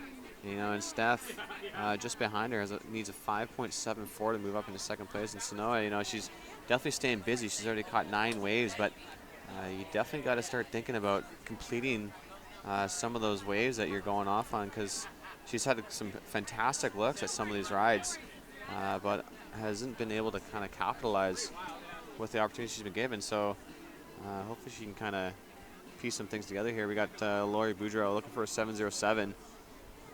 Beautiful little shuffle step there, wrapping. Oh, unfortunately going down. Bogs that rail. Yeah, that's the thing that you mentioned on there earlier there, Adam. Just keeping your weight distribution kind of centered over your board and trying not to bog rail. She had a beautiful open section there to deal with, and unfortunately goes down. But you still got 8 minutes remaining left in the heat. That's control, the board control there, and it's where you have that interesting variety between that nose ride and that turn, and you see really amazing surfing from all the girls in this heat so far, but you just see that difference where Leah and Sanoa are connecting. We got some hoots going on. Chrissy on the mic, so just absolute legend taking it away here alongside you know, she's just one of the founders of this event, driving force. So. There we had Leah having a look at that one. Didn't really like what she saw. And here we go. We got surfer in red. It looks like Sanoa Olen up and riding. There's that return. So that's going to be huge for Sanoa. Here we go. Leah answering back on a screamer out back there. Wow, the ability just to channel those speed wobbles she gets going and able to kind of keep that board in control is it's a pleasure to watch. You know, like it's definitely a pretty difficult thing once that board starts to kind of get a little loose. But Leah, time and time again, is able to kind of bring that thing back and complete her ride. So it's impressive surfing there from Leah. Yeah, seen two, solid nose ride from Leah and Sanoa. So again, Sanoa building on that score. She knows what she needs to do, and she just went out and achieved it there, right perched up there on the nose with her, 5 toes over, making that hang 5, and then comes back and kicks out, showing the judges, hey, I just stomped that nose ride. Let's give me some points here. So that's, I don't think, going to put her ahead of Leah, because we're seeing Leah just, use that style and that control almost effortlessly as she does, but it's definitely going to just put her further in that lead ahead of Steph and Lori there. So yeah, it's some pretty nice conservative surfing there from Sanoa, getting right up on that nose, and she was able to ride out of that thing, and she was rewarded. So she did drop that 3.93 and replace it with a 5.33, increasing her lead over Steph and Lori, putting her out in clear second place. So she's got to be feeling pretty confident with that completed ride. Here we go, Sanoa Olen. Going to the toboggan ride, walking back. I mean, creative, improvisational. I don't know if that's actually, to me, that is not going to give her the score, just because it's oh wow. Leah Dawson. Just the switch ups coming. So and she loses her board. Critical decision there. Critical decision there, not having that leash. And you know what? I thought interesting surfing from both Sanoa and Leah there, in the sense that Leah throws away her board on a switch up, and Sanoa went to sit down on the board. So kind of dare I say a bit of hubris going in there, throwing away those waves there, knowing they have such a lead, these powerful surfers over Steph and Lori. But this is a chance for Steph and Lori, wants to go and snag something. So let's see what happens here. Yeah, it's a beautiful replay here. Leah Dawson just shuffle stepping and being able to kind of stand backwards on that board, and she almost was able to pull that off, and just right that kind of inside section stood up, and she kind of just got launched off the board there.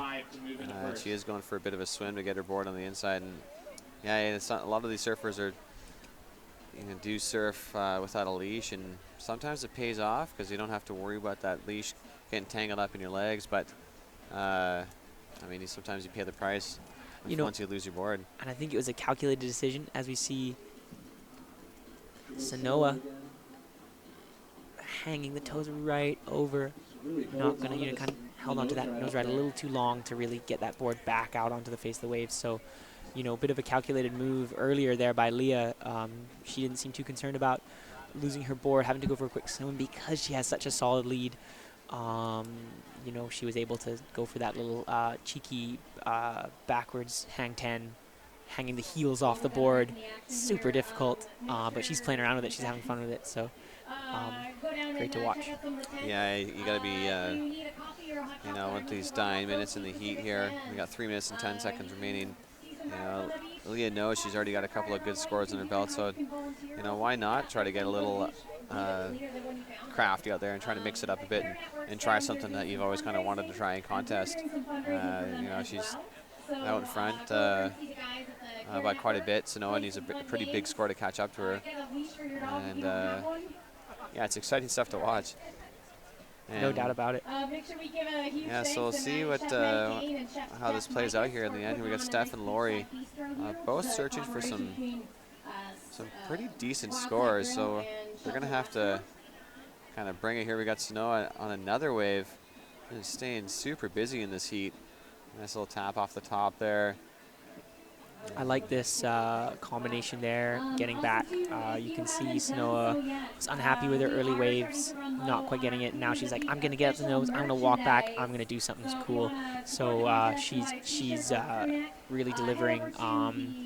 But, maybe there was that one extra section there. Again, I'm looking at how Leah's surfing, and I'm trying to have that standard, set there. See, Leah just riding all the way through those waves, getting multiple nose rides. So Leah's really setting the bar high here with Sanoa, just getting some incredible rides too. And we see Steph Lepage come through and get some wonderful footwork up to the nose. Trim just couldn't quite hold on to it there, but chipping away at that score too.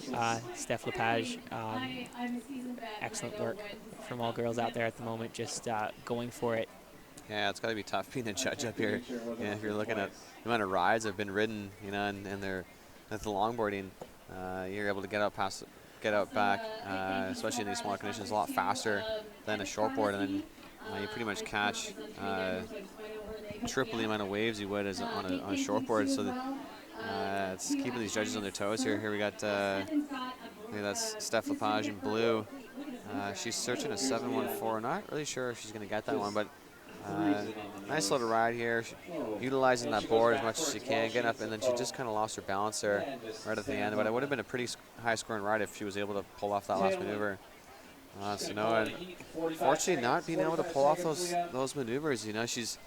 She's sitting pretty safe at the moment in second place, but you got to think, as you get closer to the finals, you're going to want to start finishing off those waves. Yeah. Is able to just see from out the back there Sanoa's initial maneuver. And look at this exchange going on right now. Lori Boudreau maybe getting the better of that out of Steph Lepage there, so it might change Lori's situation there in the final minutes there. In fact, the final seconds, dare I say, as the heat winds down. We've got a minute remaining in that heat. Oh, 10 seconds, sorry, it just jumped. So exciting finish there as Steph and Lori go into a bit of a battle. Sanoa getting a wrap out the back. And there we go, that's our heat. Yeah, it was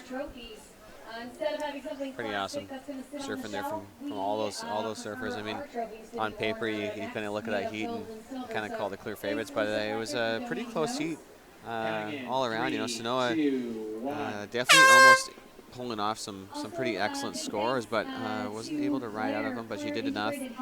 She got those scores that she needed, a 5.50 and a 5.33 to get that second place transfer slot and to move on into the semifinals going on tomorrow. But out in the water, now they're at them. In Heat 3, we have Lydia Ricard, Kate Prothero, Cassandra Catter, and Jordana Goldman. There's a bit of a stacked heat at the moment. That's solid. That's, just to go in, and, Kate Prothero out right away, answering with a wave, a nice right, just kind of on the camera there as the heat started. We're just recapping the previous one. We've got Lydia Ricard. I'll just go out there and admit my initial bias there. My partner in crime there, just, throwing down some incredible heat results in the last few years, and she also wants to give a shout out to Long Beach Surf Shop and Billabong. So Lydia Ricard crushing it, and like I said, apologies in advance if I get a little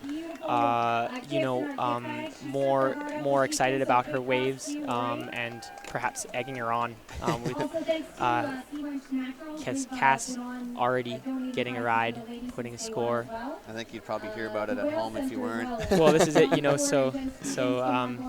like I said, I'm putting it out there, guys and girls, that I have a vested interest in the result of this heat. So yeah, it's a big step here. Quarterfinals, this is when the heats start to get a little bit more intense. All these surfers are here for a reason. They've been ripping all qualifiers. A lot of the top seeds are here for a reason, based on last year's results and the way they've been ripping. Here we got surfer in white there, Kate Prothero. She's been here forever, Kate. She's been surfing in all 10 Queen of the Peaks, and she's no stranger to these quarterfinals, semifinals, and even the finals out here at Cox Bay. So you know, she's always bringing it every single year. And I mean, Lydia Ricard, you know, is a constant ripper out here. National champ. Or second there. And still doing. And then we've got Jordana Goldman, who I believe it's her first time competing, but she's again local shredder. So oh, here we go, Lydia up on her wave, and gets a nice little check turn, getting through the section, and makes it through there. Another nice little turn. So some solid surfing to make it through that section there and get through the inside. So, you know, got a bit of inside scoop here, but Kate and as we see, Jordana just going for a wave there. So almost too much going on to really keep track of it. There's just a lot going on with these longboarders. Going off, yeah. See, especially as the caliber of these surfers start to get better, as these finals are just wave after wave after wave. I mean, we saw that last heat. Sanoa caught a total of 13 waves, and that's just on her scoreline. So it's making it tough for the judges and us up in the booth here trying to commentate this. It's nonstop action, which is great to see. You know, it's perfect longboard conditions out there. So, you know, with 60 minutes remaining, you just got to bring it on every single wave that you take off on. There's well said, Brendan there, and just to speak to that earlier exchange there right off the bat, we saw Kate just get a screaming right, and you know, Lydia answered back. I know for a fact they have that long-standing competitive rivalry there. You know, Kate kind of holding it down, and then Lydia coming up and sort of nipping at the heels there. So we can see that fire in the contest is so exciting to watch because, you know, they're just egging each other on, and they're not going to hold back. So yeah, a lot of the new guard is kind of coming in hot and trying to take out all the veteran queens out here. So it's yeah, it just goes to show the caliber of surfing that this contest brings every year, and how these how the girls are in Tofino and how they rip on a day-to-day basis. It's pretty exciting to watch. That's where the, you know, as spectators, as commentators, as you know, just watching this contest, that's where the excitement is. Watching Kate Prothero charging down the line, trying to find an opening here. You know, epic steep drop there, but just again that wave just kind of getting away from her. So Lydia again, right with that rivaler, answering right back with a left. Footwork, walking up to the nose, taps, quick back, seeing that control, going for it again, just not holding back. 3 little taps to the nose, walking back, hopping off with control. So she is not messing around here. She sees Kate going a wave, and she's like, I got you right back there with I think a deadly score about to drop. So yeah, it's probably going to be her best score of the heat here. I got surfer in blue up and running, Jordana Goldman. Wonderful first turn there. That was a nice little beautiful drop. turn, and deciding to kick out and then kind of phase out the inside. But yeah, here we go for last red. Lydia Ricard dropping a 4.00. So kind of extending her lead and holding on to that second place spot, chasing a 4.01 to catch up to Kate. You know, top 2 surfers advance, so it's we got 14 minutes and 10 seconds remaining. You know, it's a pretty tight, pretty close heat at the moment. You know, Jordana and Cassandra not far off. You know, Jordana just needing a 4.90, and here we go, Cassandra up and riding, chasing a 5.17 to catch up to Lydia. Let's see if she can ride out of this one. Oh, unfortunately, just kind of getting caught behind that that wave there. Another under the radar shredder there, Cassandra. I want to say again, it's her first Queen of the Peak, you know, but no stranger to longboarding, no stranger to the appealing waves of Cox Bay. I've seen Cassandra styling it out and getting some really awesome rides on free surfs. Or no, she's actually done some competitions before, so I'm mistaken, but. Oh yeah, no, it's her first time, so fantastic to see that footwork and solid wave, and seeing her get through to getting all the way through the quarterfinals on her first year of competition. So super impressive from Cassandra there on that last wave. It is pretty impressive, you know.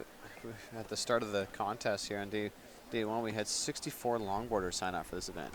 Just insane, you know. Insane turnout there from all the girls. And you know what? The change in tempo from shortboard heats to longboard heats, it shows how good our waves are for longboarding out here. I mean, you can have some epic rides on the shortboards, and the girls were ripping shortboarding for sure. Don't get me wrong, but those in-between sets. Oh, and here we go. Jordana up again. Really lovely footwork. Just couldn't hold on to it there. Goes down, but Jordana just pulling out all the stops there too, getting up to the nose. So I mean, amazing watching that cross-stepping on all parties here in this heat. So. Yeah, Jordana's still chasing that 4.9. Trying to move into second place. Yeah. Lydia's got a pretty comfortable. I don't want to say that too early. There's still tons of time left. She does have a 4.43, which is a good score to kind of lean on. Totally. Definitely looking to probably want to. She probably want to replace that 3.23. Here we go. We got Surfer in White, Kate Prothero up and riding. Oh, there was some great turns in that wave there, and I want to say that she just diminish that scoring potential by losing that end section. As we see Cassandra, beautiful outside wave, kicks out, not going to give her what she's looking for, as Lydia does pretty much the same. I didn't maybe see that end section or that start section for Lydia, but didn't look like she was able to make it through to that inside section, getting her that crucial scoring. So yeah, lots of waves being ridden, longboard conducive, mellow surf out here right now. It really makes for a fun time on those bigger boards, those 9-footers. You can catch those waist-high peelers that you might be having a hard time on a smaller board. So, yeah, as we've seen this kind of, as the tides kind of come in and out, it's been shifting on a few banks, and yeah, the waves are a little bit gutless today. Not really offering up too steep of faces, not as powerful as yesterday. So, yeah, definitely ideal for a longboard today. And man, how easy does that paddle back look? I was sitting here with you this morning, and we were just jaw dropped looking at these sets and being like, oh my God, I can't believe the sets rolling through. Just overhead and a half, closing out the whole beach, and amazing rides being ridden nonetheless. So total shift into, we have that same beautiful sun, but that swell's backed off, offering those beautiful nose ride waves that we just love to see. That footwork, that grace, that style that you see in the longboard heat. So really good call by the judges there by deciding to get these longboard heats underway. Kate Prothero with toes on the nose, cheater 5, walking back.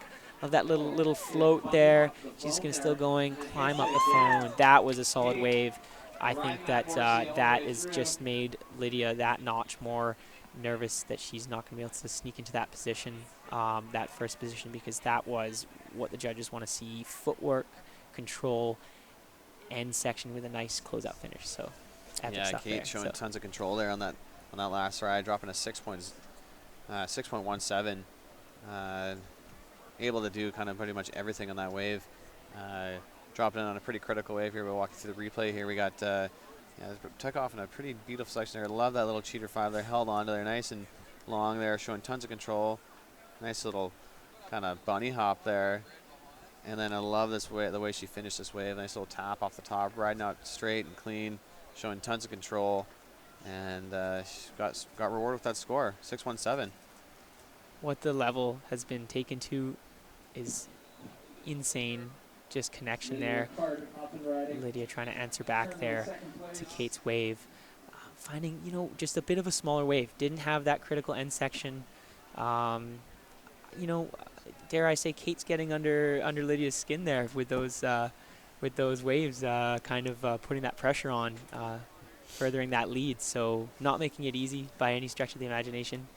And Jordana and Cass very close in 3rd and 4th position, eyeing up that transfer spot that Lydia's put a solid lead on. But again, knowing Jordana and Cassandra being those slightly less experienced competitors in the mix now, they both rip.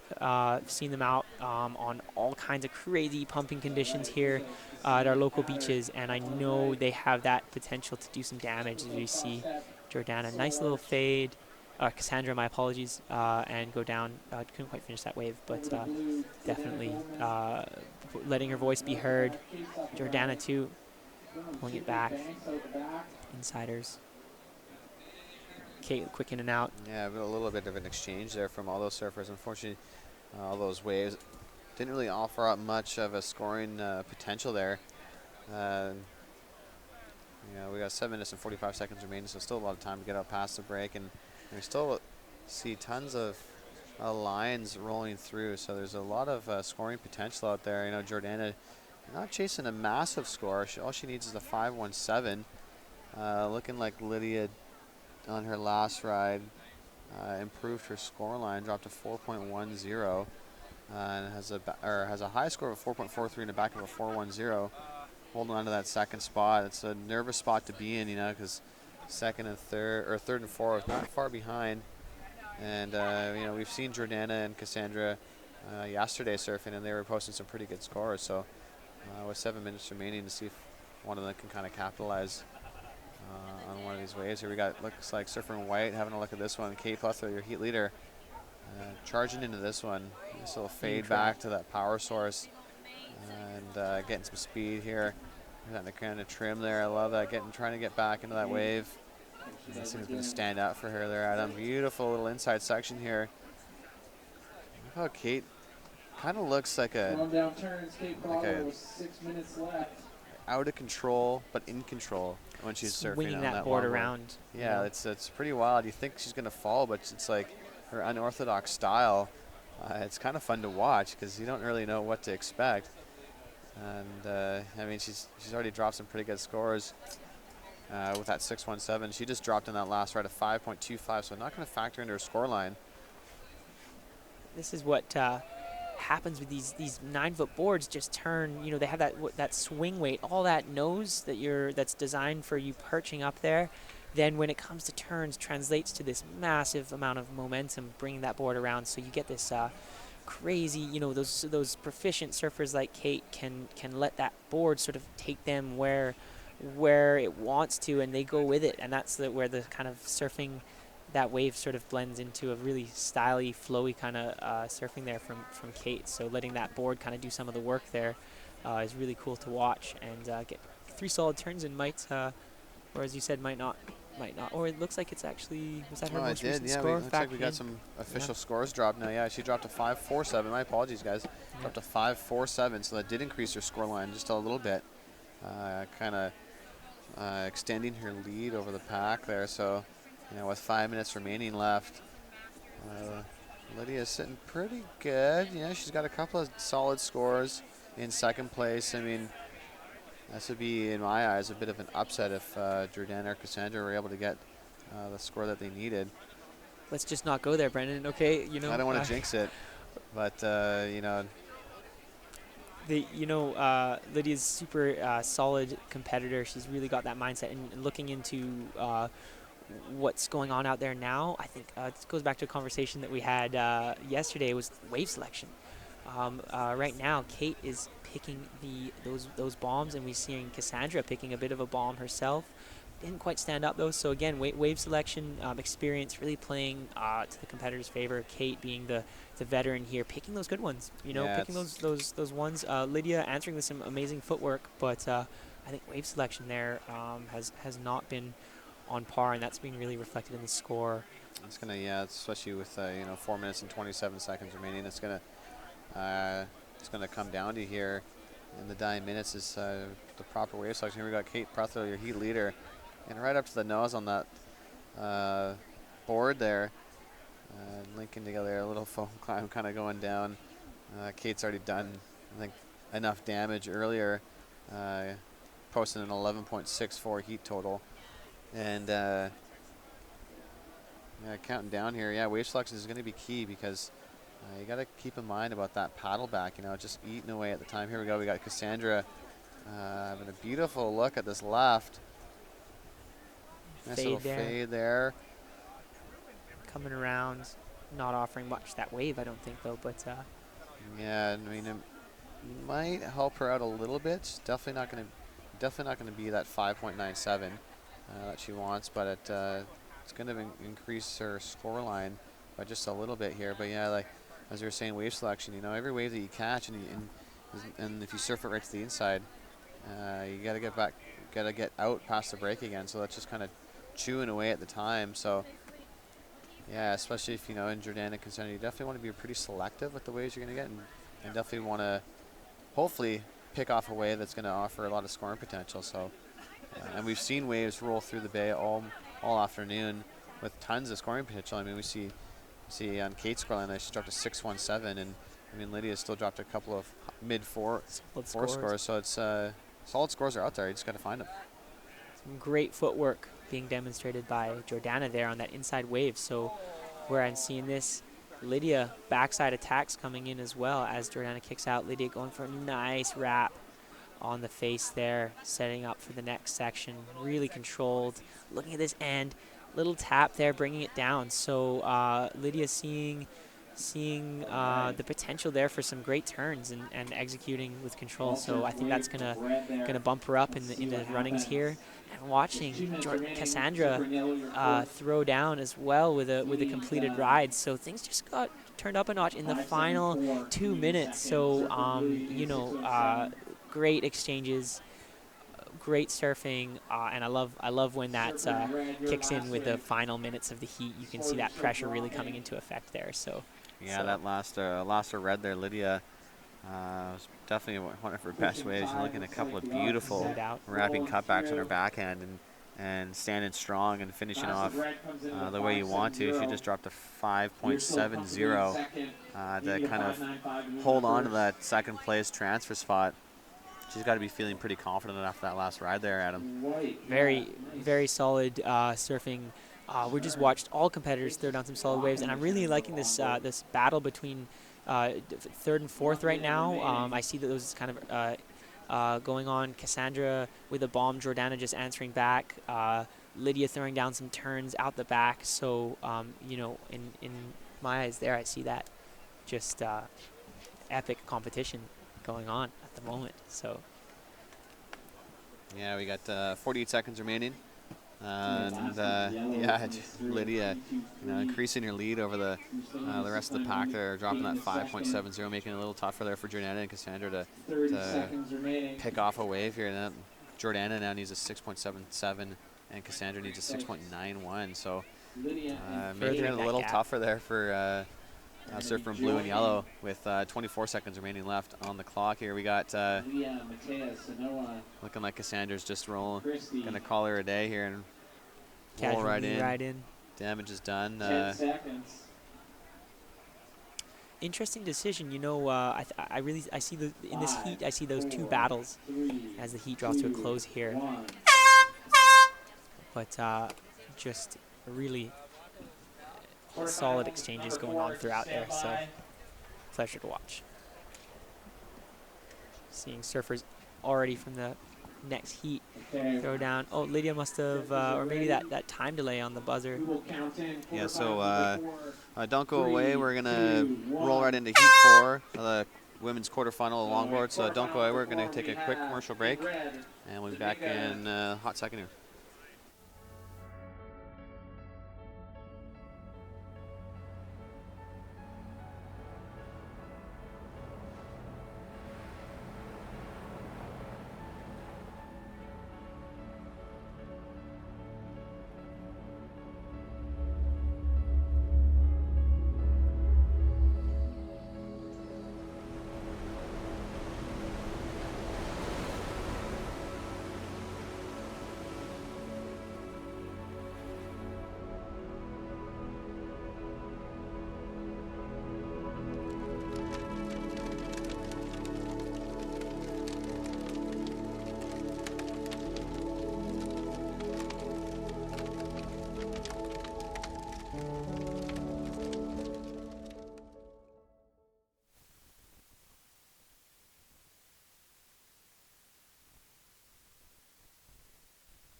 All right, we're back to live action here. Day 2 of the Queen of the Peak Women's Surfing Championship.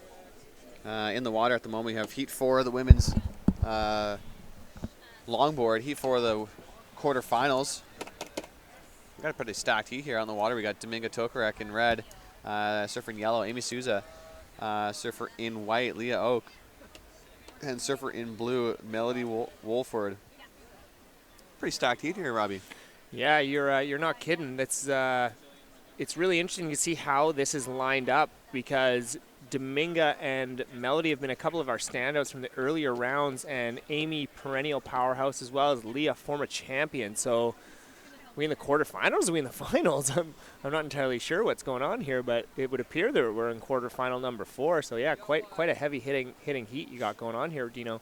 Yeah, it's pretty massive. Some of these quarterfinal matchups, it's kind of like shaking my head a bit and understanding how is this a quarterfinal heat. A lot of them are just stacked, and here we go. We got surfer up and riding here. Looks like surfer in white, Leah Oak.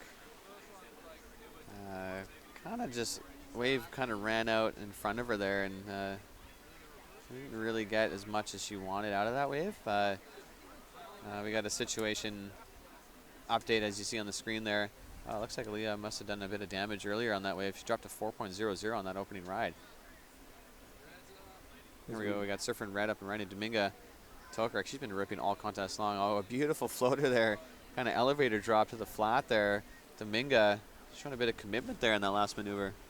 Yeah, she was the standout for me yesterday, especially in the longboard division. She had a couple of heat totals. I think one was in the 15 range, and they had another one in 12 range, and you know, she was one of the few surfers that really didn't let the sheer size and battle of Cox Bay that it was yesterday really get to her. She didn't even look, she looked like she was paddling around in 2-foot slop, like no problem. And so very, very impressive performance from her. So throwing it up into the coping on a 2-footer rather than a 4-footer like she was doing yesterday seems pretty easy for her. As we get to live action here, we got surfer in blue, Melody Walford, with a nice little boardwalk and then a nice little climb up the top there. It was really well done. It looks like we're gonna have quite a heat on our hands with less than 4 minutes gone, and we've already got scores locked in for all surfers, you know. Yeah, a lot of action here in the early stages of the heat. Here we got surfer in red. Looks like up and riding.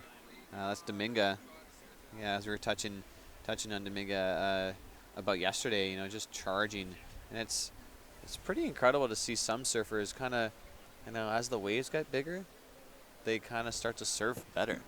You know, and she's one of those surfers where, you know, as the waves get bigger, she kind of starts to surf better, which is it's pretty impressive. You know, sometimes as those waves as the waves get bigger, you get a little bit more timid. You know, you're getting wipeouts a little harder. The duck dives are a lot harder, but you know, able to kind of stay cool and calm, and I mean, you saw yesterday she was ripping all day long, and she's definitely a little bit of a threat to be reckoned with on in these quarterfinals here. So it'd be interesting to see, you know. And I mean, like the stacked heat here, like Leah Oak's been a past champion.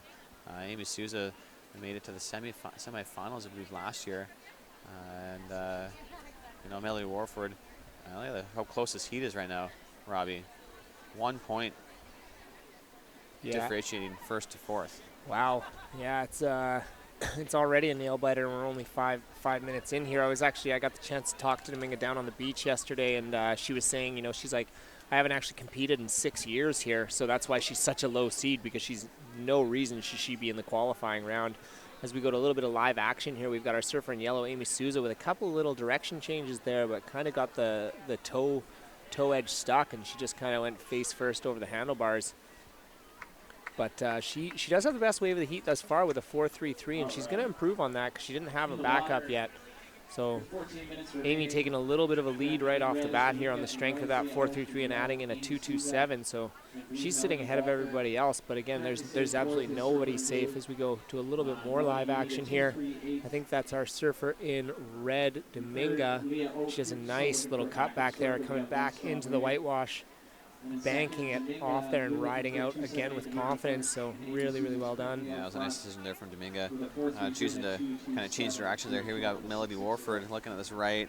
Oh, unfortunately, just burying the nose on that one, going down. But yeah, it shows the pure wave knowledge and comfort out there. You know, having the ability to, you know, looking down the line and the right's looking like it's going to be closing out, and you just kind of decide to go the other way, and we just saw there where it opened up for her, and able to get a couple of little scores to to tack together there. So there we got a ton of scoring potential on that. Gotten a little smaller as the day has gone on and the tides have switched. But I'm excited to see what is in store for tomorrow. We have an increasing swell overnight, so it's going to be a good way to finish off this weekend.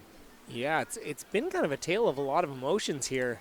You know, yesterday almost being borderline a little bit too big and a little bit unruly, but again, the competitors took it on like absolute champions. Everybody deserves to be a Queen of the Peak after yesterday. And then today it's a little bit smaller, more manageable, and I think a really good decision on contest director Shannon Brown's part for running the shortboards quite early, get them out of the way while there's still a little bit of swell left, and now it's actually kind of ideal longboarding conditions, you know, so really good job by him there as we switch back to a little bit of live action as well. Yeah, great call. You know, that's the beauty of having a good set of judges there. You know, being able to make those calls. And yeah, this morning there was a bit more swell, and capitalizing on that for the shortboarders. I'm sure they're stoked. Because I mean, looking out here, you'd be like, all right, I definitely know which board I'm taking out right now. And I know talking to a few longboarders down on the beach earlier today. A lot of them were kind of saying, why wasn't my heat today? Yeah. With the conditions now, it is pretty pristine longboard conditions. I got a feel for the girls that were charging yesterday. It was pretty difficult. I mean, if you guys are watching online, some of those waves that were breaking doesn't look very far, but they were breaking a couple kilometers out in the middle of the bay, and when you're paddling, it almost seems like that road just never ends. Oh, I've been there, Dino. I've been there, and I've lived it many, many times here at Cox Bay. Yeah, it's the one thing that's a saving grace for it all is that everybody had to battle the same waves, the same ocean. So I think it's you know, it's there's the great equalizer here is the ocean, and they all had to battle the same stuff. As we come up to live action again, I think that's our surfer in white, Leah Oak, with a nice little bottom turn to a little boardwalk there coming up to the nose. Now, a little goofy stance. I'm not really sure what that was, but that was pretty cheeky looking, if you ask me. Yeah, it was a nice looking wave. Unfortunately, wasn't able to finish the way she wanted to, but you know, she's already leaning on that 4.10. She's chasing a 2.51, so it's a very attainable score there for Leah. To catch up to Amy, and I mean, Amy's just chasing a 3.11 to move up into first with 8 minutes and 45 seconds remaining. It's definitely one of the closer heats that we've seen today.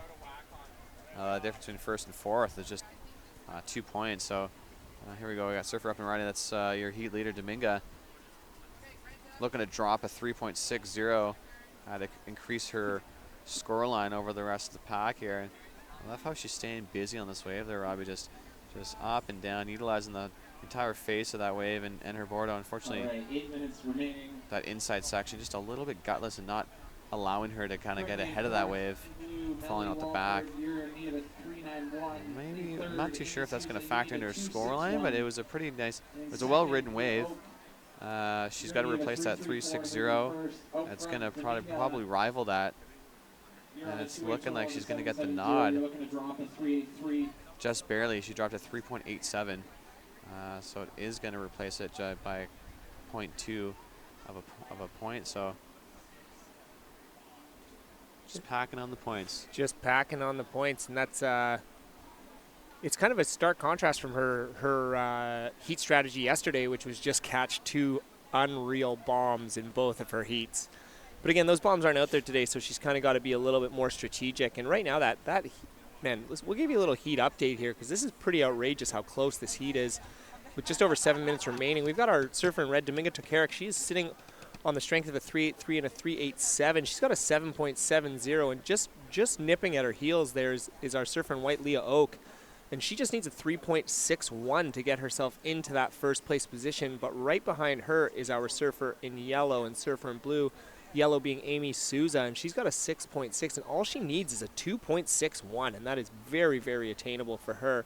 And then our surfer in blue, Melody Walford, just needing a 3.91. So all these scores are attainable. This is one of the heats we've seen where it's like any single person could get through, as we have 2 surfers up and riding in the foreground there, we have our surfer in blue, Melody Walford, and then our surfer in red, Dominga Tokarik. Both of them just absolutely going mental on these waves. Wow. Yeah, wow, both surfers sticking with that. I mean, Melody on the inside there had a little bit of a bonus section there. And Dominga, unfortunately, just off your screen there, linked a pretty massive backhand floater. We'll see if we can get that up on the replay there, but Dominga trying to flex her muscles and increase her lead. From what I saw there, Dino, I think that might be our biggest score of the heat thus far. And again, we've cross step there, kind of getting low, trying to get up into that coping. Good connection off the top, riding out with control. Good surfing there by Leah. She's just looking to replace that 2.83. Yeah, Leah was staying a little quiet there, and she knew that she had a good wave. She dropped to 4.10 to start things off. And she was a little quiet, and but then now she's kind of just come alive there, dropping a pretty decent backup score to increase her lead over Amy and Melody. Looking like she's dropping a 3.74 to increase her score there for second place. And now Amy, surfer in yellow, chasing a 3.51 with 5 minutes and 15 seconds remaining. And Melody looking for a 4.81. And Dominga on that last wave, look at that, Robbie, dropping a 5.67. Yeah, unfortunately that just came off screen there. It kind of stretched on down the beach, but she just absolutely teed off on this final section. As we go through a little bit of a replay here, as you see Dominga kind of get that little check turn, do a couple little cheeky steps, pulling it back towards the pocket, but then she kind of saw this section lining up, got a bunch of speed, and just hammered that end section. Look at her getting super low, wrangling that thing. That was a bumpy ride on the way down, but she just grabbed the bull by the horns and wrangled it. Yeah, and then she got that score that she needed there. It was looking pretty scary there. It was so close between first and fourth, and now Dominga has kind of lengthened or stretched her lead out there over the pack. We've got a heat total score of a 9.54, and Leah needing a pretty decent score to catch up to Dominga, but it's almost now a battle for second. Leah dropped a 3.73 on her last wave.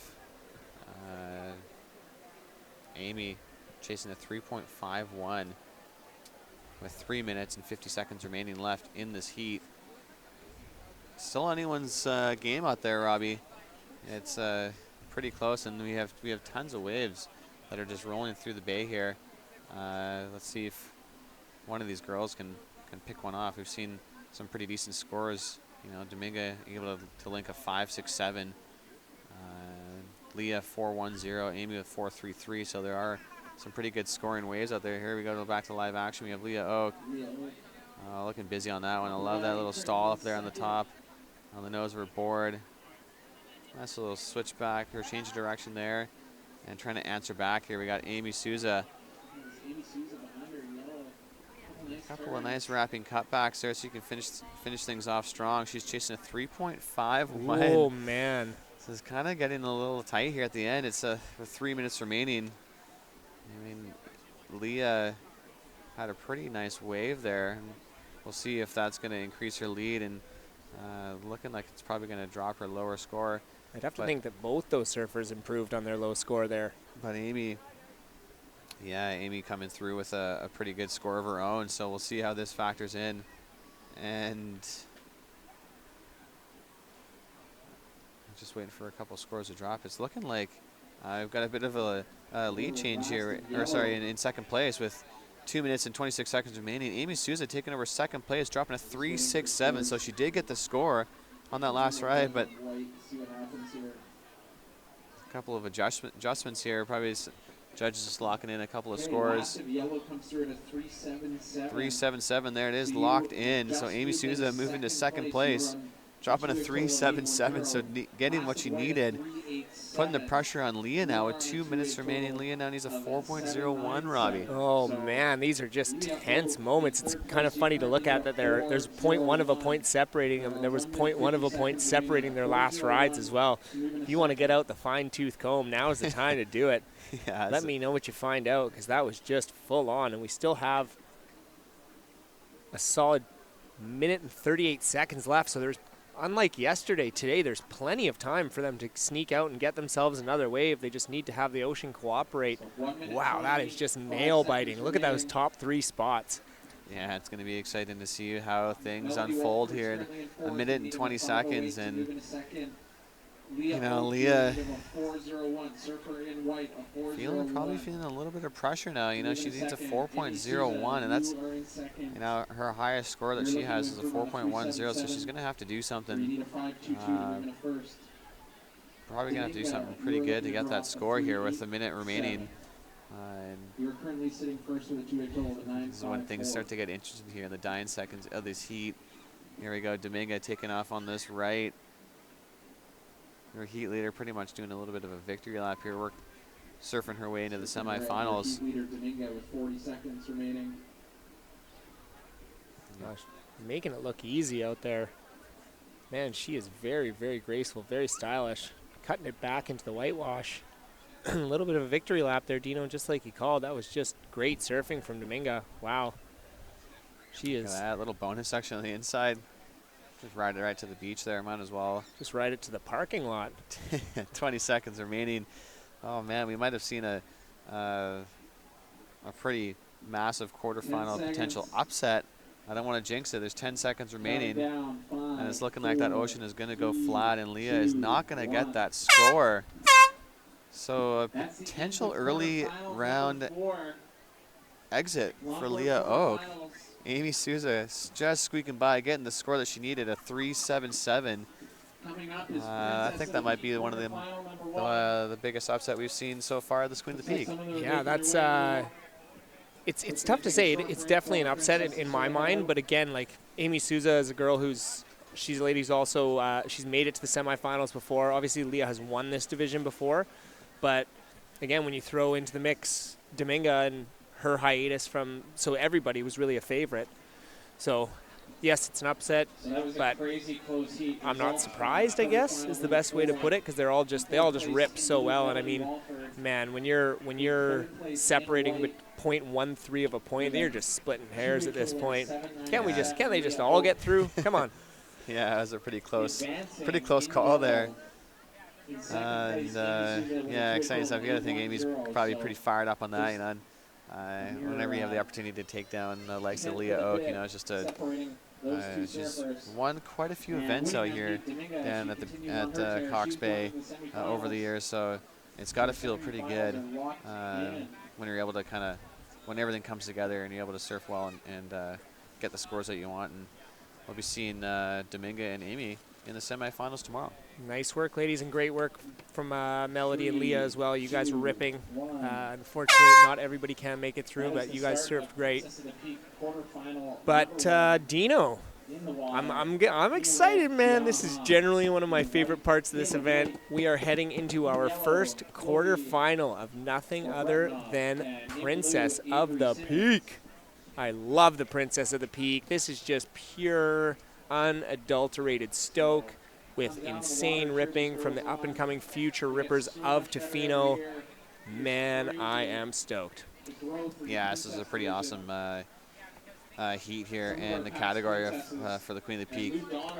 All the future rippers of the Tofino area out in the water here, and out in red there we have Kiana Haas, in white Kayla Blake, in yellow Chloe Abratinov, and hopefully I said that right, and in blue Avery Simmons. Here we go, Kayla Blake up and riding, looking at his nice looking left in front of her.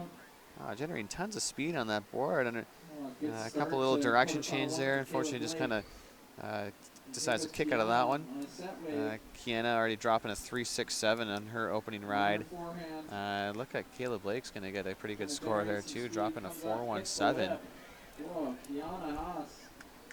Yeah, this is one of my favorite events there, Robbie. It's just it's pretty awesome to see just all these young surfers are ripping at such a young age, and just generates a lot of stoke, I think, not just for them, but for their families as well, and friends. You know, it's pretty awesome to watch. Yeah, it's honestly, this for me really defines what this competition is about, and it is a celebration of female surfing. The women in Tofino, the women that come here to visit Tofino, that surf here, they all are so good. They rip so hard. They're all such great people. And this is the next generation. This is who they're going to be handing the torch off to. And, you know, I'm fairly familiar with quite a few of these princesses, and they're all unreal girls as well. So it's just so good to see where the torch is going. As we saw just through your screen there, we had our surfer in white, Kayla Blake, just absolutely teeing off on a left-hander there.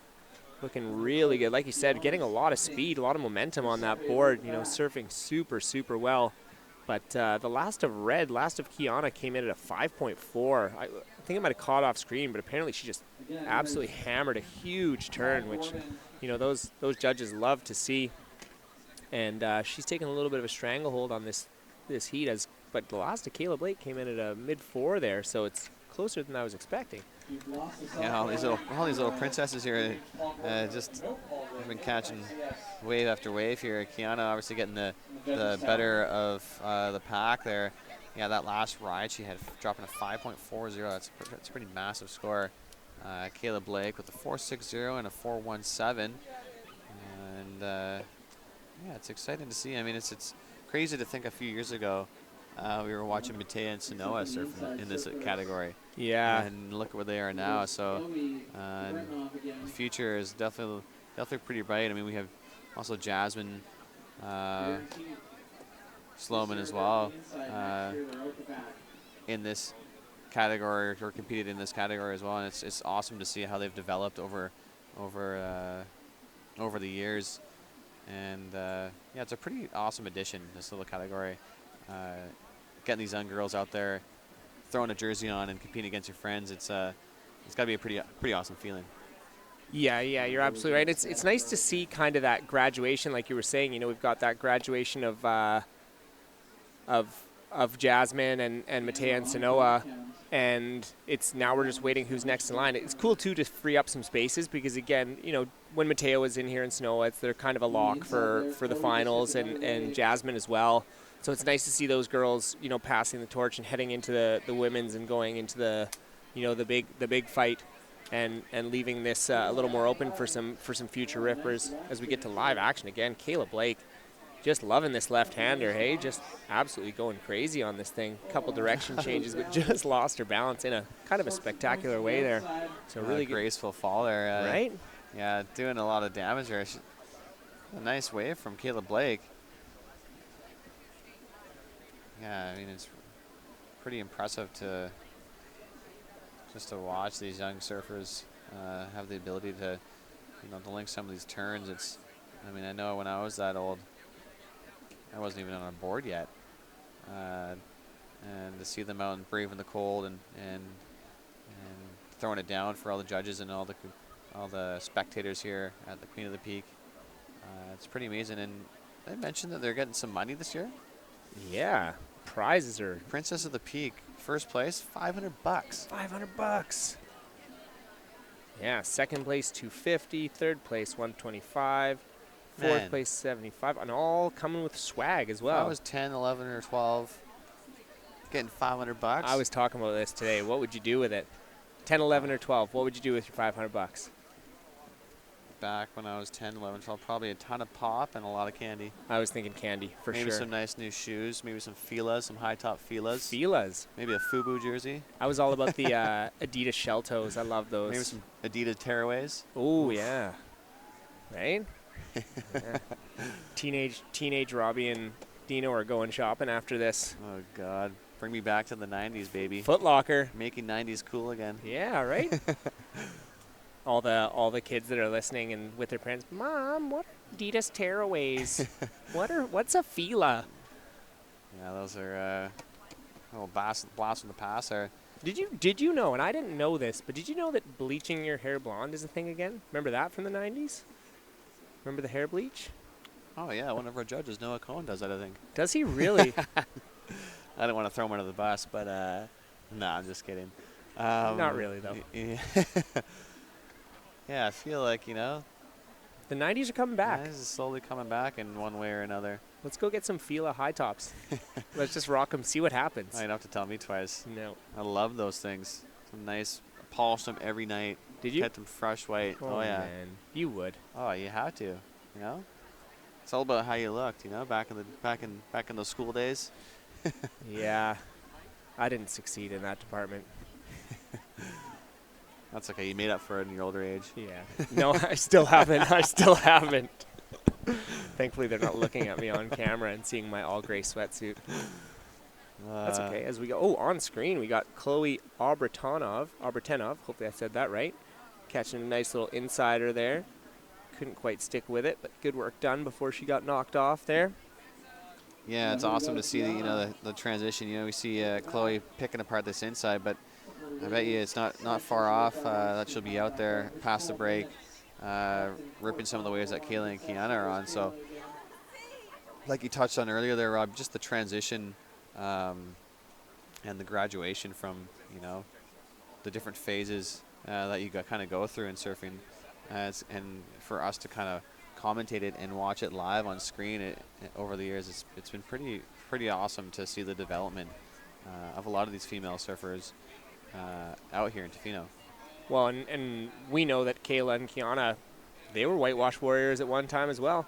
They were the ones picking apart the inside. Look at them now; they're ripping. Yeah. You know, it's only a matter of time before, you know, one of them takes home a princess and graduates into the queen as well. So, yeah, it's such a fun process to be a part of because we get to see so much of it. It's really, truly epic to see where these girls have come from and see how far they're going to go. You know, it's like to really think about how, you know, Matea and Sanoa started out in the princess at, you know, 10 and 8 years old or however young they were, you know, and same with Jasmine, and now they're perennial favorites in the queen, right? It's pretty mind-boggling, and again, it's a testament to what this whole surf community does and what this whole community does as a whole to support our surfers, to support our younger surfers, and even to support our legends, you know. Oh, here we go, live action. We got Kiana Haas just trying to get into this thing. It's not really providing much for her. She's a little hit off the top, but just comes unstuck. Yeah, it kind of looked like she was kind of battling against the wave there the whole time, trying to just generate a bit of speed so she could link a turn in there. I mean, staying pretty busy there, and you know, she's already dropped a 5.40. Looking like that wave is going to drop her low score, so she's going to increase her lead with that last ride. It's looking like she locked in a 5.07 to back up her 5.40. So, yeah, nice little wave selection there from Kiana. She was pretty much did everything that you could do on that ride, and she got the score to back that up. That wave would not have even moved me. I joke, but I'm serious. Yeah, you know, watching these waves roll through, you know, we might think they're small, but for these girls, you know, that's waist to chest high. They're probably fired up on these waves with no one out. I know I would be if I was that age and had this center peak at Cox Bay all to myself. Right? Oh, and how is this? We got our surfer in blue, Avery Simmons. Getting a sweet little one there. Yeah, nice one, ripping. She's already dropped a couple of scores. Awesome to see them, just smiles on their face every time they pop up on their board. You know, it's one of those feelings, you know, that you'll probably never forget. Look at Chloe, a little down the line action there. Is she graduating before our very eyes? She's like, I see you girls out there catching the green. I can do this. Yeah, that was unbelievable there from Chloe. Yeah, you know, it's a pretty unbelievable feeling there. I guarantee you 98% of surfers out there can remember their first ride. You know, just the joy and the stoke that you got. And then, you know, I remember that first day when I could finally get up past the break and catch a wave out the back. You know, definitely changed me forever. Kind of chose my little venture to start living out here full time. Yeah, it's amazing how literally going down the wall of a piece of water can change your entire life forever. Yeah, it's a pretty unbelievable feeling, you know, and if you guys tuning in on the webcast and are making a trip out here to Tofino, head down to the Sisterhood, Surf Sisters, and if you guys want to jump in the water, you can book a lesson with them. The sisterhood has probably developed quite a number of well-rounded surfers, not just in town but out of town as well. And you see packs of them rolling down the beach, smiles on their face, high fives getting thrown around. And I believe last year, I'd still like to find that out. Maybe I'll ask Chrissy later how many Surf Sister past and present competitors are there out this weekend here at the Queen of the Peak. I remember last year, I think there might have been just under 30 maybe, if I can remember correctly. But just such a huge impact that business has in town with the female surf community. Oh, it's insane, and you made it the right call saying, if you are going to come out here and get yourself a surf lesson. It's funny, my dad used to always tell me those who can't do teach. I think these ladies are the exception to the rule if you've been watching all weekend, because they do and they teach, and they are insane. They are so good. They do such a good job of preparing all the new surfers in the world for what it's like to be out in the lineup and surf etiquette and all that kind of stuff. And honestly, and I will say this is a personal comment, but if you do decide you want to come out to surf for the first time, get a lesson. Just get a lesson from one of these ladies. It will just save you so much hassle in trying to figure it out all on your own, because while you may be watching on the screen and be like, that's easy, I could probably do that, here's a good answer for you. That's a hard no. That's a hard no. They make it look a lot easier than it actually is. Like our surfer in yellow there, Chloe, she's making it look easier, and she's quite young, and she surfs much better than you, I promise. And especially if you don't come and get a lesson from one of the Surf Sisters. Yeah, it's definitely a good introduction to the sport if you're new to the ocean and new to surfing. Definitely kind of a good way to get your feet wet. Not just, it's nice because you just don't learn just how to surf. You learn everything that encompasses surfing in general. The etiquette is huge. Understanding where to sit, where to take off, judging on your abilities, and so it's not just learning how to surf. It's understanding how to just partake in the lineup and showing proper surf etiquette. So, which we off screen, but we saw some improper surf etiquette. There's our surfer in white, Kayla Blake, friend of Kiana Haas. Just gave her the snake. She said, I know you want that one, but that one's mine. That one is mine. Interesting. It'll be interesting to see.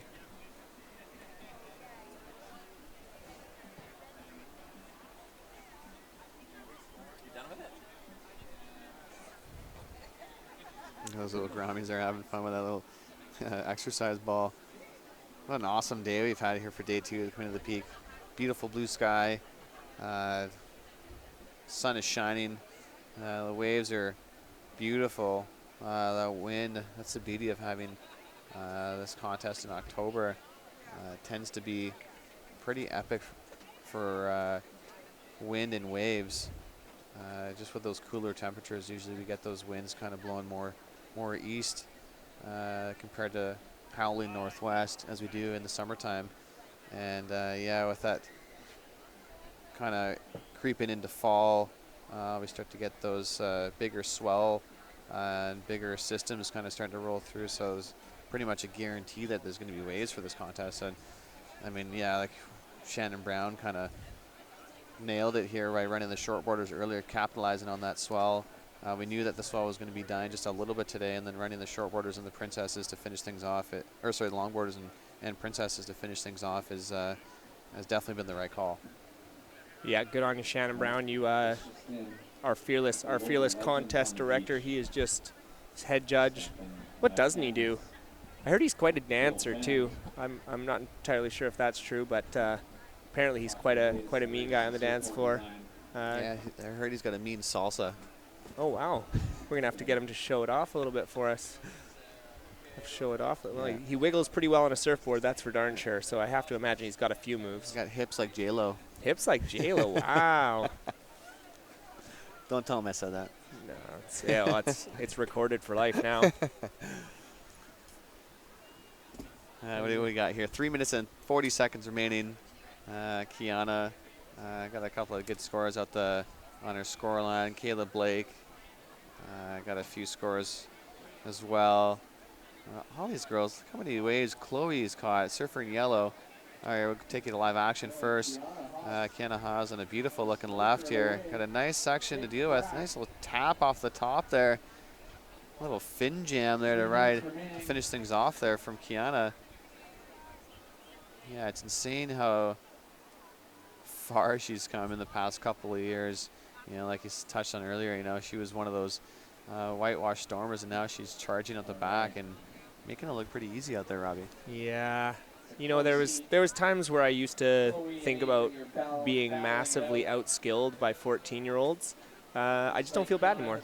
I don't feel bad anymore when they set the bar that high. It's just I'm lucky enough I get to train Kiana. She does a teen night over at the gym, and she's a hard-working kid. Listens super well. Very, very humble. I've got a lot of respect for her. Man, if I had a quarter of the head that she has on her shoulders at her age, wow, my 20s would have been a whole lot easier.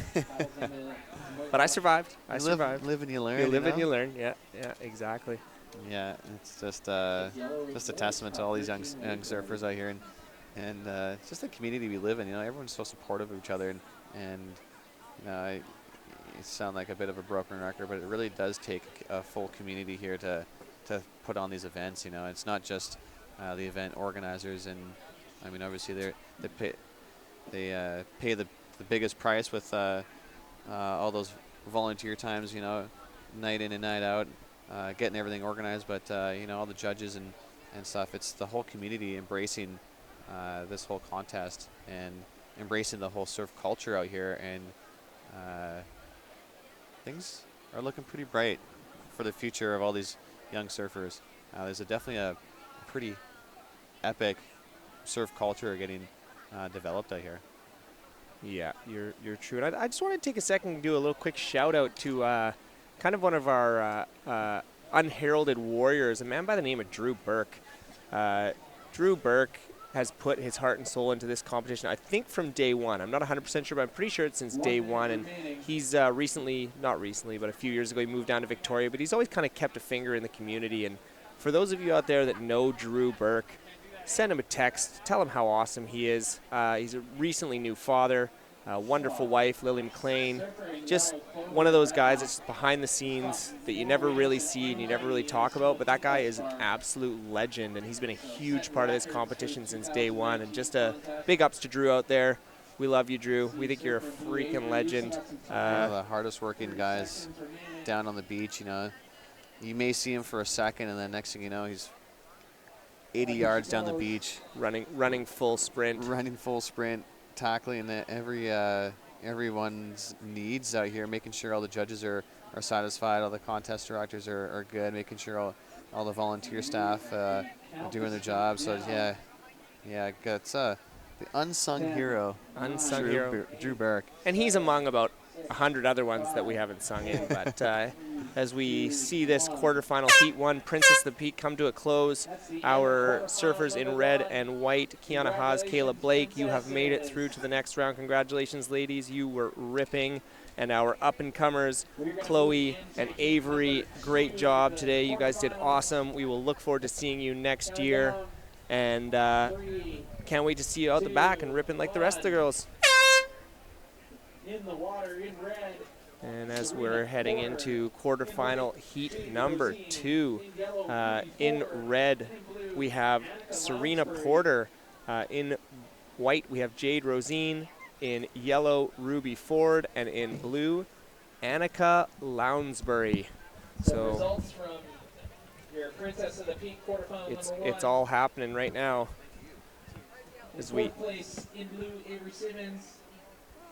As we see the future guard, the Princesses of the Peak, in full battle mode. We see all 4 of those girls out the back. So we're going to kind of see how this shapes up as I'm joined by Adam Torrey. Adam, we are well into the Princess right now, which is definitely one of my favorite parts, if not my favorite part of this entire competition. I love the Princess of the Peak. It is so much fun. On your screen there, we just had Serena Porter unloading on a little right-hander there, throwing a few turns up into the lip there. But you know, Dino and I have been talking a lot about the graduation of these girls and how we've seen them lead up into the Queen and just how talented they really are, and it's just so much fun to watch. And what do you see when you see the princesses out there?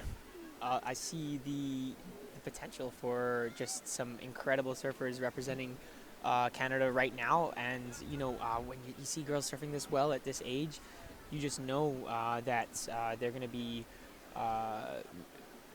making an impression outside of just the community here, but also looking at international contests as surfing takes more of a world stage. This is why I think this category is so exciting, is because you're seeing that level of ability from such a young age here, really show what can be done,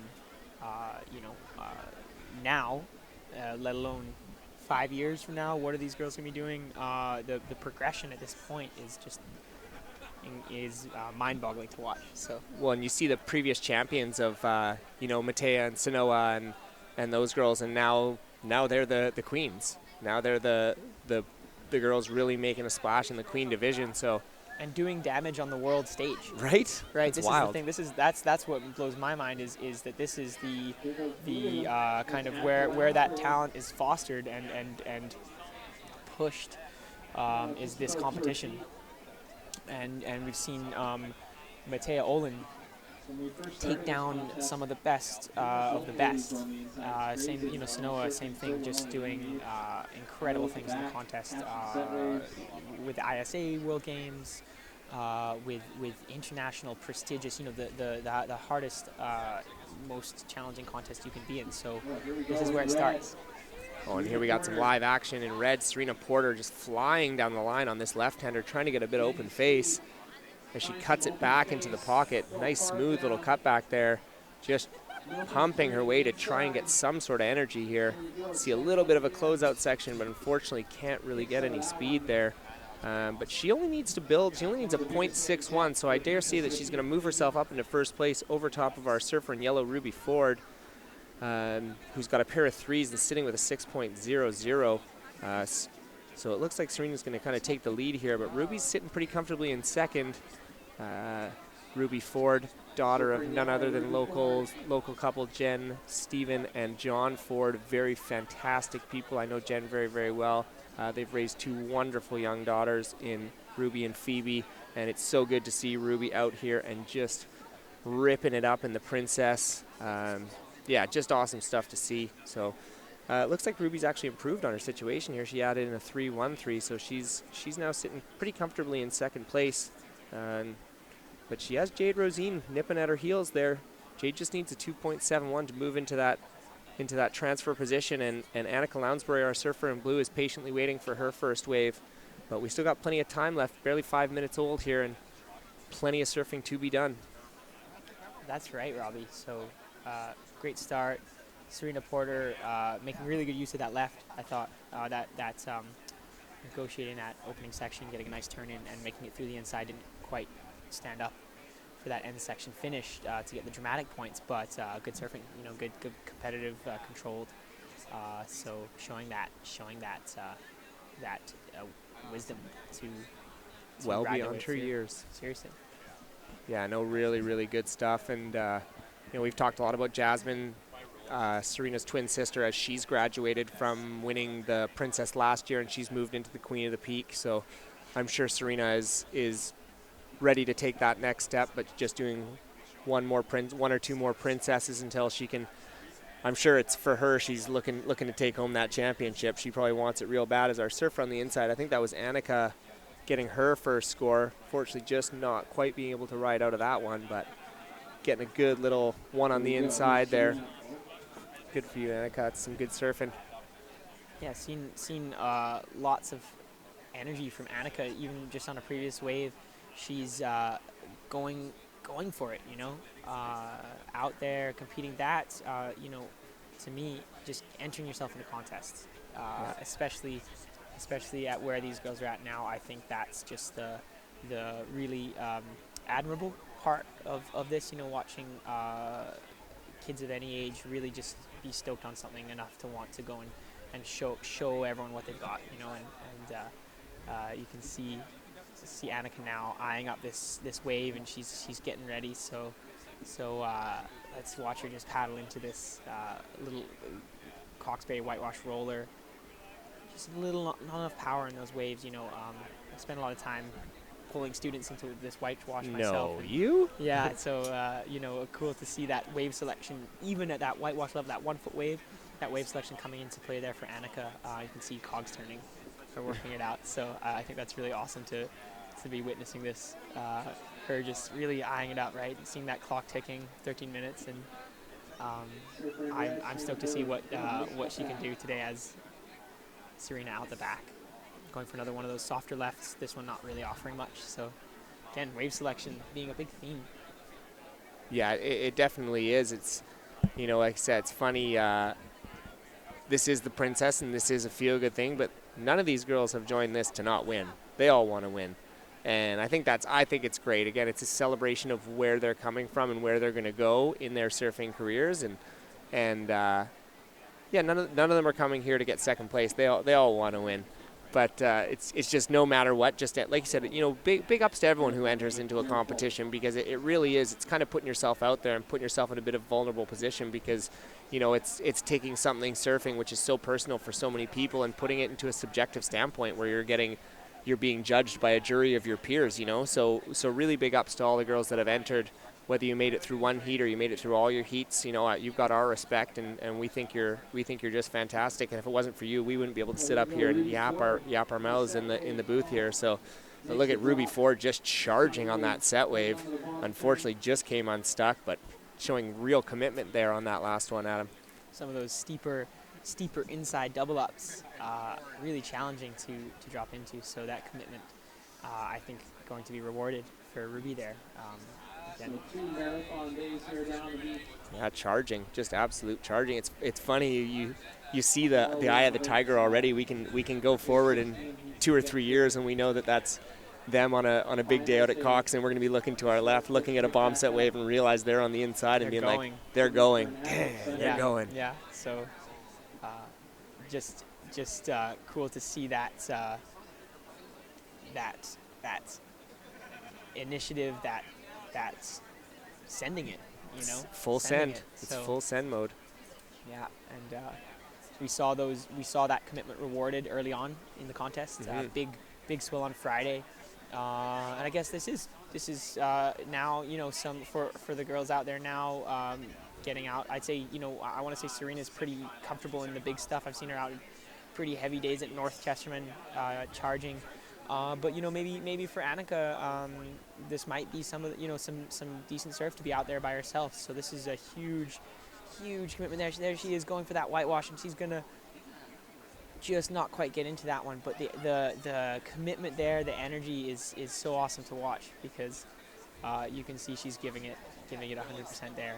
And you can tell by actions and body language as well. Like, again, she's up against a couple of heavy hitters that are really doing very, very well in the early part of this heat in the first half there, and there's no quit, and I love that about her.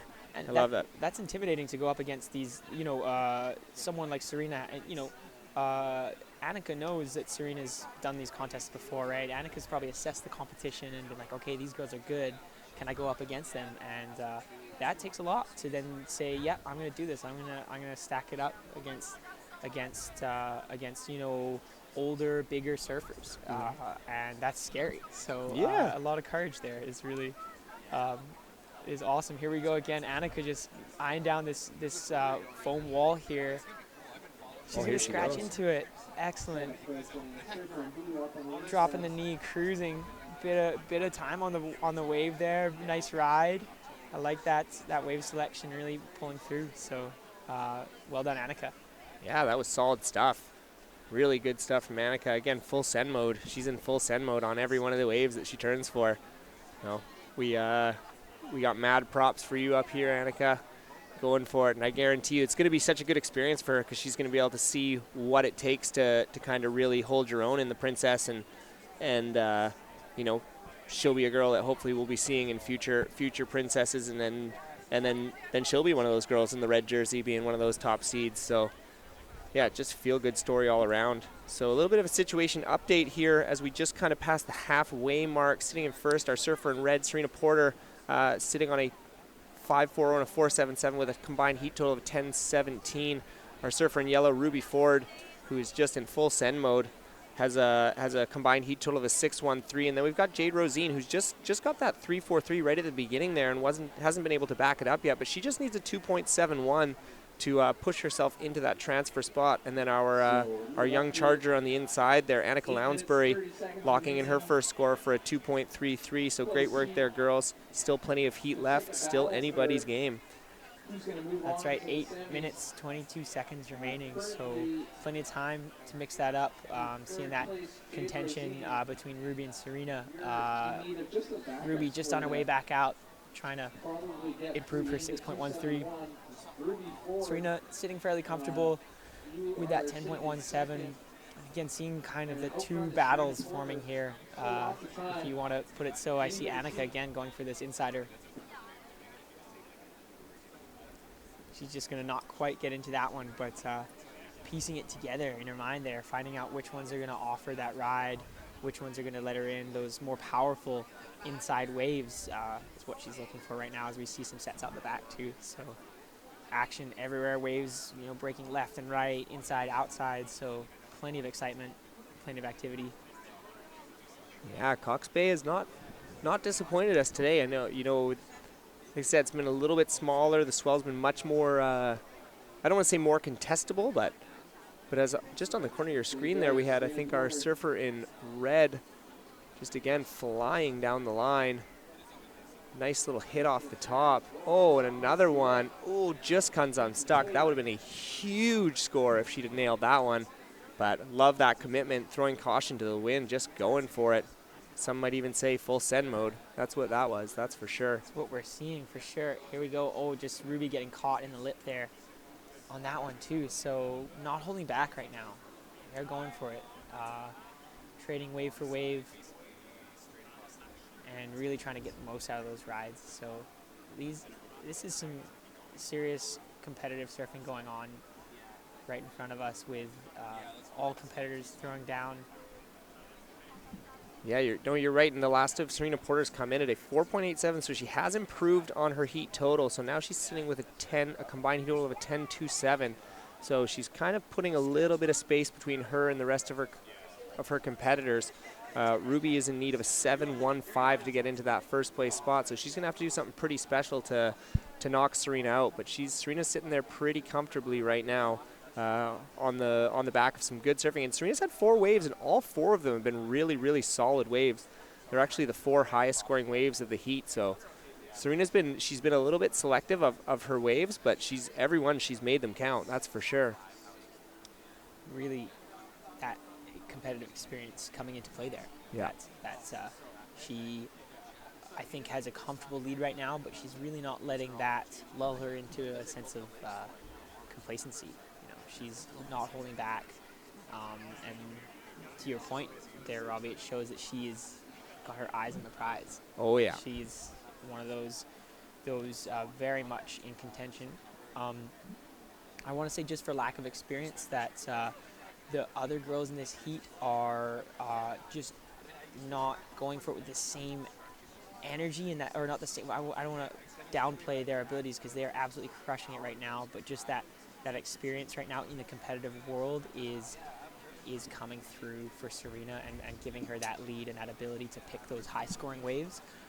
Not to say that we aren't seeing some awesome stuff from everyone here though. So yeah. But I feel like there's something to be said for having a twin sister who's also a ripper surfer, who you're always going to have that competitive edge, right? So having that person that you have a constant rivalry that makes you reflect on yourself probably a lot too, to push yourself. Yeah, absolutely, and it's showing right now, as Serena's again sitting pretty comfortably in that first place position with just less than 5 minutes to go, as we are in the quarterfinals, heat 2 of the Princess of the Peak here at the Queen of the Peak Championships down at Cox Bay. The sun is shining, the waves are pumping, and if you're just tuning in, I feel bad for you because you've missed a day of insane action. But that being said, we still have a couple of Princess heats to go, so there's still plenty more good stuff for you guys to check out. If you are not down at the beach, you guys should come on down. If you're not down today, you should come down tomorrow. I don't know why everybody in town is not down here. aside from the fact that they may be listening to us. But here we go. We got a little bit of live action here. We had Serena Porter, our heat leader in red, unfortunately just looking not too stoked on that wave, so she gave it a little kind of 360 cut around and started paddling back out for the last part of this heat. And you know what? If you missed some of this today, you can always go back on that replay. So you've got that footage, and that's why part of the reason that makes this contest so excellent is that webcam not only gives Robbie and myself the chance to just give some, have fun here and get some commentary in the booth, but actually this stuff is, you can watch it and rewatch it, and I've known competitors in the last few years use this footage, and it's a memento. It's great for nostalgia, remembering that time you did that contest, but it's really great stuff to learn from too, because you can see your waves. You can watch that, get that video feedback is incredible. Robbie, as you know, getting that video coaching is just mind-blowing for your surfing. So I think it's just so great we have this opportunity to see this broadcasted. Friends and family from afar can tune in. So that's just such a great addition to this contest. I'm so glad they do it.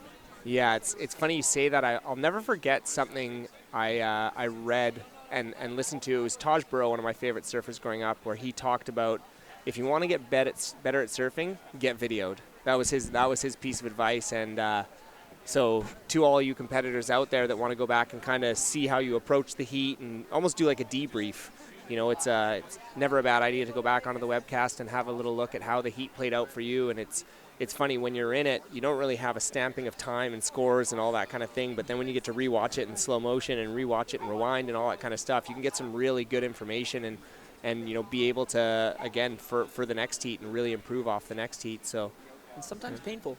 Yep, agreed. But that's again, good though. You can't just you have to if you get a wave and you completely blew it, you wiped out, you missed your opportunity to get an awesome ride, and it's on video, and you can replay not just in your memory, but rather with an actual video feedback.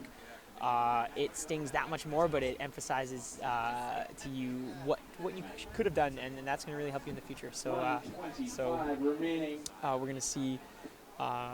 So great that we have this footage, so that the girls have this footage to pour over in the aftermath. Is a really awesome component.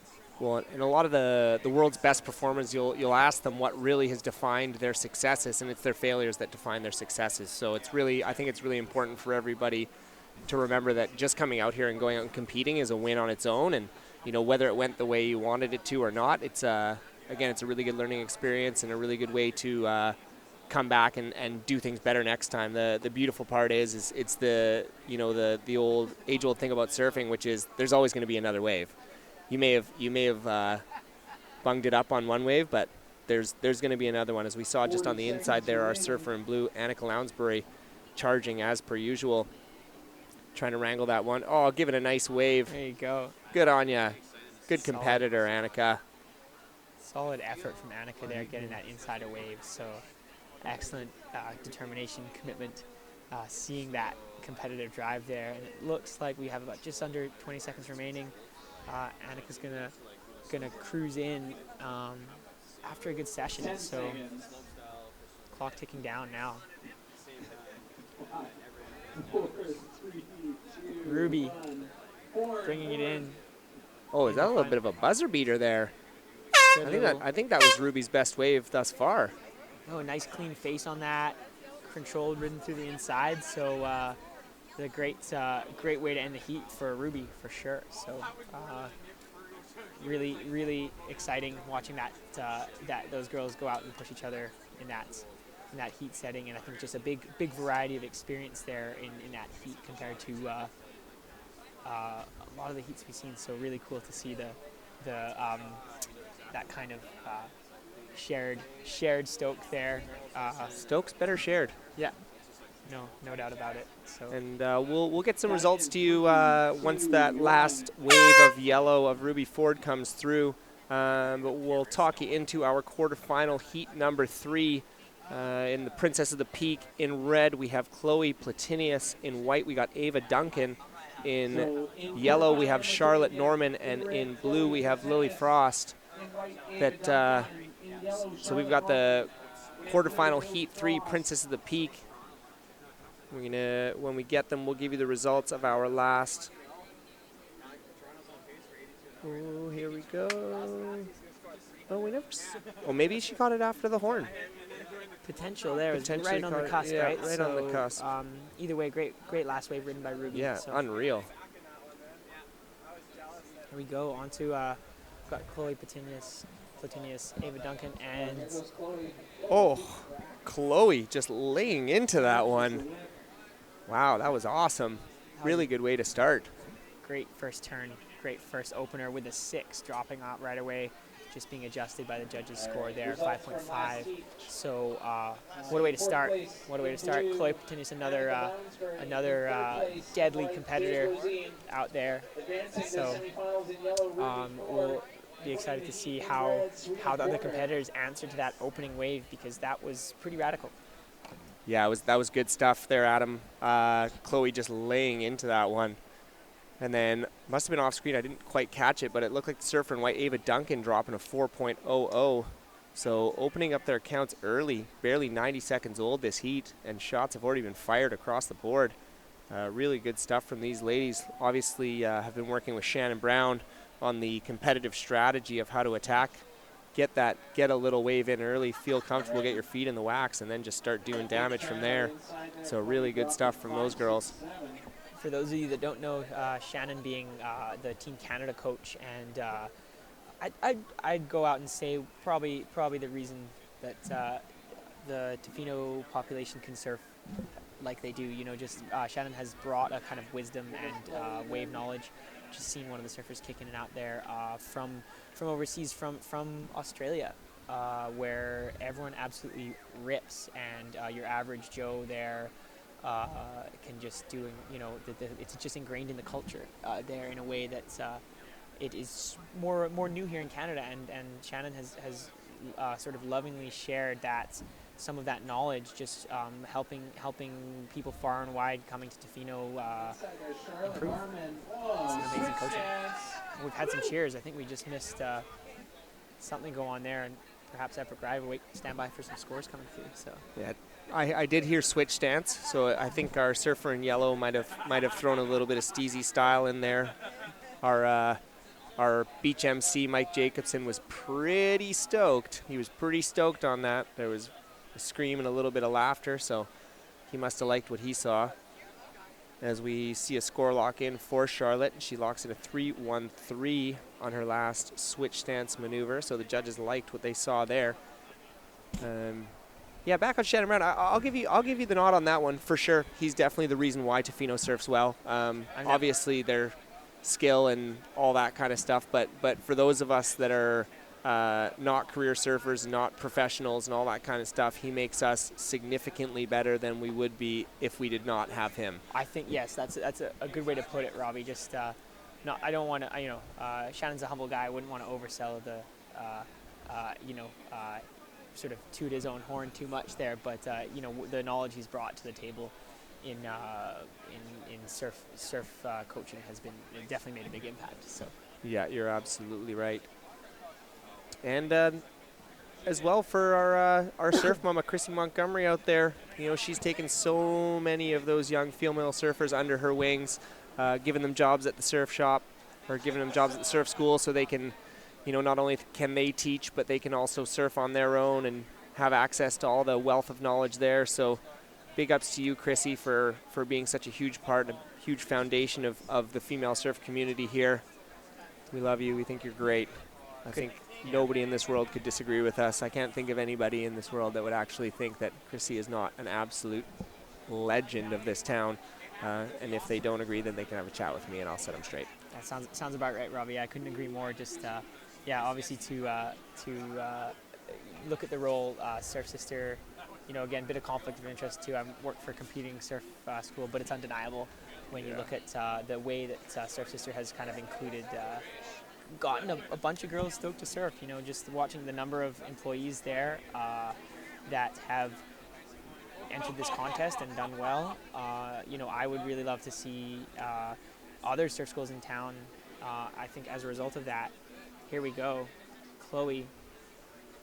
Little turn, wave kind of fading out, but initiating that turn. So getting something down on her feet. But like I was saying, just would love to see. I think that as many girls working at Pacific, if they all entered this contest too, that would just make me feel warm and fuzzy on the inside because just seeing that positive reaction that the girls at Surf Sister have to this contest is really inspiring. So must be tough for business though, because I don't think they have any instructors left, so it must be good for Pacific. Well, exactly. We're just fully booked this weekend, slammed at the shop, so that's great for us.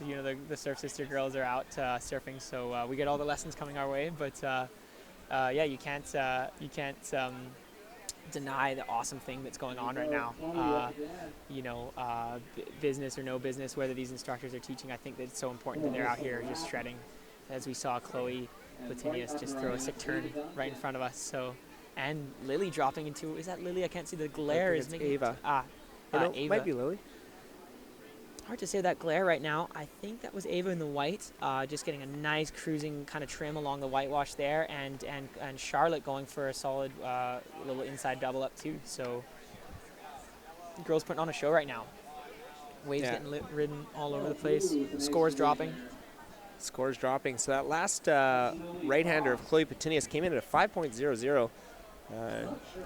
Again, Chloe coming from a really good lineage of quality surfers. Her older brother, Reed, is a very, very solid up-and-coming young surfer in the Tofino area. Lots of love for him. He's been competing internationally, and Chloe looking to follow in those footsteps. And great parents as well. John and Sarah, you guys are fantastic. You've raised wonderful children. That's another thing I meant to mention, is that there is a lot of fantastic parents that go without mention in this whole thing, because so many of these kids are such good kids, and they just have all had such good upbringings, and parents just keeping them so humble and honest. And I know John and Sarah quite well, and they are two of the most humble and honest people that I know. So the apple doesn't fall far from the tree in both Reed and Chloe. So really good work out there, parents. You guys are a big part of this as well, and don't forget that when everyone else is getting all the credit, the work that you do day to day to keep these kids so humble and well-mannered and being such just generally wicked human beings. You guys deserve a huge pat on the back from all of us out there. So thank you for all that you guys do as well. Well said, Robbie. Thank you. So in the meantime, seeing Charlotte go for a nice little wave on the inside, come unstuck a little bit there, and I think Lily out there too, going for some a few on the inside there. I remember taking Lily on a surf lesson with her elementary school, and just seeing her eyes light up going for some waves there at North Chestermere Beach. We took the whole school. So so awesome to see Lily out there still sending it and improving, and watching her get so confident out there is really cool to see. So well done, Lily. That was just sweet scores you're posting, sweet rides going down right now. So look at you. You've had an effect on this competition, Adam. Well, the whitewash is that's where you learn those fundamentals. Surfing's born in the whitewash. And you can see these, see that lesson coming through there for Lily, getting some great waves, and Ava as well, getting some maneuvers and bit of board control there, riding through the inside as that wave stands up, maximizing it. So that's some great fundamental control right there. So did you teach her that? Ava as well. It seems, sounds familiar for sure. I have had the privilege, the opportunity to teach the WIC school for the last 4 years. And so these names are familiar, and I'm watching, these surfers go from, kind of timid, scared of the ocean, as you are when you're, that young, that small, and then watching them go out and compete and throw down like this. Yeah, it's remarkable stuff. So you see Chloe tag the inside section, just come off the wave back end of it there, but really trying to get that good hit on the inside. So cool. And she's just showing, cruising in front of these girls, and I'm sure they're just sponging up that ride there, watching Lily there and Charlotte watching Chloe kind of cruise by, and the cogs are turning. They're just learning so fast. So that's awesome that she was able to score that wave right in front of them, to show them what she's got. So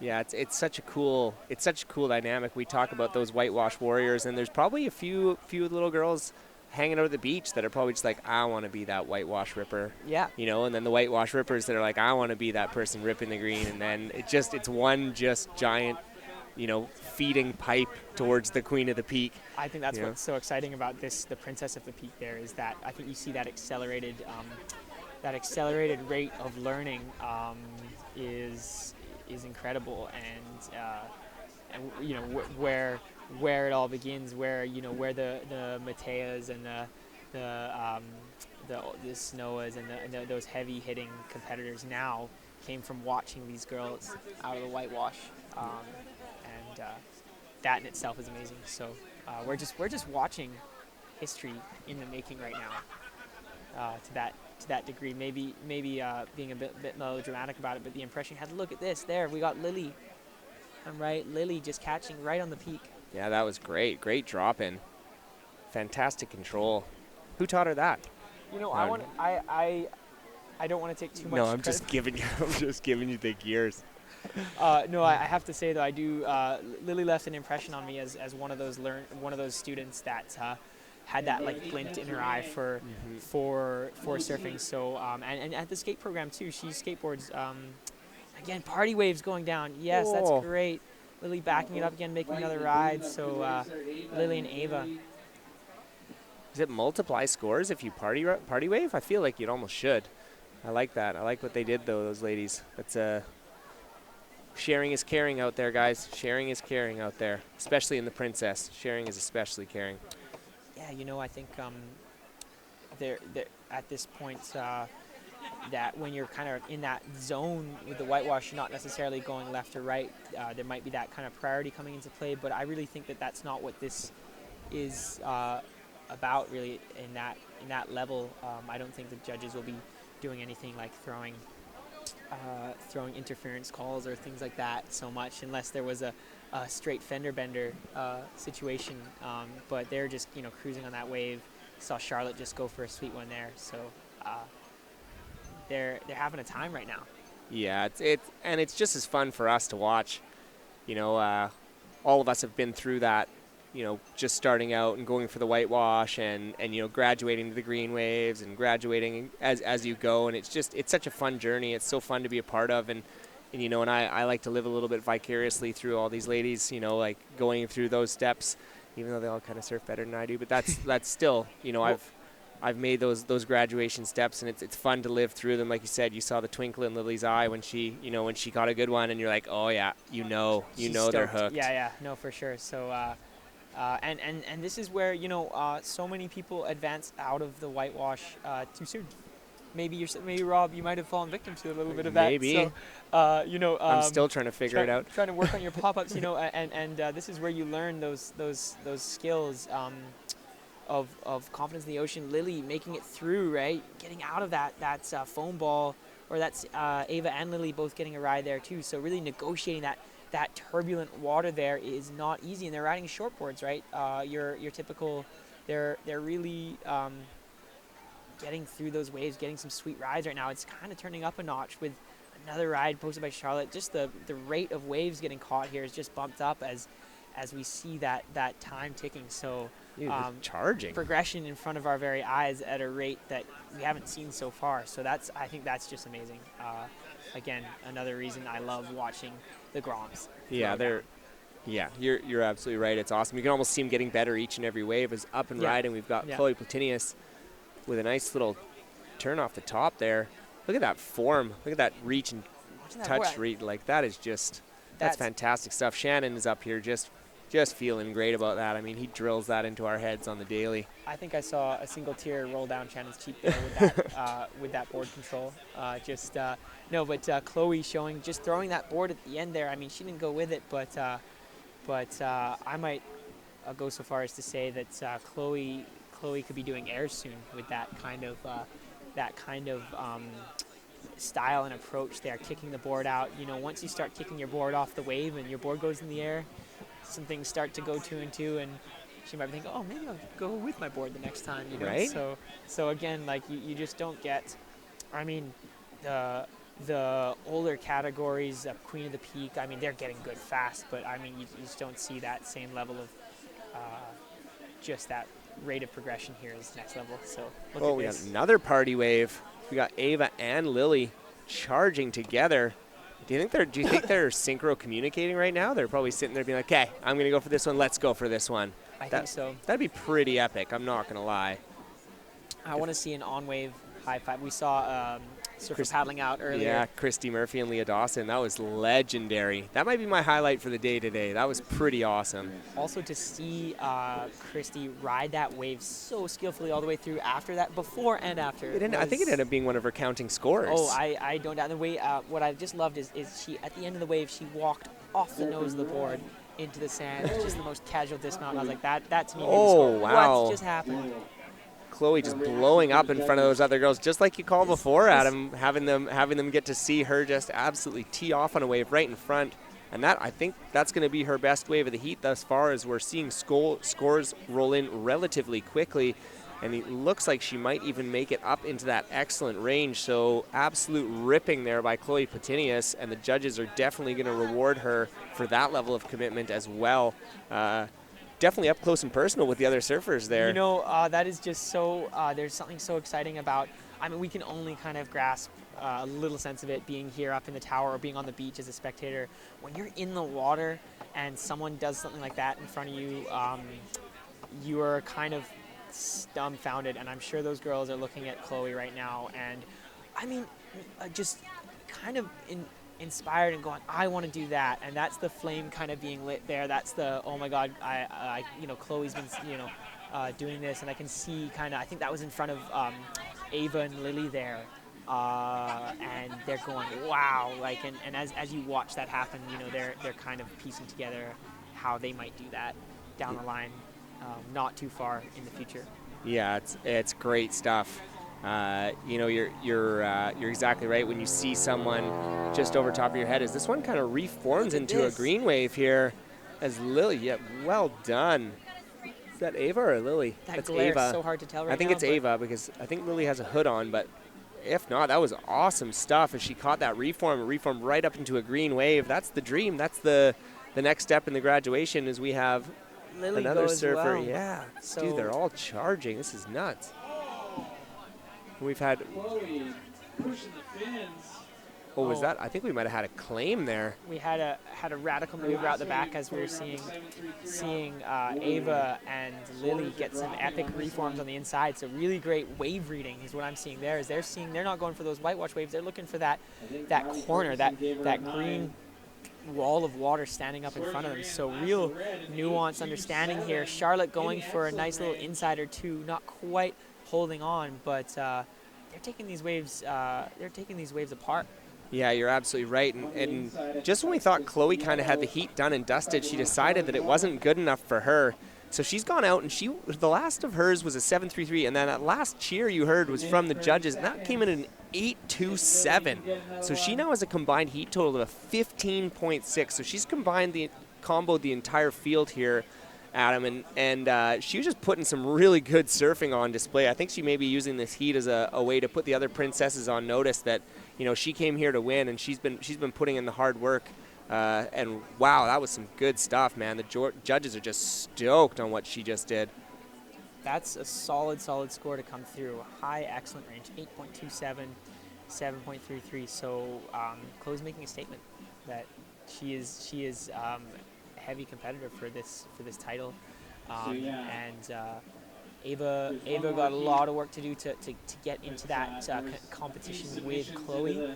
And then the girls there, second, third, and fourth, shredding in their own right as well on some of those waves further inside there.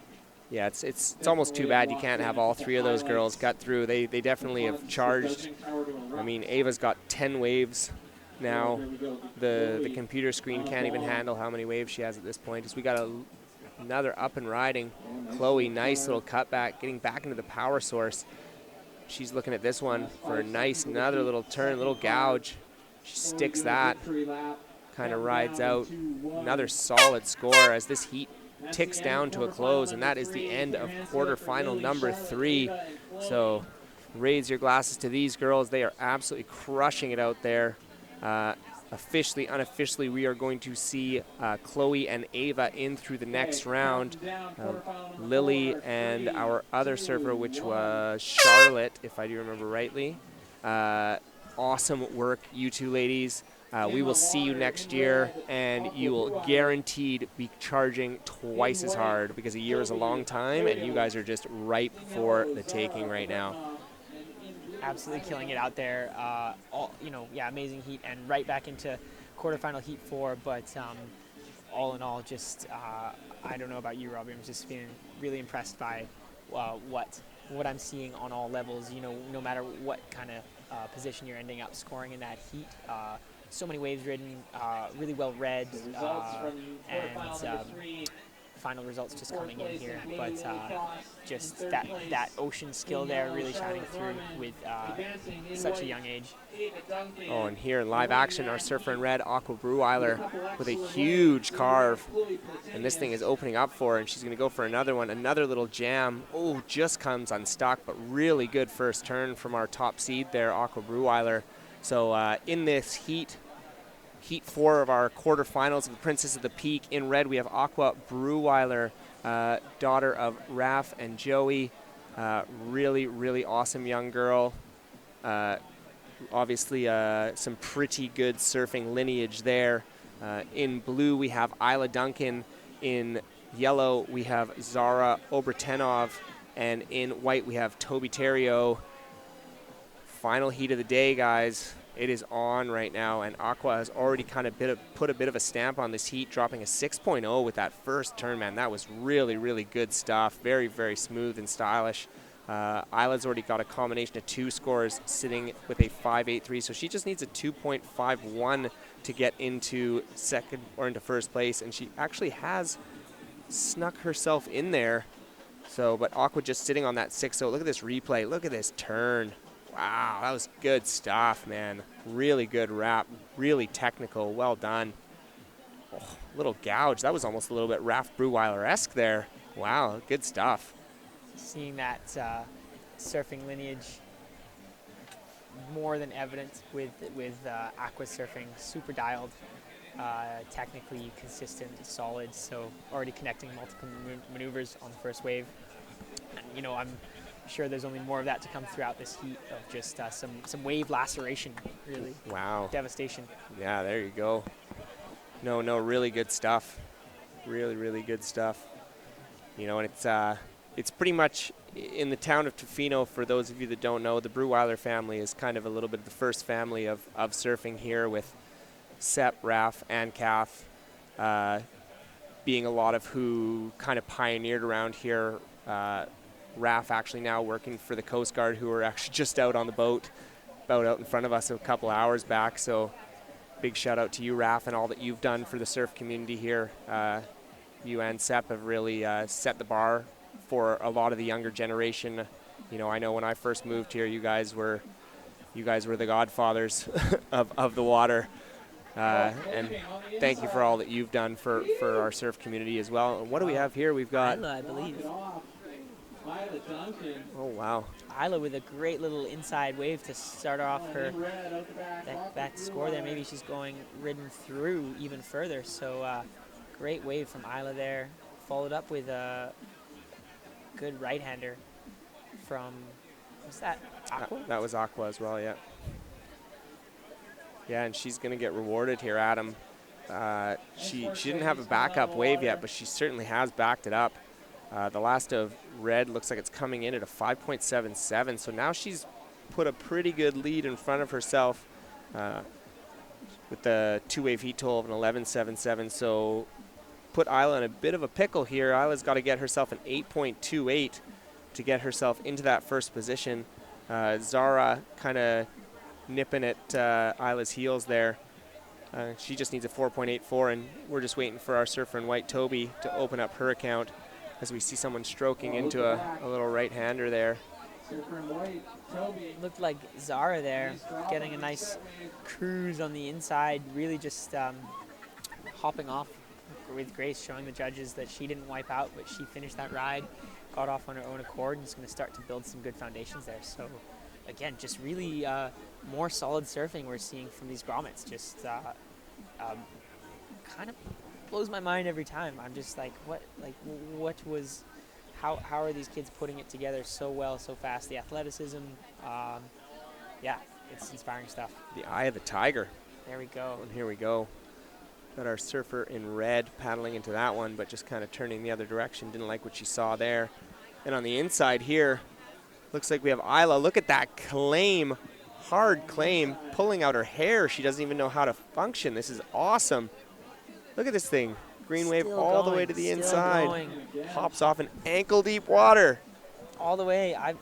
This is surfing fundamentals, surfing fantastically from Isla Duncan there. Such ease on that. She gets on that reef form and is just cruising through. So I think that the judges are going to be impressed by that. She was claiming it as she goes through, so she's clearly stoked on that score. That's awesome. Yeah, that was really good stuff from her on the inside there, Adam. She's done a really good, I think the board selection is really good for her, and I also think that just her ability to really weight herself and make sure that she's staying with that whitewash has been really, really awesome. As we've got another princess on the inside there. I think that's Zara. What a great wave. Zara ripping there. Getting some help from the outside. What a sweet wave from our surfer in yellow, Zara. Nicely done. She's getting a right little back out there. Yeah, she's getting a little help there from what I would assume would be Dad. Dad must be stoked. See? Parents right there. They are a part of the competition. Good on Dad for going out and throwing Zara into some waves, helping her out there. She doesn't look like she needs a ton of help, but oh, look at this high five. Oh, come on. All the feels, all the feel goods right there. That's wonderful surfing, wonderful performance coming from Zara there as she gets right back out into the mix, ready to catch another wave after a really great ride all the way into the sand there. So promising stuff from Zara. She eyes up another one. This one's going to be one of those classic double ups. It's going to offer no good. All too familiar with that whitewash there at Cox Bay. As another wedge kind of stands up for Zara, she's just going to turn around and go. Bit of assistance pulling in, but she's on it, scratching in, pops up to the feet. Oh, there we go. Nicely done. Good weighting there as well. Like that one looked like it might have slid underneath her, but she just went for it. Got the foot in the right spot, pushed on the gas, and got through. So good stuff there from our surfer in yellow, Zara. As we switch to our surfer in blue, Isla. Yes, oh, another hard claim. This style here is solid as she still goes. Dude, that is like, that's not even, that's like toe deep water. Isla charging, nice work. And she's sitting in that second spot, so, she's just piling on wave after wave after wave. Our surfer in white, Toby, is sitting on a 417, so she doesn't need much to get herself up into that second place spot. I think she's just kind of sitting waiting for another solid wave so she can get a solid score on the board as we have Zara up and riding again. Oh, that almost doubled up right underneath her, but just snuck under. Just got away from Zara there. I think just maybe a little too much on that back foot, not quite getting into that wave. So again, a real fundamental there is understanding your weight shift and knowing when to put on the gas, leaning forward, and again see Zara piecing it together, getting those good rides and being kind of set over that front foot, and perhaps on that last one just coming a little off, losing the speed. And out the back, a couple lines approaching too. So Aqua there sitting pretty comfortably. Seeing, I think that was, I want to say Zara with a sweet wave coming through. Right back out, just going nonstop here. Energizer bunny. Yeah, seriously. I think that's what I can empathize with most in the contest setting is just catching wave and just scratching back out as fast as you can to get in position for the next one. And I can see these surfers just going nonstop right now to get some waves, get some scores, and push themselves. Yeah, it's really good stuff. These girls are just running on pure stoke right now. Like our surfer in yellow, Zara, has 7 waves caught in less than half a heat. That's an average of just under a wave a minute. Really impressive stuff. I mean, that's no easy feat. And standing up, posting scores. Again, Zara getting another quick ride in. I don't think it's going to factor into that overall score. What are those judges looking for? Is that sustained ride? Those ones that we've seen the girls go right into that ankle deep water. Those have been the high scoring waves. That control through those kind of reforming bumpy sections. That's been the high scoring stuff in this heat, or in the heats really throughout the day, throughout the contest, is that control throughout, and it's no different here. No, you're absolutely right. Toby snuck in another quick one on the inside there. Looks like it's going to come in and around that 2 range. She does need a 2.84 in order to make it into that transfer spot and bump Isla out of there. But Isla's just continuously getting wave after wave after wave. She's just crushing it right now as you have a look at the beach. Not really sure. Is that man wearing a helmet? Yeah, you can't be too safe out there, Robbie. Apparently not. Apparently not. We hit about just past the halfway point here of our final heat of the day. We have our heat leader in red, Aqua Bruada, getting another nice little wave there. We didn't quite catch the beginning, but a nice end maneuver. A little nice end maneuver. A little closeout tap, maybe a little late behind the section. Don't think it's going to factor in for Aqua, since we're getting into 9 a.m. We get an extra hour of sleep tomorrow. Announcements for tomorrow. Later start, 9 a.m. Give us a bit of a sleep in. And then move into give the competitors a bit of a chance to sleep in. That's starting in the afternoon, dude. That's not a sleep in. Good point. It's I'll be up for hours by that point. Oh, here we go. I am just never gonna get tired of Isla's claim. Just the Look style at that. there. That's it. She's just so stoked. She just can't even handle it. Isla, you are just a fan favorite up here in the booth. Have to agree with you, Robbie. Yeah, I think and look at her just running. That's back Adam. out there. That's Adam Torrey right there. She's channeling her inner Adam Torrey, the frothiest man alive. that's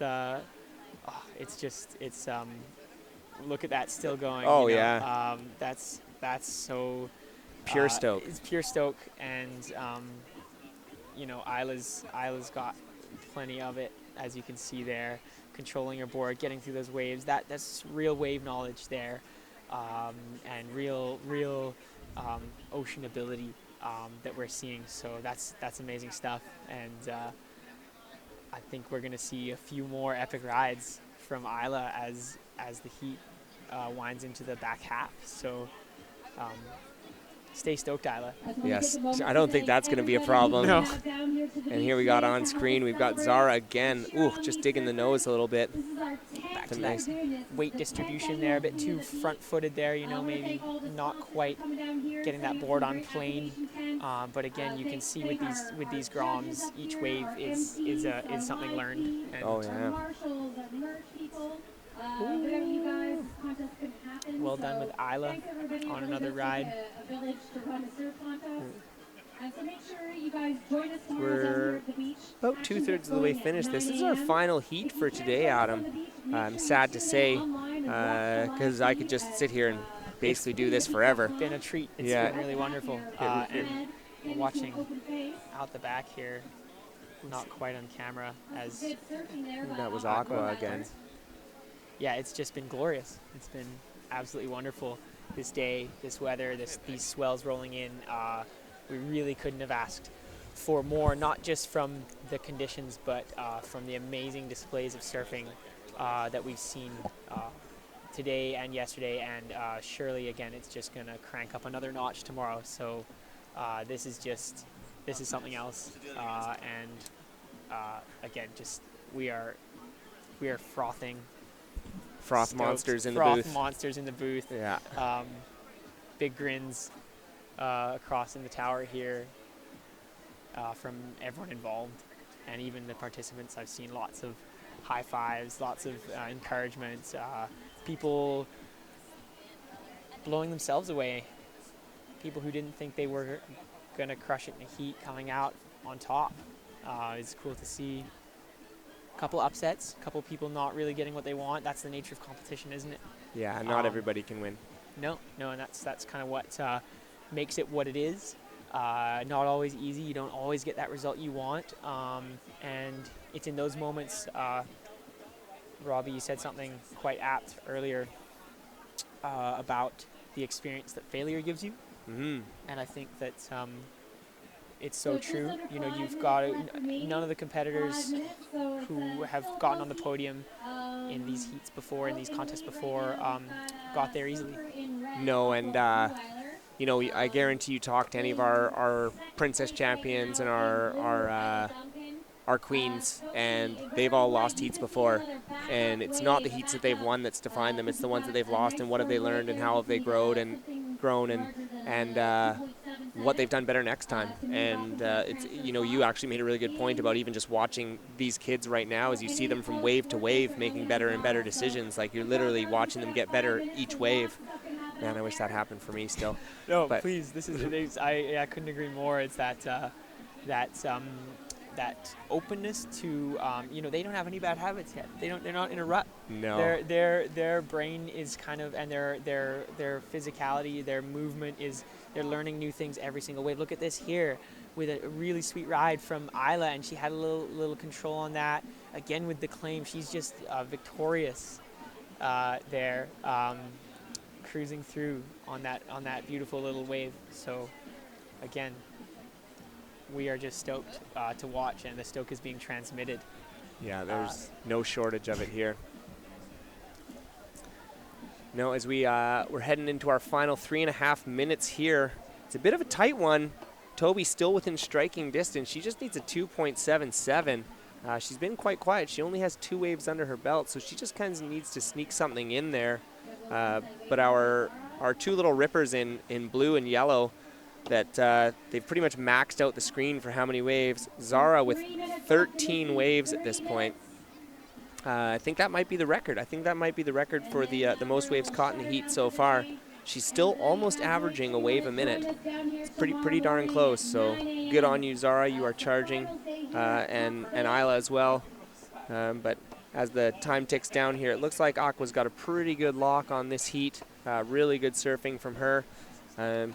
But yet to be decided just yet. We still got 2 minutes and 41 seconds left. So if Toby can get a decent one, she can definitely get herself back into this heat and into that transfer spot. So not far off Isla there. So yeah, anything could happen at this stage. But those claims coming from Isla are pretty deadly. So bonus points. You know, they're gonna have to really pull some solid maneuvers. I'm thinking they want to get some connected kind of waves, outside to inside, and seeing that turn, setting that board on rail, trimming, getting down the line, I think is going to really make a big difference for those to get into that transfer spot. Yeah, you're again, right. That's learning at a rapid rate there, which honestly, with how quickly they're progressing, I wouldn't put it by them. No, not at all, my friend. No easy feat with such a short time remaining. Oh, there was Toby kind of sneak into a little bit of a whitewash one. Right? There was that kind of throwing the board around, right? Yeah. You know, if she was able to get that on a oh my God, we just saw a transition. We just saw that score change from that wave. So something's kind of awakened in her there, and she's gone for a wave and tried something a bit more aggressive, turning the board a little bit. So really cool to see that. Here we go. Isla answering back, goes for another ride, just maybe come a bit unstuck. Not quite compressed there, she's kind of straight, a bit too tall, but going for it nonetheless, right? They're ramping up, right? Running back out, the engine's still firing for all competitors. Seeing Toby go scratch into another one, forming up this little wedge. She might get a little right. I don't know if that's going to do anything for her, but she just waited all heat to just throw 3 extra waves together in the last minute and a half. So good on Toby. She felt the pressure, and she's like, I got to respond here. I got to get as many waves as I possibly can, and it's paid off for her because her last 2 waves both would have been the score. She got a 4.33 and a 4.0, so that's put her into second place, leaving Isla in need of a 5.01 So good on you, Toby, for just throwing down the gauntlet and saying, I'm getting through here, guys. Yeah. I need to get through here as Yeah. the time starts to tick down as we're heading into the final 10 seconds of our final heat of the day, quarterfinal heat 4 of the Princess of the Peak, which has been just an absolute joy to watch. This has been just nothing but good times and fun. So as they count it down, There we have it. there's the final hooter as today comes to an end. So congratulations to Aqua and Toby. You guys will be into the semifinals of the Princess of the Peak. Isla and Zara, we just think you're great. You guys are both just total chargers, froth monsters. You guys caught a combined, hold on, let me do some quick street math, 25 waves between the two of you, which is just epic. We just loved what we saw today. The Princess was great. The Longboard was fantastic. We got through another round of Shortboard, and tomorrow's lining up for a real big day, Adam. I mean, the tone has been set. The energy is incredible. The shredding on Longboard, Shortboard, Queen of the Peak, Princess of the Peak has been phenomenal. We're in for a treat. It's been a treat so far. So all around, this is really living up and blowing some expectations. A week out, the forecast was looking for pouring rain. Everyone was fine with that, but then ready for the gumboots and kind of settling in. But we're just basking in it right now. Got Leonard Island in the distance, Sunset Point, and some amazing surfing to take in. Yeah, life is real good. So we are going to sign off here from Cox Bay and Tofino. This is the 10th anniversary edition of the Queen of the Peak Women's Surf Championships. We will be back here at 9 a.m. tomorrow. There has been a schedule change. We are back at 9 a.m. Thank you, everybody, for tuning in and supporting our surfers. Thank you for checking us out. We will see you tomorrow. Peace out, everyone.